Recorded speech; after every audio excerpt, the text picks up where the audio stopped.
Not here. Alright, let's see. We are... Looks like...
Thanks.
I am overburdened.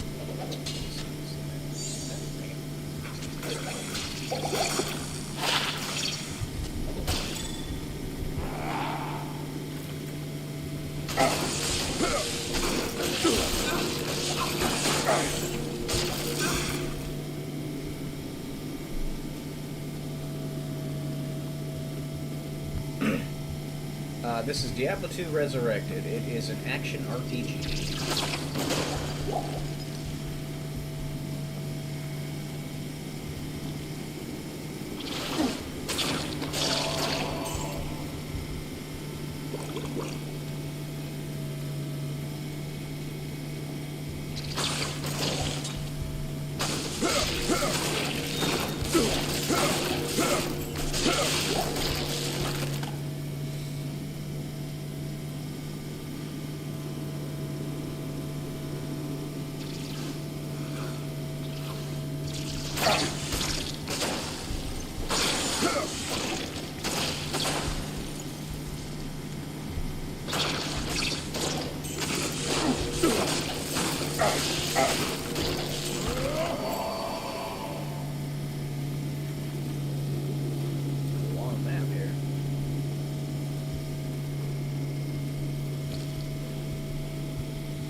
Not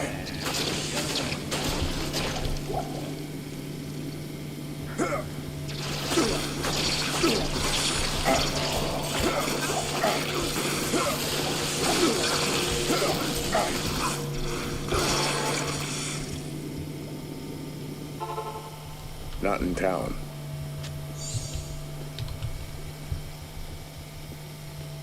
Thus, Hey, Sonia. good day. How you doing?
Right?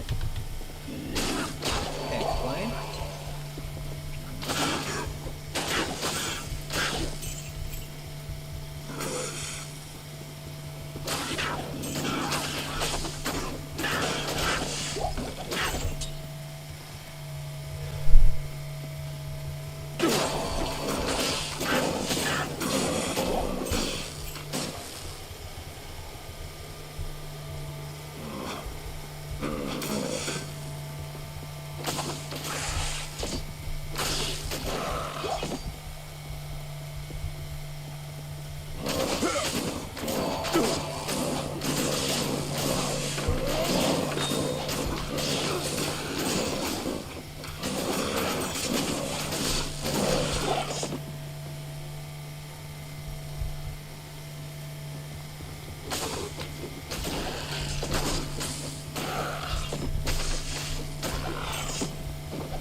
The sun has never shone here.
lets you start to get 1,000 subs a day.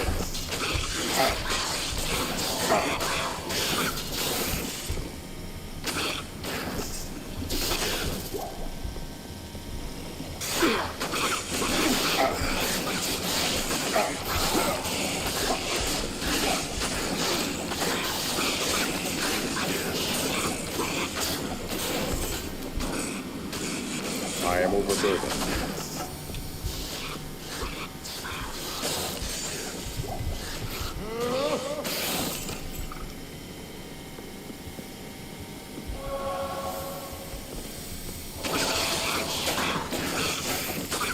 It's probably going to be a 5K. I can't carry anymore.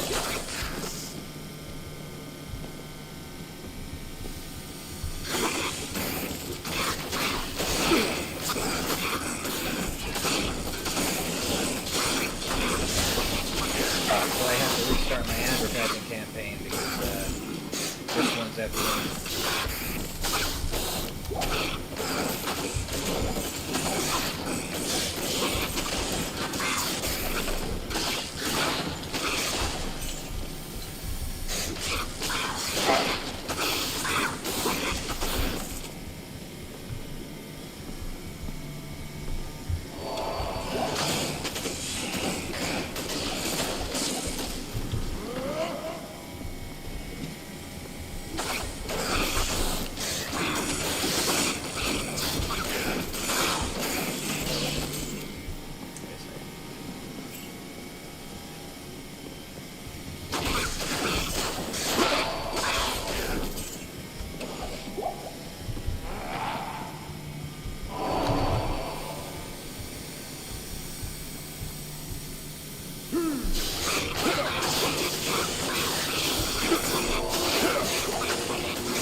I can't carry anymore.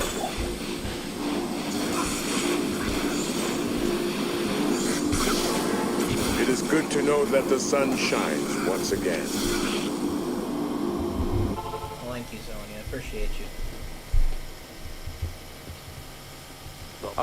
Greetings. Greetings.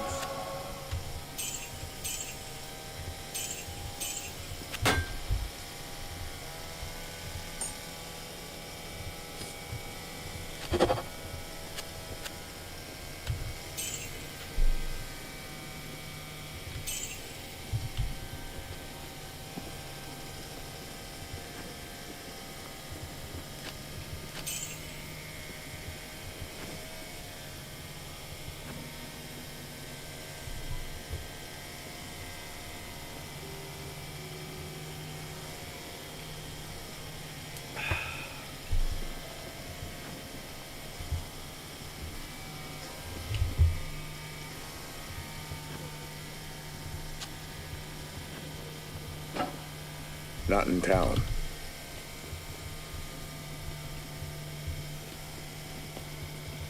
I've had.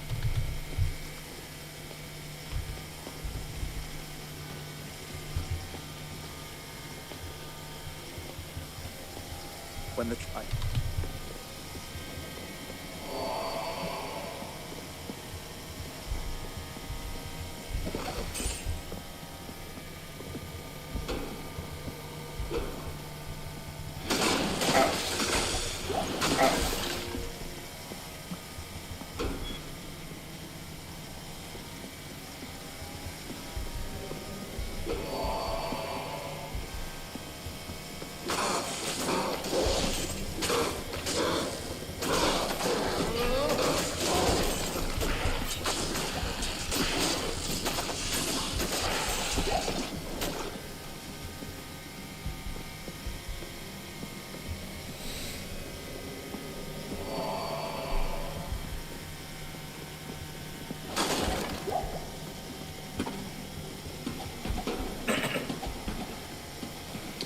Journaling at the minute. I will bombard chat in a few minutes. Hey, you're all good. No worries.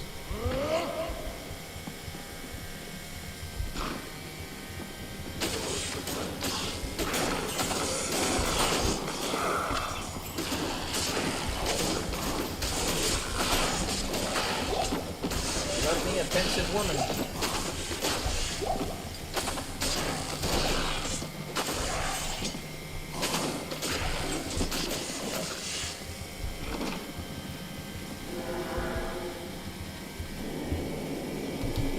One could get lost in here.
Is a woman who says and does all the right things because they want the man to pick her.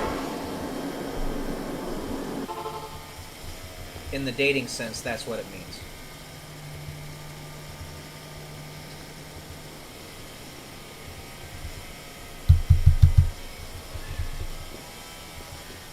A 10-page essay needs to act on the need to act dumb. Yeah, that's what it is. Good day. And it's unfortunately been made to seem like a derogatory, but I actually think pick-me's are good. So, people don't know what they're talking about.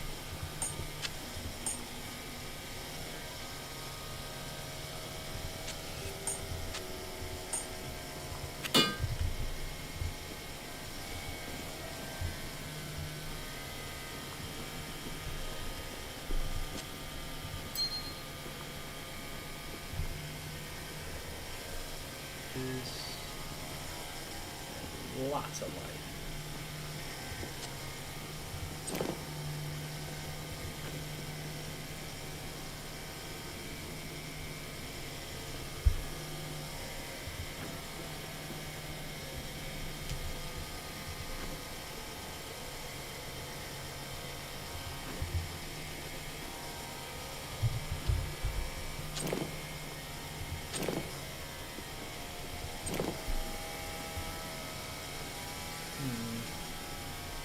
I'll keep that. The fire resistance is important. Not here.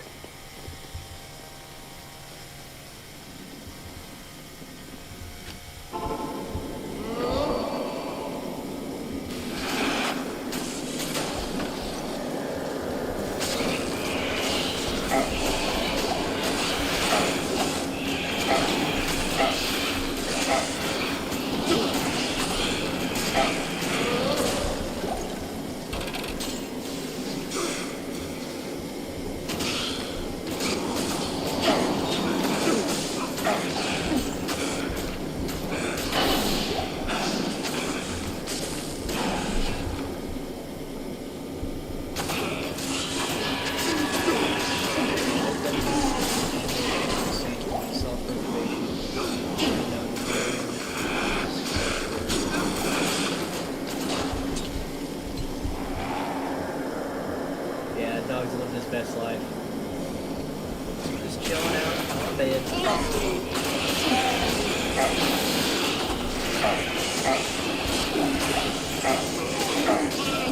Oh, the light of the dog.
I've been taking a little bit of a break from it. I'm only doing it on Tuesdays with Kara right now. I'm waiting for this, for my sportsbook to at least get a few sales under itself before I, really start hunkering down again.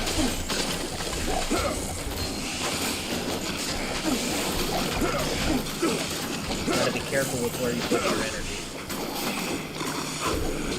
When everything you do seems to fail.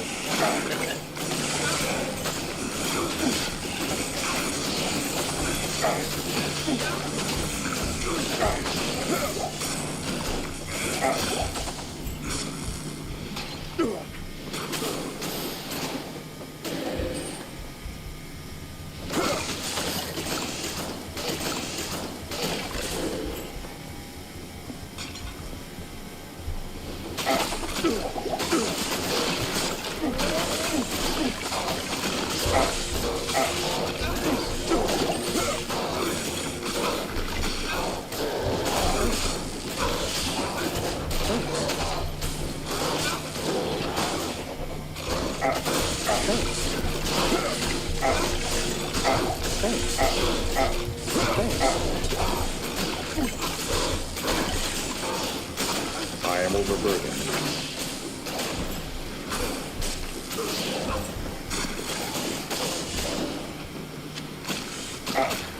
I am overburdened. And packed.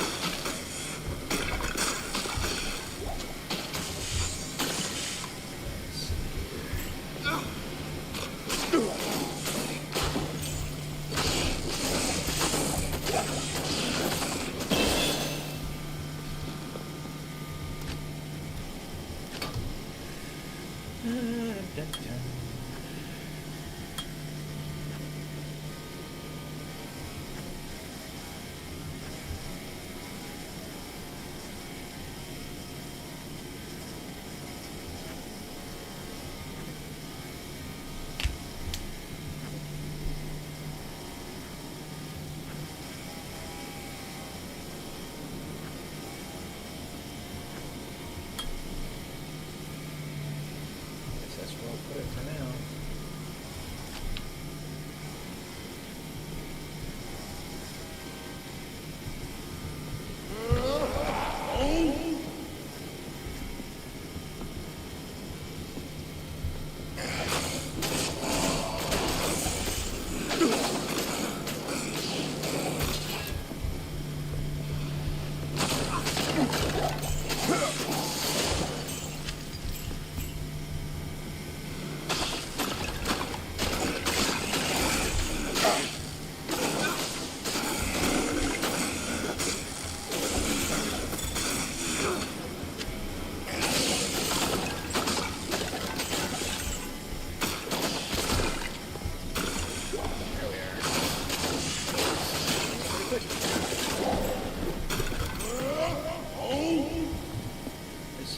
Still a payoff in your efforts, even if monetarily so, not so right now. Oh yeah. I mean, if nothing else, they give me a product to sell on my YouTube channel.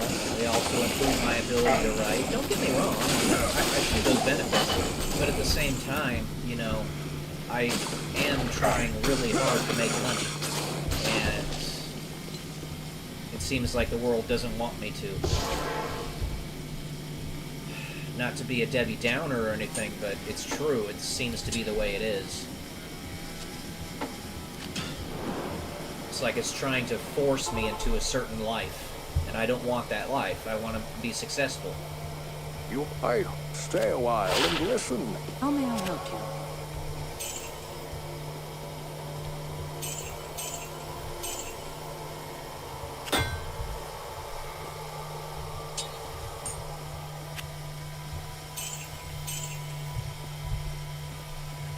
This would be better for me because of the lifesteal on it.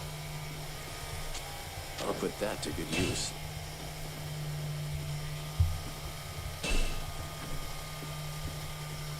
We have 100 strength. Not quite. Can I get him 100 strength? I think so.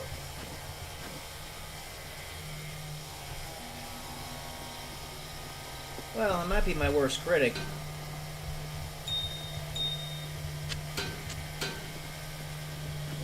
If it's not selling, then it's not selling. I'll put that to good use.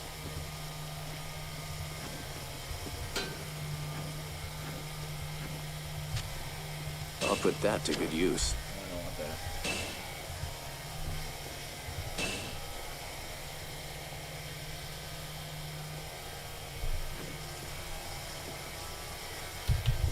Not in town. I think I have some more juice somewhere around here. I guess not. Alright, fine. Whatever. There's nothing the right poison can't cure.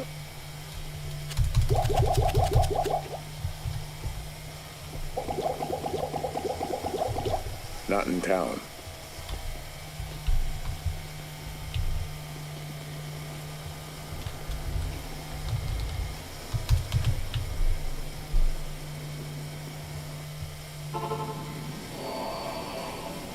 We shall power through, buckaroo. I agree with you. Let's just see how long that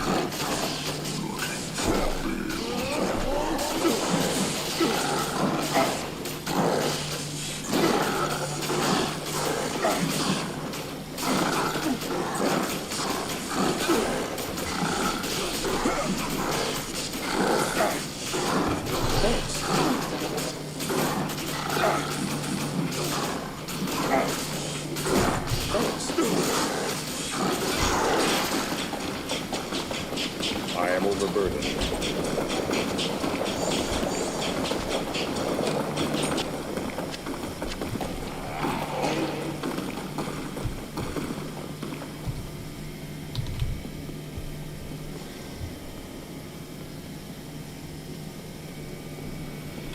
Hello.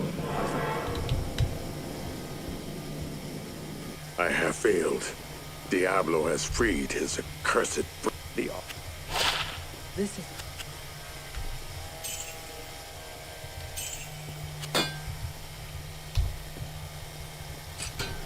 Good evening. so precious. Yes, it is. You only get one of them. Don't waste it.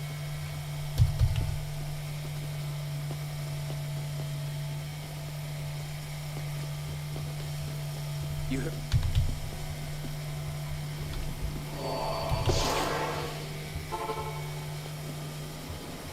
Greetings, Jared. My ship is your ship.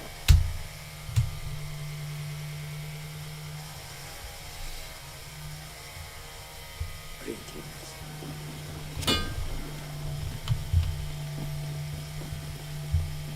How's...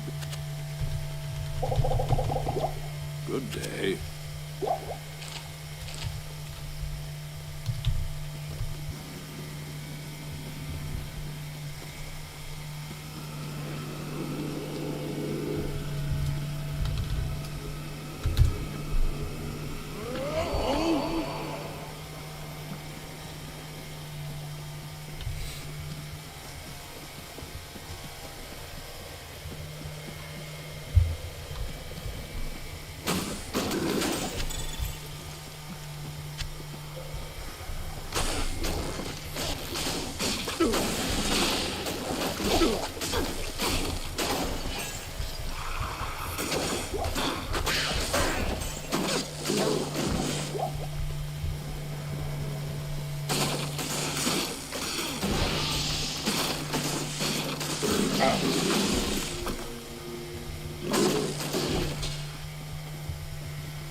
about 200, or pardon me, a little bit under 1,200 remaining. We're getting there. It's taking a long time.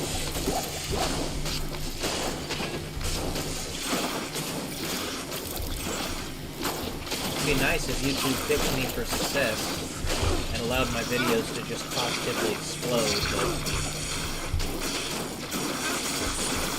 I gotta put in huge amounts of effort.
I can't play with that.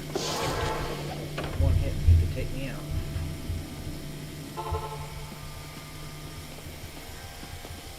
I... Yes?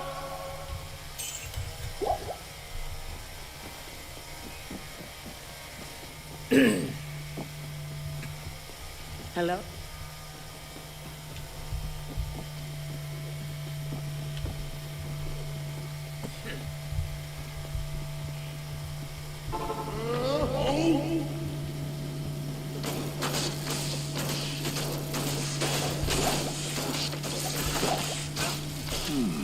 What a strange little statue.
I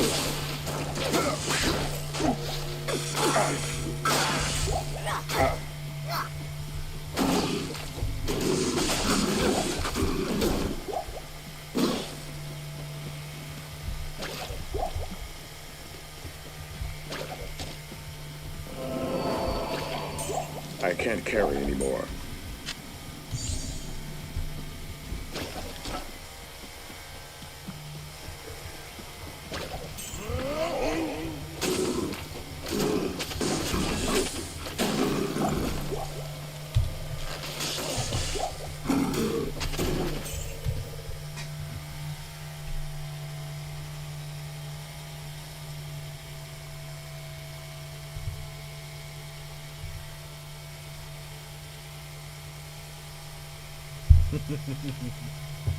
Nice, Sonia.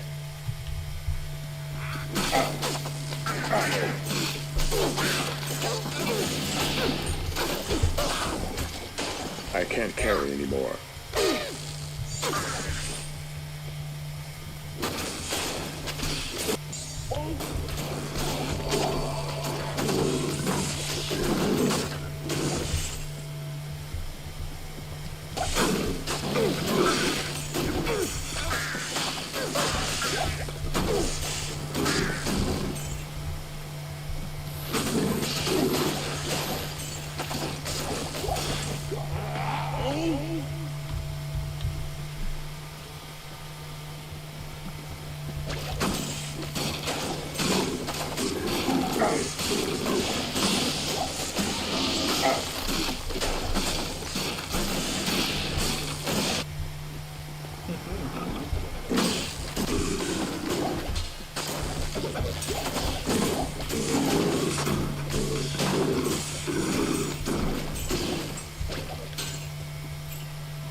Stop. Chiron, why? Why?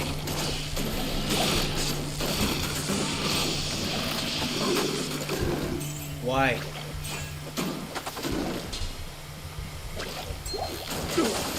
Get on your mat, Chiron. I can't carry anymore.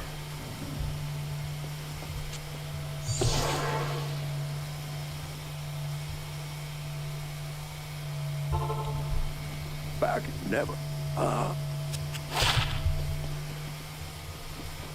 Good day.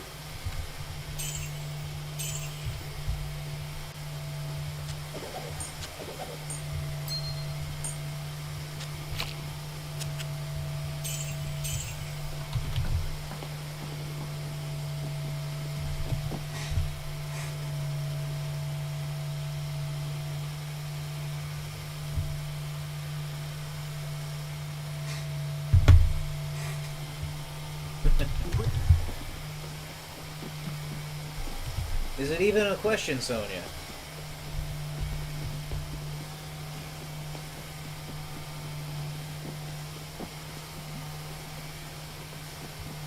Damn it. What can I do for you?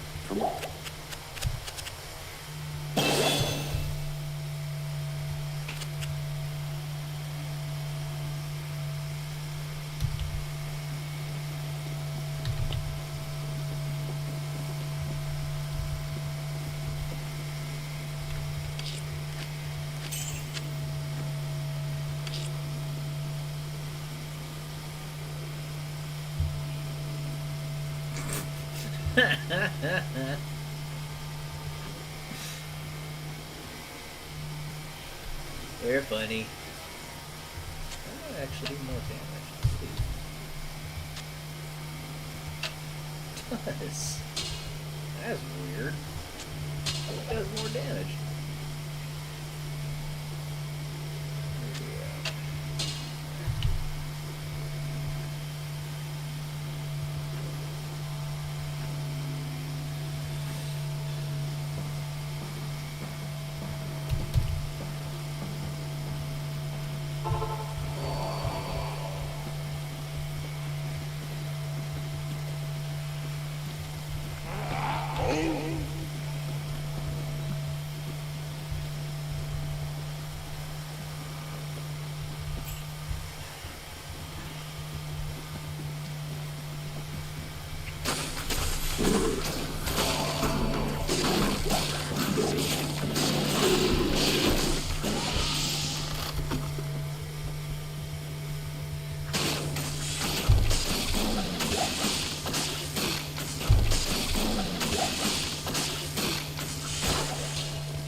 Nothing, Sonia. Nothing's wrong at all.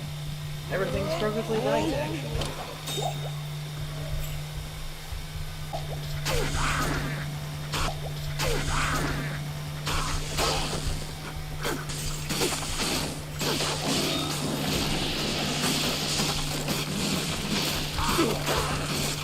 I can't hear.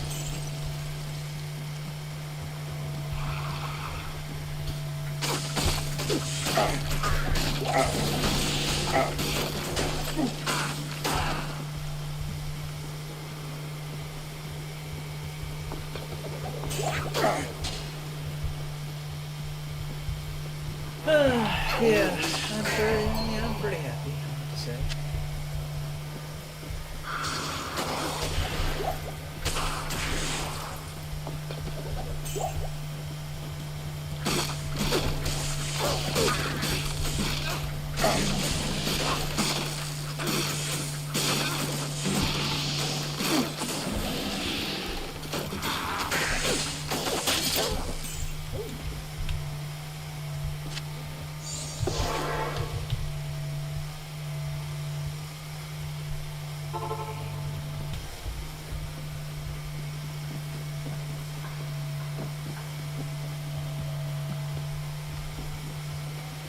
As I told.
I'll be right back. I'm gonna go get some water. No. Chill out. I'll be right back.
Well, that was nice to come.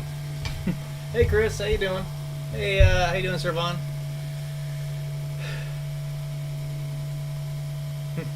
I have about a little bit under 1,200 hours remaining.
No reason. No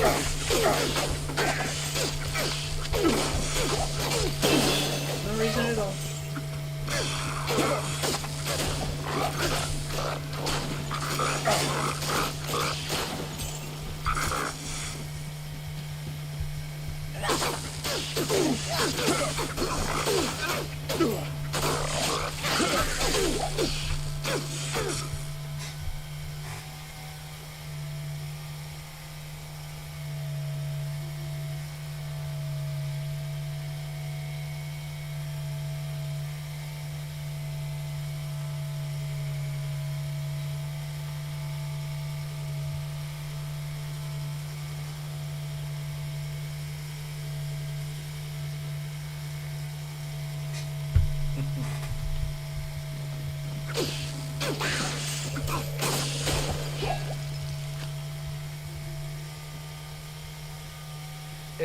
Yeah, it's an equation.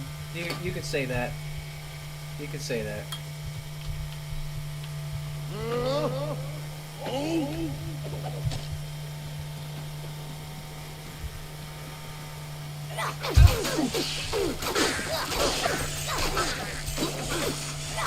Yo, Chris. What is up, dog? Brother from another mother, home village.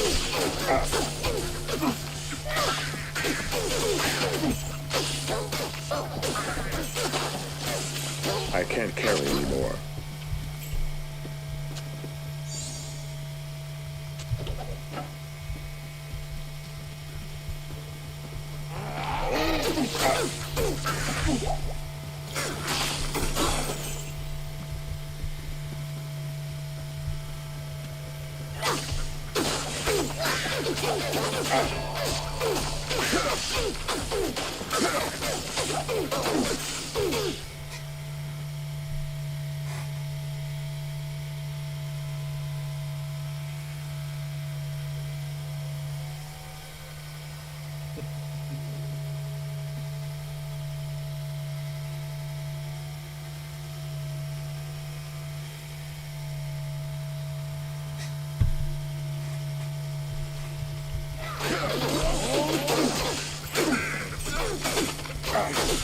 For the emojis. Woot woot.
Big smile.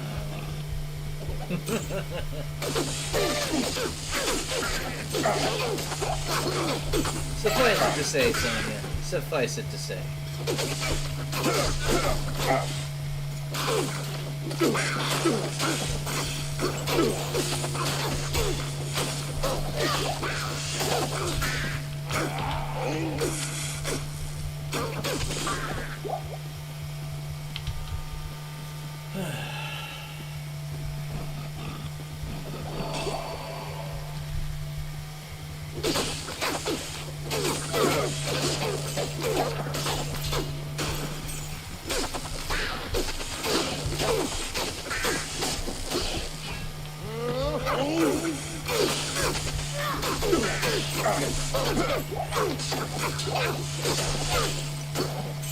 I am overburdened.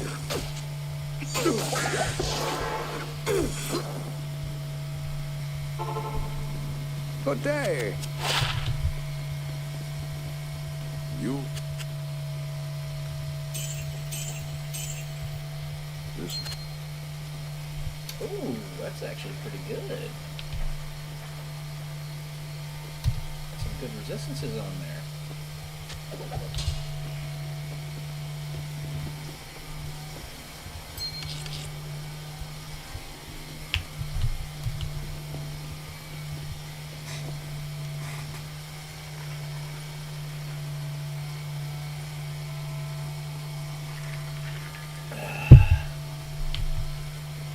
You're great, Sonya.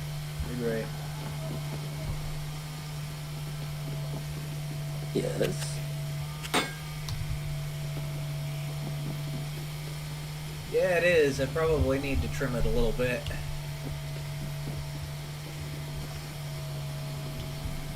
Just a little, not a lot.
Charge, I can't smash the emojis on this one.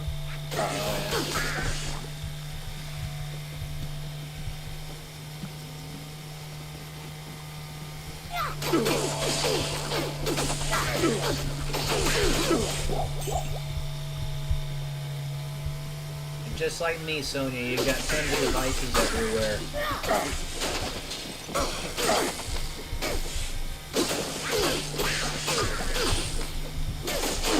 But every device that you're not using that you can put to the stream, I have it running on Marathon, get me more watch hours. Great.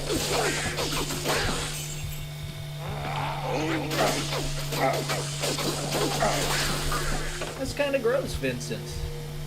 Kind of gross.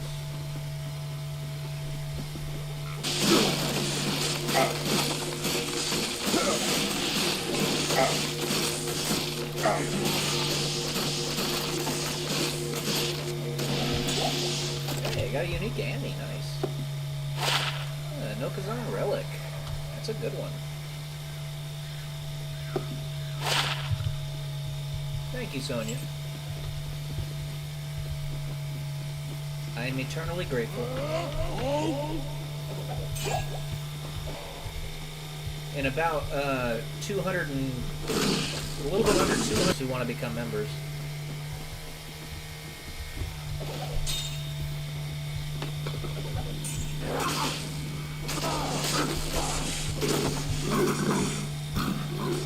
Hey, all right.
I can't carry anymore.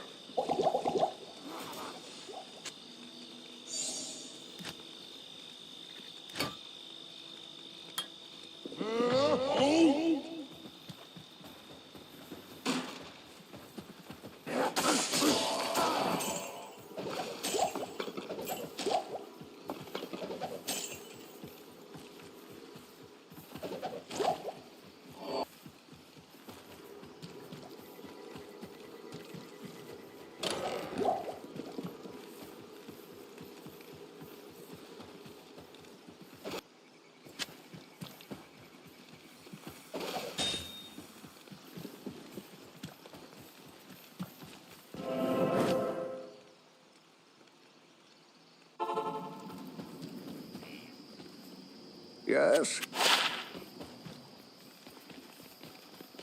Greetings.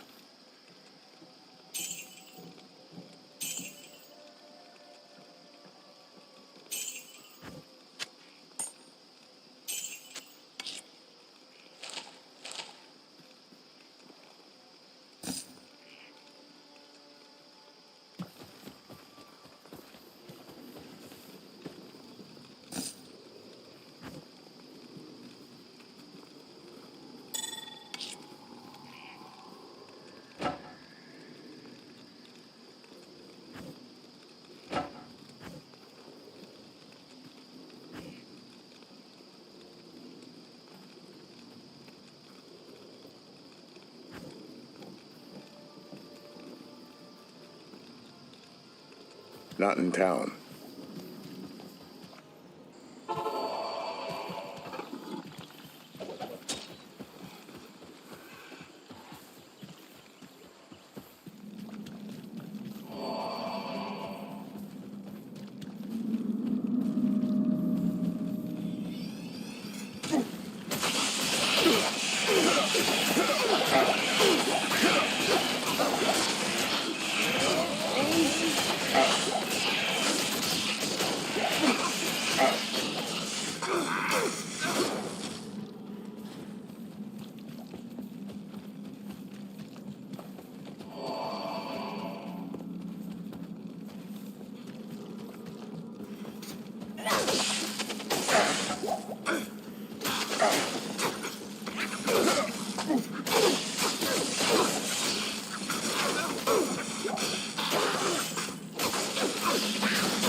I can't carry anymore.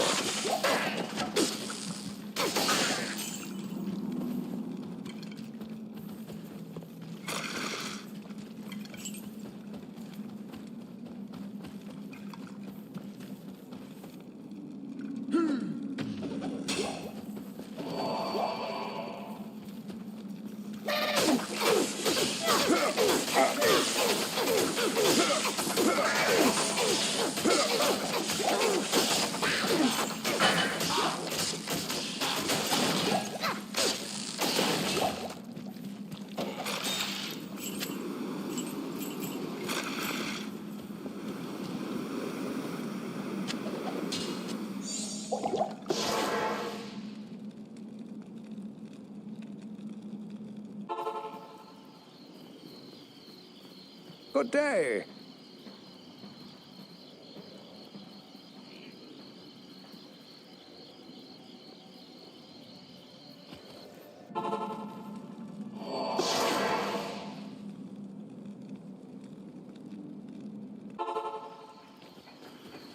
This is...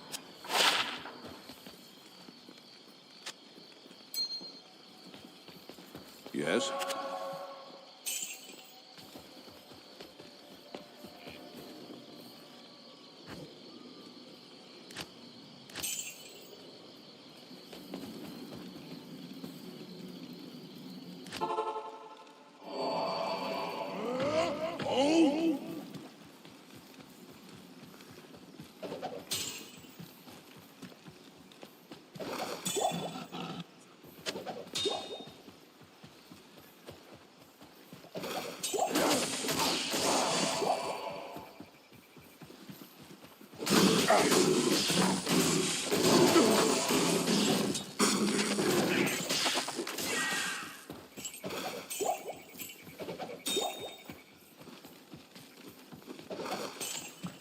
I need a key.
It's locked.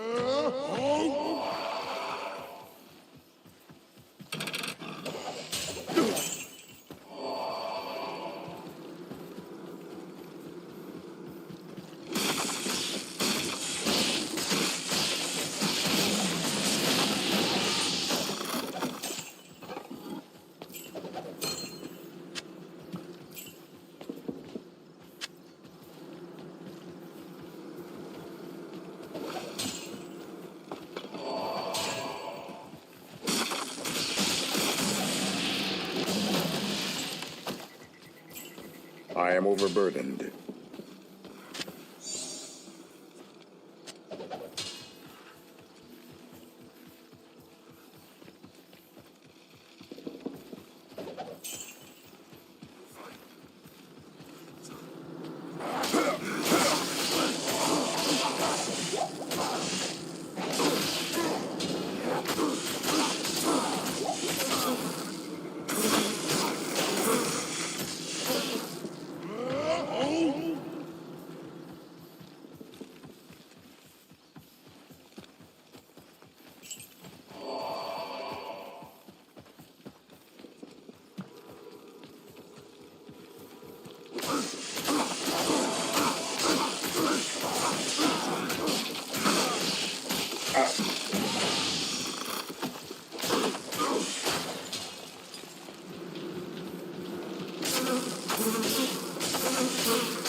I am overburdened.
I can't carry anymore.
I can't carry anymore.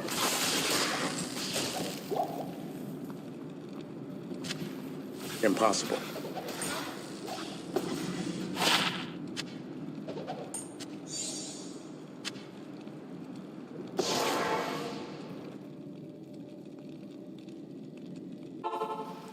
Yes? Hello.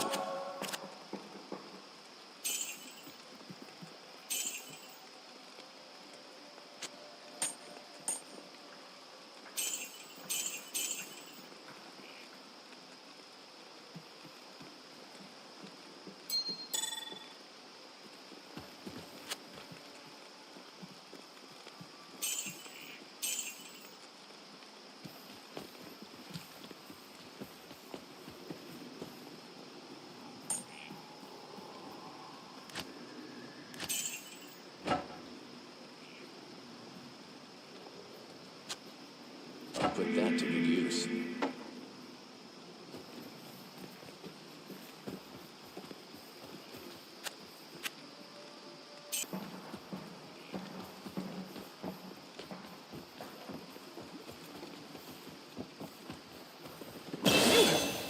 May this book lift the shadow from Karest.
I need a key.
I need a key.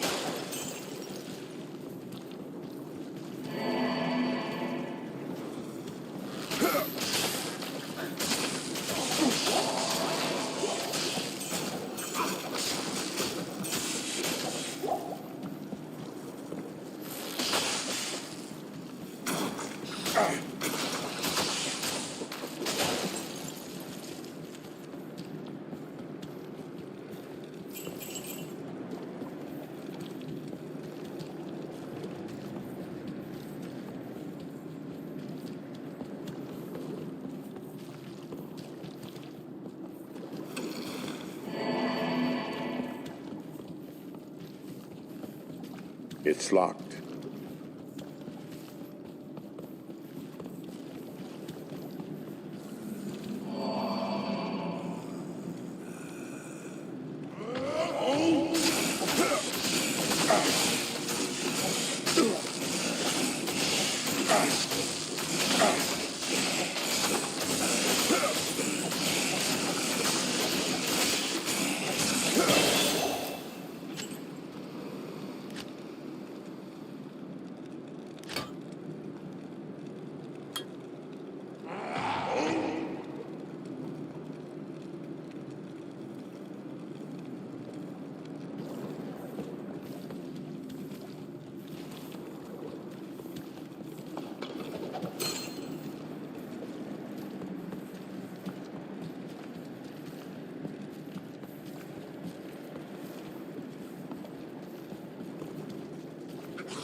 It's locked.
You have.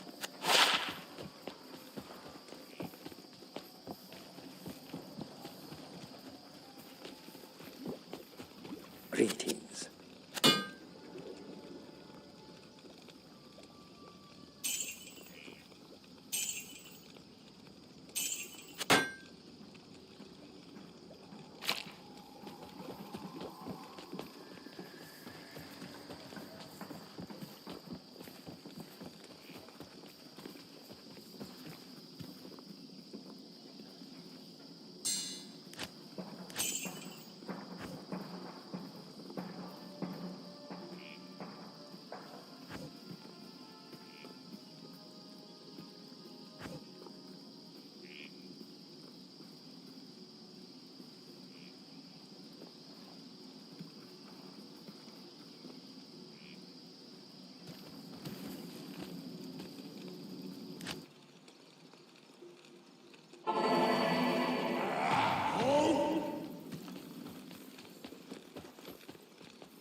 The dark power powers here will no longer poison the land.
I need a key.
Not in town.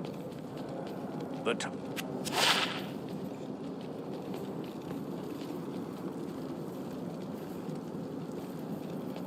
what?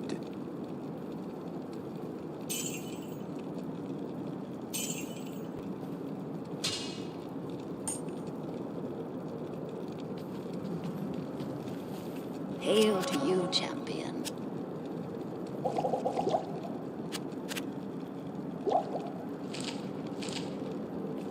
Not in town.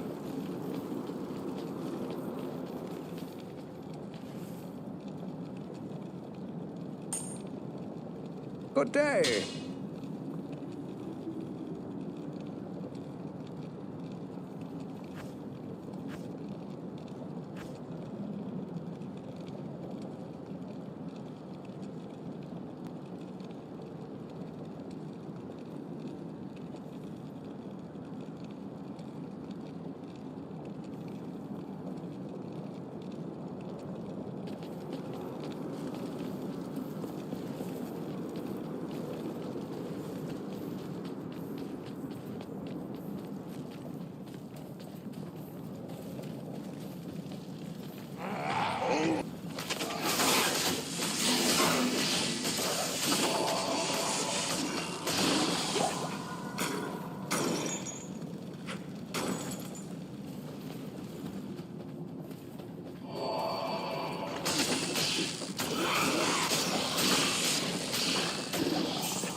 The top.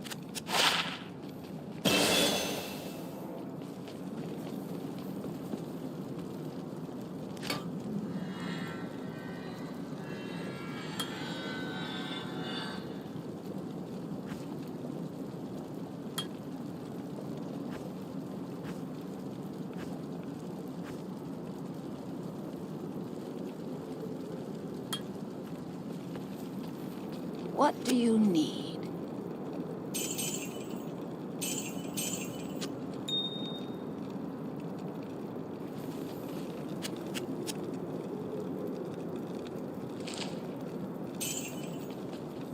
Hello.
Okay guys, we're going to do a pretty quick one today because I am heading out to the casino with my friend Boris. We're going up to the Atlantis, and it's a drive up there, so kind of early.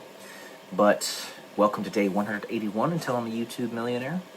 And really what I want to talk about here is you just got to make sure that, like I've said on many of my videos, carpe diem, you're taking advantage of life while you're living it. And while it might be sometimes exhausting to be sociable, especially for an introvert such as myself, sometimes you got to push yourself to do it. You just got to do it. And this is the same thing with social anxiety or PTSD or depression or anything like that. In order to get yourself out of that loop, you got to have a forced push, if you will. And you can be that forced push, or somebody else can be that forced push, or there could be some combination of the two, some blend. But yeah, while my friend Boris, he is asking on a consistent basis for myself, as well as my mother, to do stuff with him, and we have to at least say yes at least a few times, because Boris is a decent guy, he just wants to go and spend some time with friends, and in addition to, partaking in a little bit of gambling and stuff like that. And it's not just you. It's not just your end. You're not the only one that needs to work on the socialization and all that. But we're so atomized as a society in the modern day that a person like myself or like Boris has maybe 3 or 4 friends, and of those, maybe 2 close friends. It's crazy to think about. The internet and digital communications has been a blessing and a curse in that regard. It has made it much easier for us to go into our shells, while at the same time, much easier for us to communicate from a distance. That's what I'm doing with these videos. And in that I explain my thought process, it's supposed to work that you don't have to feel impelled or compelled to force conversation when you're with somebody one-on-one. But that's not usually the way it works. Usually we take the easier road and we just run away and explain ourselves on a video, as opposed to doing a little bit of both. One thing that bothers me about like political gotcha shows on, say, for instance, CNN or even Fox News, really, is that oftentimes the opposing person cannot get a word in edgewise. And when they do talk, they're talked over. And you know what I'm talking about. You've seen it yourselves. I know you have. But in a form like this, you can actually see and hear what I'm trying to communicate. And right now, I'm trying to communicate that we need to communicate. And I'm trying to communicate that we need to take advantage of the opportunities available to us, not just economically or financially, but also, relationship-wise. Friends, I am still praying that this young lady will contact me and, ask me out. I want her to do that because it takes the pressure off of me that I might get another restraining order. That's right, I said another. But, we'll see. We'll see. So, be human. Part of being human is communicating and having human relationships. If we don't communicate with one another, we're robots.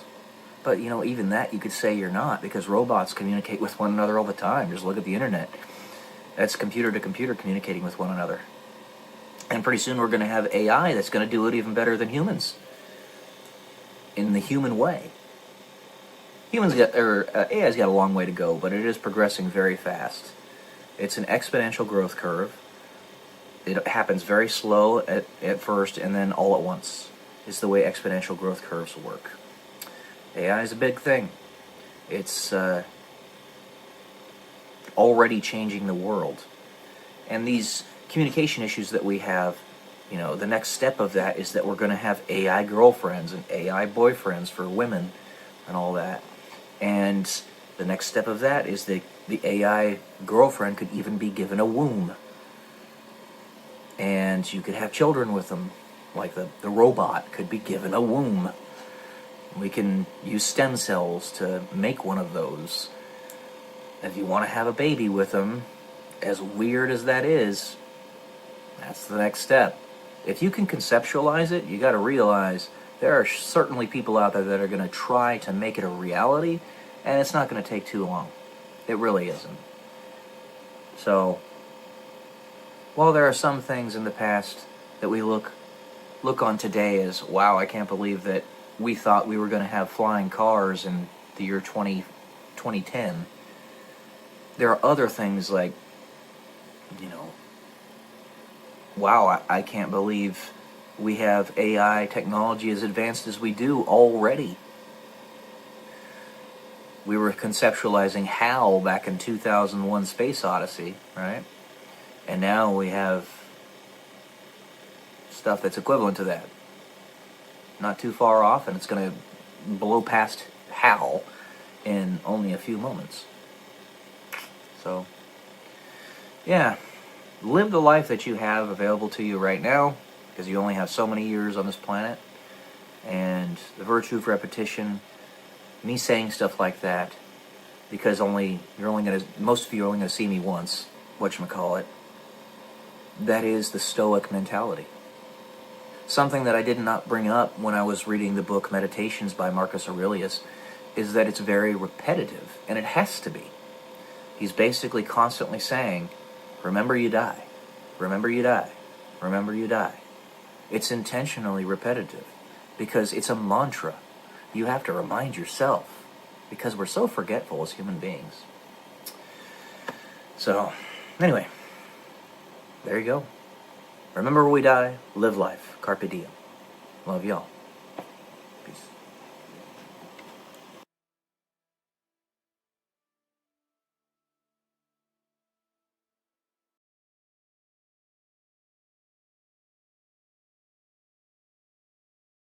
I've had people literally tell me that I am going to break through for over a decade now. Why do you think it is?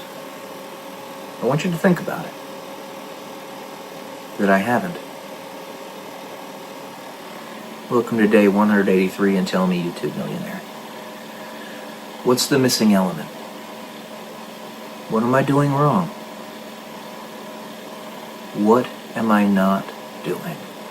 I want you to look on this like a doctor. Don't become emotional about it. Look at it as objectively as you can. Why is this happening? You don't ask your enemy why. You ask yourself why. And you use your own reasoning to figure it out. Am I lying to you? You can look up the information that I have provided you about my life very easily. And this is why it is so crucially important that we are open and honest, truthful. What is it that's actually going on here? They say that miracles are meant to be personal. But on occasion, doesn't happen often, they can be known by all. Those personal experiences that are given to you are gifts. They give you the indication of what precisely it is you are doing during this time, in this place, being who you are right now. I can tell you with full confidence that there is something very specific and rather large, giggity, that I've been made to do on Earth that has put me in a position of being hidden from the general public. More hidden than I should be. Dr. Stephen Greer actually brought this up a while back, how smaller people who are less well known, actually have more freedom than very popularly known people. This is only in a world that is controlled by evil, which we know this world is. But it doesn't have to stay that way. These miracles that have happened in my life, specific things that are tailored to me, that I've seen, beyond the fact that I already believed from the beginning, solidified that fact that God has me doing something. I don't know what it is, but I might be able to assume through the context of everything that I've said on this channel, among other places, that it is something relating to being that ripple effect. Mind you, that is the most important thing. And so long as I have enough, I don't necessarily need any more. It's not a matter of need. It's a matter of want. It would be nice if we lived in a world where upstanding individuals that didn't have to give a pound of flesh to the demon were actually allowed to fully succeed. It's a rare instance. Those are people who are distinctly protected by God so that they can prove to people that such things are possible. I think of people like Billy Graham as an example. He ended up being extremely successful in his life, but was a genuinely good person. That doesn't happen too often, but it does. I think of the artist that I used to listen to all the time, still a really good artist and one that I really like, but I don't listen to them as much anymore. One Republic, with their lead singer is Ryan Tedder. I think he's probably like 45 now. He's getting up there in years. And it was a lyric in one of his songs that stood out to me.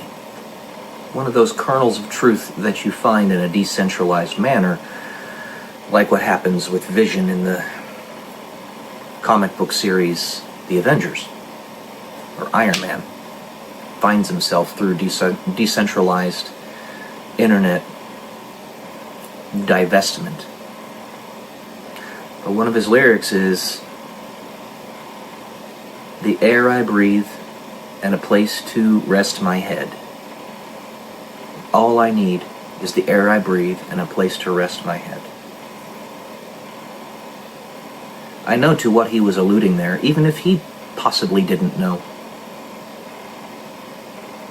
That these people that watch you like flies on a wall don't necessarily have to use technological cameras in the reality in which we live. They could do something similar to what I discuss in my novel series, where they're in the space between space and can observe you from there. What you might call multidimensional. But it's not actually that complicated. Once we figure out how to manipulate time and frequency and stuff like that fully, which might be related to four-dimensional gyroscopes, talk about it in my story, then it becomes relatively workaday. So there's something going on here. I pick up the pieces. They are everywhere. And there had to be enough of that information for me to put back together in order to be fully capable here on Earth now and successful in whatever mission it is that I have. The sad part is, I have written this novel series only partially as fiction. Very small, actually. The stuff that I discuss in the story is real. And the sad part is, only a handful of people are going to read it, are ever going to see it. It's a mustard seed, just like faith, but it might stay that way forever. It's really sad. I wouldn't have written this if I didn't have some belief in it. It's one of the many pieces, and if you guys want to put those pieces together, it's there. I hide nothing. I even read portions of it on my channel here. I'll say this. The woman in whom I'm interested, and she knows who she is, if she hasn't already, and she truly wants to understand me, if she doesn't read my novel, I'm going to be very disappointed. And I'll leave it at that. But I've been told that my breakthrough is coming. And I've been told this for 10 plus years. Hasn't happened yet, and I'm not expecting it to. And while I wish it would, I'm okay with the fact that it doesn't, because I have much more important things to do here. It's just a shame that this world is still that bad, still that depraved, to where no matter what I do, the enemy is still going to have some type of tendril in the situation and be able to hurt me. And ultimately, the enemy wants to completely dispatch me from this planet. And I know that's why I'm being kept so secret. I don't know the end game here. Because, am I going to stay this way forever? Is this really the end state of my life, like this? The most pain comes from not knowing. And the comparison of others who have great levels of success, who you know you have more capacity than, and more drive. And it's a disorder of resources, a disorder of capacity. And you think to yourself, it's because you failed. This is both true and not, in that I could have gone harder, but I don't precisely know how. Surely I could have. But what's the standard here? See, you pick the standard. And that standard is crucially important. And there is one entity who is the standard, God. But there is also someone who is stated to be a standard bearer for God. Not just Jesus, somebody else. Nobody's ever going to see me. Literally right here. Right now. Right here. Right now. Dun dun dun dun dun. No, sorry. Right here. I don't even see myself. Anyways, I'll leave it at that today, guys. I'm not expecting my breakthrough. And it's okay. Love y'all. Peace.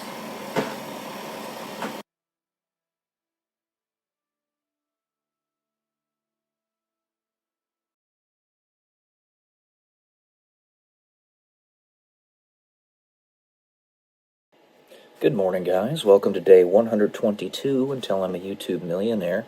And for this one, it's going to be a review of Letters from a Stoic by Lucius Seneca. Now, this book was written basically as a dialogue between Seneca, Lucius Seneca, and Lucilius, who was one of the children of the emperor at that time. Now, Lucius Seneca was born around 4 AD, so right around the time when Jesus was alive, and the emperor of his youth was Tiberius Caesar, for the Roman Empire. But Lucius Seneca was a Stoic, obviously, and his perspective, or his philosophy on life, which is basically... So the way I see it, there are two different types of philosophies in general. The first one is the theoretical philosophy, where you develop entire realms of thought, like, say, the cognitive theoretic model of the universe being a construction for the whole of what it is to think, meta-thinking, metaphysical, metaphilosophical. And you have Immanuel Kant's categorical imperative. You have I Think, Therefore I Am by René Descartes. People who create entire modalities of thought within the idea of philosophy. And then you have those who have a philosophy that is designed to help you live a better life. That's really what Stoicism is. It's the application, kind of the engineering side of philosophy. So you have the theoreticians, and then you have the engineers. Both are extremely important, and both have their place. Seneca would be a philosophical engineer, in my perspective. But his philosophical perspectives, nevertheless, were so difficult for the general public to accept at that time that he was actually banished to the island of Corsica, I believe it was, when he was in his 50s. Right around near the end of his life, and was brought back into the fold of the empire so that he could teach Lucilius, the soon-to-be emperor of the Roman Empire. And the way this book is written is a dialogue. It's basically them writing letters back to one another. You never get the letters of Lucilius, the ones he wrote to Seneca, but he writes back to Lucilius with the various ideas that he has, the various philosophical teachings. And it was actually designed intentionally, and they say so much in the book, to where it was not just meant to be for Lucilius. It was meant to be actually broadly publicized about the intelligentsia of the Roman Empire at that time, so that they could all read it as well, and get the full brunt of Seneca's philosophical teachings with respect to Stoicism. Basically, what you see me doing here with you, with all these videos, and my ability to talk to you directly, if you were to send letters or communications back to me, let's say it were a recorded telephone call or a recorded Skype, that's the equivalent of this. I'd have the Skype call recorded and posted to my YouTube channel for everybody to see. And any ideas that came about from that, everybody would be able to glean. It's a very good philosophical book. Lots of really good concepts in it. I have a bunch of notes written here. I'm going to go ahead and go through them. So, he brings up the point that you should not read a humongous amount of philosophical works or novels or poems or anything like that just to read them. And the idea he is coming about, or he's trying to present here, is that you, again, like I said, you don't want to read them just to read them. You want to read them to actually get a lowest common denominator truth out of them. Every work that comes from somebody of actual value, somebody who's actually trying to produce valuable works, like this one, like the cognitive theoretic model of the universe, like Immanuel Kant's philosophical writings, like like Socrates, Aristotle. You don't have to accept whatever they say whole hog, and in fact you shouldn't. But you can find the kernels of truth within them. That's what Seneca's really getting at when he says don't read a bunch of stuff just to read it. So I disagree with the way he wrote it in the first part of essay number 1, but the general idea is there. He also says, I'm glad to learn in order that I may teach, which is the point of this all. Again, that's why I'm reading all these novels and these books, so that I can give you guys a basic general review of it, and you can decide whether or not you want to also glean those kernels of truth from those books as well. This is one of those books that you definitely should read. It is really good. He also disregards maxims in favor of looking at the whole philosopher. That is to say, don't just try to find the 5-word quips to give to somebody about somebody else's teachings if you don't really understand what they mean by it. There's a lot. He speaks of a lot of intelligentsia at the time that know these maxims as if they are wise, but in fact they just know those 5 words that a philosopher said, and that's it. So he's got a very good point there. It ties into having the whole picture approach. I also found it really interesting that he has a lot of proto-Christian echoes in his writings, which it kind of makes sense because he lives during the time of Jesus. Kind of makes sense, but at the same time, he wasn't Christian. It makes me think of the 100th monkey theory, which is to say, the cultural zeitgeist, which is an underlying paradigm of the world at the time, might actually have some type of thread that connects us all together subconsciously that we don't actually consciously know about. Where a great thinker 2,000 miles away on the planet spouts out some amazing ideas that have a ripple effect on everybody around them. And those ripples, without you even knowing, reach all the way over to you in your subconscious. Because we're all connected. And this also harkens to the idea, why would Jesus even come to a province of the Roman Empire at all? It's because he believes, that there was something salvageable within Rome.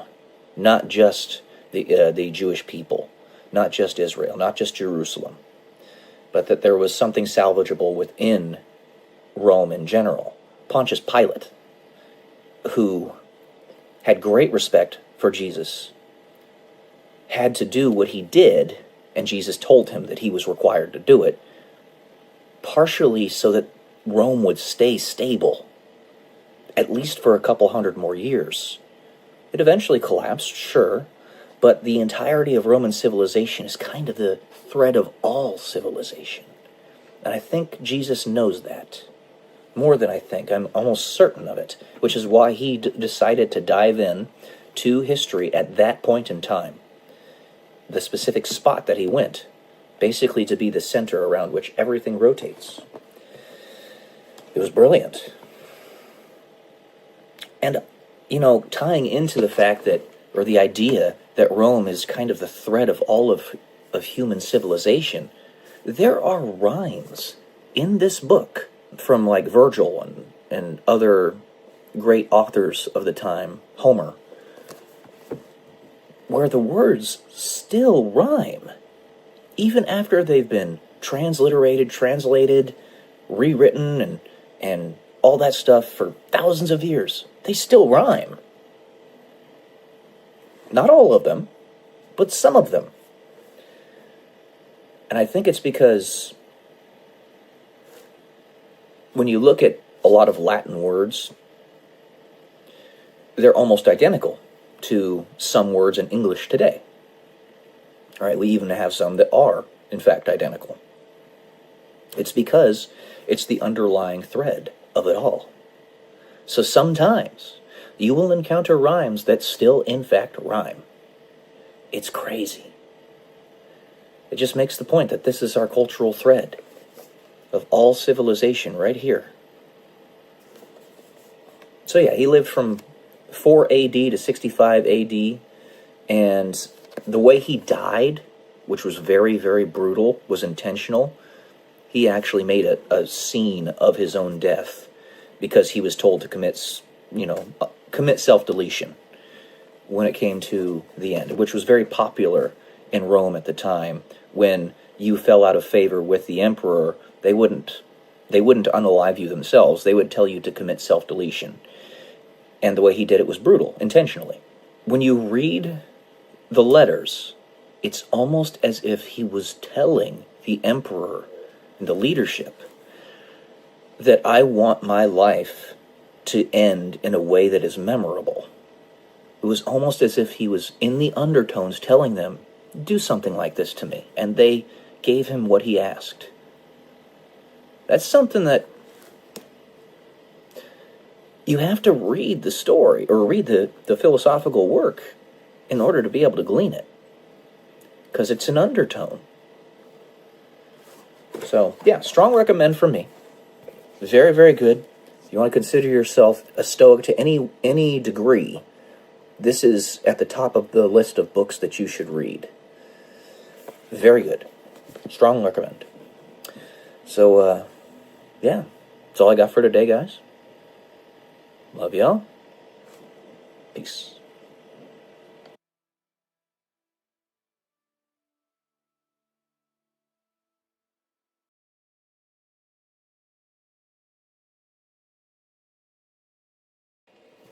Good morning, everyone. Welcome to day, let me double check here. I thought so. 104 until I become a YouTube millionaire. Today I wanted to chat a little bit about the exponential nature of making money. To those who have much, more will be given, and to those who have little, even that will be taken away. This is a biblical principle that's it was prescient for its time. Obviously, for good reason, we listen to it. It's in the Bible. But those who have a lot of money or a lot of assets invest those assets in order to make themselves more money and more assets. When we're about the age of 20 to 25, 30, and we start actually making some money for ourselves, we are so unprepared in so many other ways with respect to what to do with that money. I remember when I was in the military and I was a fresh second lieutenant making $38,000 per year, and with all of my stipends it added up to like 50-something, 51-ish. Nothing, right? But I was 23. So to me, that was a lot of money. I didn't have anything to spend it on, so I thought that, I spend it on where the hell I want, right? I thought, just use it. It's there as your credit to do with what you will. And I look back on that now, and oh, how I would have benefited so much from just a handful of people telling me, hey, you're going to be building up a lot of money over the next few years, especially if you don't spend it on rubbish. If I just had somebody to tell me that, I could have started my journey to becoming financially very successful 10 years earlier than I did. Now, I'm not like super rich or anything, but I do well enough for myself. I don't make that much money, but because I save and invest it properly, it builds for me. It does the work for me. Now, to put it in perspective, that $50,000 per year that I was making as a second lieutenant about 12 years ago-ish, when I was 23, I only had to spend about half of that for my living expenses. Housing, utilities, food, car, all that stuff, gas. About half of it. That means if I had saved, let's just say 15,000 of that per year. Pretty reasonable. Okay? 15,000 per year. In 10 years, I would have had $150,000 of just cash. But that's not including the fact that I started making more money as I became a first lieutenant. I made an extra $25,000 per year once I got promoted to first lieutenant. And then when I made captain, I was about $91,000 with all the stipends and stuff. All right, so the actual base pay of a captain is like $62,000 per year, or at least it was when I was in the military many years ago. But with all the stipends, it was about 92-ish. And if I had just kept my living expenses roughly the same, I could add a little bit extra just to, enjoy the finer things in life, sure. But let's just say $35,000 per year, then I could have been saving the rest of that, about $60,000 a year. That's not chump change, guys. That's enough to go on literally 10 pleasure cruises on a cruise ship per year with every benefit to them. All the excursions, all of the drink packages, all of the fun trips, everything in addition to it. 10 times a year. That means every month save 2. That's pretty cool. If I would have just not spent that money on silly things, like going to every concert under the sun, or getting tattoos. I'm just using that as an example. I don't have any tattoos or anything, but I know people who do spend an inordinate amount of money on them. So, if I had just known. And really the big reason I bring this up is because I've noticed there's a veritable glut of young women that have popped up in my feeds between the ages of 22 and 26 who have just suddenly gotten themselves into the luckiest jackpot situation that they could have ever imagined.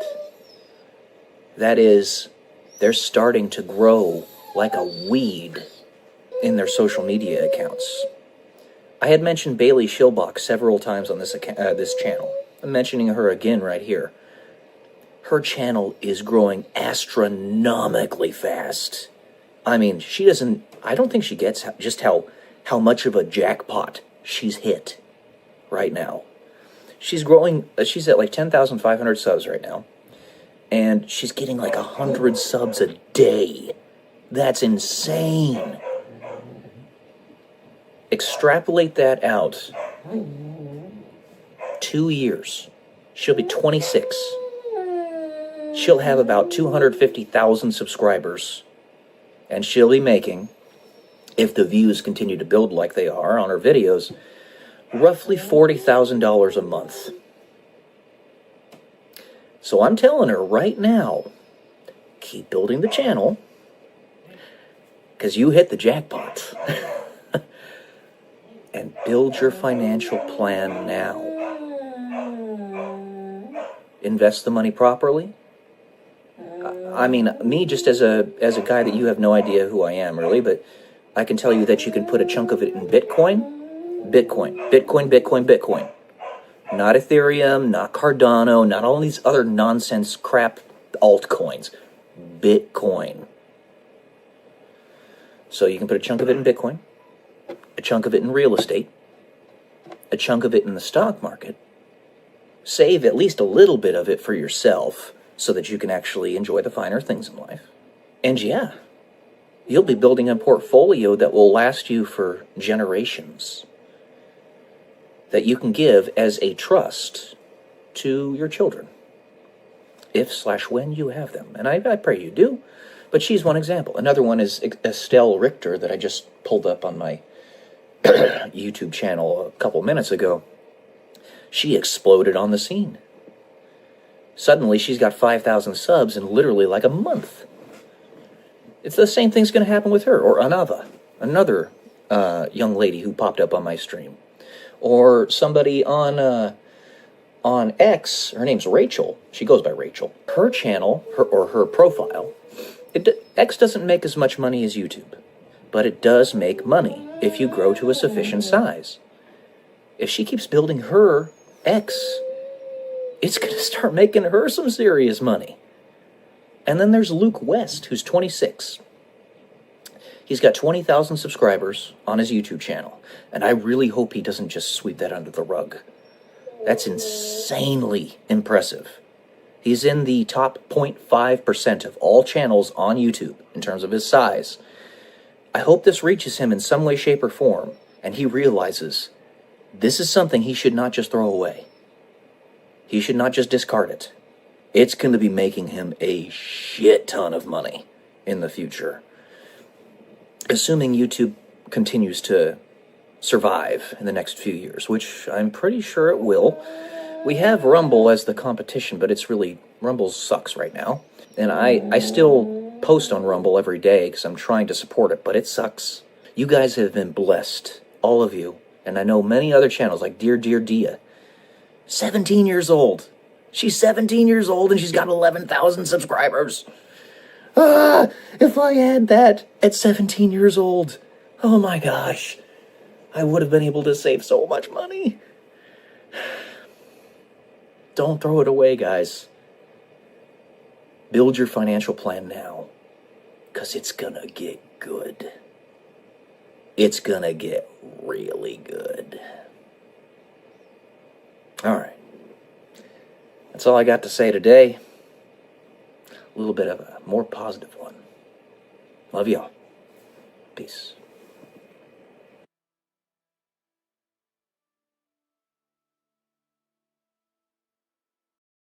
What is love? Baby, don't hurt me. Baby, don't hurt me.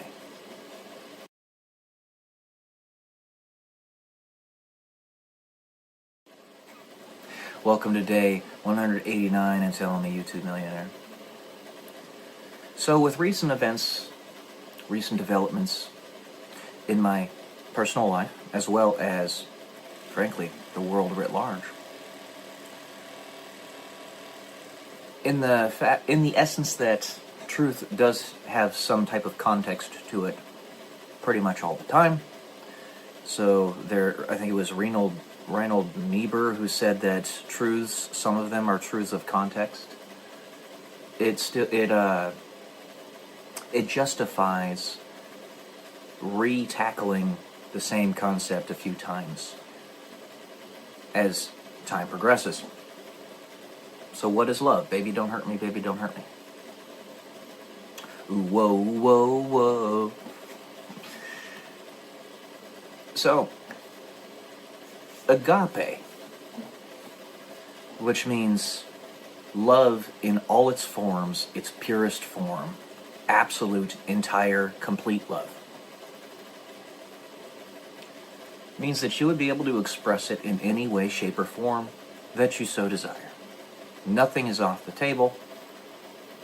Everything that you are capable, of which you are capable as a human being and as a spiritual being, you can exercise if you so desire. Now, if you love somebody, and one way you want to express that love is sexual, know that we do it anyway. As Jesus told us in the New Testament, for those who even think of indecent thoughts with somebody else who is not their wife or their husband, that is committing adultery. Now, why would he say that and at the same time be like just brushing it off? It's like, I'm not worried about it. Well, it's this essentially. It's the ephemeral and the temporal, and the non-ephemeral interacting with one another. So, the separation, for instance, that a person has with loving somebody and being in love with them. What exactly is that? I would submit that there really isn't a separation. There's just different expressions of love. I love everyone. I mean that when I say that. It's a dependency on whether they have the capacity to love in return, or how they decide to love. As the meaning of life is love, and how you love is your personal experience, your life. So let's say that you combine the sexual component with otherwise. If you love somebody, which, as I said, I love everyone, then there's really no separation between being in love and loving them if you express every single way how you can love them. However, if you do not love them, what's left? Is it fear? Is it anger? Is it hatred? Is it emptiness? Entropy? Because if you love someone, you truly are bonded to who and what they are and love them so much based upon that, then a physical expression is not all that important. Say you want to gobble up somebody's mind because you love what they have to provide there, or you want to gobble up their body because you think it's really attractive, or any number of other things. You are drawn to them, and you consummate that with a sexual connection. You become of one flesh. That is a marriage, just de facto.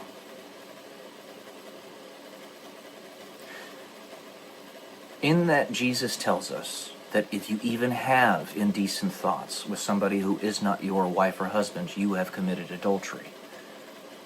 That is basically telling us that we're all going to have them. We're all going to commit adultery. It's simply our actions in this world that act as the protection, the umbrella of God's perfect trust that allows for the proper rearing of children. Us all being children, but especially our children. In a very dangerous, depraved, nefarious world.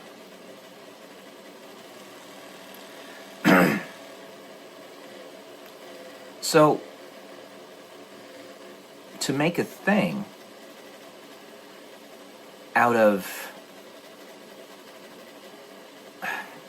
See, the rub here is that I've had friends tell me that they love me in a similar fashion to how I love everybody. And those same friends that want to engage in sexual intercourse with me. I'm thinking of somebody that I knew back in... well, I still know her, but I knew her starting back at the Air Force Academy. Very nice woman, very kind woman, and frankly very attractive as well. And it was like, what they were saying, and they made this very distinct differentiation was, I love you, but I will not be married to you. They already were. So it's like, that doesn't quite make sense. It's like them saying, this is me trying to re-put together the pieces of who and what I am to make the most sense out of the crazy world in which we live and how I fit into it or do not.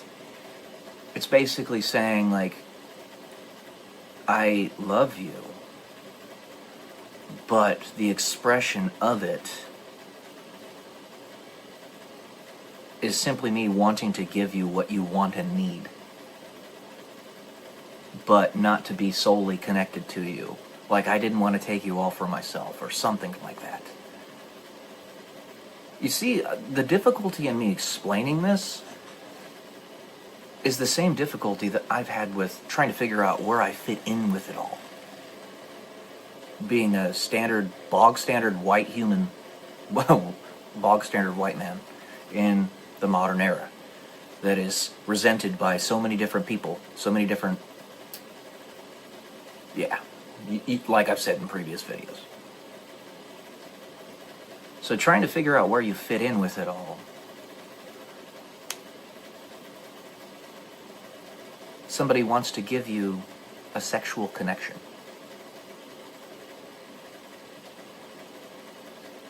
It's small, but at the same time it's not. And we live in a weird world. I don't know. You're seeing these thoughts come out of me raw. Every morning I look up to God and I say, hey, give me the words that I need to speak to convey the best message that I can to others and to my future self and my future progeny. So, to others, because who you are now is different from the person that you're going to be in 10 minutes, 10 seconds, 10 years. It's a different person. Same but different. Just a little bit temporarily dislocated is all. And other people are simply different frequencies, different interference patterns. All of the same whole. They're fractured off pieces of the same whole. So what is love? Baby, don't hurt me. Baby, don't hurt me. If I ever hurt anybody, whether intentionally or not intentionally, then I need to re-gauge how I'm doing it. Because I don't think that's the proper expression of love, unless it's tough love. And tough love has its place, and it's still love, and it's very important.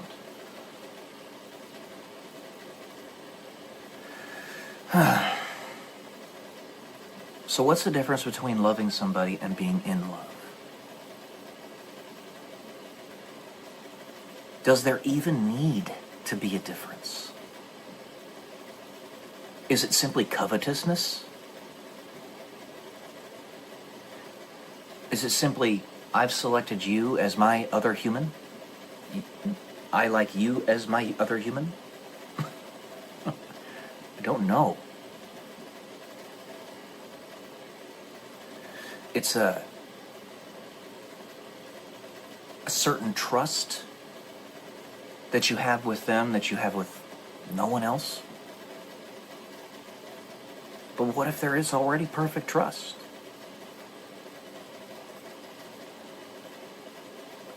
That the ultimate conclusion to it all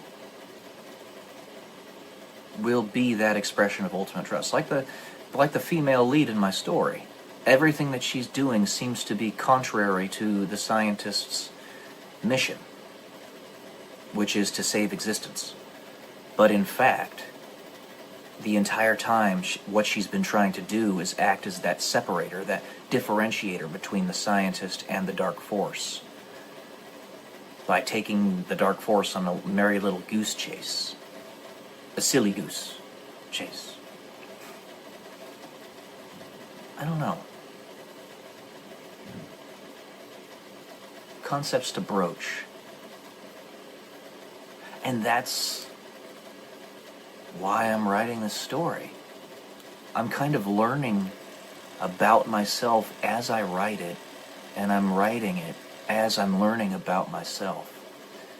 It's a Inception-like loop where you're creating and experiencing reality so fast that you get right in the middle of it and don't even realize that it's happening.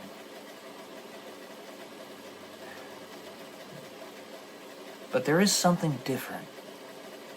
I do feel something different. It's just slight. And I think it has to do with me wanting to protect them. Wanting to call them my own. Wanting to covet them. I feel something different with those in whom I want to be in love. And that gets broader and broader every day.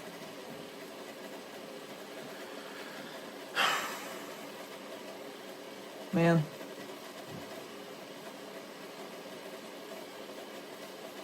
I really do wish that sometimes it would just be a little bit simpler. And that sometimes we could shirk all anxiety, all distrust, all fear, and just be with one another. Fully. In that perfect trust.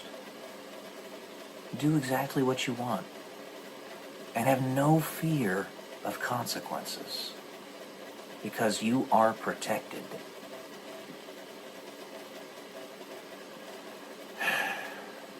And there's somebody I want to protect. I hope she'll let me. She's much younger than me. I bring that up several times because while it's not a rub with me, I know that it might be for others. Might even be for her. But just know that this used to happen all the time. It used to happen all the time. Where the woman would be 15, even 20 years younger than the man. If you look at Caroline Levitt and her husband is 60-something and she's 27. I don't see personally anything wrong with that.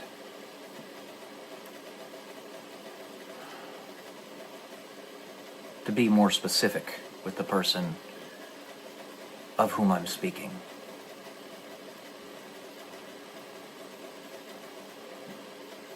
I want love. And I want it to be mine. I want to protect you.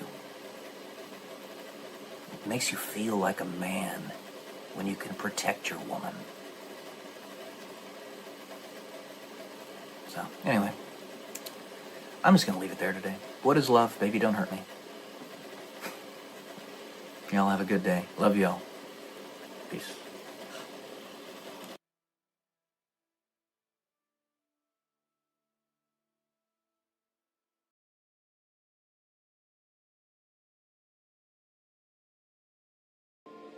Good morning, guys. Welcome to day 108 until I'm a YouTube millionaire. And today is going to be a review of Christopher Langan's The Art of Knowing. I read this significantly faster than I anticipated. Now, it's not a very long book. It's about, 140 pages? Yeah, 139 pages. Of course, as I've said before, I'll say it again, 5 pages of his book is like 20 pages of anybody else's book, because the guy writes very dense. He writes very dense because he is extremely intelligent. He's got an IQ of about 200, which has been tested on multiple occasions for him. It's actually what he's known for. He's insanely, insanely smart. One of the smartest people to have ever lived, and that's not me just saying that. He's got the works to prove it, this being one of them. But what I like about this, and I mentioned this in a short a little bit ago, is that, in general, it's rather easy to comprehend. He doesn't make it opaque. Though, I do have to say, once he got to On Absolute Truth and Knowledge, which is one of the essays in this book, it's right around page 100 or so, he starts to get opaque again. He starts using a lot of neologisms, which that means new words that he created, but they're accurate, and they make sense. They're words that are real words. It's just nobody's ever used them before, and it's using the actual structure and syntax of English. So they're real words, and a person as smart as him, no joke, can make new words. You know, I don't pretend to be as intelligent as he is, but I'm in league with him, and I've done that myself. I have. So, it's a very interesting book. A lot of really, really good ideas, as one might suspect, for somebody as smart as him. The first few essays, which are all about 10 pages, almost exactly 10 pages, and I think he did that intentionally for the first 40 pages of the book, just to make it so that it was a little bit easier for a person to digest, so that once they got 40 pages in, they were going to, quote-unquote, fall victim to the sunk cost fallacy and actually finish the rest of the book. No doubt that played at least a small part in why he decided to do what he did. He made all of the first essays 10 pages, first 4, and in very, for him, plain English. For anybody else, like, mind-blowingly crazy. It's very much worth a read. If you're looking for something that will challenge your perspectives, both scientifically and theologically, it's definitely worth a read. Let's see, I've got some points here. So, essay 2, as all the essays have to do with in this book, is free will. He was talking about neural signals. Yes, this is what it was. The neural signals that are detected in the mind, in the cerebral cortex and in the nervous system of the human body, when they're thinking of moving an appendage or something, actually, the movement occurs before the signal is sent. So, this is getting into the idea of the chicken and the egg, and how the way he explains it is that reverse time is technically possible, and how will can act in both directions in time. Your perception, your ability to affect reality can work in both directions. This, I very strongly agree with. Though, I do think there might have been some confounding variables in the study. I'd have to see how it was actually conducted, in that it could be that the person who said verbally, I'm going to move my hand to the right or the left or whatever, and the signal being sent and the ordering of it, it could have been that he just had, or she just had to think about the thing first before they did the action. They had to postulate in their minds. But even then, we're still cracking upon the surface of what actually is will in this regard. Is it still just a construction of different chemical reactions and all that? Or perception or layering of your story? It's really interesting to think about.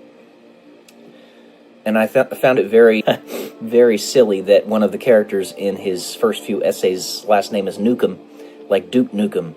I think he probably did that on purpose. Obviously, it's meant to be tied with Newcomb, for Newcomb's paradox, of course, but I did find it funny. I think of Duke Nukem when I think of the last name Nukem. Probably because I watch Lazy Game reviews all the time. So, how does will actually work? How does time actually work? How are they interrelated? And, yeah. I wrote this diagram as kind of an exposition on some stuff that he was talking about in the story. So this is the whole of the universe as shown by the cosmic background radiation that was detected in the Horn telescope many decades ago. And this is everything outside of it. All around. Now, whether we can see or feel or go to any place outside of the whole of the universe is beside the point. The point is we can conceptualize it. And if we can even conceptualize it as a thing, then it exists. It's the everything that is not the universe. It's crazy to think about. Because time is irrelevant out there, physical space is irrelevant out there, but we can conceptualize it as an out there. Therefore, just like nouns, it is a thing.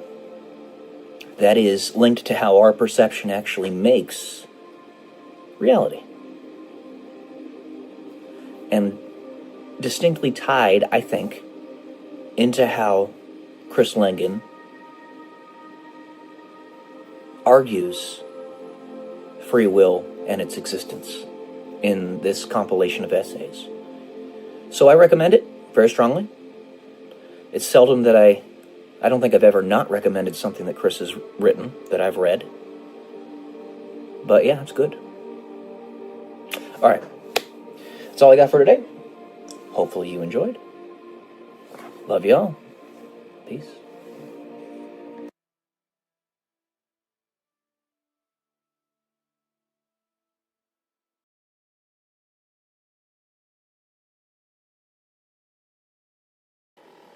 Good morning, guys. Welcome to day 109 until I'm a YouTube millionaire. I'm going to read another essay to you that I wrote several years ago. This one is called Changing Timelines. It's a little bit longer than the other ones, so hopefully we can get through this in an efficient manner. If you are going to change the past, expect the future to have something to say about it. If you are going to change the future, expect the past to have something to say about it. That is, resistance at every turn will be what you can expect. Because those things and people from a later period may no longer exist if you change anything now or earlier. And those things that exist in the present may change so much as to be unrecognizable. To have such powers is unfathomable. And I fall back upon a very key axiom, or mantra, if you will. All, one, or none. All other numbers are arbitrary unless one with authority says otherwise. Therefore, only God may have such powers, to be timeless, and to unilaterally decide the path of the universe, who and what will exist, and who and what will not. God, defined in such a context, would necessarily be the progenitor of all, and therefore the ancestor with the sole power to dictate what his progeny may do, or even if they may exist. But in that there is no such thing as time in a linear sense, what makes God in fact God? It's that at some point in the whole of existence of the universe, he stood alone and decided that there may be a light in the darkness. This does not mean what you may think, from my perspective. Darkness came first. It is what necessitated God to say, "Let there be light." But he did not say it in the way one might think. At first, it was a helpless plea into the void. Why won't you let there be light? Then it became a sorrowful request. Let there be light. Then it became a demand. Let there be light. Then it became a command. Let there be light. In that darkness came first, and nothingness is the natural state of existence, or is it? God survived the many assaults of the darkness, and eventually was the last person to survive in all of time, the last being to be alive in the whole of the universe, as the darkness had since consumed the light of everyone else. God found a way to escape, mourn, plea, and eventually resist.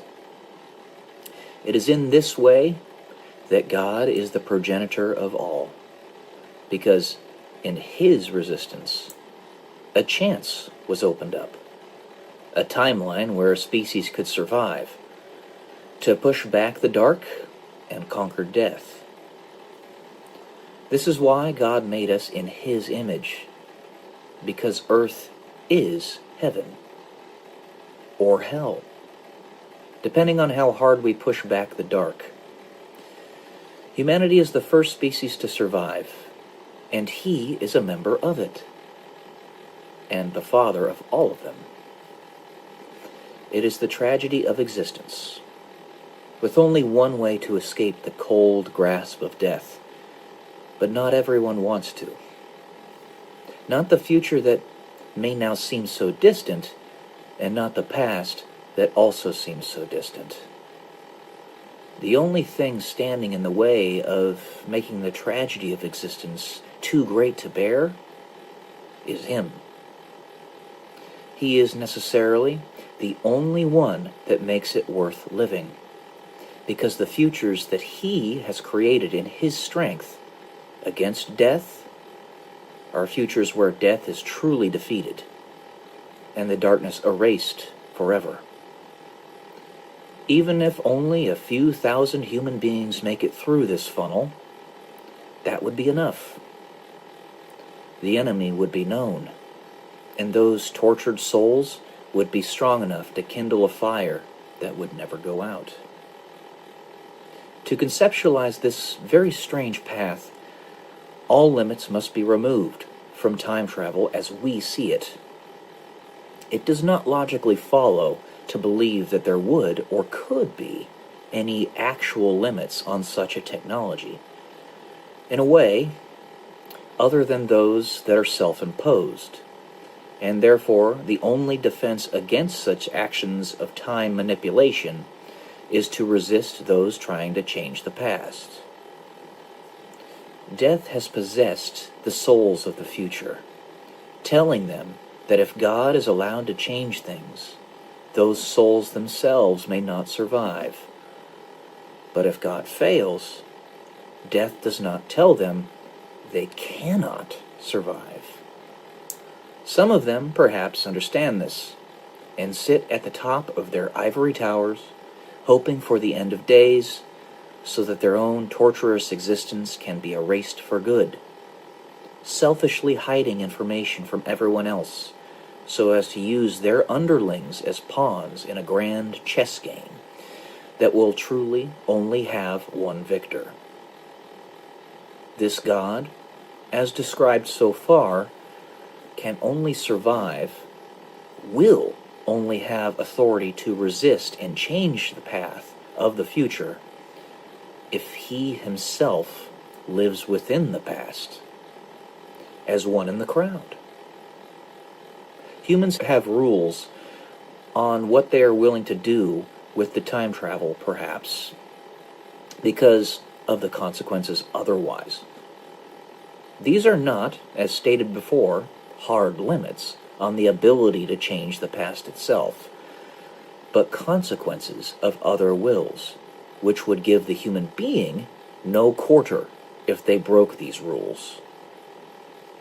The only real rule is free will.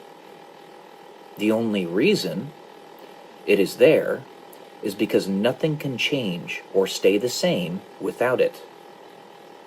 It is will that determines if the universe ends, and it is also will that determines if the universe survives.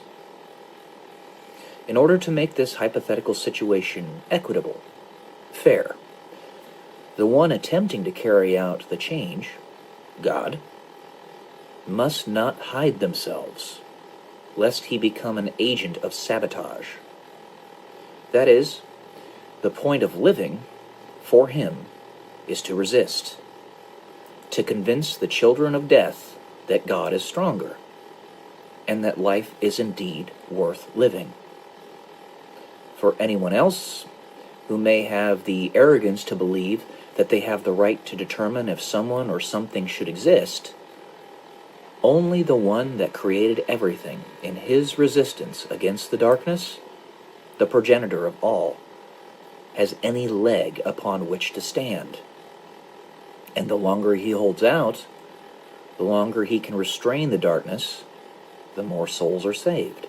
But this tool can also, and more equitably, operate as a mechanism that provides an option, where the future laid out already, and the one that God is effecting, can exist simultaneously.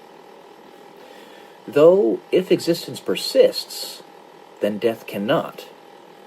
However, the children of death can remain, though their loyalties would be shifted.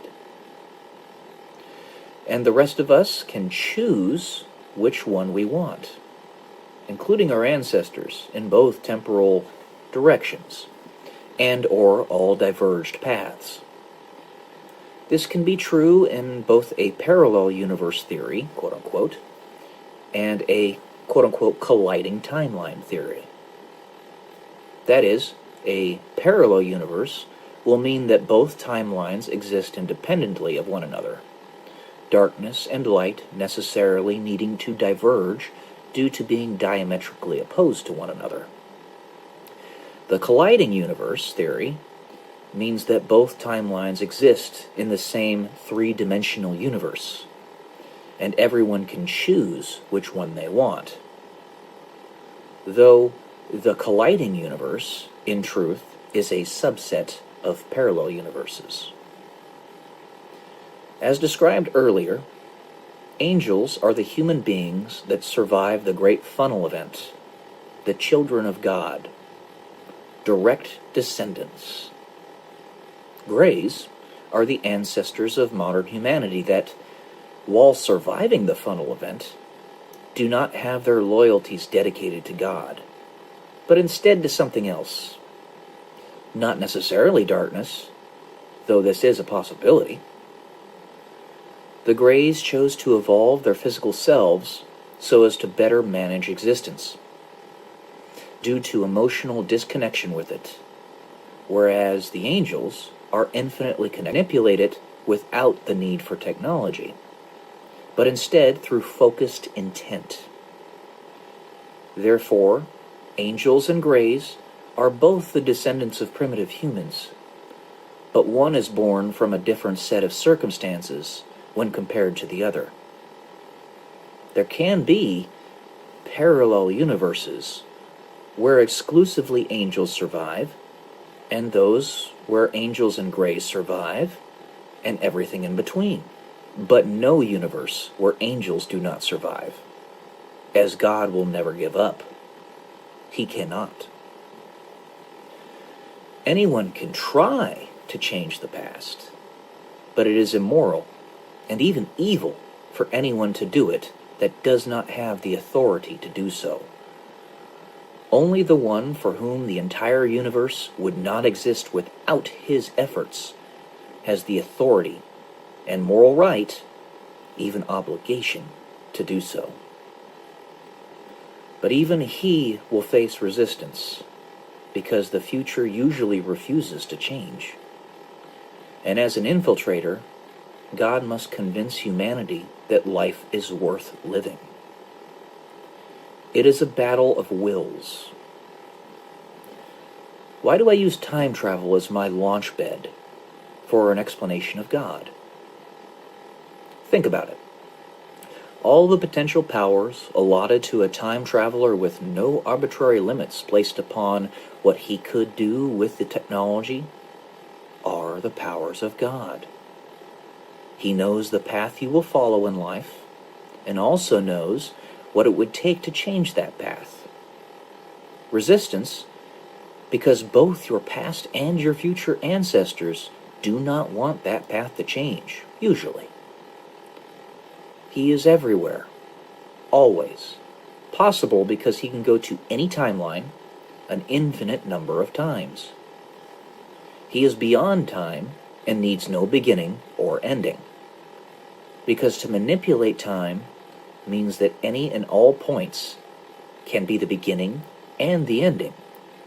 rather than a linear point from which all future events spring. God instead becomes a center of a four-dimensional sphere around which everything rotates, aka the divine choir. He is all-powerful, and more. And the stronger his will, the more the universe rotates around him. Therefore, the whole universe must rotate around him. All right. That's it for this one, guys. I hope you enjoyed. And now that I've read back this essay, I'm actually going to integrate it directly into my story. Love y'all. Peace.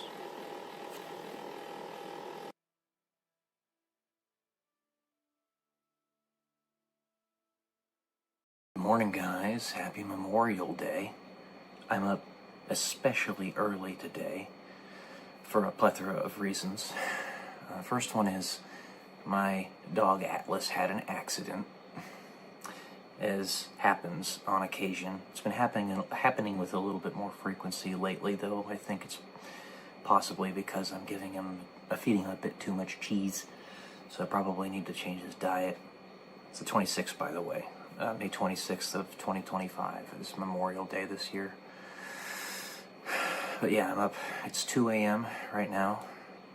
He woke me up from that, and also I was fasting the day before, which tends to make it rather difficult for me to get a full night's sleep. But honestly, I'm okay with it today, because today's going to be such a full day. There's so much stuff I need to get done that I might as well just get up really early, start it off quick, which I've already done some of the stuff, and then get to bed fairly early tonight, maybe around 8 p.m., and get up really early tomorrow morning. Well, not really early, but like 6 or 7 p.m. like I normally do, and go back to my normal schedule. But yeah, sometimes you just roll with the punches, and it doesn't really serve you to just lay in bed and contemplate your navel or look up at the roof, the ceiling. Might as well get up and start doing stuff and actively starting your day. You know, it kind of reminds me of how we used to get up super early in the military. When I was going on deployments, I remember we had to get up at like 2 a.m., 3 a.m. sometimes, just to get ourselves ready to get on the airplane, the jet, to fly across the Atlantic Ocean to get to Qatar, so that we could do our deployment. And then, when we were actually at Qatar, we would be getting up at 1:30 in the morning every time we had to fly that day, which was pretty much every day. Because when you're out there on a deployment, they work you to the bone, because you're there to work. That is what you're there to do. And I burned holes in the sky back then. We would get up super early, do a flight briefing and all that stuff, and thankfully it was all very cookie cutter because we did it so much. It was so routine, but we got up really early to do it. But there's also another aspect to this. When it comes to Qatar and the many countries in that part of the world, due to where they are in the time zones and relative to the equator, the sun actually comes up really early there, pretty much year-round. It's very strange. Usually comes up at like 4:30 in the morning. So while we would get to our administrative building and prepare for brief and all that stuff at 1:30, we were taking off at maybe 4:30, and the sun was already up. It was very, very interesting. But yeah, it's something I'm very accustomed to. It's not necessarily something that is ideal, not necessarily something that I want to do every day, but like I said, roll with the punches. If it turns out that this is how it's going to be, then so be it. I mean, I've got to work out today. We're going to go to the casino and do a slot stream, and my mom, I'm expecting, is probably going to get up pretty early to start that, because she's going to want to get back probably around 2 p.m. so that we can get ready for the little barbecue that we're having, the barbecue get-together that we're having at home. My brother Alan, well, all my brothers are going to be here, and their families. My uncle, obviously, my aunt, they live with us. So it's going to be a pretty nice get-together. And also it gives me a little bit more time to brood over a financial decision that I'm preparing to make. Because I want that house that's next door. I want that house. And because I want to buy up this whole court eventually. And if I have to liquidate my emergency savings to do it, I'm gonna. Now, mind you, it's just one emergency savings. I have many others. But so be it. I want that property. And I don't have the credit for it, because as you guys know, I've been duking it out with these demons for decades now, and it's decimated my credit worthiness. But that's how it is. You just kind of gotta, again, roll with the punches. And I'm putting it in God's hands, you know. You don't keep any of this. I'm not trying to be stupid, but you don't keep these resources. This is it's a scary financial decision, even for me. A person who touts himself as fairly financially stable and savvy, but the houses in California are so goddamn expensive that you have no choice. You have no choice. And I need to get my family together. They mustn't be a diaspora. They mustn't be atomized. And this is honestly something that there's a tradition in society of it, where entire towns would be family members, and still are in the United States. There's a little town up in the mountains on your way to Reno, from where I'm currently living, that's 13 people, and it's one or two families that started a town together. And you can do the same thing with a court. Now, obviously, we're already a municipality in Roseville, but I'm just saying that. You get yourself a postal code in the middle of nowhere. If you wanted to start your own city, your own town, you can do that. You just need a post office. So, yeah. That's where I'm at right now. I'm leaving the financial decisions chips where they may fall, in the hands of God, praying that He will finally give me the breakthrough that I'm searching for. And if He's waiting for me to completely give up, to let go of everything for that to happen, well, I think I'm kind of indicating that I'm letting go and letting God, as they say. So, there you go. I've got resources, but I'm not a wealthy man. I just try to manage them well. So, you want me to be honest on this channel, guys? There you go. It's it's nerve-wracking right now, but we're gonna get through it. I want that house. All right, love you all. Peace.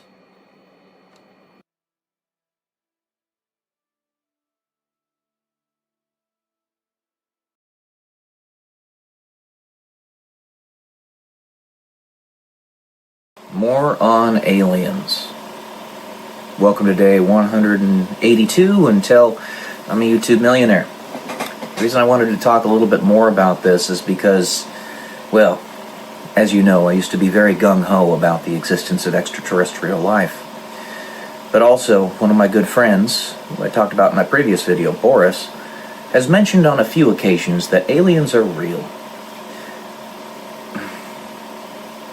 No, they're not. They don't exist. They don't.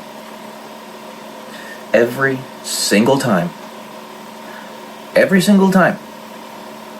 that something crazy has happened, like the New Jersey drones, we found out they were drones, or this steel or metal ball that was discovered recently in, I think it was somewhere around Peru, I can't remember exactly, some South American country. There is no proof whatsoever that that steel ball is anything aside from some complex hoax, some military experiment,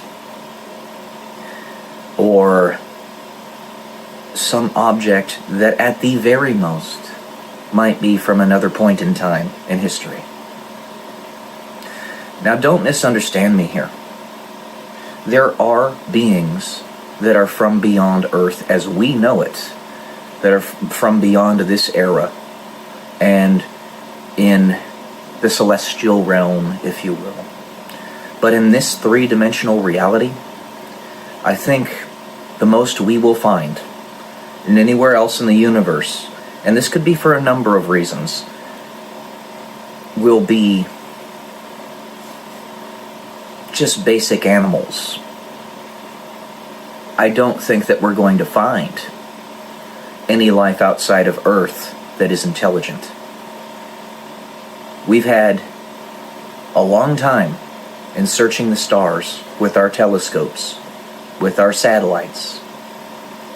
This is the point right now where we should be seeing the signals. There is less than a 50% probability that we would not see one up to this point. With human eyes looking onto them and saying, oh, that is an otherworldly signal. We still don't see them. It's because they're not there. Everything, these little pieces happening, the reason that's happening now is because it has to. Because we're at that 50% threshold right now. And if it doesn't happen, if it doesn't mold our perception in some way, shape, or form, that they're going to no longer be perceived. And if they're not perceived, they don't exist. Frankly, they don't. And we're not going to manifest them into reality. If they want to exist, they have to straight up show themselves. They're not going to. Because they're just specters. They're ghosts. The ones that are here that have shown themselves are not foreign. They're what you already know of. They're your family. They're the ones that love you. That are here to protect you. That are here to serve you. They are in fact you. No. Those aliens, they're not there. They're not. I explained some of this actually in my story, and it looks like nobody's going to read it. Page Publishing has told me that I've gotten 20 book sales. I know they're lying to me, which that should be grounds for a suit, but there's not enough money there for me to sue them. But they told me I sold 20 books, so apparently nobody's going to read the story. Okay, fine. I'll just explain it here. Those gray aliens that are in our pop culture, I want to be proven wrong. I want you to understand that. I want to be proven wrong. But I won't be. Those gray aliens are us. They are us. When we develop time machines, which if we can conceptualize them right now, that means we're going to invent them very soon if we haven't already. Okay? Period. End of story. If we can conceptualize it, it's only a matter of time before we actually make it a reality. These gray aliens are us from a divergent timeline. Our future, where we barely survive this great divide that we're going through right now.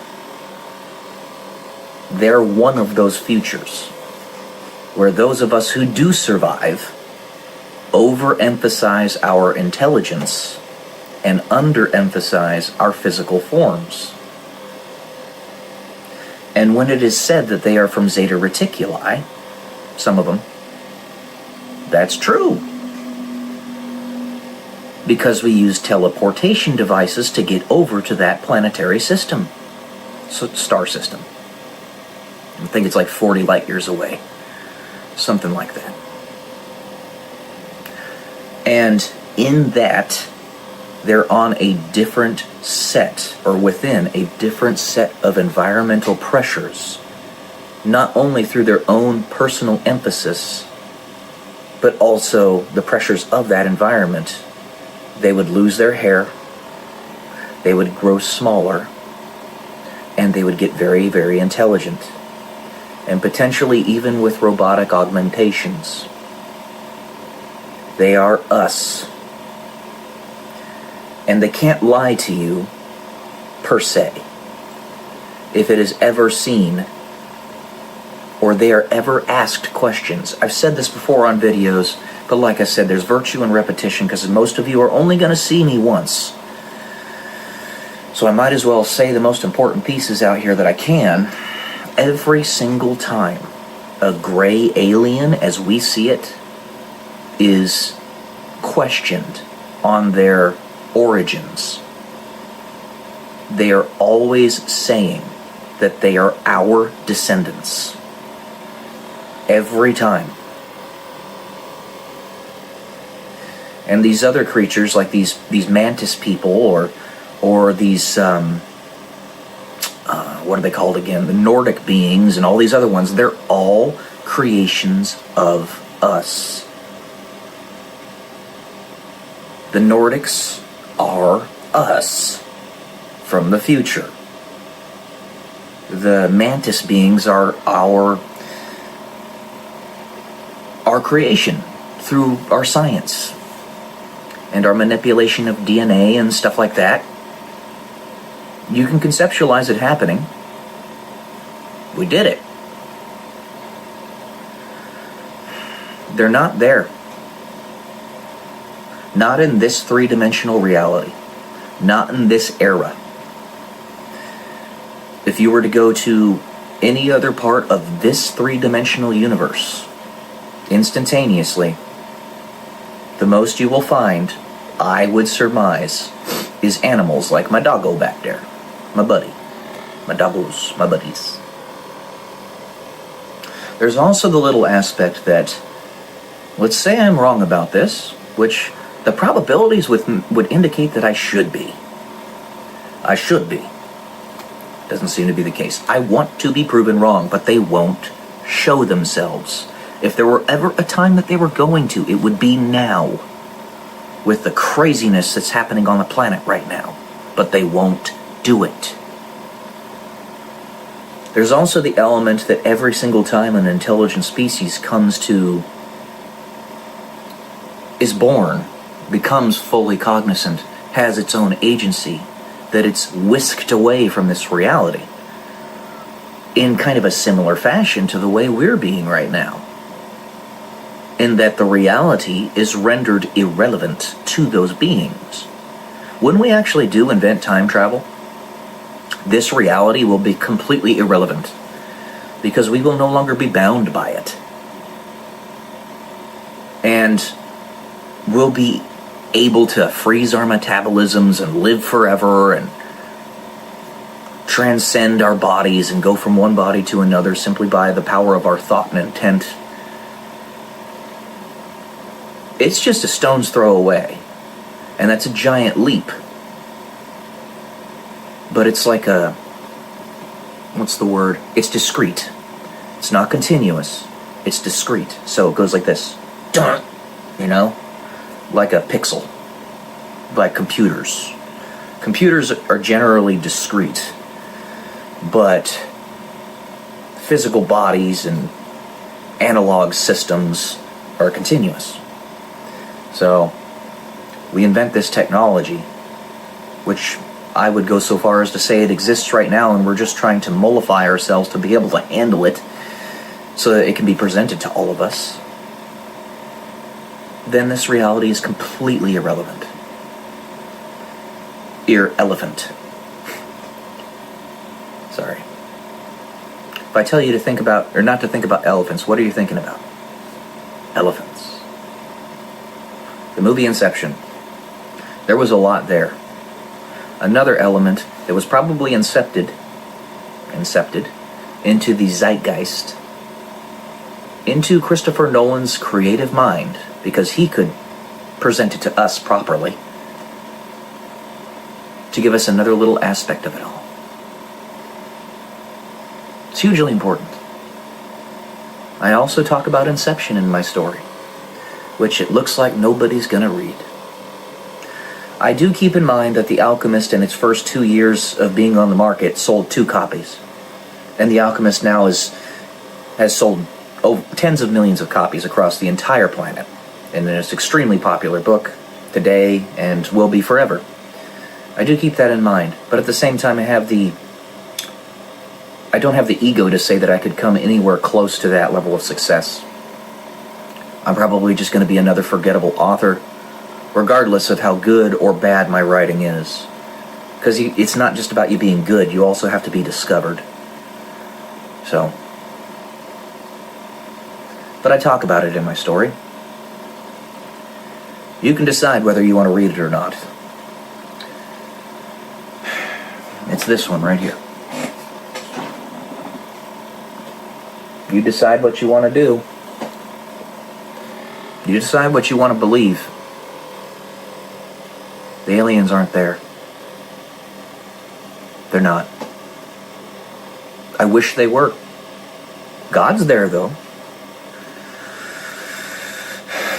Again,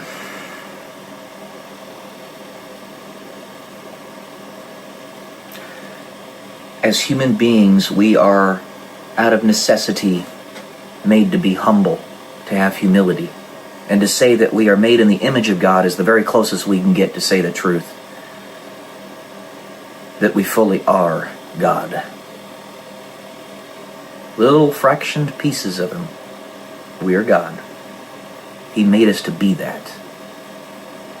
We're the ones that are actually making this reality around us. It's our perception that makes reality. And the aliens are not there. They don't exist. Until they prove me wrong, they will simply be specters, ghosts, our descendants that are trying to force the path of reality in their direction so that they continue to exist. But they don't. Alright, guys. That's all I got for today. I had to say something here because my friend Boris has brought this up several times and I think he's being misdirected. But, I love y'all. Peace.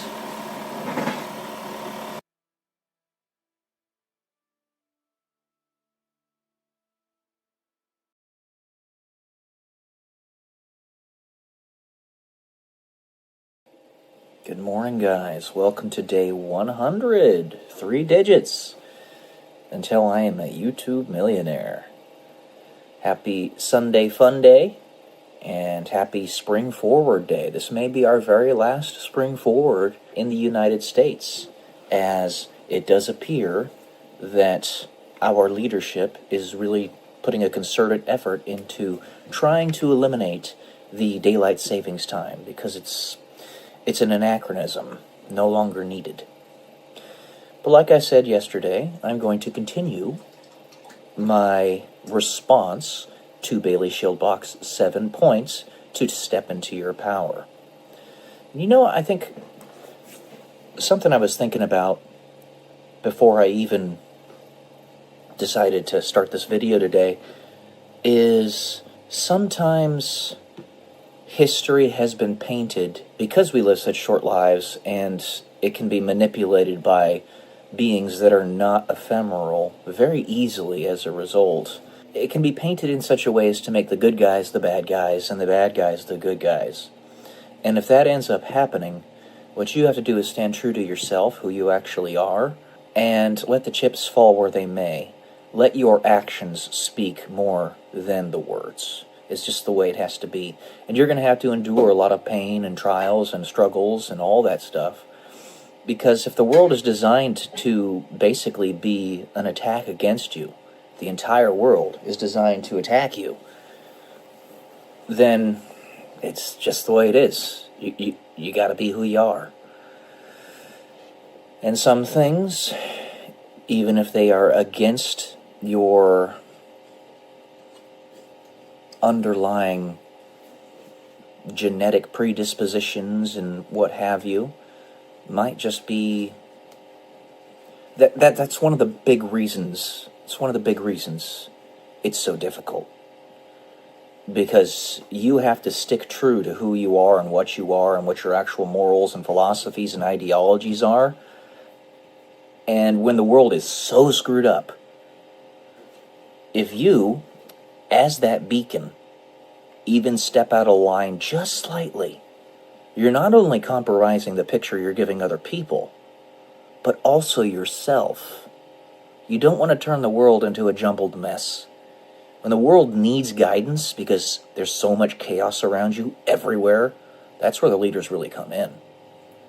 The leaders, what their purpose is, what they do to actually be real leaders, is they stand true to those principles. I had myself thinking more on... I'm a moron. I had myself thinking more on this through how the genesis of communist China came to be. That's kind of a redundant phrase, but through the genesis of communist China. The only way communist China came to be was because of the guerrilla tactics they carried out. They had the nationalists and the communists. Nationalists, they didn't have a firm enough ideology upon which they were willing to die. And therefore, the guerrillas ended up winning out the day. But that's a side note. I'll get into that later. Let me get to these points that I was going to talk about. Number 5 that she talked about, be disliked. I have a couple points here.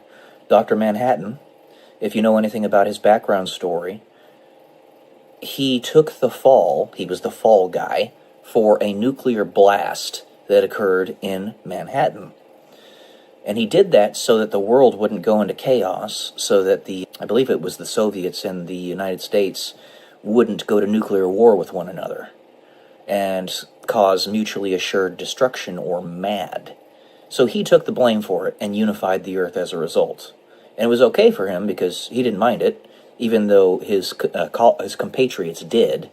They didn't like the fact that he had done it, because he lives a very long life, and it was no big deal. He could just come back at a later point in history and show people, hey, actually, I wasn't the bad guy here, but I needed to calm down tensions so that you guys could survive.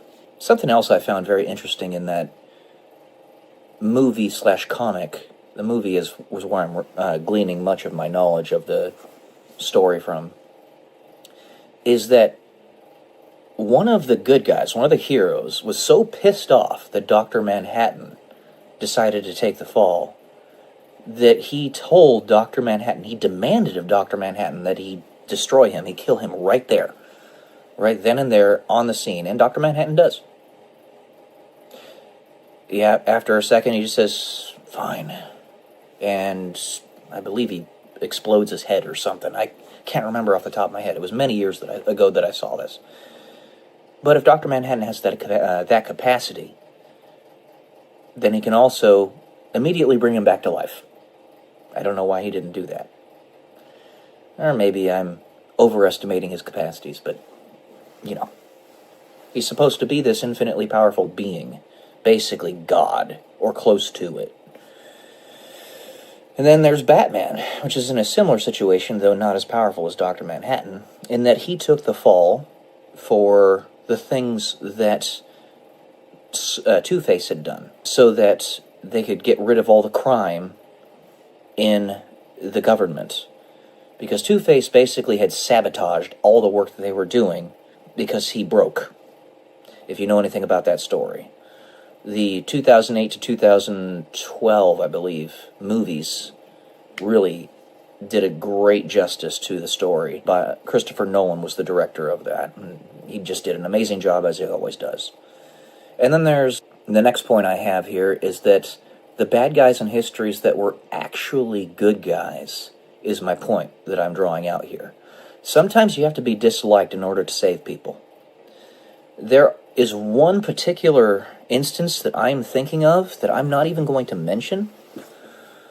You guys can probably put the pieces together, though, because it is so deeply, deeply blasphemous. Now, I'm a Christian. You can think about that. Number 6, be willing to stand alone. And this ties in to number 5, being disliked. I think that was the point that she was making. And, you know, part and parcel to this, not just standing alone, being disliked like Dr. Manhattan and Batman and all that stuff. In my personal life, I can connect this to how I was treated in the military and other professional endeavors of my life. For some reason, while I was in the military, I remember distinctly that my squadrons in which I worked would constantly cycle between overactivity and underactivity. Now, they say there's a lot of hurry up and wait in the military, but this was manufactured. And I could tell. Like, there was no other reason. Because it wasn't like we were getting ready to deploy or something and we needed to get all of our trainings done and stuff. No, people just all of a sudden would pop up in the squadron, like everybody would be there one day, and then the very next day, they'd all be gone except for me, and maybe 4 other people.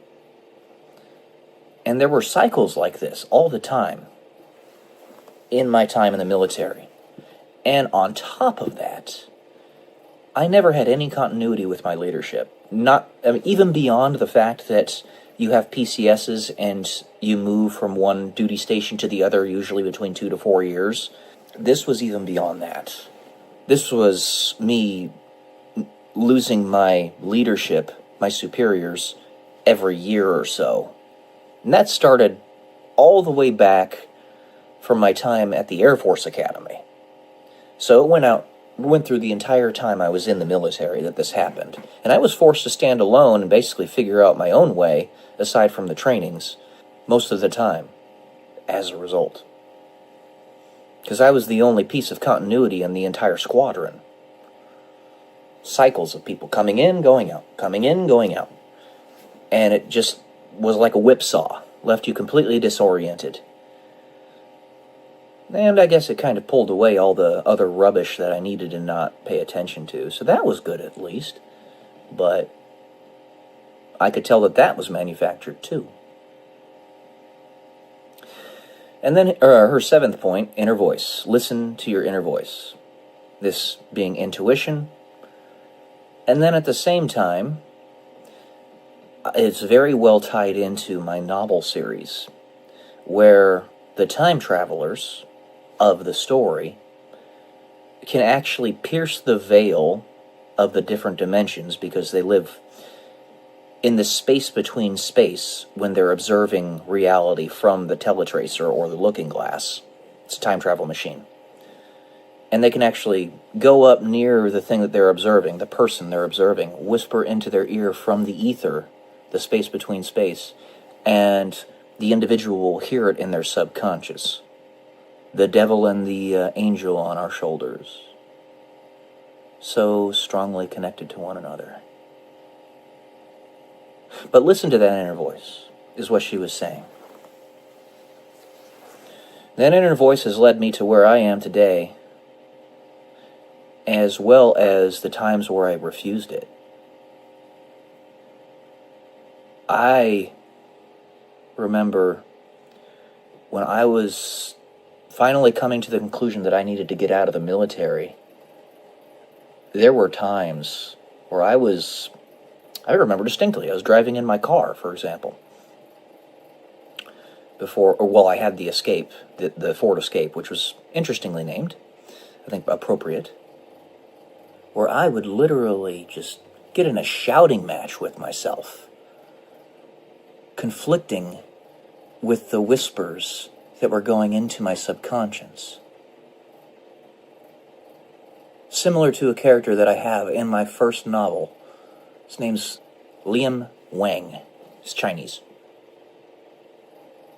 I was in a shouting match with myself because I didn't want to do something that my subconscious was trying to nudge me to do. And I still don't want to do it, but I'm going to because I have to. I'm okay with that. I've accepted it. You guys can probably imagine what that is. But this has taken a very long journey to get to this point in my understanding and my acceptance of where I am in life. So I say, so be it. Especially if it turns out that me, Peyton Pearson, I am a villain in somebody else's story. And sometimes I just need to make my own decisions. More than sometimes. All the time. So, a lot of this discussion of Bailey Schilbach's points, the reason I'm doing this, aside from the fact that I love her thoughts, they're fantastic, is I want to let her know that I'm picking up what she's putting down. And I hope we can keep doing this. So, okay, that's all I got for today. I got through all 7 of them. I'll try some new stuff later. She's probably going to come out with a video today, so maybe I'll review that. Alright, guys. Love y'all. Peace.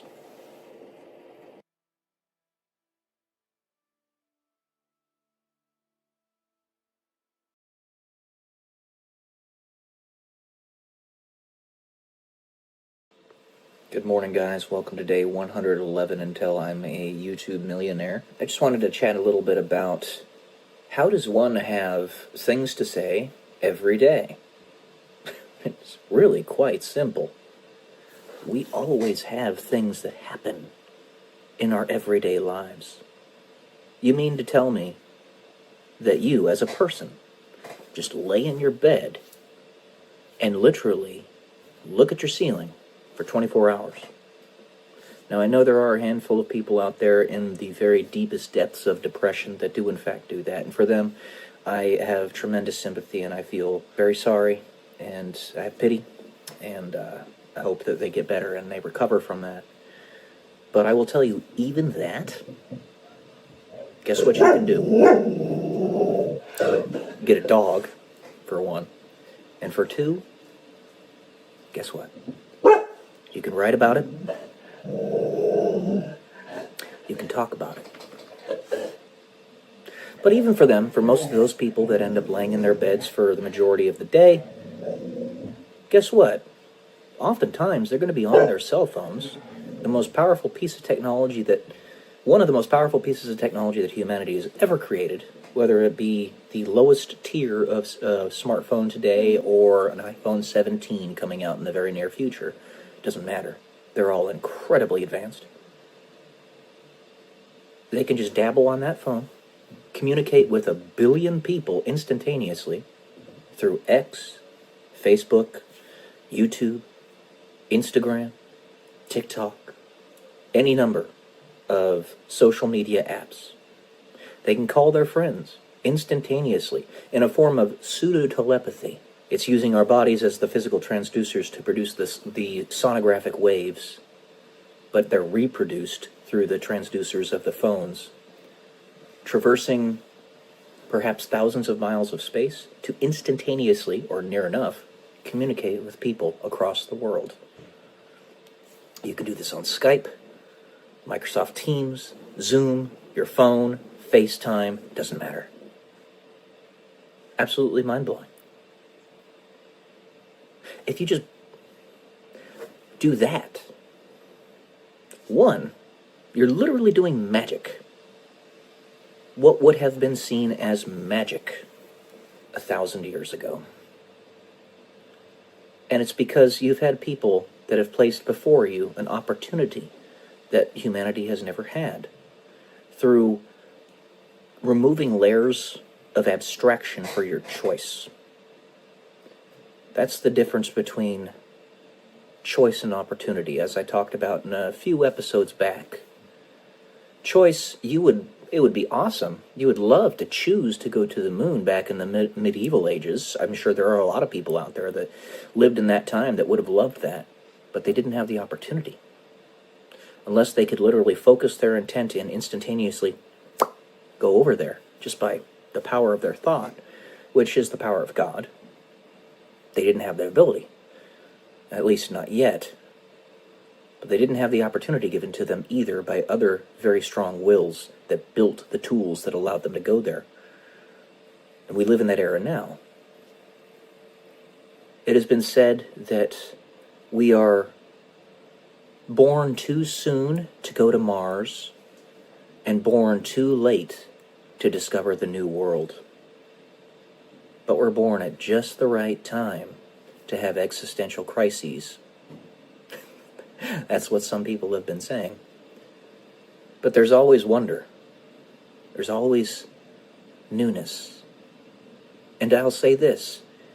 If that world where you are unable to get to Mars is the one in which you live, and you want to go to Mars, you are the one to put in the effort to get everybody there, or to play some type of part. Believe it or not, the ripple effect of everything you do, whether it's posting a simple video like this and talking about it online, or literally writing the equations to build the rockets to send to the moon, it doesn't matter. It's all important. Every last shred of it. What I'm doing right here, for instance, is adding to the social zeitgeist, which is the psychological, social, cultural undercurrent of the era, the paradigm. I'm building the idea in people's minds that such things are not only possible, as most people would accept that it indeed is, but also necessary, something we should do. Because it absolutely is something we should do. You know, Elon Musk talked about this a little while back, and I've said it hundreds of times. I'll say it 1,000 more. For the first time in the entire history of our planet, 4.6 billion years, the entire history of our solar system, but let's just keep it to our planet right now, a species has not only had the ability to, of their own volition, leave the bounds of our atmosphere, but we've literally done it. For the first time in 4.5 billion years, we went to a different celestial body. One of our beings, several of them, stepped foot on the moon. A celestial body which just seemed perfectly placed, perfectly aligns with the sun during eclipses, to precisely at this era in human history, because it's constantly moving farther away from Earth, at this era in history of this planet, we just so happen to be born and exist at just the right time for it to perfectly eclipse the sun. The stuff, the probabilities, all of that is mind-blowing. Suffice it to say, you have more power than you believe you do. And if nothing else, if the principal and only thing, in fact, that you do in a video like this, I bring this up really because was somebody I watched yesterday who was like, why am I even making videos? Why are you guys even listening to me? It's like, this is why. But if the only thing you do is tell people that they are worth it, that's everything. That is everything. You give people the belief in themselves, and they can take that to the edge of the universe and beyond. And I tell all of you, We are the ones creating the future. It's us. You are so much more important than you realize. All of you. Alright, that's all I got for today, guys. Hope this helped. Love y'all. Peace.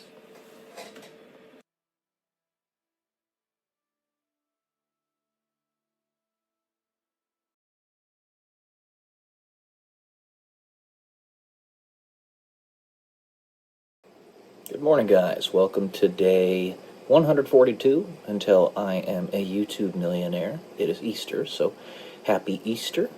He is risen. And it also just so happens to be 420 Blaze It today. April 20th, 2025. Today what I'm going to do is I'm going to, once more, read an essay to you that I wrote back around 2017 time frame.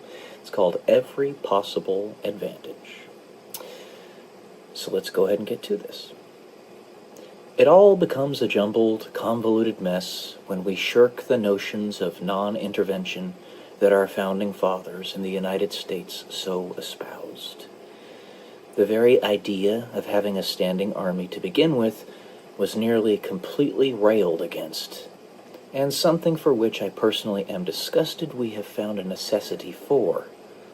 But one must operate within the reality in which they exist. If they want to make any real, palpable change, so long as we act as the infiltrator, it is still possible to make a difference, to tear down the structures that so bind us, to tear down the structures that call us to kill each other. This is the truth of any member of the military, with the fire of humanity beating within their hearts. Before I continue, I did want to elaborate on this. The number of individuals within the military that are genuinely bad actors is a small number. I can tell you this from experience. Whoever or whatever I am as an individual, the good guys, because they were in an institution that would not allow them to do anything else, would always give me a wide berth. They would leave the situation as much as they possibly could. The only thing that remained was enough people in any situation in order to maintain the illusion that the military was actually there to help people. So I can tell you beyond a shadow of a doubt, with certainty, that the overwhelming majority of people within the military are good people.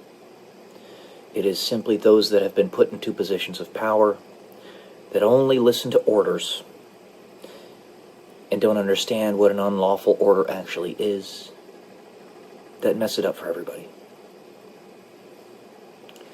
I'll give you an example of this. When I was in pilot training at Del Rio, Texas, it was Laughlin Air Force Base, and usually it took about 3 weeks before my leadership discovered this program that they had going on with me behind the scenes. And when that happened, the leadership almost unilaterally would retire from the military. Not unilaterally, but almost. And it was only after several iterations of leadership and several points at which all of the other trainees were meant to be pushed away from me. They had all other fake obligations put up for the day so that I would be alone in the room. Would one captain be made to be the commander of the unit that would not quit immediately? Because kind of like that person would read the writing on the wall that eventually somebody was going to have to stay. And if somebody was going to have to stay, then it might as well be somebody that could be forgiven, I guess. I could get deeper into that, but I'll leave it at that for now. I have never personally been directly responsible for the deaths of anyone in my time in the military, but am saddened that the darkness within our family has necessitated its existence for such an extended period, with such massive reach. 99% of my colleagues agree. No military member, save for the mindless beast, is in the military for self-aggrandizement or ego, out of barbaric tendencies within us, out of an innate desire to kill.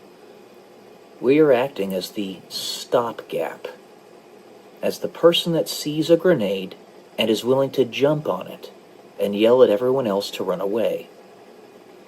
We use ourselves as collateral, knowing that it isn't just our bodies that die when we sacrifice ourselves by taking the lives of others who wish to do harm upon the righteous. We are also sacrificing our souls. We know this, at least in some small shape, way, or form. I do not hold up the military as a false idol, which is why I so rarely mention my association with it, only in specific circles when it comes up in discussion, things of that nature. It is not something I'm necessarily proud of, not something on its own I am ashamed of.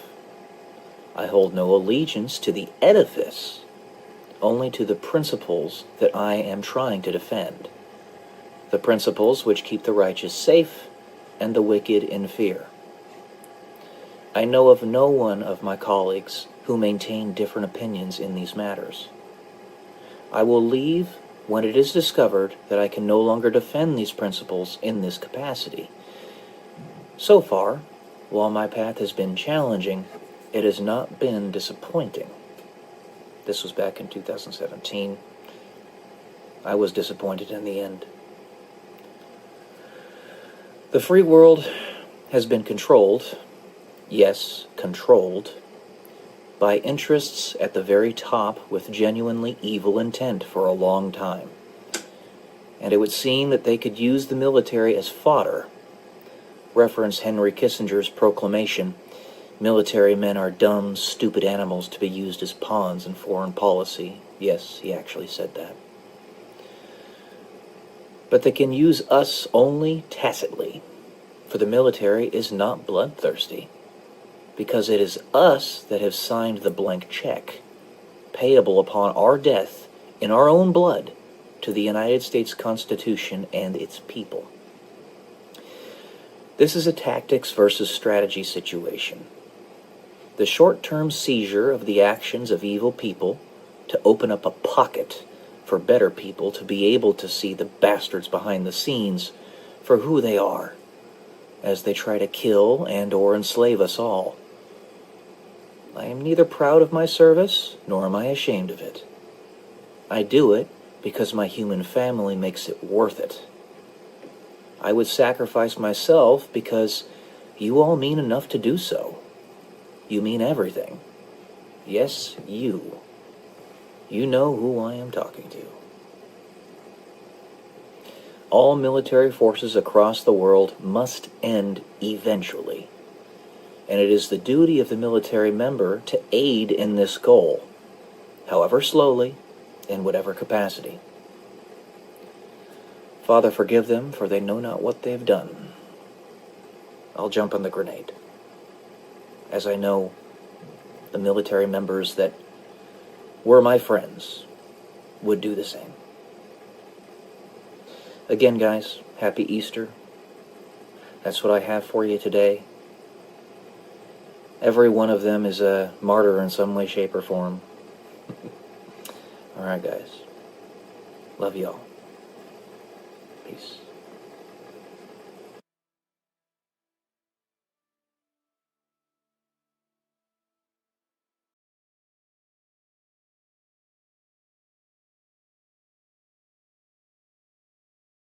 Good morning, guys. Welcome to day 147 until I'm a YouTube millionaire. Let me give you a really nice, quick, simple, straightforward way that you can start making a return on investment right now. Make money. You could go on Craigslist or Facebook Marketplace, buy a 20, maybe even 30-year-old RV for $5,000. Let's say it's a 25-footer. Make sure that everything's working. The plumbing, the electrical, microwave, the engine, the air conditioning, the heating, the water, all that stuff. Make sure it's all working. And then test it a couple times yourself. Maybe take it out for a couple trips to a camping ground. Do it yourself or do it with some family members.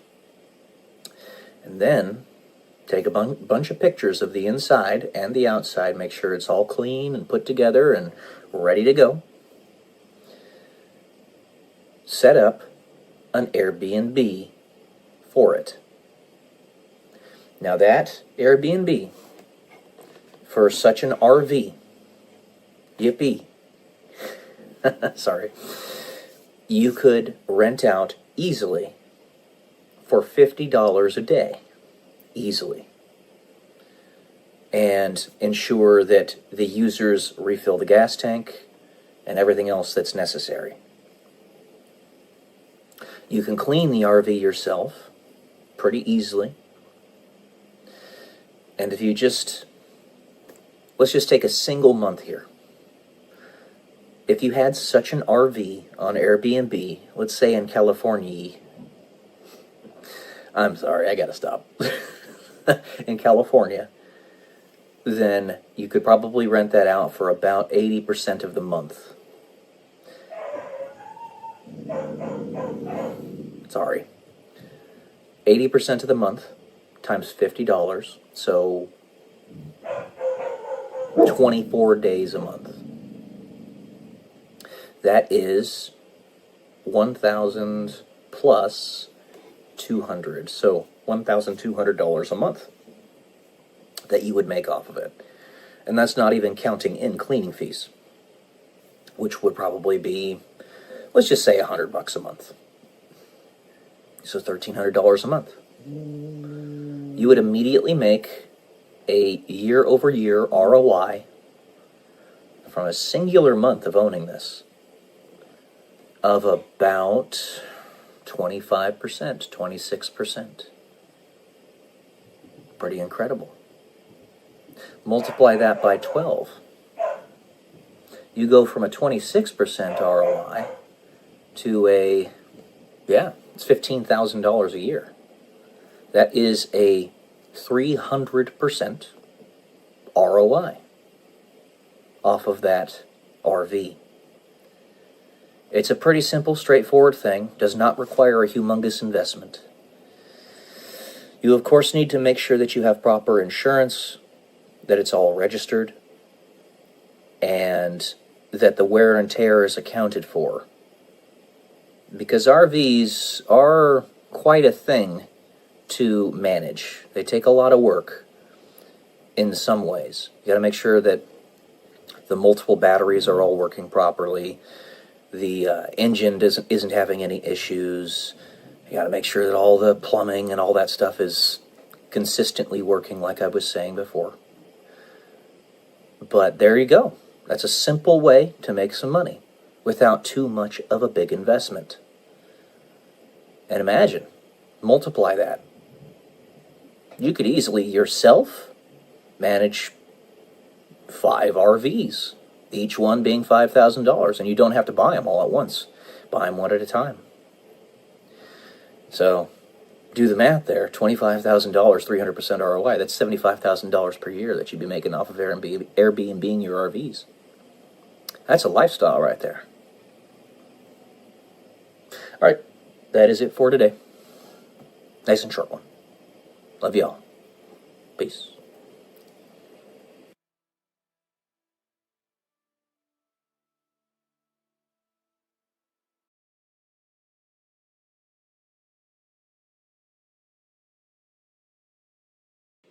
Good morning, guys. Welcome to day 139 until I'm a YouTube millionaire. Speaking on my last video, how should I put it? Sometimes you need to just have a little bit of an anger release valve, if you will. And there's a lot of things in this world that frustrate a great many people that are like me. I want change to happen. And when it comes down to brass tacks, I was just thinking about this before I started this video. I know that a lot of really good people, a lot of earnest people, a lot of people that are in the same boat as me, have the same mentality as me, are doing everything that they possibly can to fix what's going on in the world today, to make the world a better place for everybody, more equitable, more free. I get that. And I just want to make sure that they know that I deeply appreciate what they're doing. I do. But sometimes you just get angry and you gotta let it out. So, I'm just a guy, but I think in a way I'm kind of an avatar of many 35-year-old men, at least in the United States. Probably you could say extending to the Western world in general. Kind of a lost generation that we're trying to, almost like the prodigal son, we're trying to re-find, or prodigal son's trying to get back to dad. But the frustration is, I know that everything that can be done is being done at a lightning pace right now. And it's still taken about 20 plus years to get to this point. Yet, and this was going to happen. You don't reverse an 8,000-year-old pedophile satanic worshipping ring in a couple generations without extreme resistance. I get that, but, if I feel like my life is being burned away, and I want to make an impact. There's two things in my personal life, and I've mentioned this a few times, that I have not accomplished, that if I do, then I'm done. I'm done, quote-unquote. But it's like they're mentioning in the book The Alchemist, which I'm reading right now. There are people that hold off doing the last thing in their bucket list of things to do in their lives because they'd be like, I'm done. There's no reason to live anymore.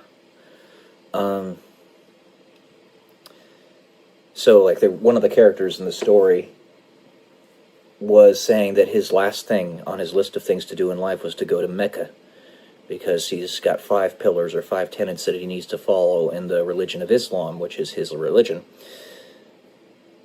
Think of that what you will. That's a side point, but he put off going to Mecca because that's like the thing that's keeping him alive, is what he said in the book, and not so few of words. But the two things in my life that I want to get done, that I want to do, of course, I don't have the same mentality as this guy trying to get to Mecca, in that I want to do these things not because it's going to be, me saying I'm finished. I can stop doing my stuff now. No, it's so that I can start doing other things too. And that is have a family,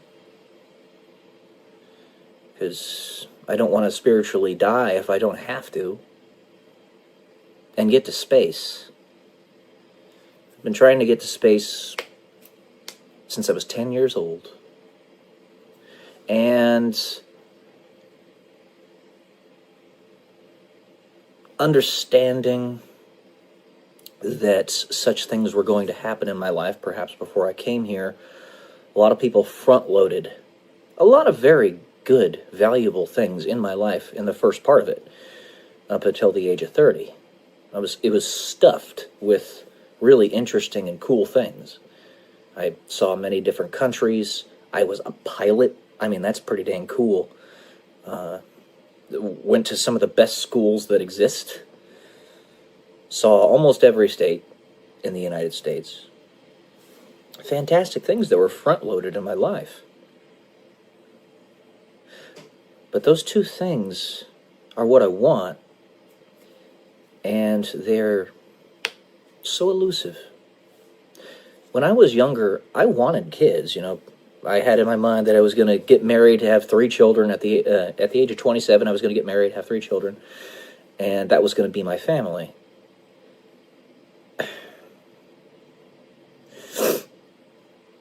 We're now 8 years past that point.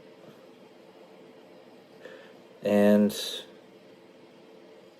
life just sort of seems to be passing me by. Anyway. And then you see, and I understand it's got to start somewhere, and I'm not mad about this, but you see that all-female crew that went up in Blue Origin to space just because they're celebrities, because they're perceived as being special. I've been busting my ass my whole life to get there, and then I was literally kneecapped. Well, as literal can be, if you will. You get what I'm saying. I can hardly walk right now.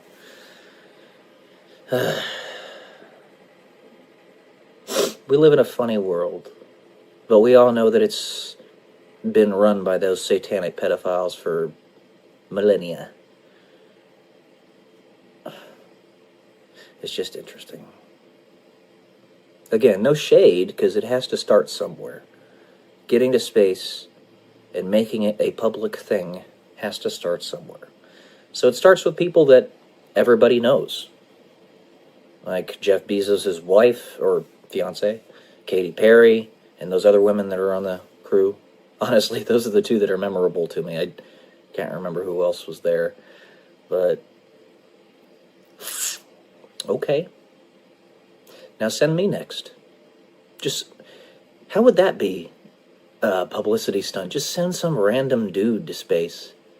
Because I am living just as some random dude right now. Send some random dude to space, then anybody can look up there and be like, oh, maybe I can go. Huh. Okay, I think that's where I'm going to leave it today. I have a little bit of a surprise later today. This April 17th, 2025. Going to be doing some fun stuff with a friend of mine.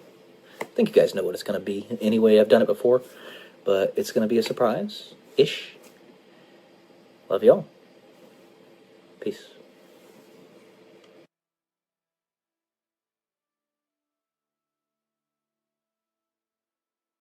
What would you do if everything that you were doing in life turned out to be for naught? Welcome to day 169 and Tell Me You 2 Millionaire. That's the premise, the idea behind this episode today. Every venture that I've attempted to broach in my life, whether it be being an Air Force veteran, being a pilot, being an electrical engineer, trying to become a copywriter, etc. Trying to build my real estate portfolio, become a real estate entrepreneur, all that.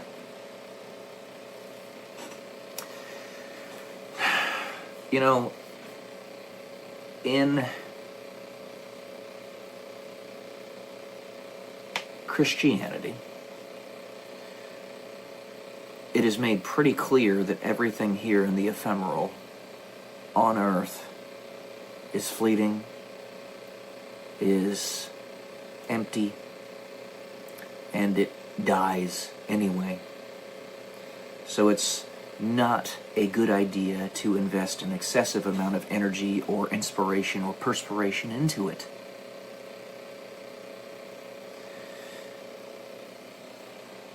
And I've been pushing that boulder up the hill for all these different things. Right now, trying to build this YouTube channel, missing the point that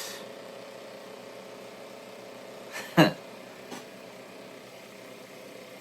it's about leaving some type of positive inspiration for other people. But the taunt, the tease, the pain that the dark forces of this world and beyond constantly put in front of you, the carrot, is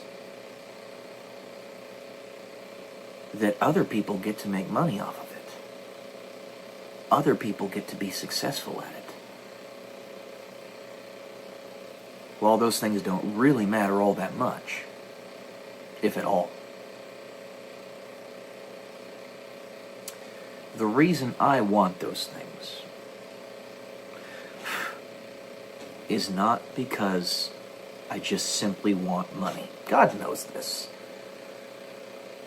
I want to use those resources to build.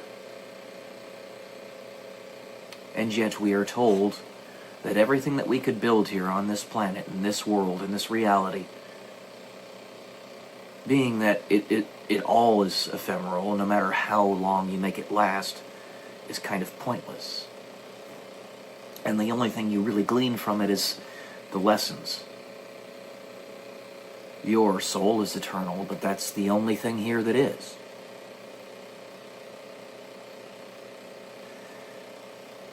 So no matter what resistance you have to face, what matters is the lessons you get from that resistance, is how you react to it, and that's why. Because it's the only thing that gets out of here. You take nothing with you when you pass away. What you want is to leave something behind that's actually worthwhile. But we're told that even that is not necessarily all that important.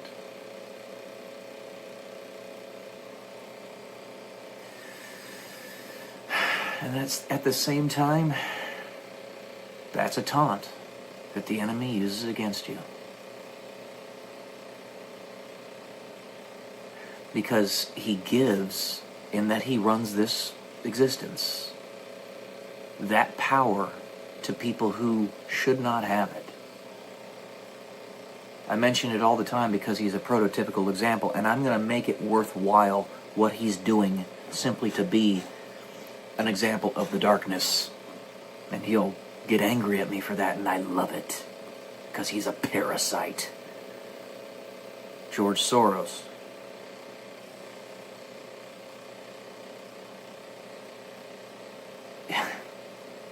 He's the one that has billions of dollars. One of the people.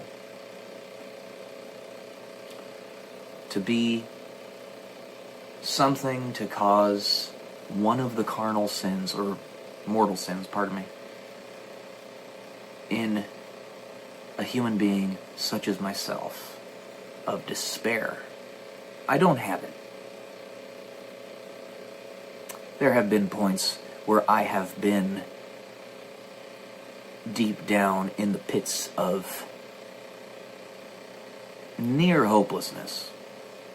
But true hopelessness is despair, and I don't have that. I never have. Because I know that no matter what I'm resigned to do, I'm still going to have an impact. This connects to what I'm reading in my current book that I'm reading, Chasing the Wild Pendulum. There's a, if you want to talk scientific about it, there is a frequency, a fundamental resonant frequency of the entire planet and everything on it. It's right around 5 hertz, 5 to 7 hertz. And the more powerfully you can get yourself entrained to that signal, the more powerful your ripple is of your actions and reactions in your life. The more of an effect you can have on the way people perceive the world around them. And perception is reality, based purely upon what we know from the double slit experiment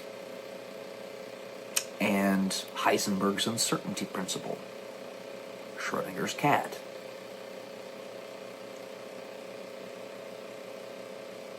Everything that we do or think we know in reality is based upon belief and consensus. It is perception. And if we can believe that belief is the core of everything, and that knowledge is purely convergence, coherence of the reality in which we live, nothing more, nothing less, then the day will come, however long or far into the future, where we legitimately don't have to move a mountain one stone at a time, but can move it with our minds. Faith can move mountains. Everything we need to know is there. And if we want to stop this giant bamboozling and sucking us down into despair that's happening in this world, or trying to, then a great way to do that is to show the irrelevance of what those parasites are doing. It is the way. That is to tell people and show people that they are worth it, that they have an infinite potential and capacity that they just haven't seen yet, but it's there. You have to have somebody that truly believes that. Group of people, maybe, that no matter what resistance they face are going to keep on saying it, are going to keep on believing it, are going to keep on pushing to make it a reality. If you remember what happened during the COVID nonsense, there were a lot of faithful people, and you can see it in the charts, the graphs, the statistics. Faithful people who believed that God did not show up when he should have, that he failed. He did not. It was merely a revealing, a removing of the veil. Because while you and I might understand just how corrupted this world is, and writ large, Christians that actually are not nominal and truly do believe as well know how corrupted the world is. You are your brother's keeper. We're in the business of saving souls. The rest of them did not know. And through the process of the COVID nonsense and the entire control grid breaking down around us, people began to see, are beginning to see. It's a generational process. We were told that there would only be a select few who actually made it to this Elysium, heaven, Eden, God.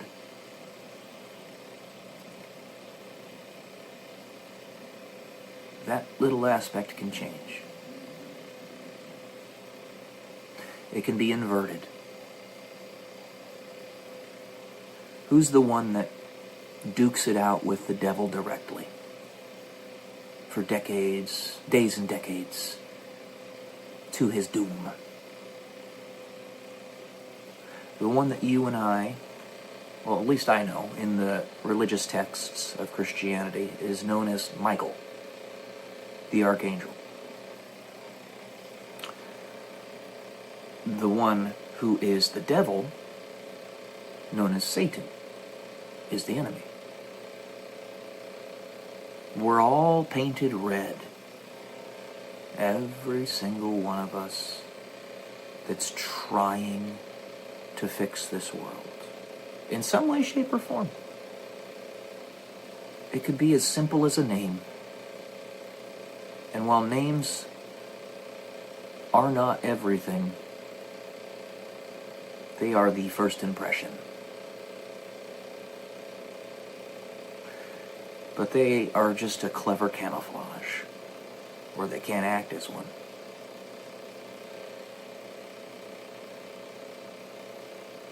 All you gotta do is believe.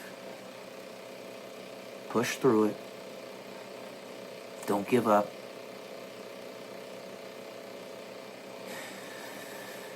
Because that's the thing that the enemy's trying to destroy. And if you just believe despite it all, you've won.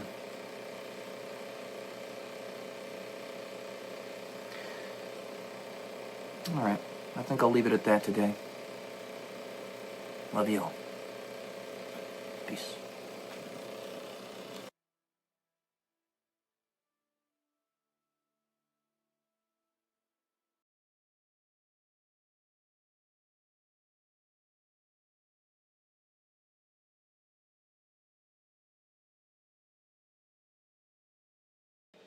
Good morning, guys. Welcome to day 114 until I'm a YouTube millionaire. Today we're going to have a little review of No One Writes Back. There's going to be spoilers in this review, so if you are wanting to read it for yourself, then I recommend you click off of this video unless you don't really care about the spoilers. But either way, yeah. This is an S-tier book. Okay? One of the best books I've ever read. I haven't had a book that had this kind of impact on my psyche since Hatchet, when I was 11 or 12 years old, when I read that book. Honestly, I don't even remember what I read in that book all that time ago.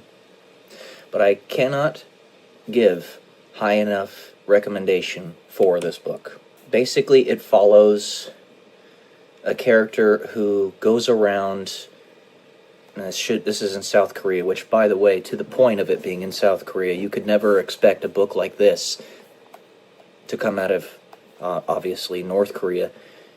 And I think, for that reason alone, it was infinitely important that this book was written to begin with. Make the juxtaposition as black and white, as stark as humanly possible.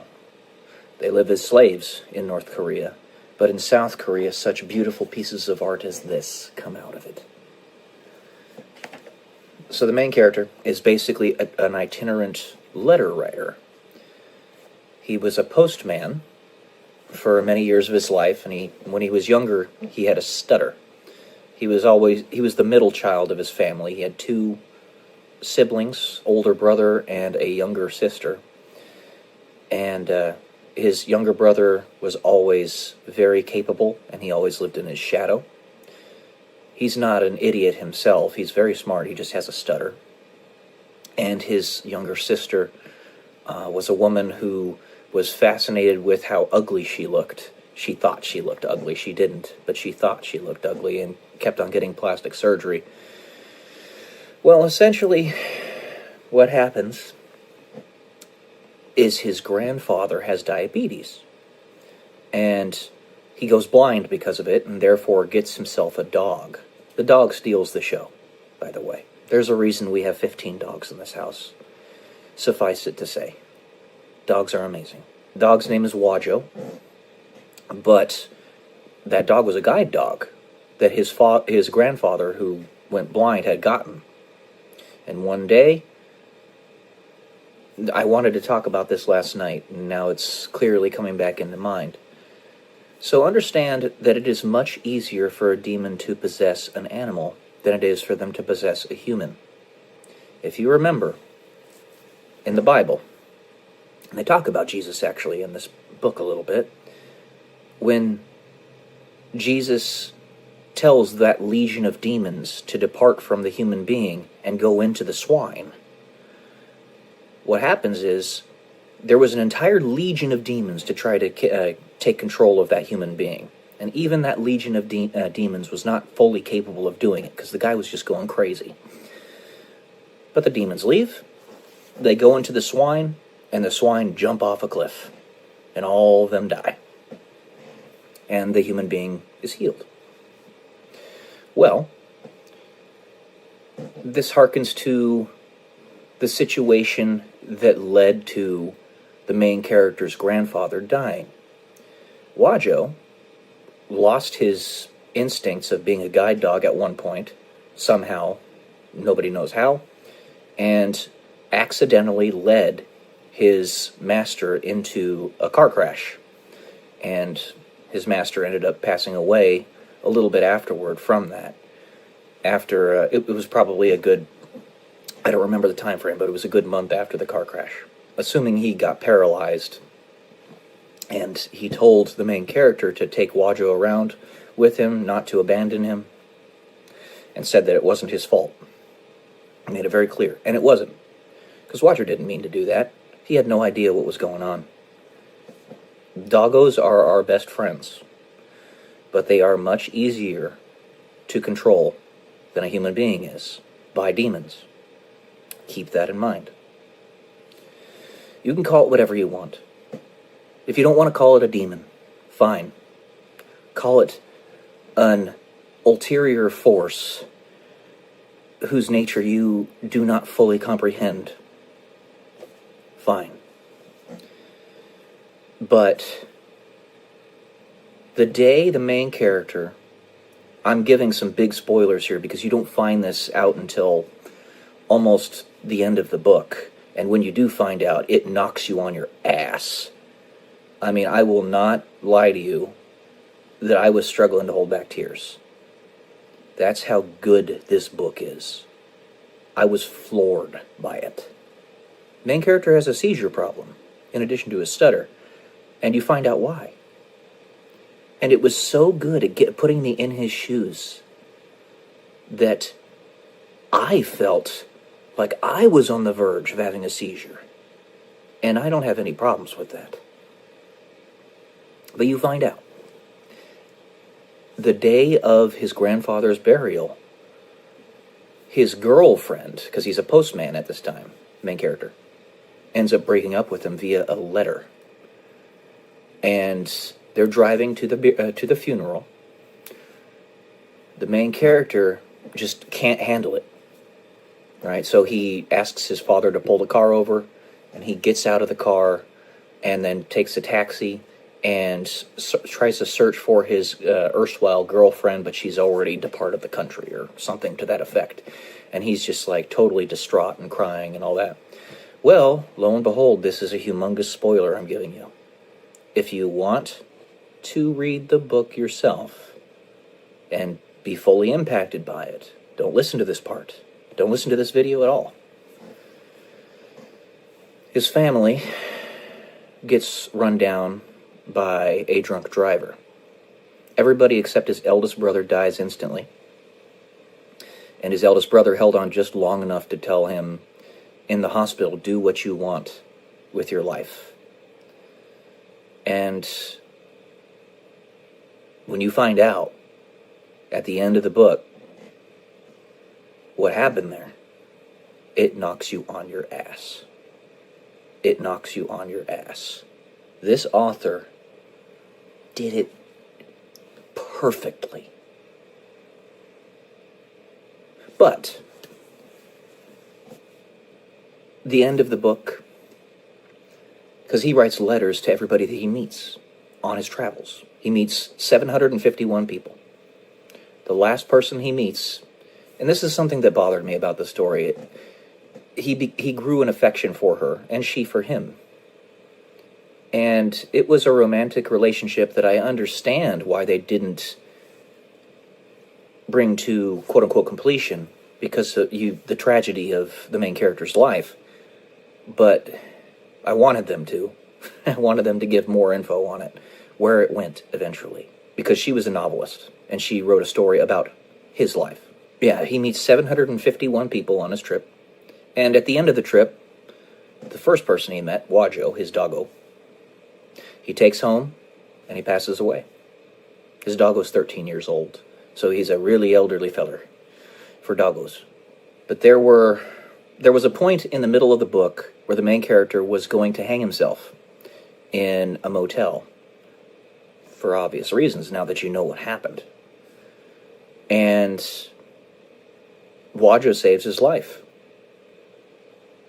Yanks at his foot, because he's trying to strangle himself with his shoelaces, and yanks him down from the wall where he was trying to hang himself. And then that night, or later on that day, it was actually the next day. Yeah, it was the next day. The main character goes about the city and finds a guy who's about ready to jump off of a bridge, about ready to commit self-deletion himself. Well, he pulls him just in time off of the ledge and saves him. And they end up talking for like a few hours or something. And he tells him the story of his shoelaces, how he was going to unalive himself with his shoelaces. He was going to hang himself. So he requests that they switch shoelaces for one of their shoes. And they do. It goes on that this guy that was going to jump off of this bridge becomes an entrepreneur, very successful. And Wajo not only saved his master's life, but also saved that guy's life as a result. As well as you could even go to the extension of saying that Wajo and the main character saved 751 people's lives. So the title of the book, No One Writes Back, is because he writes letters to all these people that he met on his trip. No one ever writes back. Or so he thinks. The end of the book is really good. It's really good. So it turns out that his neighbor had been storing the mail away in her house because his mailbox was getting stuffed to the brim, and she wasn't expecting him to come back anytime soon, so she told the postman for their homes to just deliver the mail to her house until he got back. Well, at the end of the story, he actually was getting letters. He had a whole tub of them. And he opens them up and reads them all night, just bawling, crying tears of joy. And at the end of the story, he says that this is the most sublime moment in his entire life. That it actually did matter. And he has enough material there to write everybody for the rest of his life, because there's so much correspondence going on. It's not just a singular letter that they wrote back. Many of them want to continue the correspondence, and if not the majority of them. So his whole family was destroyed by a drunk driver. And that harkens back to don't be selfish with a 3,000-pound missile. Don't drink and drive. So he was the only one left. And I really wanted to see the continuance of his legacy and his family's legacy through a deeper connection with 751, who he never even gives a name. But there was definitely a romantic connection there that they could have done something with. The indication is that it eventually did turn into something after the story ended, which, by the way, it's not a very long story. It's only 200 pages. Very, very easy and a really good read. So this is S tier in my top books that I've ever read in my life. It is incredibly good. I cannot give a high enough recommendation for it, and I can't explain all the ins and outs and the details of it. You have to read it yourself to see exactly what it is I'm talking about.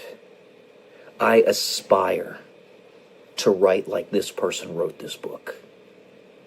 If I can even hold a candle to it in my novels, then I've succeeded as an author. That's how good it is. I was blown away by it. So yeah, there you go, guys. I'm probably going to make a new playlist for this book, because I have to have a playlist of like the top books I've ever read that you guys know. If you don't want to look for anything else, just look at these books. And I do hope that my younger brother, of all the books that he could read, this is one of the most important that he could ever read. I hope he does. That's all I got for today, guys. Hope you enjoyed. No one writes back. I didn't say the name because it's hard to say it. John Yun Jin. There you go. Love y'all. Peace.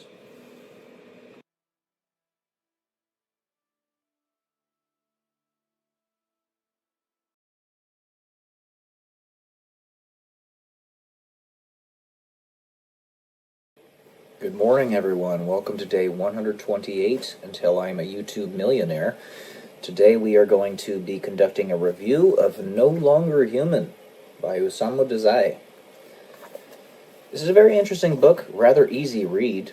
It's only 177 pages, and basically what it is a transcribed series of notebook journals from a young man from back in the 1930s or so in Japan. This young man was very highly intelligent, got very good grades in school, but exhibits all of the characteristics that you typically associate with a lost generation of Japanese children. And honestly, it's not a singular generation. It seems to be a lost century, or even farther than that, of Japanese individuals. People who don't really have an idea of the purpose of life or what we're even doing here, and are kind of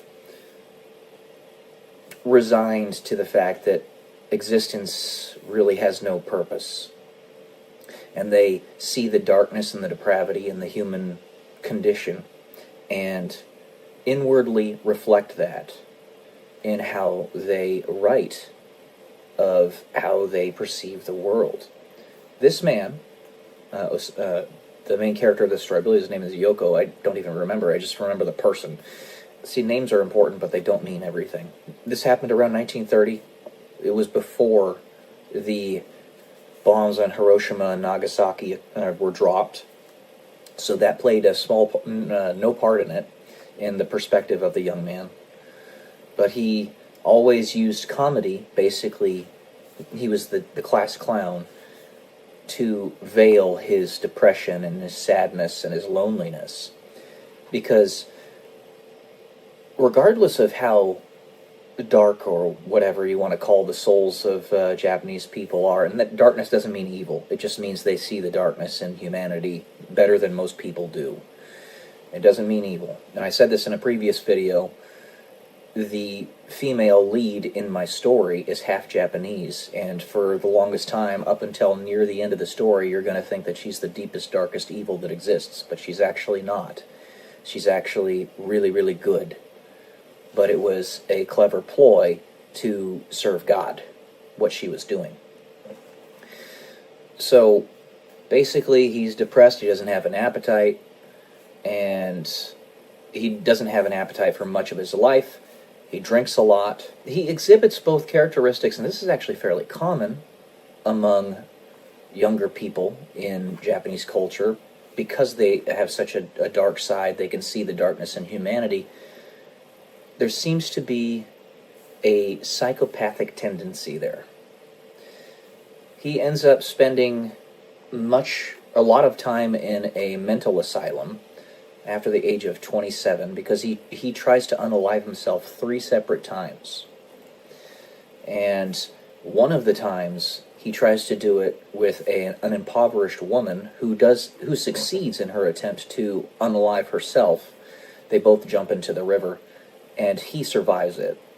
So one thing I found very interesting is how critical they were of him, and they were going to press charges on him, saying that he was party to the unaliving of the woman, even though they were both doing it for each other, basically. So I found that very interesting. It's a very sad story. It really is. A series of journals. You get to see the inner thoughts of a young man in Japan in the 1930s, how deeply he felt lost. It gives you compassion and empathy for these people. They're human, just like us. The actual translation in the book for no longer human, or the terms used, is disqualified from being human. But the ironic thing about it is that he's exhibiting some of the most human emotions that you can have. None of us really understand what it is that we personally are doing here. I mean, I can look at my own life as a reference, and that's what we all do. It's what we know best. I'm a failure to launch in my own life. I'm constantly chopped off at the knees, like Sisyphus pushing a boulder up the hill. Every single time I seem to be just getting ready to break through. And it's because of the depravity in the human soul that this keeps happening. And this man was a failure to launch. Intensely capable. He was, no doubt, a genius, but completely unutilized. Just like me. Yeah. Like I said, the more stories you read, the better your intuitive decision-making becomes. And it's cast with the backdrop of your personal experiences in life and how you reacted to them. Your life is not a dead end. I was just watching Mike Schmidt in one of his sermons, Pastor Mike Schmidt, from Ascension Presents. And while your life might look like a dead end, it's not. 3 words. And then Jesus. This guy was very nominal in his faith. If he were to really have leaned in it more, it would have saved him. He would have really, I can say that with 100% certainty. It would have given him purpose in life. Yeah, we know this world is depraved, but 1, this is not all there is. And 2, it's our duty to do everything we can to fix it. Even if it doesn't look like we'll ever be successful in that regard, we still got to try. Because the very act of trying is success. Just as St. Paul says in the Bible. His death is gain, is what it ultimately comes down to him. And he's obviously 100% correct in that regard. But it's a very sad story. One of the quotes that really stuck out to me was something when he said, "Women found in me a man that could keep love a secret." It was very profound.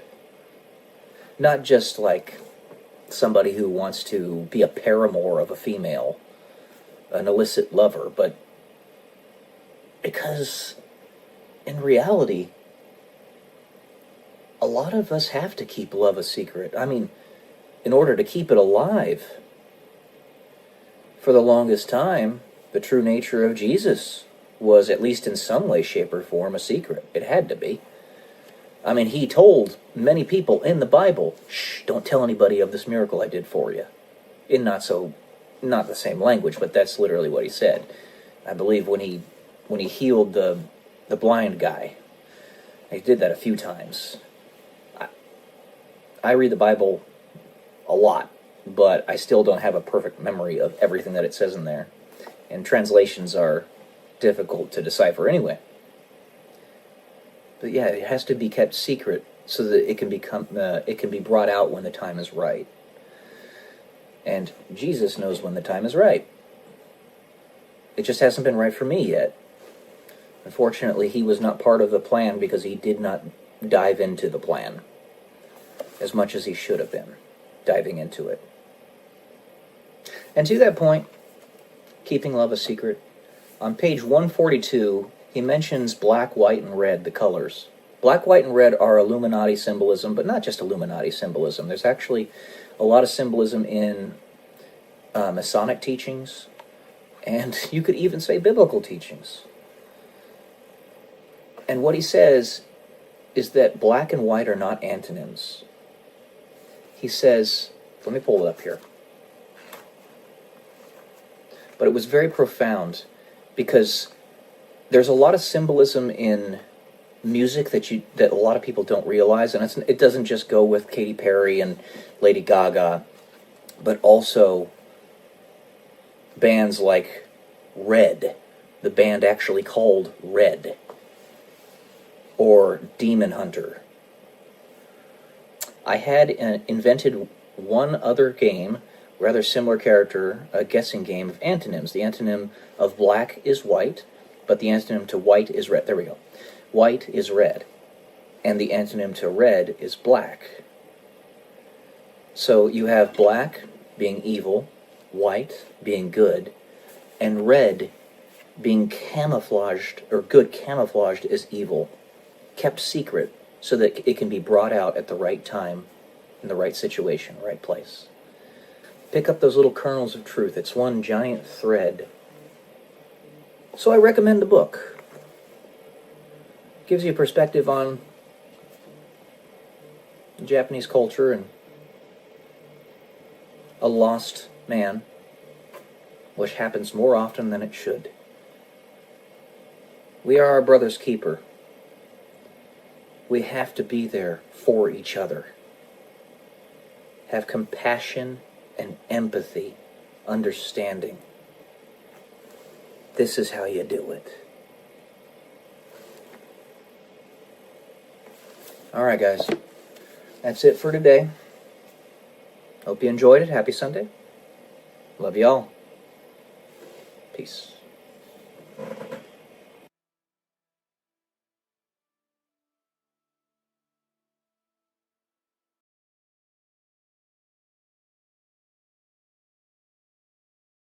Why are the episodes of Doctor Who, a show that used to be my favorite show before it went woke, Heaven Sent and Hellbent, such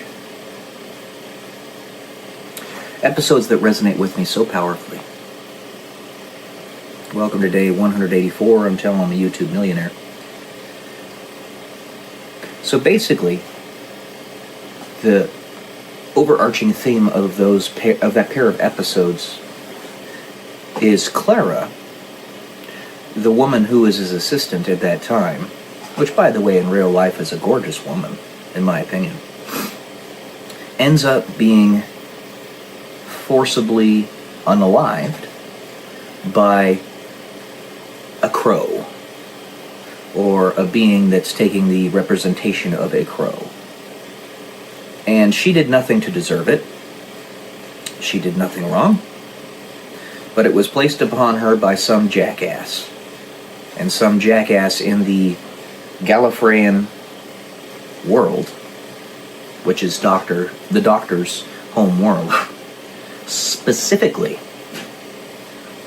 to lure him into a prison of their creating. Because they wanted him to explain to them the prophecy of the hybrid, which is a melding of the Daleks and the Time Lords. He doesn't actually have the information that they seek, per se, or rather, he doesn't know that he has it. But what happened there, why it resonates with me so profoundly, is that they put him in a prison that had essentially no escape. He was going to be there until he gave them what they sought. Except there was an escape. It's just that the escape seemed so ridiculously far away and difficult to attain that anybody who was sane would give up. At least, that's what you might think. He had to punch his way through a wall of splentium, which is, in that show, a material that's like 1,000 times stronger than diamond.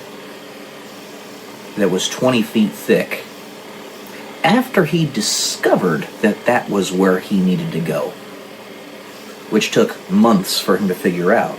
And he'd have a handful of seconds to punch the wall with his bare hands before the stalker in his prison would get him finally and cause him to pass away.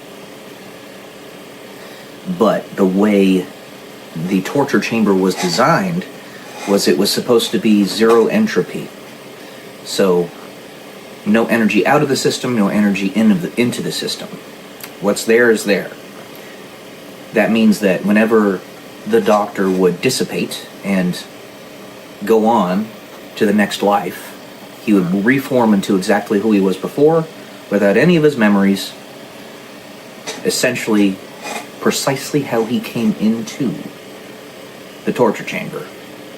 He'd have to go through the entire process again to re-find the way out and get a handful of seconds in each one of those lives to punch at the wall of Splantium with his bare fists.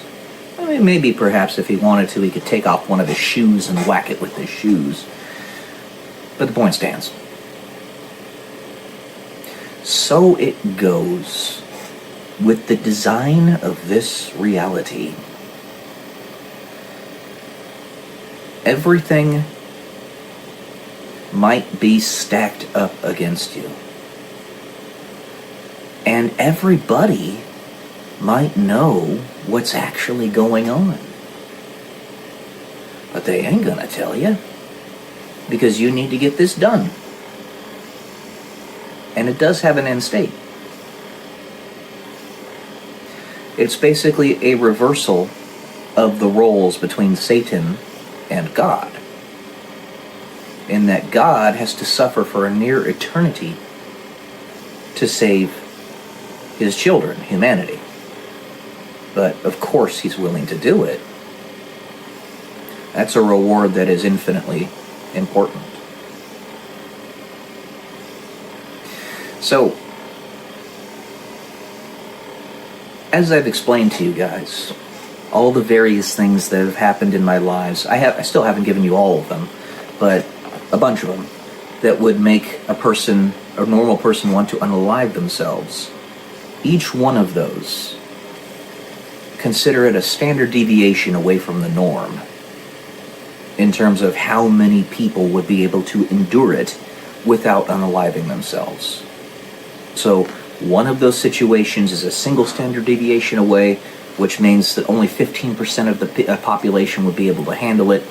Two of them is 2 standard deviations away, 1% of the population would be able to handle it. 3 of them, 3 standard deviations away, 0.1% of the population would be able to handle it, etc., etc. All told, from what I can gather, just rough estimate, I've had about a dozen of those things happen to me. Maybe even more. The thing is, it's not even an option to me to do that other thing. It never has been. It never will be. You want to know why?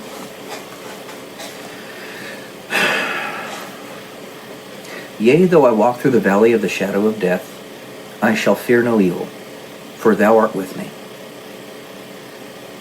You could literally be walking through hell for a veritable eternity. Devastation and apocalypse around you in every direction. But if you're with God, if you're with love, none of that stuff matters. In my novel series, the main character, the scientist, is shown to do something like that. Everybody around him can see that after a veritable eternity, he does legitimately succeed in his goal of saving the universe, saving existence. But he's the only one that cannot see it until the very end. because he's literally making the reality as he does it.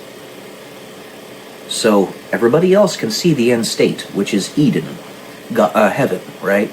As you and I might perceive. But every time he tries to look into that future with his time machine, all he sees is an empty, infinite entropy void, where everything has completely dissolved, and it is perfectly uniform nothingness, where time no longer exists. The theorized end to the universe, as our astrophysicists currently believe it's probably going to go to. That's what he sees. And he keeps going anyway. Why? Because the people with whom he is working are what matter to him. He wants to be with them.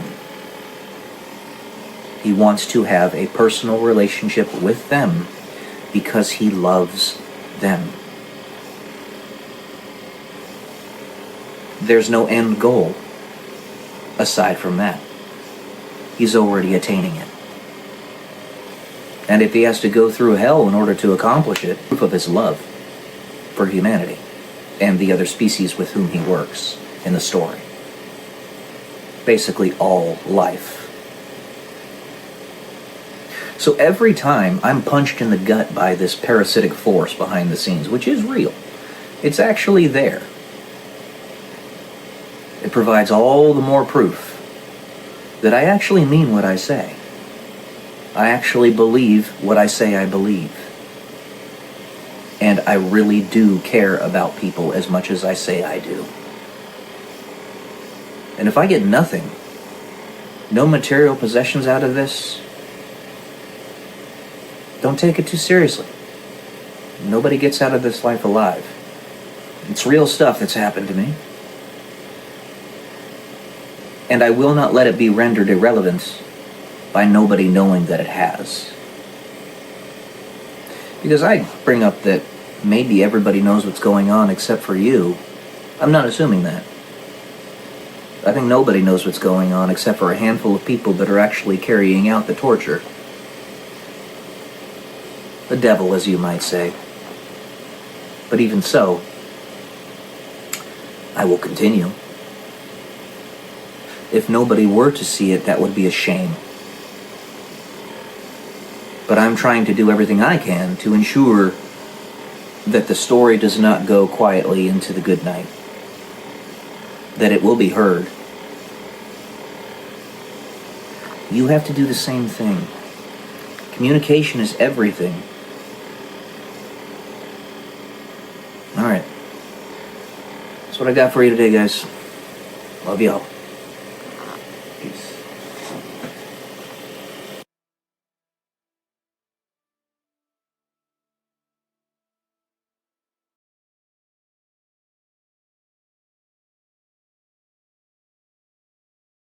I often say, ordering is the sister of timing. Welcome to day 187 until I'm a YouTube millionaire. 187 is a number that's very special to my heart. I won't tell you why, but you might be able to determine at some point. So ordering is the sister of timing. The reason I have allowed myself to even entertain the notion of unorthodox romantic relationships is because of that thing, that ordering is the sister of timing. In the current world, this one, the enemy seeks to disorder things, to put them out of order, and to jack up our growth and development. While it is something that might be duly considered in a non-ephemeral existence, one where we no longer live and pass away in 100 years, but instead are fully eternal, for us to consider unorthodox romantic relationships. It is not something that we can necessarily do safely here. So if you are to breach that covenant, which is a sin, and that means it is, so you understand what the term sin means. It means to miss the mark. It means you're not getting it right. Okay? To disorder it. If you were to breach that, so long as you can handle what you're doing, you keep it to yourself. So we are in Pride Month right now. Quote unquote pride. And pride cometh before the fall. It's one of the seven deadly sins. Nonsensical that we've made an entire month based upon our sin. It's almost like our leaders forgot. That's why it's so important to repeat over and over, like a mantra. Because we think we know better than our ancestors. We do not. We were so foolish as to make an entire month dedicated to a sin, a deadly sin. But at the same time, I still love and have compassion for those who are, quote-unquote victim to a sexual preference that is a little strange, right? So interested in men if they're a man type of thing. Which, by the way, to that point, it's very strange. But from what I've seen and heard, it's not actually a sin based upon what's written in the Bible for two women to be with one another. I'm just going to say that I think that's pretty sexy.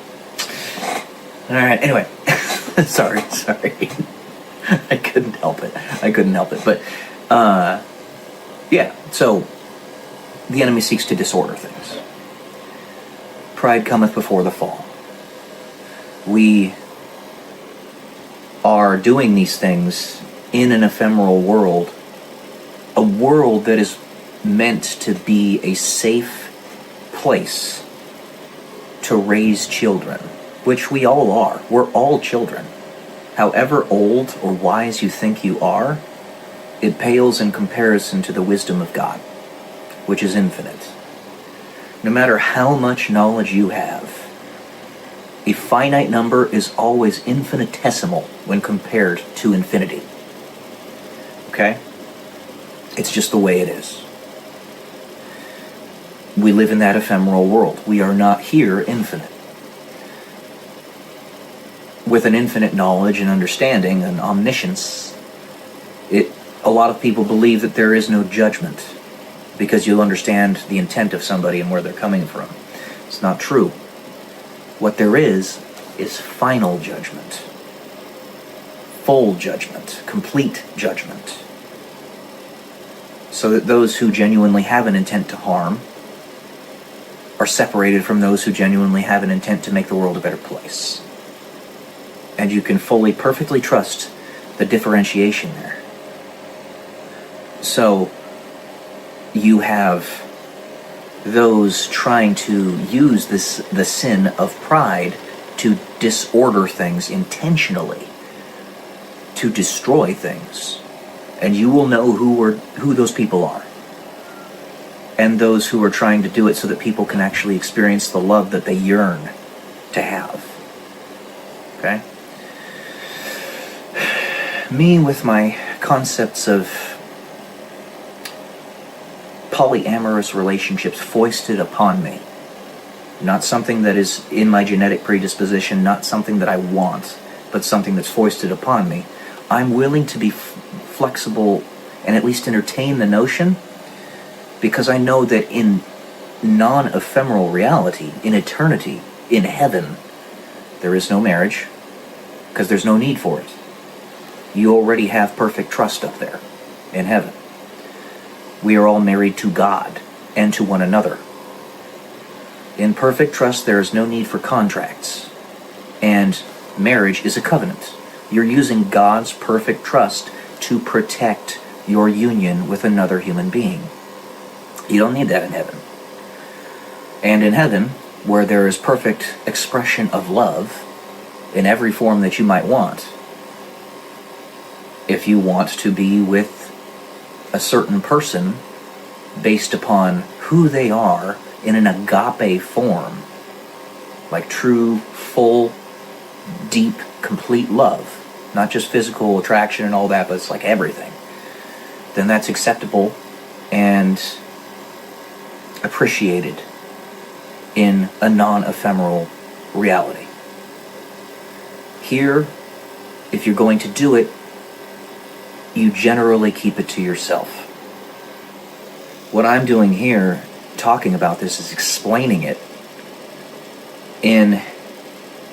It's very strange. It's both disordered and ordered, because I'm in the ephemeral reality explaining the non-ephemeral reality and trying to bridge the gap. Because I just said that if this is something that is even considered by me, I have to keep it to myself because it's potentially dangerous to the safe upbringing of children, which is the primary thing that matters here. It's the entire purpose of civilization, to create a safe, healthy environment for the rearing of children, raising a family, making the world a better place for them, not for you. You're the warrior and the maiden that is protecting the children for the women out there. The man protects the woman protects the children. And that's the proper ordering of it. The man talks to God, and God gives the answers. So in a non-ephemeral reality, sure, that's totally cool. In an ephemeral reality, I have to bridge this gap because the enemy keeps on putting his tendrils into my life and will not let me have what I want. He says you can have everything under the sun except what you want, which is love, romance, children, a family. You can have everything you want except that thing or everything under the sun except that thing you want. That's the devil for you. And every single time I compromise in some way, it's not really a compromise because basically I'm just explaining it. I'm not actually carrying it out in any way. He moves the carrot back a little bit farther and says, okay, now you got to do this. Okay, now you got to do this. Moving the goalpost. It's demonic. Going so far and continuing it so that he can trip me up and get disorder. No. I'm explaining myself. It's what I'm doing on this video. It's what I do on this channel.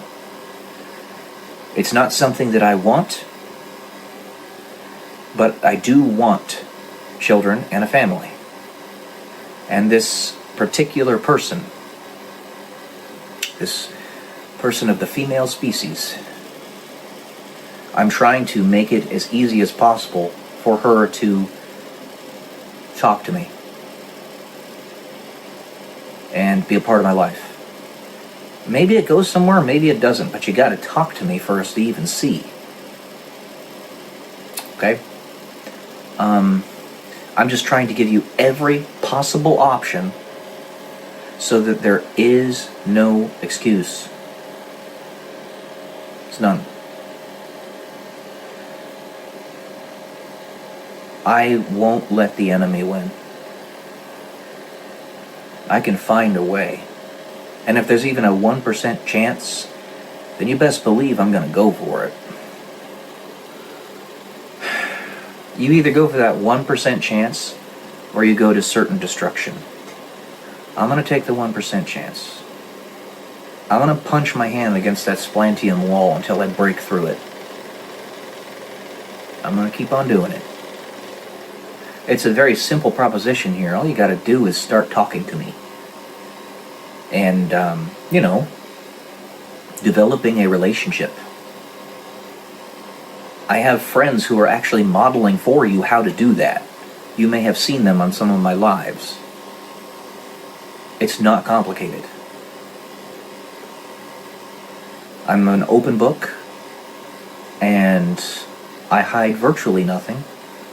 Anything you want to know about me, I will let you know, as long as I actually know it myself, or remember, whatever you want to call it. I'll let you know. Some things in private, between you and me. Some things can be public. But it's being modeled for you. And I don't want to disorder this. I don't want to disorder society. Don't want to disorder my personal life. Don't want to disorder yours. You've dealt with enough trauma, and to be foisted into an unorthodox situation on top of your traumas that you've had to deal with in your life is kind of messed up, and I don't want it. I don't want it.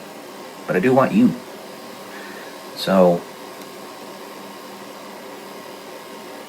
yeah. The enemy wants disorder. I want order. I will find a way to make order out of the chaos. That is a warrior's mentality. Alright, that's all I got for today. Love y'all. Peace.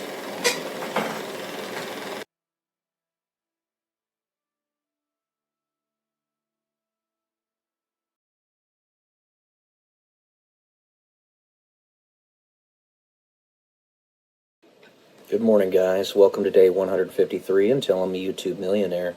I wanted to talk a little bit more about one of the principal reasons I am willing to be so flexible when it comes to romantic relationships. One, not just the desperate times call for desperate measures, and I'm 35 years old going on 36, and I've burned a lot of my personal lifetime and really can't wait, and I need to be a little bit more flexible in that regard. But two, because the millennial generation has seen its birth rate positively collapse. The birth rate in the United States is 1.3 children per couple. In order to have a stable population, one that is neither growing nor shrinking, you need a birth rate of about 2.1 per couple. This accounts for the unfortunate demise of babies, like in utero or miscarriages, stuff like that, or they die of illnesses really young, when they're really young, all that fun stuff, not so fun. But you need 2.1 people, 2.1 babies per couple to have adequate replacement rate to neither have a growing population nor a shrinking one. Ours is currently sitting at 1.3.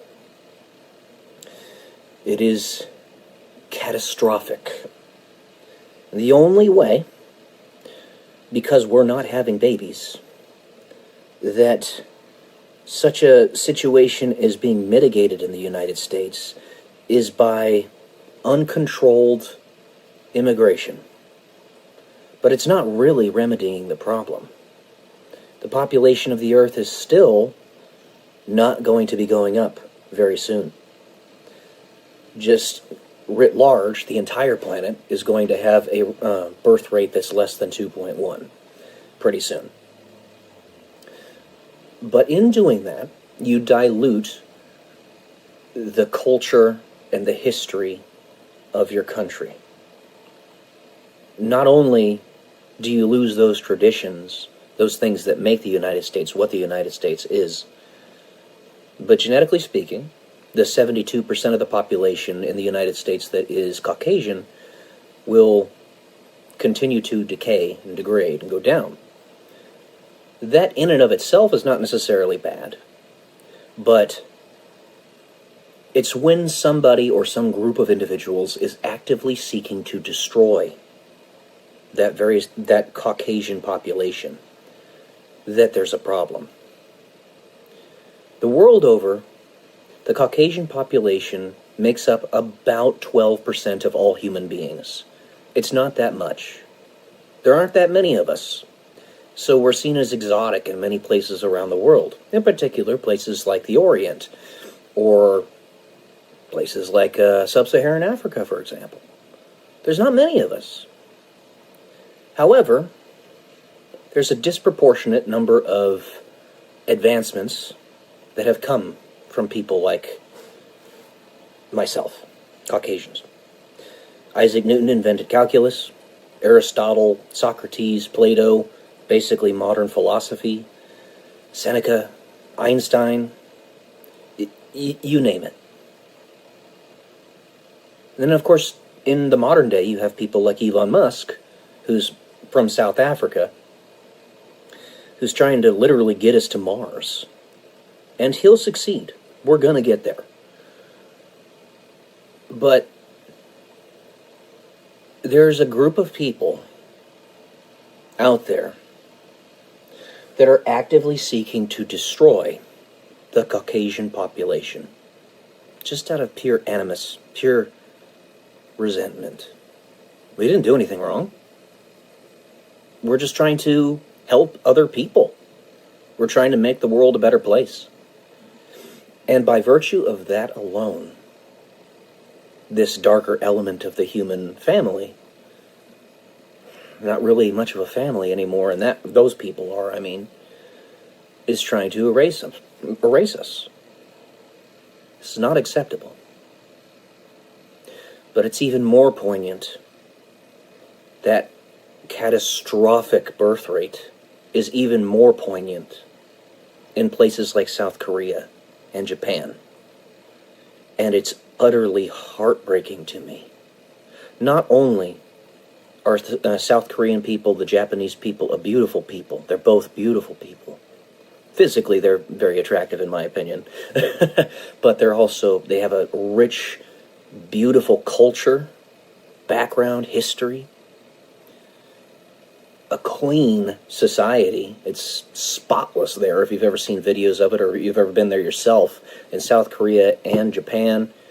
China as well. The nicer parts of China. Spotless. Beautiful. Utterly beautiful.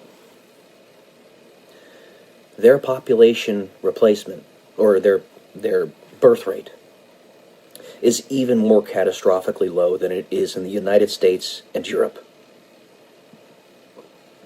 I believe South Korea is at 1/3 the replacement rate is how many children they're having. It's like 0.7 kids per couple. And at that rate, in 3 generations, their country will be at 4% of its current population. Like I've said many times, that is catastrophic. That is apocalyptic. It is egregiously bad. It's the same in Japan.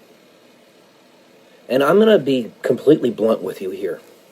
Places like Singapore is part of this as well. Singapore, South Korea, Japan. The people that live there, on average, are very smart. To be completely blunt. There's going to be a disproportionate number of technological innovations that come from those types of individuals. The average IQ of a person in Japan, for instance, is 105. Which sounds like it's not that far out, but we're talking about an aggregate, an average. That is insanely high. It's 106 or 107 in China. It's about 106 in Singapore. They're all really bright people in that part of the world. And when you lose that, it's just like I was talking about in the previous videos about the Pareto principle and Price's law. 80% of the technological innovations come from 20% of the population. They're part of that 20% of the population. And they're going to lift the whole world. A rising tide lifts all ships. But if they're not there to do that, we're going to go back into the Dark Ages. It's a similar, like I said, a similar situation in the United States and in Europe. So, desperate times call for desperate measures. Not only am I a failure to launch, and much later in my life, that I need to be a little bit more liberal and flexible with what I'm willing to do, but also the situation in the entire world doesn't just require me to be that way. It requires anybody who's trying to save Western civilization to be that way. So, while I don't necessarily want to do it, and it goes against my genetic imperative, I am willing to be with many women and to be married to them. Now, there's more I could talk about with respect to this. Marriage. The concept of marriage. In heaven, there is no marriage because we are all married to one another. Basically, marriage is replete, and therefore you don't need ceremony. You don't need to say, you are mine, I am yours, because it's just default, de facto. I'm not saying we live in that world. I'm not saying this is heaven. But if it were, we wouldn't have to worry about that. There would just be a default love, and you would stay with one another. Now, let's say that somehow, some way, shape, or form in the future, I do manage to be married, if you will, to half a dozen women, all at once. Let's say that does happen. I'm not saying it's gonna, but let's say it does. I am going to be fully dedicated to every one of them. My heart will be entirely theirs, each person. And I can tell you, straight up, I do have that kind of love to give. And I believe every human being does. But it's our covetous nature that leads us to only be able to be with one. The institution of marriage, one man, one woman, was meant to produce a stable environment to raise children, to prevent any enemies, any devils, if you will, from seeping into that protective umbrella. There are other ways where exceptions make the rule to also make that work. And I talked about this in a video a long time ago. What if there are a handful of people out there that you and I can't tell by looking at them, but are, in fact, very different? The very first stages of a homo novus, as Sheldon Cooper calls it in The Big Bang Theory. A new evolution of human beings.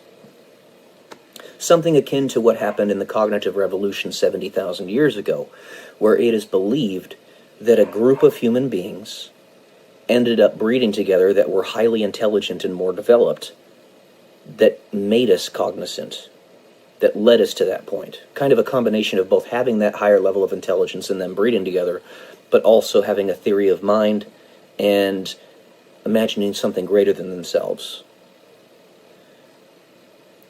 It's possible that such a thing could happen in our generation too. I'm willing to do it. It's not something I want to do, but I'm willing to. And if this is something that we need to do in order to get the Japanese women to stop being such prudes, to stop being the beautiful ones of the Mouse Utopia experiment, then so be it.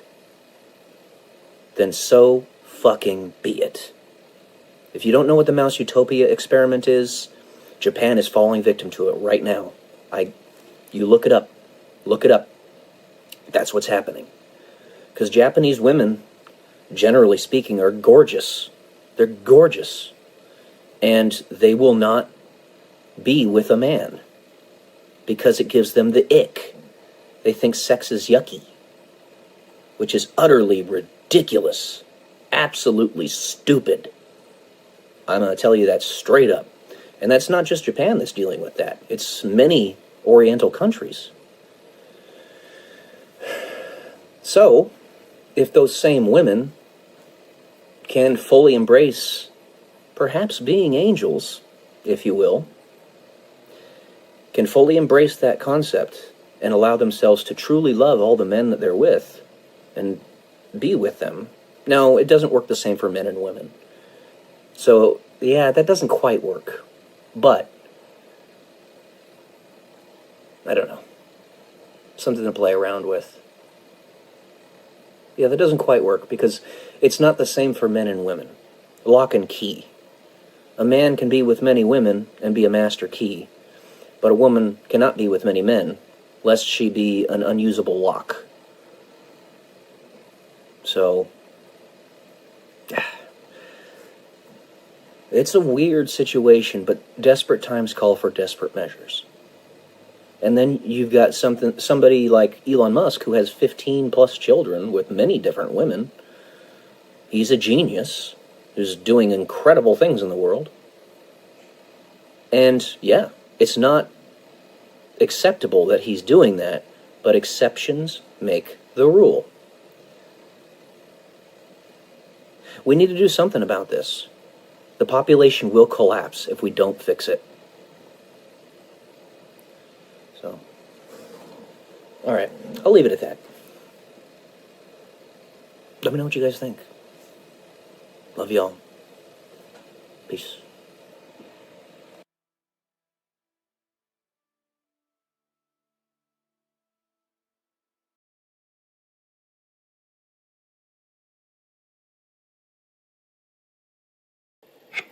Good morning, guys. Welcome to day 126 until I'm a YouTube millionaire. Today I want to talk a little bit more about psychological, spiritual, physical, emotional layering. What exactly is that? Well, let me put it to you this way. And this attaches to needing to have something repeated to you at least 6 times before you remember it or can, recall it in any reasonable way. But let me put it to you this way. Of all the books that I'm reading, and this applies to anybody, do you think that unless I've got a eidetic memory, also known as a photographic memory colloquially, that I would be able to remember everything that I read in every single book that I've read over the course of my entire life? Obviously, that's a ridiculous notion. It doesn't happen. No. What you do with the psychological layering and the books that you read and the media that you consume is in each one of those pieces of media, you are discerning the lowest common denominator from that and how it applies to you. The lowest common denominator, or kernel of truth, and how it applies to you, you're probably not even going to remember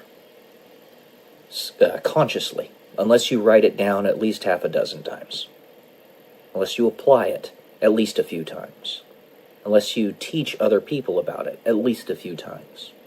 You're not going to remember it. So what does it come down to? What's the purpose of it all? Our memories are not very good. They're the best memories on the entire face of the planet. No other species even comes close to our memory, except maybe elephants. And they're not as smart as we are. So it's not the memory. What is it? It's the subconscious piece. And how that improves your intuitive decision-making. You remember the core of who and what you are through the media that you absorb and the lowest common denominator from those pieces of media that you glean from them. So, let me give you an example. This book, I'm currently reading it, No Longer Human is what it's called. I'm not going to remember the details of this book going forward. When I'm done, in 10, 15 years, I'll remember the basic plot line, sure, but I won't remember the details of it. What will I remember? That highly intelligent people, which is the main character of this story, tend to be very depressed, very isolated, and have a great amount of pain internally. I will also remember something that I have heard from many a person, both Japanese and otherwise, because this is a Japanese book, that the Japanese people are very dark people. Not evil or anything like that, but they have morbid thoughts, morbid perspectives on the world for good reason. We live in a depraved world, a very difficult one. And they just see it better than almost anyone else. And by the way, the main character in this story is a Christian. He's kind of a nominal one, but he is a Christian. At least he states as much. So you're not trying to glean from it specific details. And this is never the way it works. You glean from it a way to better live your life. What is your underlying imperative for your entire life? The reason you're here, your personal mission. Mine? Serve Jesus, serve God. And that means to love humanity, and that means to advance humanity. So, I glean from this book the darkness of the Japanese spirit, and what I say in my mind, heart, and soul, I need to have compassion for them. Love, empathy, which I do. Very much so. I'm not going to forget that. That's attached to my subconscious. That's attached to my heart and soul. And by the way, connecting to that yet more, I'm writing of that specific idea in my novel series. The female lead, her name is Emily, is half Japanese in my book, in my novel series. And it superficially appears that she is the deepest, darkest evil that exists. But she's not. And you will find that. You'll discover it at close to the end of the story. And it's going to be a very extensive one. You cannot write all the information that needs to be read or written. You have to have a threshold. Mine's 1 million words in my novel series before I will feel like I have adequately explained what I'm trying to get across. You can't get it all, but you'll get enough. So I attach that, the darkness of the soul of the Japanese people, because they can see how depraved the world is much better than almost anyone else. And that is ingrained in my subconscious. And I'm going to take that forward in the best way possible to make the world a better place. That is what psychological layering means. So absorb the very best material, the very best media that you possibly can in order to do that. There you go. All right, guys. Love y'all. Peace.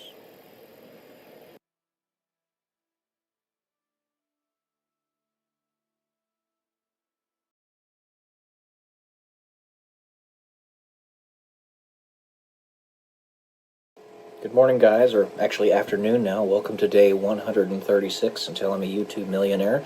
Sorry, this is coming out a little bit late. I had to change up my schedule a bit today.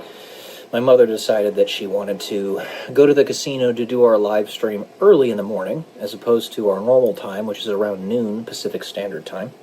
So, I got to help her build her channel and got her an extra 30 subscribers, so that was good. But this is coming out a little bit later as a result. So what I'm going to do is I'm going to read an essay that I wrote back in 2016 called Conviction. I have not read this since I wrote it all the way back then. Sorry, my hair's kind of all over the place, as it often is. So I get it out of my way. So let's go ahead and do this. When you are at 50% approval in your actions by the absolute maximum possible number of people in the world, you are on the ultimate knife's edge. This is appropriate because I was going to bring that up, actually, in the book review that I'm going to be doing here in a little bit. Profiles in Courage. I just finished it by John F. Kennedy. I was going to bring that exact topic up. Interesting that it came up here. In this situation, you absolutely maximize the velocity of human progress. There is literally no way to go faster. The primary trade-off in this scheme is that you do not get to live a life of conviction in anything you do if you are the one making the endgame decision. Or every choice you make must be with absolute and complete conviction, lest you find yourself making no decisions of any significance whatsoever. When everyone is talking, everyone is piqued, and everyone is frustrated to the maximum extent possible, you have all the minds in the world churning ideas together to come to the right conclusions. Basically, like what's happening in the world today. We're all emotionally piqued. Black and white juxtaposition. If you ever find yourself in that position, where you are able to make big decisions, do not think of yourself as never really being able to enjoy any decision. Instead, decide to make your decisions with conviction. I recently thought to myself that in such a situation, you would not have the capacity for conviction. But I realized why I thought that. It was because I was in the mentality of a person who would not want to hurt anyone. That is, I did not want to hurt anyone. I didn't want to make enemies. But then I realized you have to decide yourself. And if your conviction is solid enough, the pain you may cause others is just a temporary precursor to them either coming to your side or refusing. And at least in the current paradigm, there is no way to please everyone. Yet, as Winston Churchill famously said, you have enemies. Good. It means you stood for something at some point in your life. That's a paraphrased quote, but he said that. When put into this hypothetical situation, you are afforded the only real opportunity to be committed in your actions. Not the other way around. I had it backwards. To make a decision in that scheme does not mean you are a jerk. It simply means that you have agency, and you are not molded by anyone else. Your decision is truly yours. If you find your position mollified by anyone else, then that person's will has an effect on you. In a way, it is stronger than yours. In a way.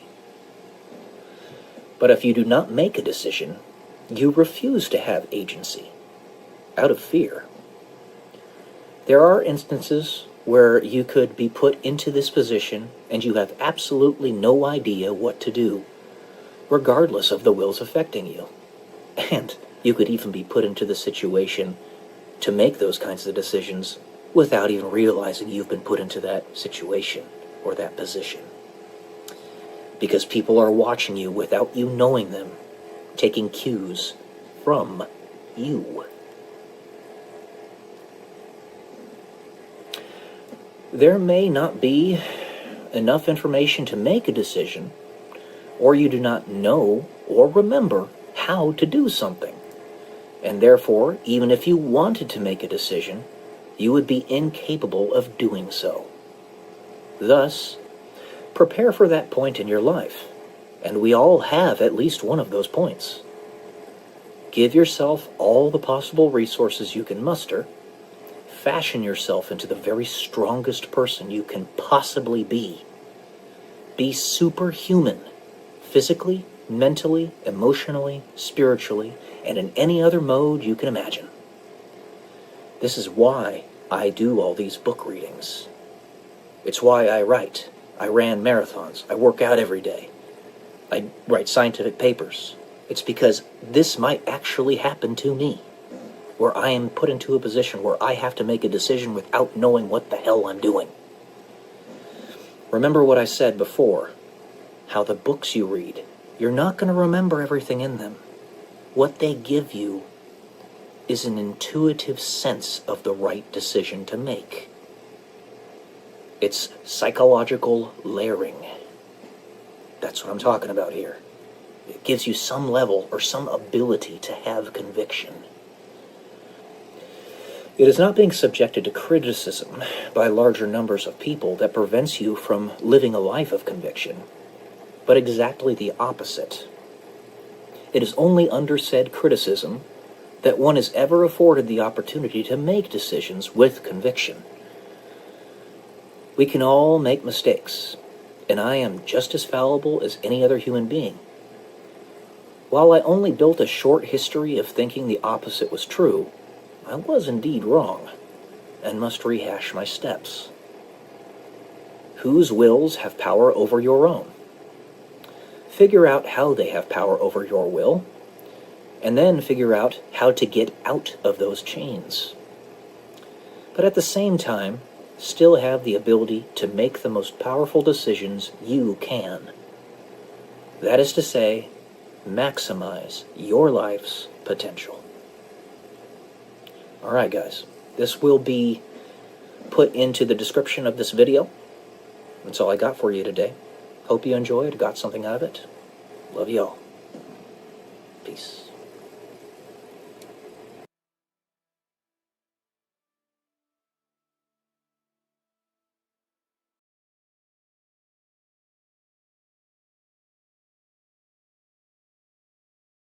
Good morning.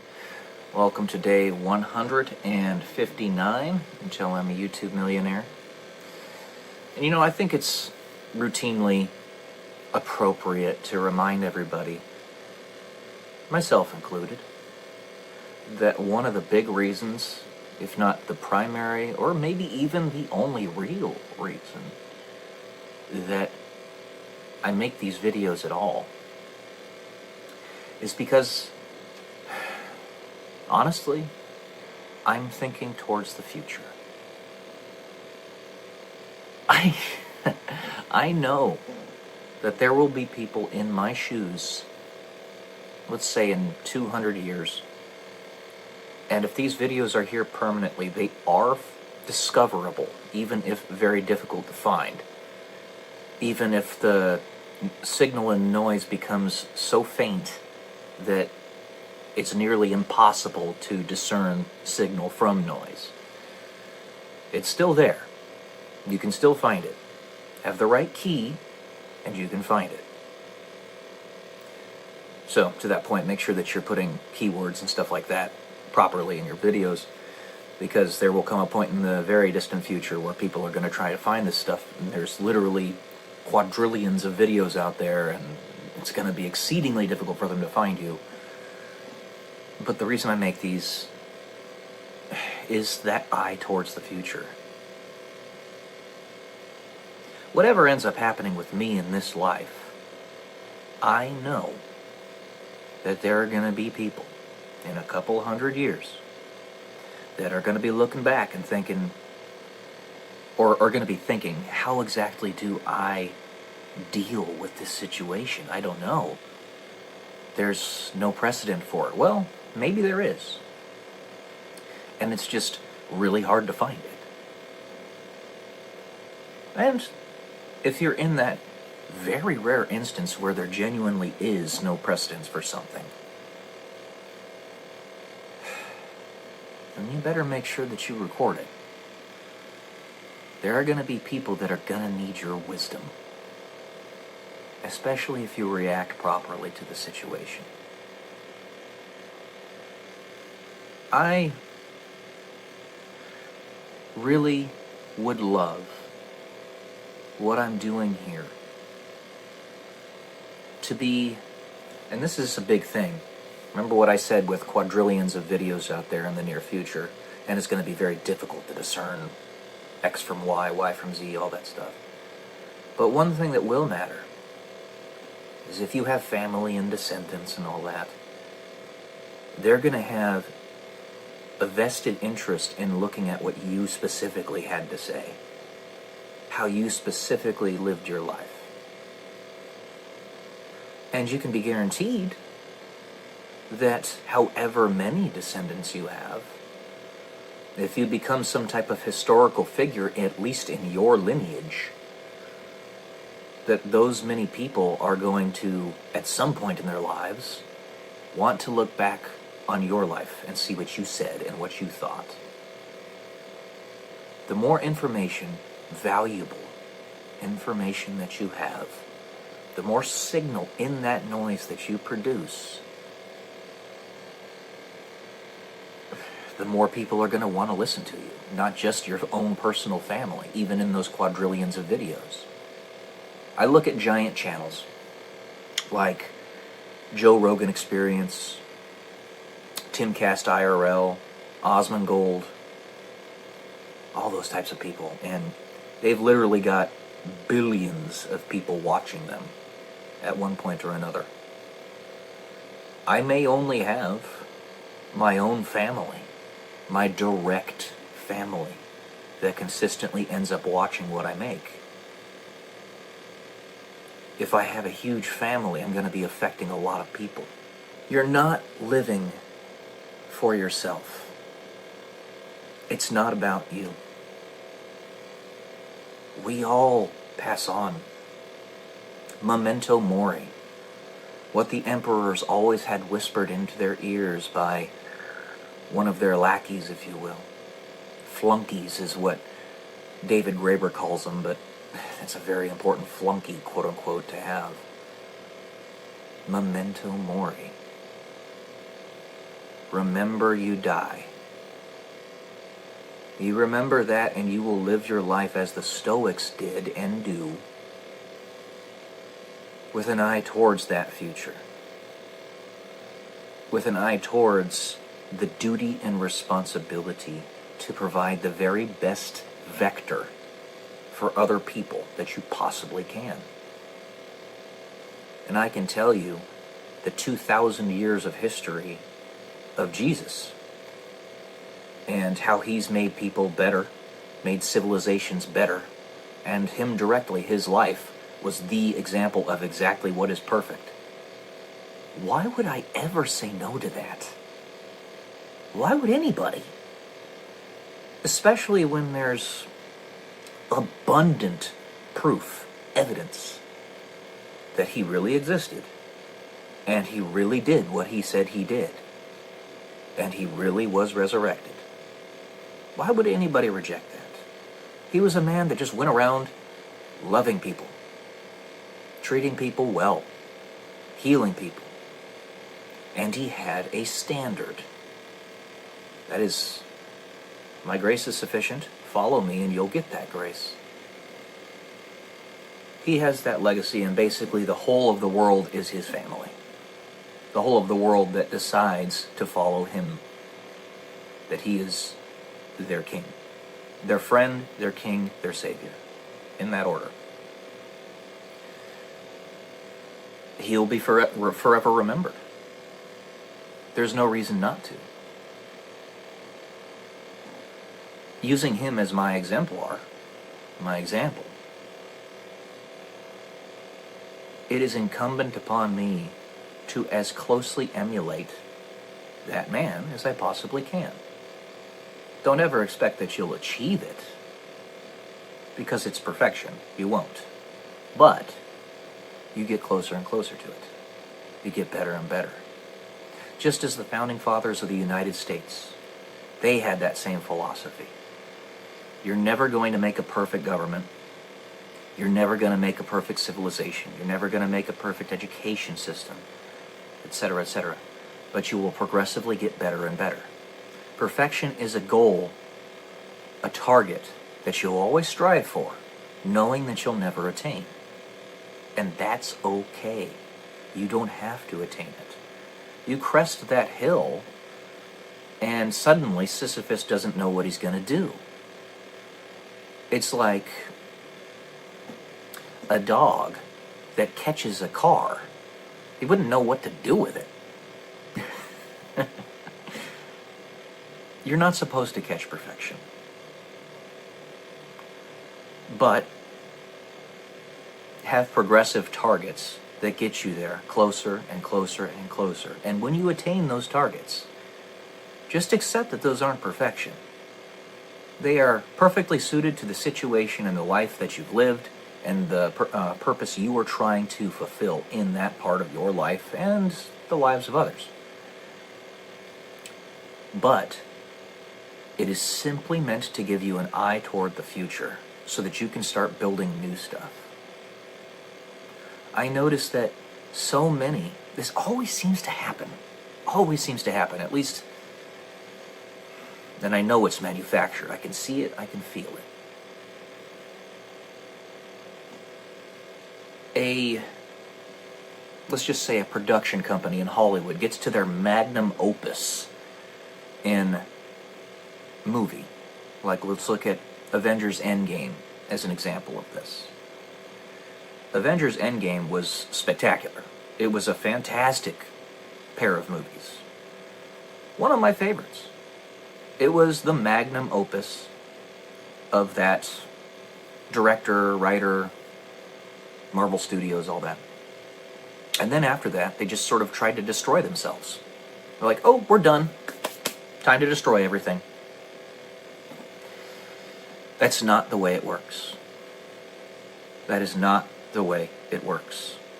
And yet routinely we see it happen. And I know it's manufactured. Same thing happened with Blizzard, Activision Blizzard, or Ubisoft with Assassin's Creed Shadows. They're trying to destroy themselves. It's like they got to their apex, and now they want to just destroy everything. Or like they see that as the next path, the way to get to the end of the game. Ironically, Avengers Endgame, right? No, that's not the way it works. It never has been. We are where the rubber meets the road. Get out of this suggestion loophole, or suggestion loop. It is a negative feedback loop that keeps you stuck, prevents you from progressing and making things better. Get out of it. It doesn't stop. You are living. You are alive. You are a creator. You are making the world around you. The double slit experiment proves this. I can tell you more about the double slit experiment later if you want me to. Just let me know, guys. You exist. You are a conscious co-creator of the universe around you. And I hope that in the future, if I do have direct descendants, children, pray to God I do. Pray to God I have a humongous amount of them. That they'll see this as well. That they'll go out and be those co-creators that they're supposed to be. And not just lay down and accept that the best has already occurred. That the United States, for example, peaked in the 90s, and then that's that.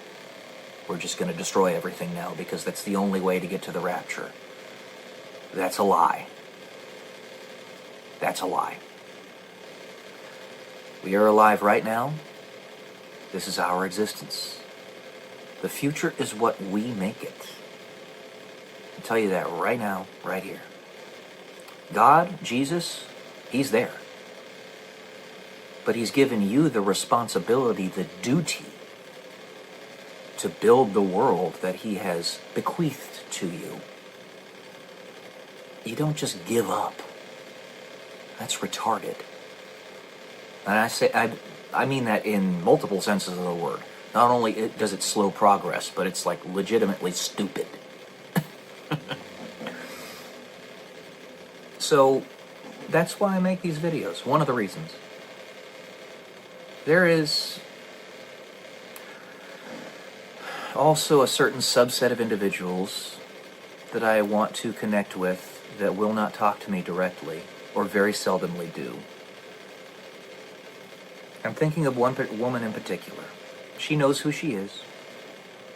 Pretty sure she watches my videos on a fairly consistent basis. But know, sweetheart, that there's going to come a time, if you don't talk to me soon, where you're no longer going to even see my comments on YouTube. I'm going to be lost in the noise. You don't have much time. I'm trying to grow with you so that... See, the way YouTube does it is they'll actually notify you if you've been given a comment or a subscription by somebody who's in the vicinity of your size on YouTube. But your channel is exploding so quickly that there's going to come a point where you're no longer going to see me. So, of course, I want to give you the time to do what you need to do to get yourself confidence, to get yourself ready and prepared to be in my life and me be in yours. Just know that there's a time limit here. Not mine. YouTube's. YouTube has heated your channel. And I've been trying to advertise my channel. I'm actually putting money into it, and YouTube just blockaded me from doing it. There was an error in their AdSense program. And they think that I'm actually a company when in fact I'm an individual. But I can't keep up with you anymore. Even when I was advertising like that, I still wasn't keeping up with you. I was at least treading water, but you're going to outpace me. You're no longer going to see me. I'm trying my best. I'm going to be part of that noise. You need to talk to me. If you ask me out, which is what I want you to do, I don't want to ask you out, because I'm terrifying. I know that. I will say yes. I guarantee you 100%. You know who you are. I will say yes. And if you refer back to my Desperate Times video, also keep in mind, if I am still terrifying to you, which is definitely a possibility because I know you're intense, but I'm even more intense. You can divest me if you need to. I'm putting that out there as an option so that if you need to divest me, if you need to, you can, and I'll accept it. I hope that makes sense. But you gotta talk to me, sweetheart. You gotta ask me out. And I know you live probably a good 1,000 miles away from me, but that's a journey I'm willing to make. Or you can meet me halfway. So. Alright. So, like I said, eye towards the future. Be the signal in the noise, at least for your own lineage. Love you all, guys. Peace.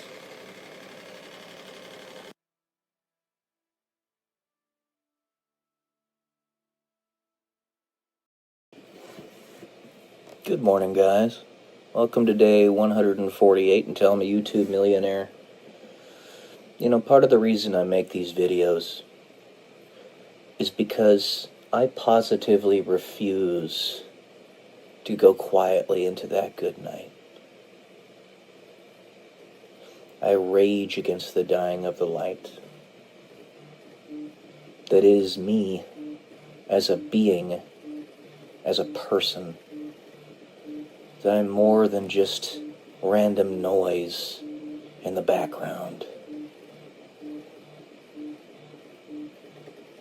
I know that there are so many people out there that have the same mentality as me. Why it is said, why it is a cliche that modern men live lives of quiet desperation. That's why, you see. What's the point of it all? You know? Because ultimately, all these things that I'm trying to build, all these things I'm trying to do in my life, me being a singular individual, everything eventually ends. Whether it be Google years from now, whether we become a multiplanetary civilization, it's all temporal, all ephemeral.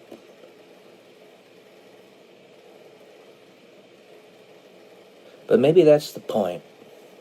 Not that it's ephemeral, but the empathy aspect of it. Because, let us say that those gray aliens that you're so told about in the pop culture of the modern day are us from different planets, or us from different times, both, where we have completely shirked the notion of morality and have simply sought to reduce pain by whatever means possible. Because the whole of existence eventually ends, and those beings have surrendered to that.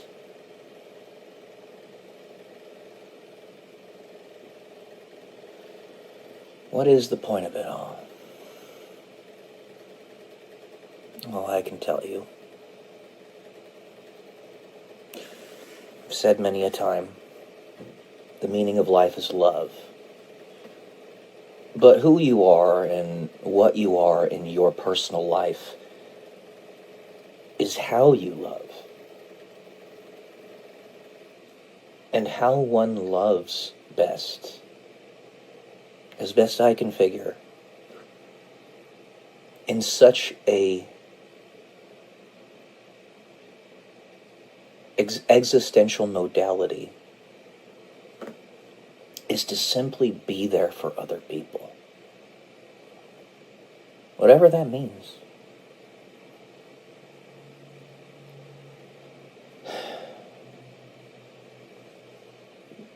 When you have to face a lot of challenges in your life, and so many of them are challenges that people will never know of, no matter how many times you try to tell them.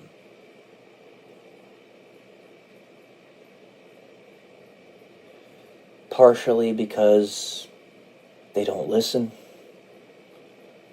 Partially because there's only one of you and 8 billion people on the planet. Partially because they don't believe you. But you still feel it. You still know what you experienced in your life or didn't. The betrayal, the backstabbing.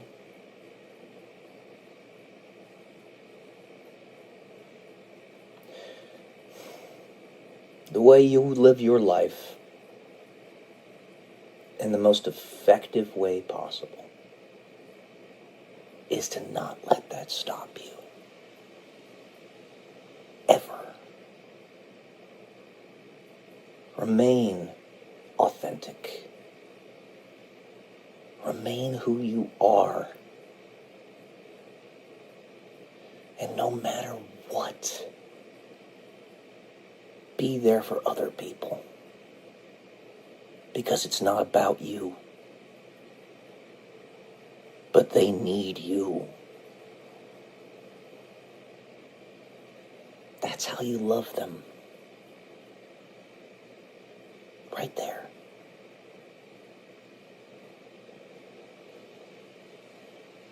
You guys want me to be authentic. Raw. Not hide anything from you. Well, I don't. I never have, and I never will. I will tell you the truth. As best I can figure it, as best I can understand it.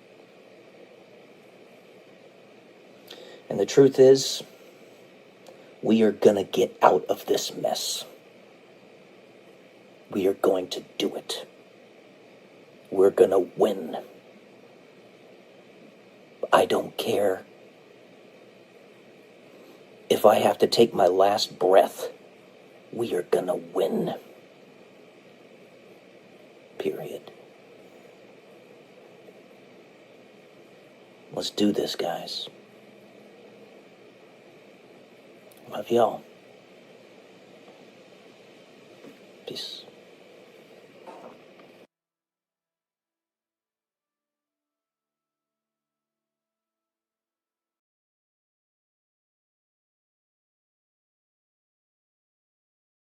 Am I really that intimidating? You're not talking to me. Welcome to day 186 until I'm a YouTube millionaire.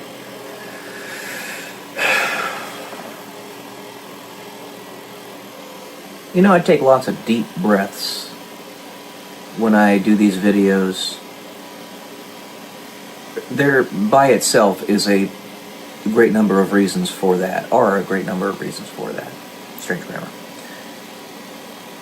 First one is the term Yeshua, which is the name of God, is meant to be I believe the term is an automatopoeia for taking a breath in and letting it out. So that the very first thing you say when you're born is God, His name. The very first or very last thing you say when you leave this planet is God, His name. It also allows you an opportunity to collect your thoughts, to calm yourself, lower your blood pressure, lower or reduce anxiety, frustrations. Reduce anxiety, reduce anxiety, reduce anxiety.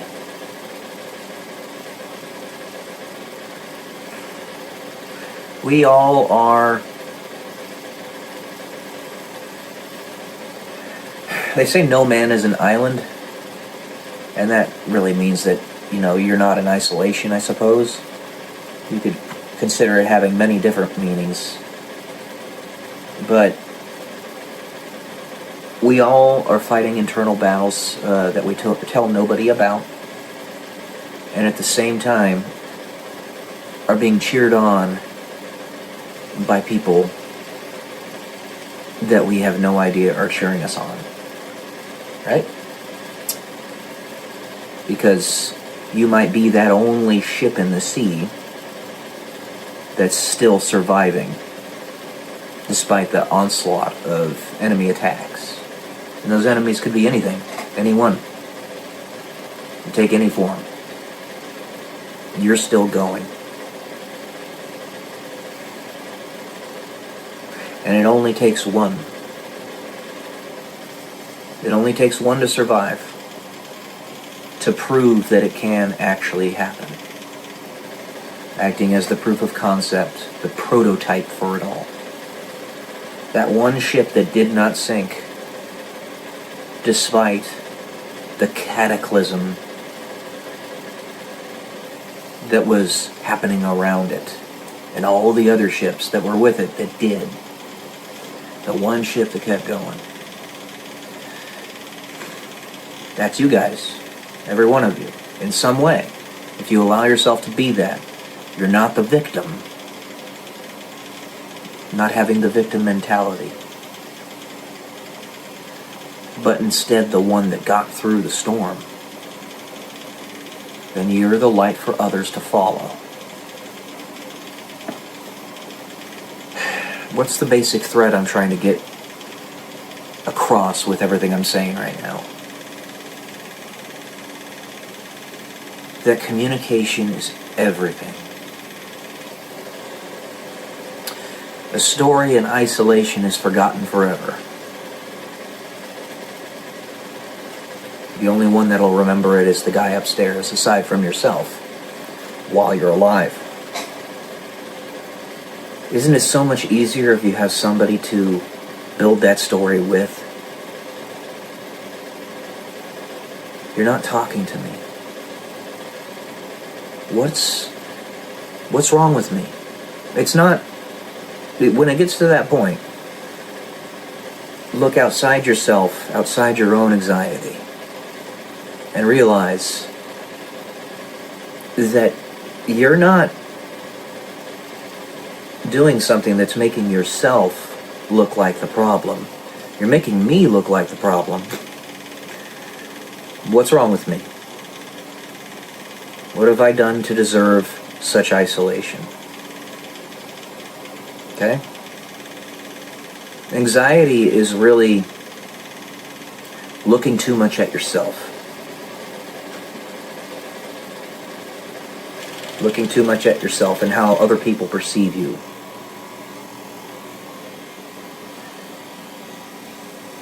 I am an open book. I hide nothing. Very little, and basically. I only don't speak of things that people don't necessarily need to know. But if they want to know, in private, I can tell them.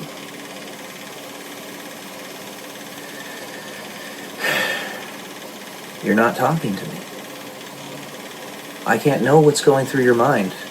And it's happening exactly as I said it was going to happen. They're exploding on all your social media platforms.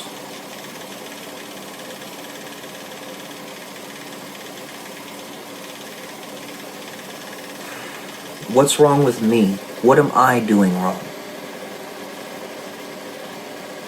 If you can tell me, I can fix it. Every time I've asked a woman to do that, to tell me what's wrong with me, so that I can fix it, you know what they've done? They've run away, and several of them have actually established no contact orders with me. Just because I asked them what I was doing wrong. And they didn't want to tell me.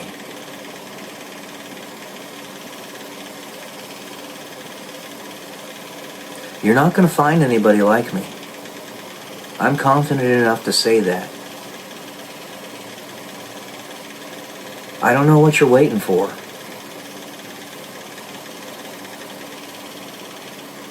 I'm right here. And like I said before, every time multiple women happen at once. Every single time. That could be a number of things. It could be that God wants to allow that to happen for some strange reason. Like he did with Rod Stewart. The musician, Rod Stewart. Or it could be that the enemy is trying to prevent me from having anything. It's all one or none. Any number outside of that is arbitrary without specific definition provided for it. All one or none. A priest has none. But actually has all, if you think about it, just without the sexual component. A normal person has one. And then a king has access to all. If you think about it. I am no king. Just a guy, as far as I can tell. And I think that's where the rub is here. It's the conflict between who I accept myself to be, which is basically a bog standard white dude, and the world that Satan dangles in front of me and says, you can have all of this if you just bow to me. Which is, of course, a sin of what I'm having to consider because you won't talk to me.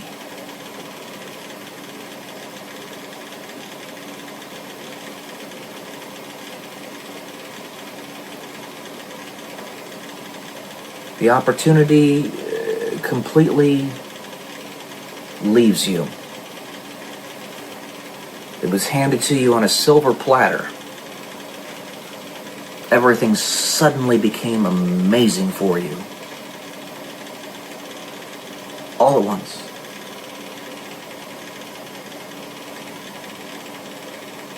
And it's your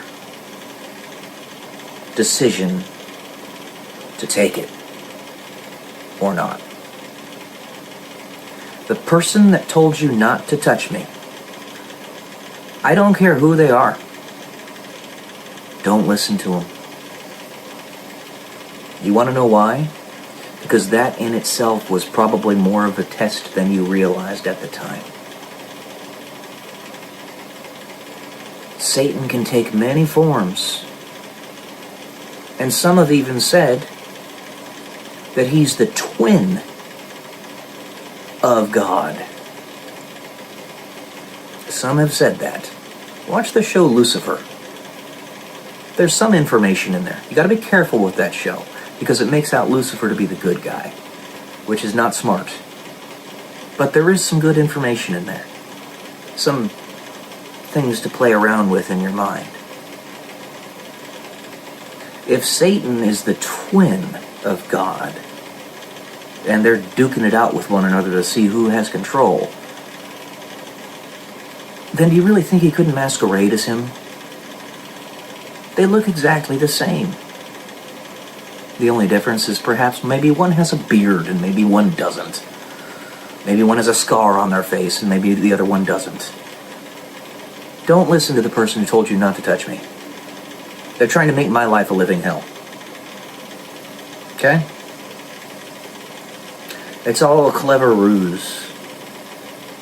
Even towards the end, because the enemy knows that this is a death battle, and if he loses this battle, he's erased from existence.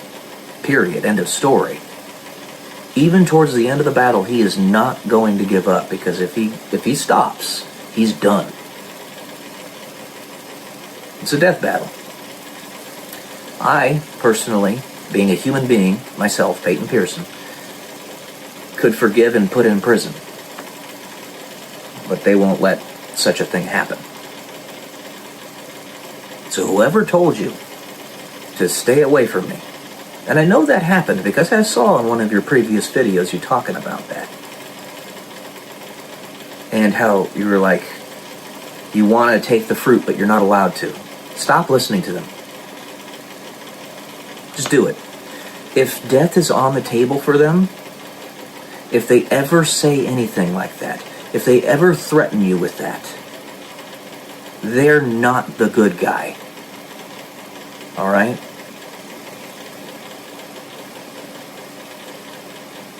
I don't know who came to you and who talked to you about this, if anybody, but I'm the one that's paying for it right now.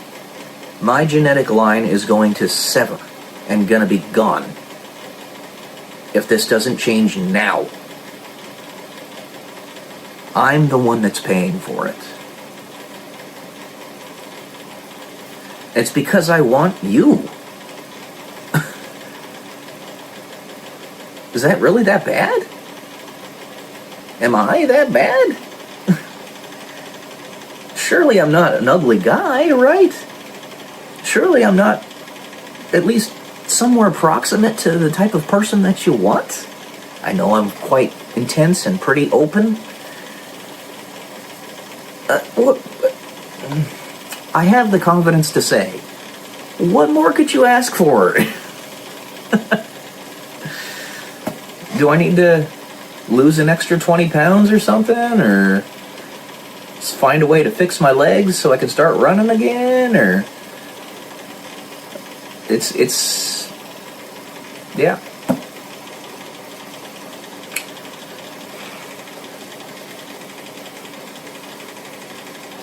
The enemy's putting these other opportunities in front of me specifically to dissuade you. Okay? So, take advantage of this. I've made it abundantly clear, and the enemy keeps on making it abundantly difficult, because if he stops doing that, he's going to be erased.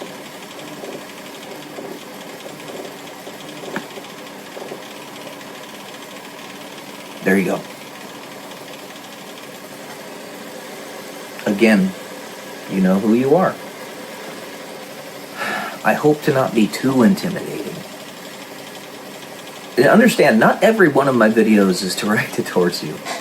But the ones that are pretty obviously directed towards you. Okay? So. Anyways. Love y'all. Like I said, even saying that probably intimidates, doesn't it? So I'll just leave it out for now, till you're ready. But you gotta talk to me, sweetheart. Stop listening to the people that are telling you not to. Peace.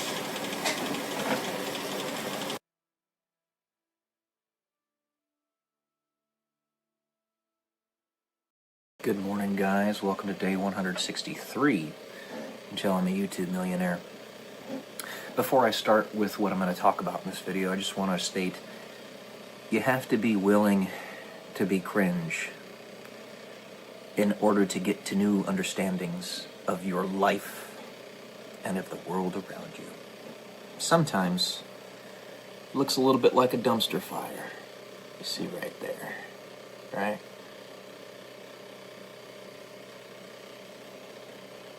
But you gotta do what you gotta do. Today I plan on reading an essay to you that I wrote, again, back in like 2018. This one's a pretty long one. It's called Remember Who You Are. And this harkens to what I just said. Sometimes you gotta be fairly cringe in order to do that. Especially if who you are is something that's considered cringe. On some level, anyway. I don't know. Let's get to this. For those of you who read my various posts on this forum, this was Facebook back in the day, understand that I hide almost nothing from you. What you see here is the thoughts that are going through my mind. I want to emphasize that. I hide nothing. And when you hide nothing, at least initially, in the knee-jerk response, it can feel cringe. It's okay. Don't stress about it. In a few years' time, nobody's going to remember what you said and did anyway, aside from yourself, and only if you're over-obsessing over yourself. I find that with increasing pressure, though I do not like the pressure that comes from many sources, as I do not understand its purpose or ultimate origin, that is, I did not, I do now. More thoughts continue to pop out of my head, more ideas. Through all of it, however, I have found one thing to be a certainty, albeit quite a curious one. The more pressure that I am put under, without any light at the end of the tunnel provided to me, the closer I go towards the light that I personally know exists, and that light is God. I tell you this now because while my posts may in some ways grow increasingly esoteric and even unsettling to some, it is my truth. That is, it is not your truth unless you want it to be. In no way would I ever imagine foisting it upon you, and in no way would I require its acceptance from you in order to enter into my circle, aside from my absolute bedrock. All that care to know me, in a humility that can only be garnered from their own internal search for truth, can know me and be my friend. I am entirely accessible. I see you all, in one form or another, as family. Some of you may be more extended family than others, but you are all nonetheless my family, if you desire to know me. It has been said by many a person, some more notable than others, that is more well known in our various structures of society, that what comes out of you when you are under pressure, without some other carrot placed before you, is who you really are underneath all the layers of occlusion. These layers we must sift through due to the scheming that produces them. Scheming required to survive in a world that is so deeply lacking in true empathy. If pressure is put on you without a direction, and what comes out of you is hatred, violence, vitriol, then that is where your path was and is leading you. The farther you will go before you will finally reach your breaking point, the more you will double down in your actions or intent, the farther down that path you had already walked. And when you can see it, then and only then can you make a decision to either continue on that path or change it. The same is true for those who are put under pressure but walk towards something that only breeds more love and compassion, something that only splays out and desperately searches for more solutions to the many problems that plague the human family at this juncture in our short but variegated history. To be clear, however, you can only see yourself if a carrot is not placed in front of you. This is because a carrot is yet another layer of scheming that is constructed by others to act as a means to an end, to have their human will carried out through you. Without that carrot, the only one that can guide you in any direction is you and your history, your racial memory. Without any other light, you'll either make your own light at the end of the tunnel, make your own, or give up. And when pressure continues to build, everyone will eventually budge. There is another beautiful thing that comes of this. I hope you understand. When you start to follow the path of your history, your racial memory, or you decide to change it, at that point is where you truly begin your journey. At that point is where your history begins anew, entirely yours, and you are sovereign unto yourself. With every step you take, in either direction, though I hope and pray you will walk towards truth, you will lay yet another brick, pave yet another pathway, construct another terrace where your fortress begins to grow, and in whose shelter other tortured souls may confide, in that most cherished of paths towards love, for yourself and for your neighbor. Whether you like it or not, for those of you reading this, and for those of you who have read my other works, what I reveal to you is who I am.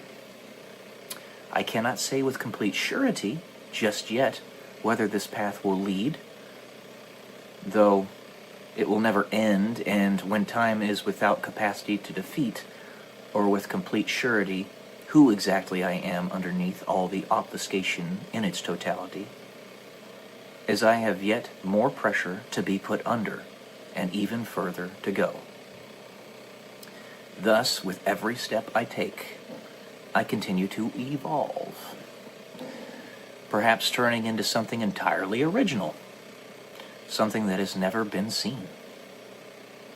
But at this point in my own history, I can tell you that I am Peyton Pearson. I am your friend, and I love you, whoever you are. I write, and of myself reveal everything to you, or damn near everything, because this is how you see into me. This is how you will read into my ultimate intent.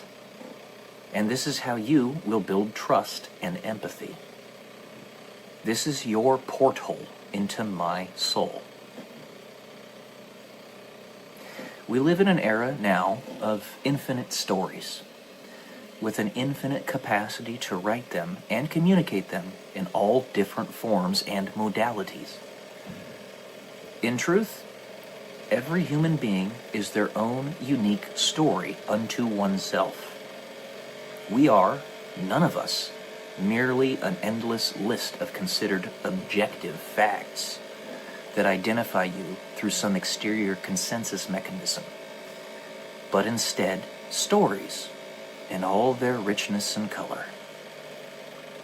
The only way to achieve truth in what seems to be an endless occluded world, to break down the Tower of Babel that always seems to cause us to elude the true meaning of our intent through words that can never describe with perfect exactitude what we mean, is to speak in this idea of story, in our endless stories in which all act as independent keys to the door within every soul.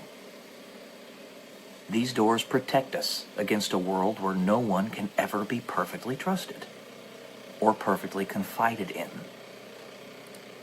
The story, infinite stories, can achieve parity with, and even then surpass, this barrier, transcending the walls that block off our emotions from one another. Through our stories, into our hearts we see. Infinity trumps the finite every time. When you find yourself confronted with the most extreme of philosophies and directions from others, especially those that may be walking a path more or less oblique to your own direction, or even going in the opposite direction as yourself, there is something that we must remember. In this era of the starkest black and white, this most clear of juxtapositions offers up the greatest opportunity in the history of the human race to attempt to empathize with sides that are far different from our own. Step into the shoes of those people and discern why they have chosen the paths that they have chosen. Listen to their stories. Mind you, this is contingent upon the fact that they have empathy themselves. You may find that when you can allow yourself to be in complete calm in the presence of a person whose very ideas would otherwise cause your blood to boil, you will recognize the resistance that pushes you farther apart. Once you recognize it, the juxtaposition will reveal some yet greater truth within both of you. Through this constant barrage of assaults on your ideals, you will get to the core of what it is that you truly stand for, and begin to build upon it. With every word is built more of your truth. With every brushstroke is spoken more of your story. With every step toward one another is more depth of heart and emotion revealed. It is from this point that you can now clear away all the debris that was preventing you from building your fortress. It is from this point, your bedrock, that you can truly know and trust yourself. And it is only from this point that you could ever truly have any hope of empathizing. This is your core, but it is also your line in the sand. When you present yourself with nearly the most egregious philosophies that could possibly be mustered in your presence, and you can still find common ground with each other, then you are seeing yourself in the light that you had never seen before, and you are seeing the other in that same light. You have seen, through digging to the bottom of the other's philosophy, that perhaps they were infiltrators all along, desperately dodging overpowered enemies, hiding their truths from being stamped out, camouflaging themselves from what would otherwise be a fiery death. If you find, once you dig all the way to the bottom of someone's obfuscation, that they have not given up in the search for truth, which is to say that they have not given up, the machinery of their bodies, the worn-out pieces of flesh that were strapped together with various machinations in order to shield them from hell, in order to keep them alive for just a moment longer, you will feel the hero that stood when no one else could continue. That hero is you. And from you is found the progenitor of hope. No one else but you. But in that same light, if you find that through the resistance, that most extreme of comparisons possible, upon this worldly plane, that the person underneath all the layers of occlusion is still one that refuses to stop spouting off endless vitriol and hatred, you will have to make the most painful of decisions. That person is beyond your reach, for they do not want to reach for them. Do not want you to reach for them.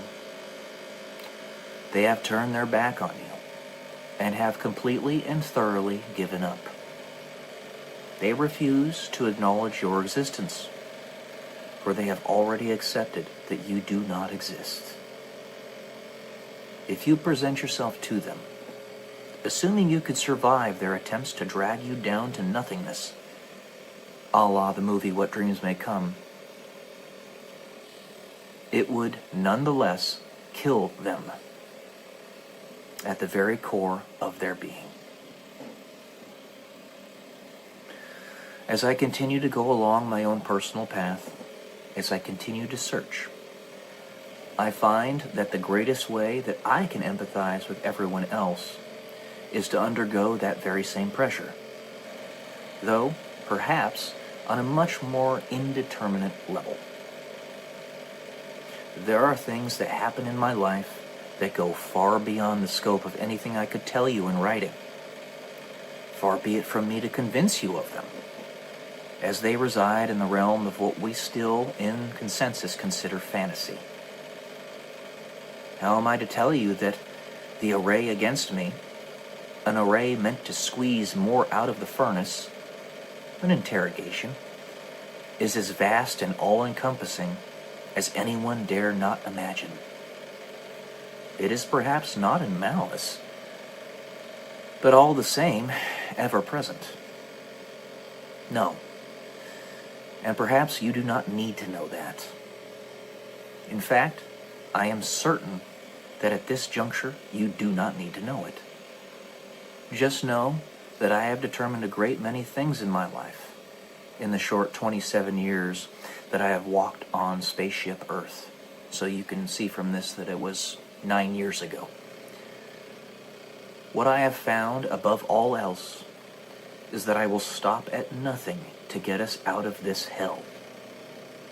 But the principal way to do this is not through force of arms or even more scheming.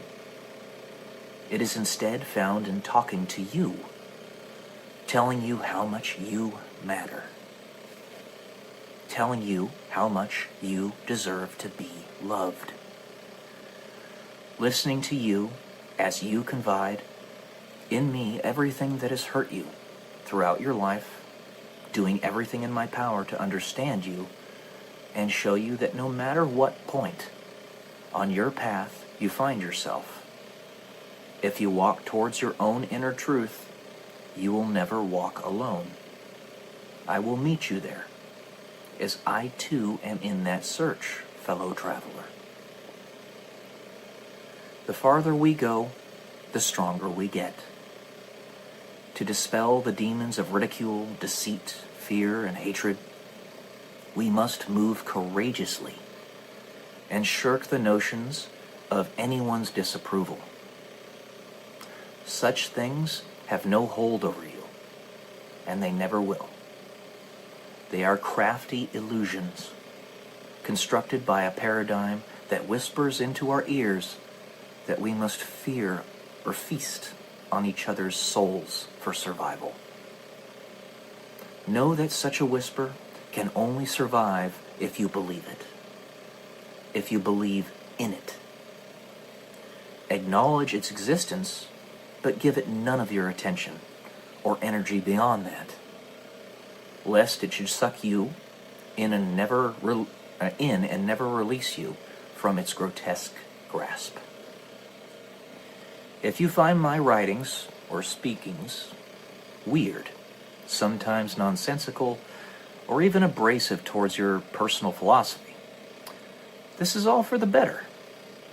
See this as a perfect opportunity for you to inquire, as I will never attempt to stamp out your flame, only help you to see the path that I am walking, and strive to better see yours through the increased fidelity of my own personal definition.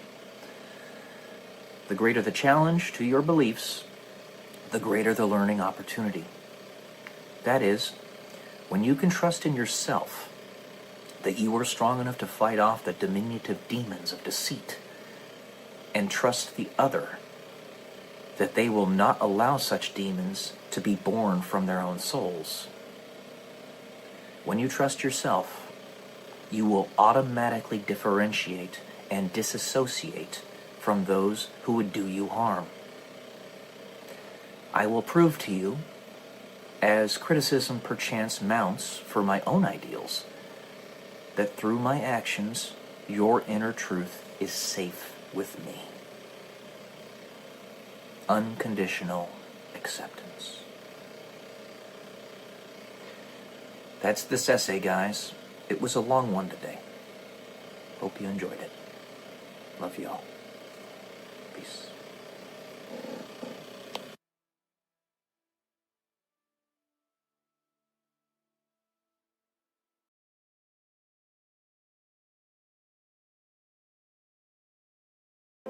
Good morning, guys. Welcome to day 113 until I'm a YouTube millionaire. Trying something a little bit different today. I wrote an essay called Belief and Evidence several years ago. What I decided to do was add an addendum to it in the actual body of the text. All the extended ideas that I have, the extended concepts and understandings that I've developed over the course of 10 to 12 years or so. I'm going to read that to you right now. A belief is a lifelong hypothesis for which you are trying to find evidence. It requires, in a sense, a type of cognitive dissonance, where one must hold within their minds oftentimes conflicting information, accepting all theories as potentially possible, but none, as of yet, having been fully proven to yourself. On the societal level, proof requires evidence. On the individual level, proof is accepting acquired information as evidence. A belief can never be universalized if acquired evidence is not accepted as evidence amongst the entire population vis-a-vis axiom and definition. This is to say, as a result, any individual's belief will always be relegated to the realm of belief, as any attempt at universalization is futile beyond one very important fact: the respect of the free will. Here's the addition. A lifelong hypothesis in that through your journey, through your life story, you will discern with ever-increasing fidelity the accuracy of said hypothesis. What fruits does that belief, or lack thereof, bear? That cognitive dissonance exists in the light of colliding realities. A good example of this is trying to parse out the potential existence or non-existence of extraterrestrial life. Not multidimensional life, but life outside our solar system, in other solar systems, very specifically. While the probabilities would indicate with ever-increasing likelihood that they by rights should be out there, we as yet have not discovered said beings' signals. Why? My addendum to the Drake equation shows that it is really starting to look rather odd, but my beliefs are showing that it really is starting to make sense. I have an itching suspicion that we might be the first intelligent life in the universe, despite the probabilities, despite the peculiarity, due to some unknown variable. Or perhaps known, but we don't know exactly how it works, that has pushed us into this position. It's a certain cognitive dissonance that I keep myself in an effort to ensure that I maintain at least some semblance of objectivity, despite my own personal desires, which are to either be swooped away by benevolent extraterrestrials, or to prove how important we are by being the very first surviving Noah's Ark of life in all existence. This harkens back to Albert Einstein's quote: "There are two possibilities. Either we are alone in the universe, or we are not. Either answer is terrifying." This quote can be attributed to many of our world's great thinkers, in fact, not just Albert Einstein. Proof requires evidence, and acceptance of said evidence as fact. Interpretations are key here. Had the confusion of, say, the drones that flew over Washington, D.C. after President Trump's second time, probably third, being elected, been allowed to persist, a mass hysteria founded upon a conflicting reality would have ensued. It was, in fact, not true that aliens were flying over D.C. They were simply military drones. But we could have been made very confused had it not been parsed out properly. To this point, a belief cannot be universalized if acquired evidence is not accepted as evidence. An example of this is Jesus. He is the very highest good by definition. Why would anyone disagree with this? He literally is God, is love, is truth, is light, is the ultimate example of what we can be as humans if we choose it. As he tells us over and over that we have free will to do so. But despite the incontrovertible evidence that he very much existed 2,000 years ago, more evidence that he existed than Emperor Tiberius did, who was the Roman emperor at that time, by probably a factor of 10, the amount of evidence that Jesus existed, that is. This very simple, plain fact is something that so many still do not accept. The fact that he is clearly, obviously, worthy of our followership by proving beyond any shadow of a doubt that he is the very highest good, still so many refuse to follow him. Even if as nothing other than an idea, out of obstinance, pride, foolishness, or some other preconceived notion not stated here. This is to say, Jesus is axiomatically the highest good, yet still so many refuse him. If one's belief structure is tolerant, which is to say it respects the free will, it can be integrated into societal norms, as one story in human history. Using a lowest common denominator approach, truth will be discovered, and that truth is belief accepted by all. All roads lead back to the respect of free will, the respect of your own sovereign power as a conscious actor upon this reality, a human being with infinite value. To disregard this thing is axiomatically to disregard Jesus. To accept this thing is to axiomatically accept Jesus, at least in concept, even if you don't accept his real-world existence. All beliefs, or lack thereof, are our individual stories, our individual roads that led us to where we are in life, the fruits of how we decide to live. The only truth that will persist, that will be accepted by all, is the axiomatic truth, not the egoistic one that a singular individual propounds is the truth, as this is self-defeating ultimately. That is to say, if it is truth, it is building. If it is building, you create with it.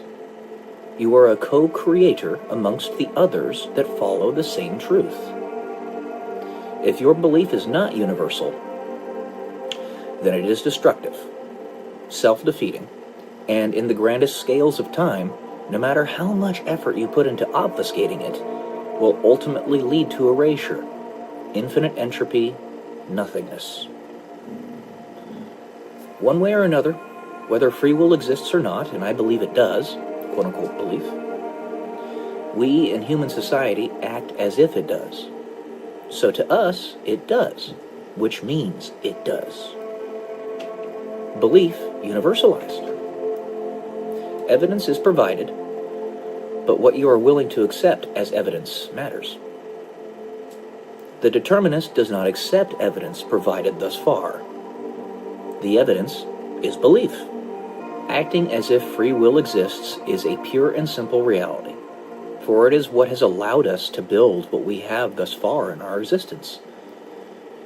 It takes easily 10 times the amount of effort to build something than it does to destroy something. Yet we have maintained some semblance of order despite that extreme bias towards chaos. If you need any indication how much easier it is to destroy than it is to build, simply look at the effort a society has to put into building a skyscraper. It takes the combined effort of entire supply chains, several thousands of people, working over the course of perhaps decades, using advanced and complicated technologies, before such a feat can be accomplished. But it takes one well-placed bomb to cause the entire structure to collapse in a matter of minutes.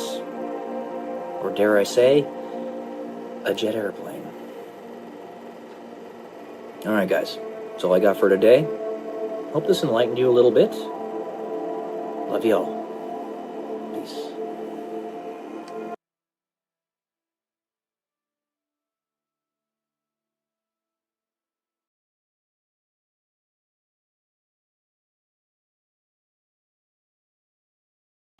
Good morning, guys. Welcome to day 135 until I'm a YouTube millionaire. Trying something a little bit different today. I came across, potentially, an untapped market opportunity.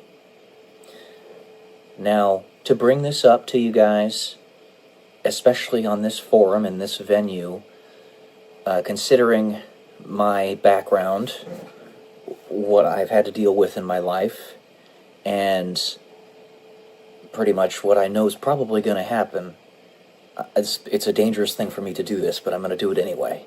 Because I want to, and I know that I'm going to be kneecapped anyway, so I might as well just let you guys know that this is an opportunity that I found, and you may be interested in giving it a go.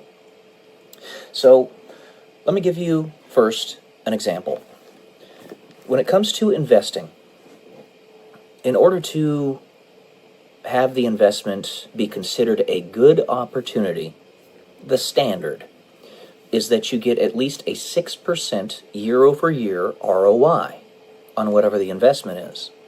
So that's the minimum. You get 6%. If it's at least that, you're good to go. And it's a decent investment. You can do this with things like real estate. So let's say you invest $100,000 as a down payment into a property. Then you're going to want to get a minimum of $6,000 per year of profit. Not income, not revenue, profit, in order for it to be considered a good investment, or $500 a month. So that means whatever your expenses on top of that, you can do the math. Generally speaking, that's a good way of looking at it. And if you get anything better than 6%, that's icing on the cake. Honestly, anything above 0 is good anyway, but if you're looking for a good investment, one that's actually making good use of your time and money, better than you could find pretty much anywhere else, then that's what you want to do. Well, it's not just in real estate that you can do this. It's also in general advertising. Okay? So, YouTube and Google have means by which you can actually advertise your platform. And it's actually fairly simple. All you have to do is get set up on your YouTube account. Let's just use YouTube as the example. This is the primary thing that I'm talking about. It's the untapped market opportunity that I think is available to most of us that we haven't given it a chance, and 99% of people aren't going to give it a chance anyway. But I'll tell you, you can advertise, let's say, a specific video. This changes from niche to niche, but let's just say a finance video on your finance YouTube channel, let's say 10 minutes long, and you specify that you want it to be for gaining subscribers on your channel. They give you 3 different specifications that you can give for the advertisement. If you say advertising, and let's say you put $200 per month into that campaign, well, that amount of money you can expect, if you're a channel that's 500 subscribers to start, that you'll get probably about 250 subscribers from it. Ish. Again, it varies with the niche. But basically what they're going to do is they're going to push out your video to people who wouldn't otherwise see it. They're going to give you more impressions for it. Now, you're thinking, I'm not making any money off the channel. Why put money into it? For a multitude of reasons. The first one being, like I said in previous videos, this YouTube channel that you're making for yourself, as long as you don't do anything stupid, as long as YouTube doesn't collapse, is going to last in perpetuity. This is a platform where you're advertising yourself. That's what YouTube is. YouTube is an advertising platform for yourself, or whatever thing you talk about on your channel. Okay? So it's going to be there forever. But that $200 that you're putting into it now, getting you that 250 subscribers, as long as you continuously post, you're consistent with your channel, if you're serious about it, it will continue to grow. And you'll continue to gain in reach.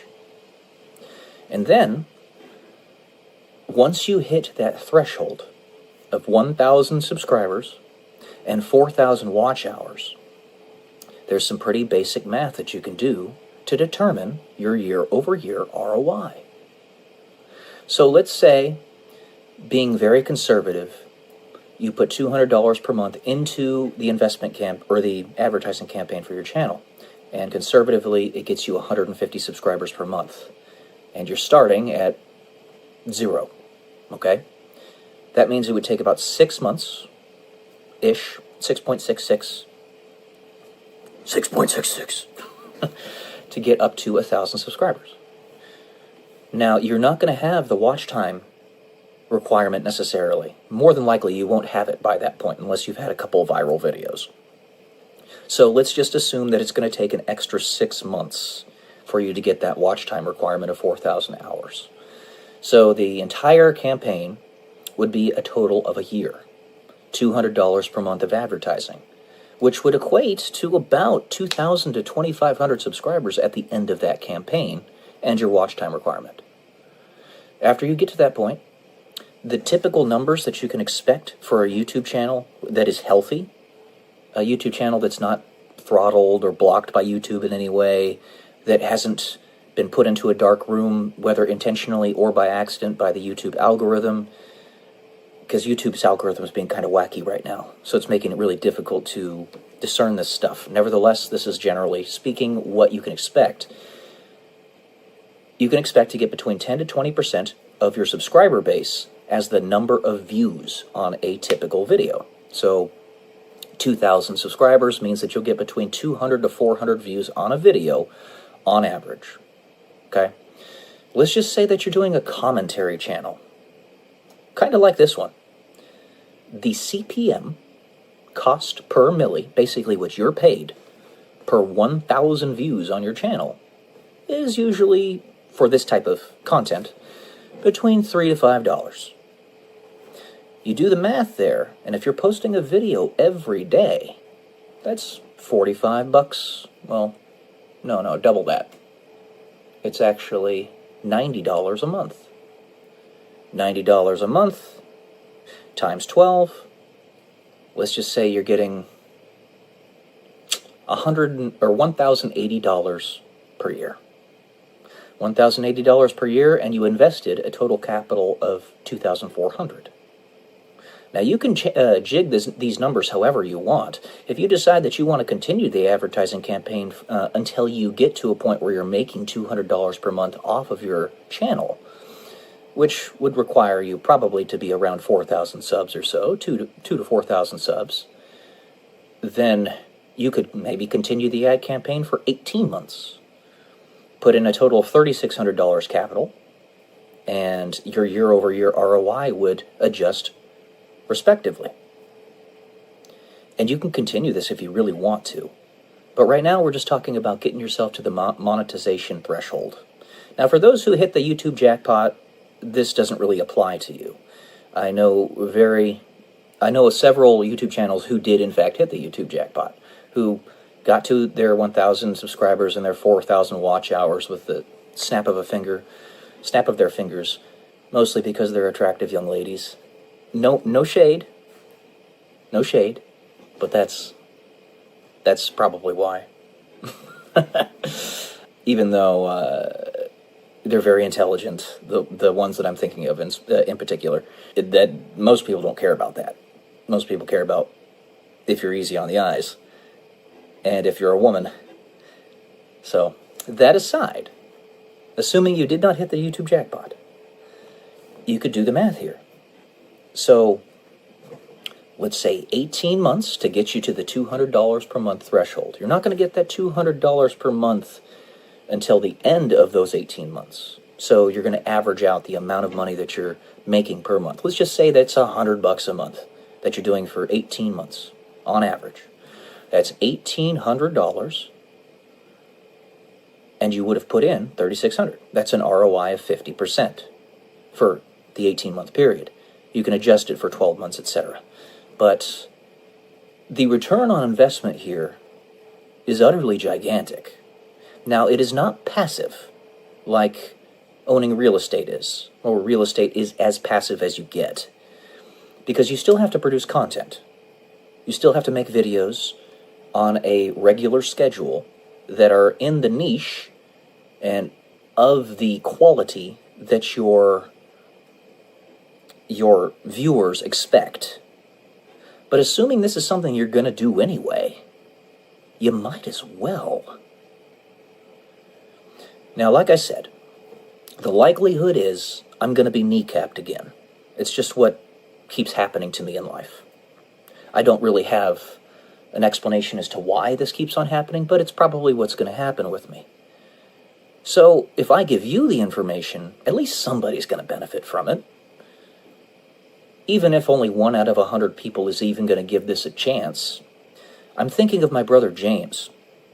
He's got a YouTube channel that's growing very nicely. He's got almost 1,300 subs, and he just got fully monetized, so he's making some money off of his videos.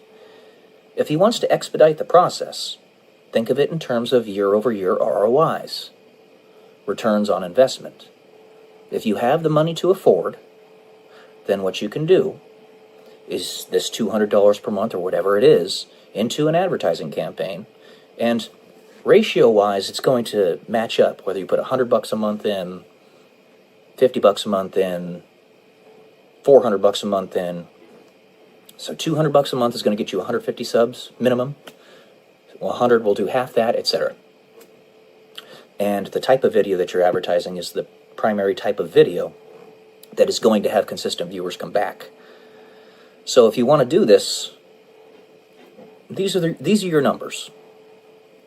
It's quite smart, because this is going to last as long as YouTube lasts, forever. As long as you don't get your channel deleted by YouTube for some reason or another, it'll be there. So give it a try. Consider it. It is an untapped market opportunity. If everybody were doing this, that wanted to grow a YouTube channel and were serious about it, it wouldn't be this high of an ROI. It would be much, much, much lower. But it's an extremely high ROI because so few people do it. There you go. All right, guys. Love y'all. Peace.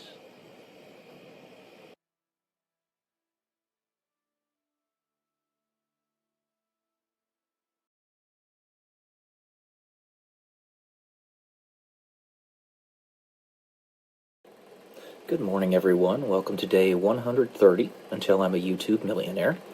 And I'm going to read another essay to you that I wrote back in 2016-2017 timeframe. It's called Collect Believers. The overarching abstract of this essay is basically the difference between angels and gray aliens.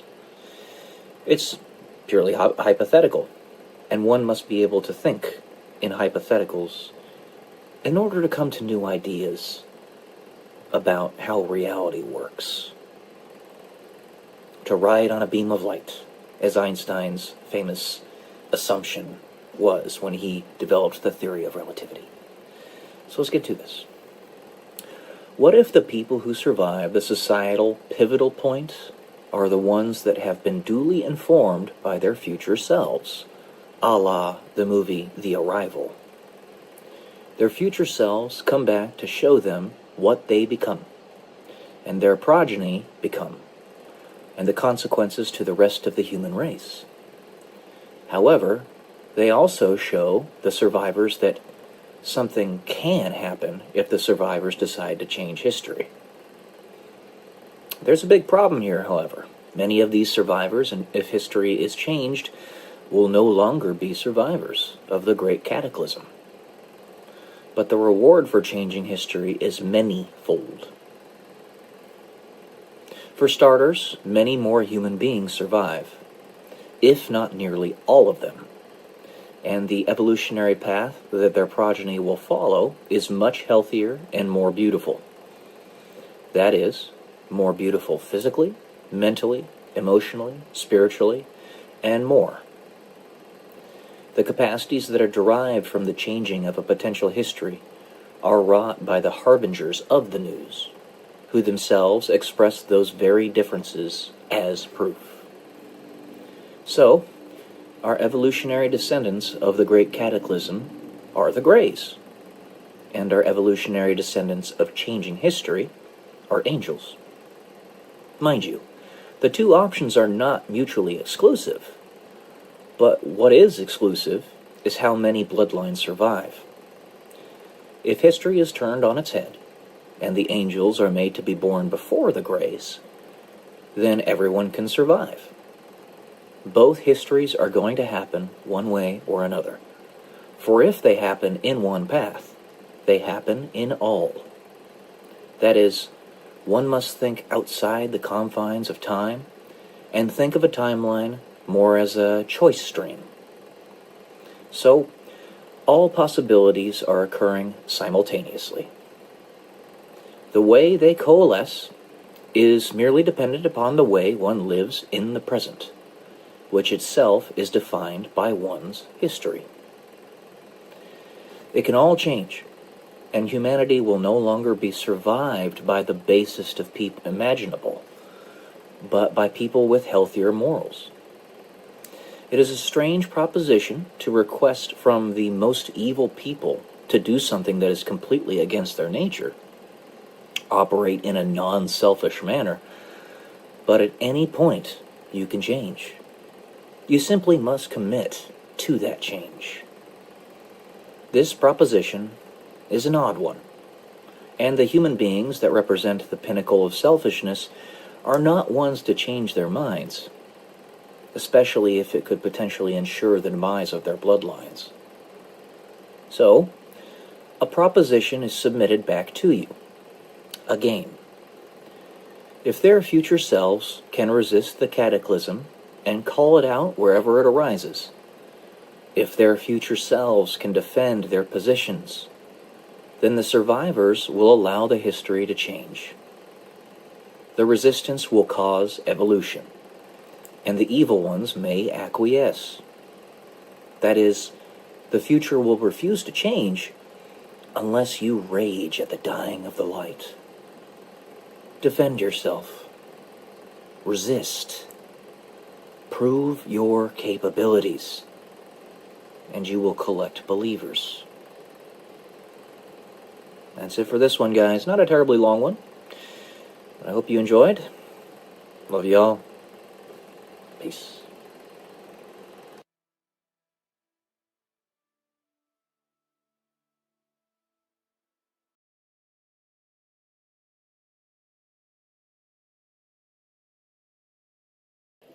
Good morning, everyone. Welcome to day 119 until I'm a YouTube millionaire. Tim, Phil, Carl, just know that I was picking up what you were putting down yesterday. Thank you. I appreciate you. The ripple effect of the things that we say and do in life are much more far-reaching than most any of us can anticipate. There are a handful of us who get the blessing of knowing directly through objective numbers just how far-reaching that impact is, such as people with gigantic YouTube channels with 2 million subscribers, that type of thing, or other platform reach. But when you pick up the threads of the things that you've been saying in all of your videos, but in particular the last video that I posted, in the speech patterns and the things about which people are talking on those giant platforms in such perfect order and synchronicity,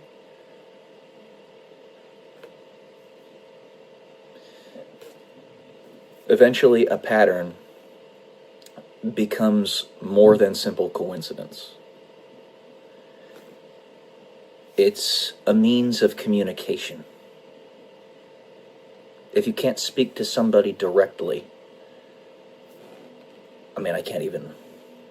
There's a handful of people out there that'll be able to pick up on specifically what I'm talking about or who I'm talking to. A handful of a handful.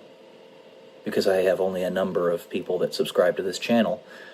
And perhaps my views, if you guys have seen it, are not reflective of the people that are actually seeing the video. Or maybe you saw it in the future, using that looking glass that we've been talking about so much.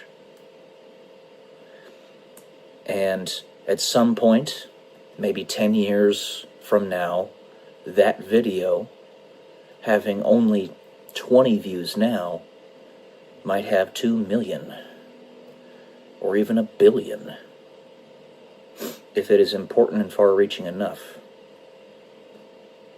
If it has enough positive impact. I know that you guys know. Never do you talk directly to me, but you could, if you so desired. I wouldn't try to impel you into doing anything silly. I'd just be your friend, like you are being to me in an indirect manner. I do appreciate that. Trying to tell me in as clear a terms as you can without speaking directly to me, because for some reason you don't seem to be allowed to, that I actually do matter. Thank you. And there you go again. If nothing else is gleaned from this video, because I'm speaking in occluded language, then the importance of gratitude. It's everything. Because you look at everything that I could have done with my life, that could have been done with my life, all of my accolades, my past experiences, the work that I've put in, and how seemingly I'm being wasted in my current state. Go back to first principles. The most important thing that you can build is the individual, the soul, the human spirit, as I said in my last video. And as long as you have the ability to do that, and you are actively doing it, then you're succeeding. Then you're winning. I could also put it to you this way.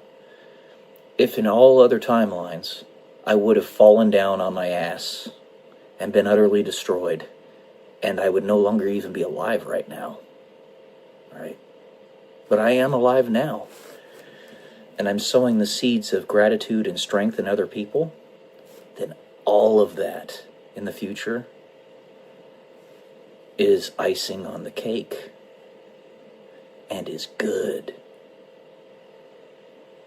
Be a positive force, no matter the adversity that you face in life. And, frankly, you could even say in spite of, not despite, in spite of, to really stick it to the demon.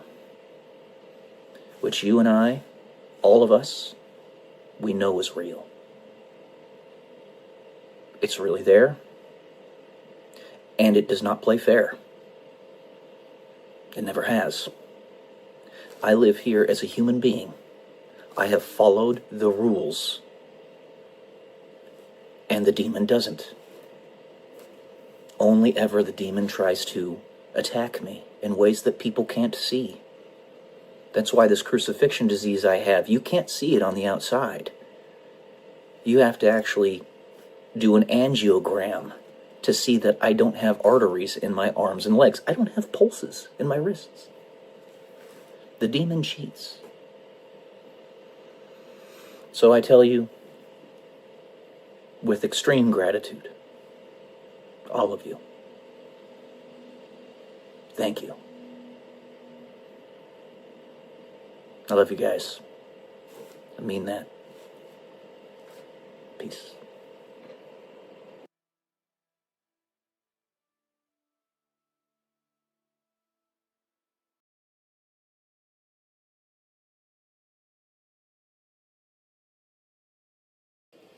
Good morning, guys. Welcome to day 143 until I'm a YouTube millionaire. And today we're going to talk about The Alchemist, a book that I just finished reading a little bit ago. Actually, a couple days ago. And really, overall, excellent book. I can say it's another strong recommend. The writer, Paulo Coelho, has a definite deep knowledge of Christianity, in that the king, which is one of the first characters that the protagonist in the story runs into, a protagonist is just called the boy. Basically, he's a boy that's being set out to go upon a journey to find his personal legend, is what the term is called. But this king is actually the king of Salem, and Salem, the king of Salem from the Bible, is Melchizedek. And Melchizedek, the story behind him matches up pretty dang well. So Paulo Coelho needed to have a pretty good, deeper knowledge of Christianity in order to put that into the story. And another part of the story that I think lined up with that was towards the end, when the alchemist talks about a centurion that went to Jesus and asked Jesus to cure his servant, because his servant was ill. This is actually written in the Bible. And the alchemist gave a deeper background story of that centurion and his parents and his family and stuff. And I thought that was really cool. It was part of an absolute synchronicity that I got from this book, The Alchemist, because that's essentially the big thing I am trying to do with my novel series. Because my novel series, in general, is truly, even though it doesn't seem like it, even though it seems pretty crazy and very different, very far left field compared to it, it's really Christian fan fiction. Because I'm actually going into the deeper background of what I think could be the past of these big characters in the Bible, including Jesus, in that he is beyond time, he is God, and I show where it's just a story. It's just a story, okay? Think he came from. So I thought that was a really powerful synchronicity. And let's see, on page 50, I'm actually just going to go ahead and go through this. We'll start with page 24. It says, the first time the universe conspires to help you achieve your goals, and that's like one of the main threads in this whole story. I found that really interesting because the universe does. However, the universe being God, it's a conflict between God and the devil. The devil thinks he's God, so he's trying to defeat the universe to create absolute entropy. And yes, the universe is going to conspire to do everything it can to help you to achieve your goals, but the enemy is going to get in your way. And that happens many a time to the main character. He gets his money stolen from him, all of his wealth stolen from him several times, until finally, at the end of the book, he finds his treasure, and it was where he lived in the first place all along. but he needed to go on the journey in order to discover where it was. So it was still very well worth it. The universe does conspire. It indeed does. And then let's go ahead and look at page 25. So I wrote in here in my notes book, capable of going to the moon. It's talking about the personal legend. So the story says that anything you can imagine, anything that you want to be able to do, you can. And while in general I agree with that, it's at the same time the interaction between choice and opportunity. And in my current existence, it's possible to go to the moon and to Mars and to space. And that's part of my personal legend. However, the enemy has gotten some pretty powerful blows against me and has stopped me from accomplishing that goal, that personal legend. Let's see, page 50. I wrote, I'll figure it out. Because that's what a leader does. You get knocked on your ass over and over and over. Everything's taken from you. And you just get up and say, I'll figure it out. You just have to get up one more time than your enemy, and you will defeat them. This is the first time in the story that the boy lost all of his wealth from thievery. So, in not so few of words, he continued. And that's basically falling to your very lowest point in life. He had all of his path basically decimated before him. That's the equivalent of getting up, dusting yourself off, and saying, after you've gone bankrupt, I'll figure it out, which is what a man does. I see that a lot on Instagram. Instagram is a very powerful tool if you curate it right. Let's see, page 60, the man in the arena. This is a very important one. Well, I wrote the man in the arena, and that basically means you're going to have critics all the time. But you're the one that's actually trying to pave the path. And if other people are just standing by on the sidelines and just criticizing you for it, what do they matter? Keep going. What I got, one of the big things I got from this story was, would you be memorable to someone who's never heard or seen you before? There's a literal biblical king that the boy meets. And while he had no knowledge of this person's background, Melchizedek, even though the boy is Christian and it professes faith in Jesus, he wasn't well versed enough in Christianity to fully understand who he was talking to. Nevertheless, having minimal to no knowledge of this person's background, he is still somebody who has a huge impact on the boy's life. That's essentially what I want to do with this YouTube channel, with my videos. I know that all of you will probably never meet me in real life, and this may very well be the very first and perhaps the very last time you ever see me. For most of you, that's going to be the case. But will my presence have a lasting impact on you in this one pass you get with me? Melchizedek's did.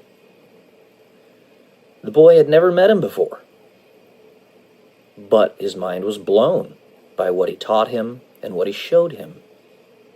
I want to be able to do the same thing for you guys. So I got that out of this book. It was pretty important.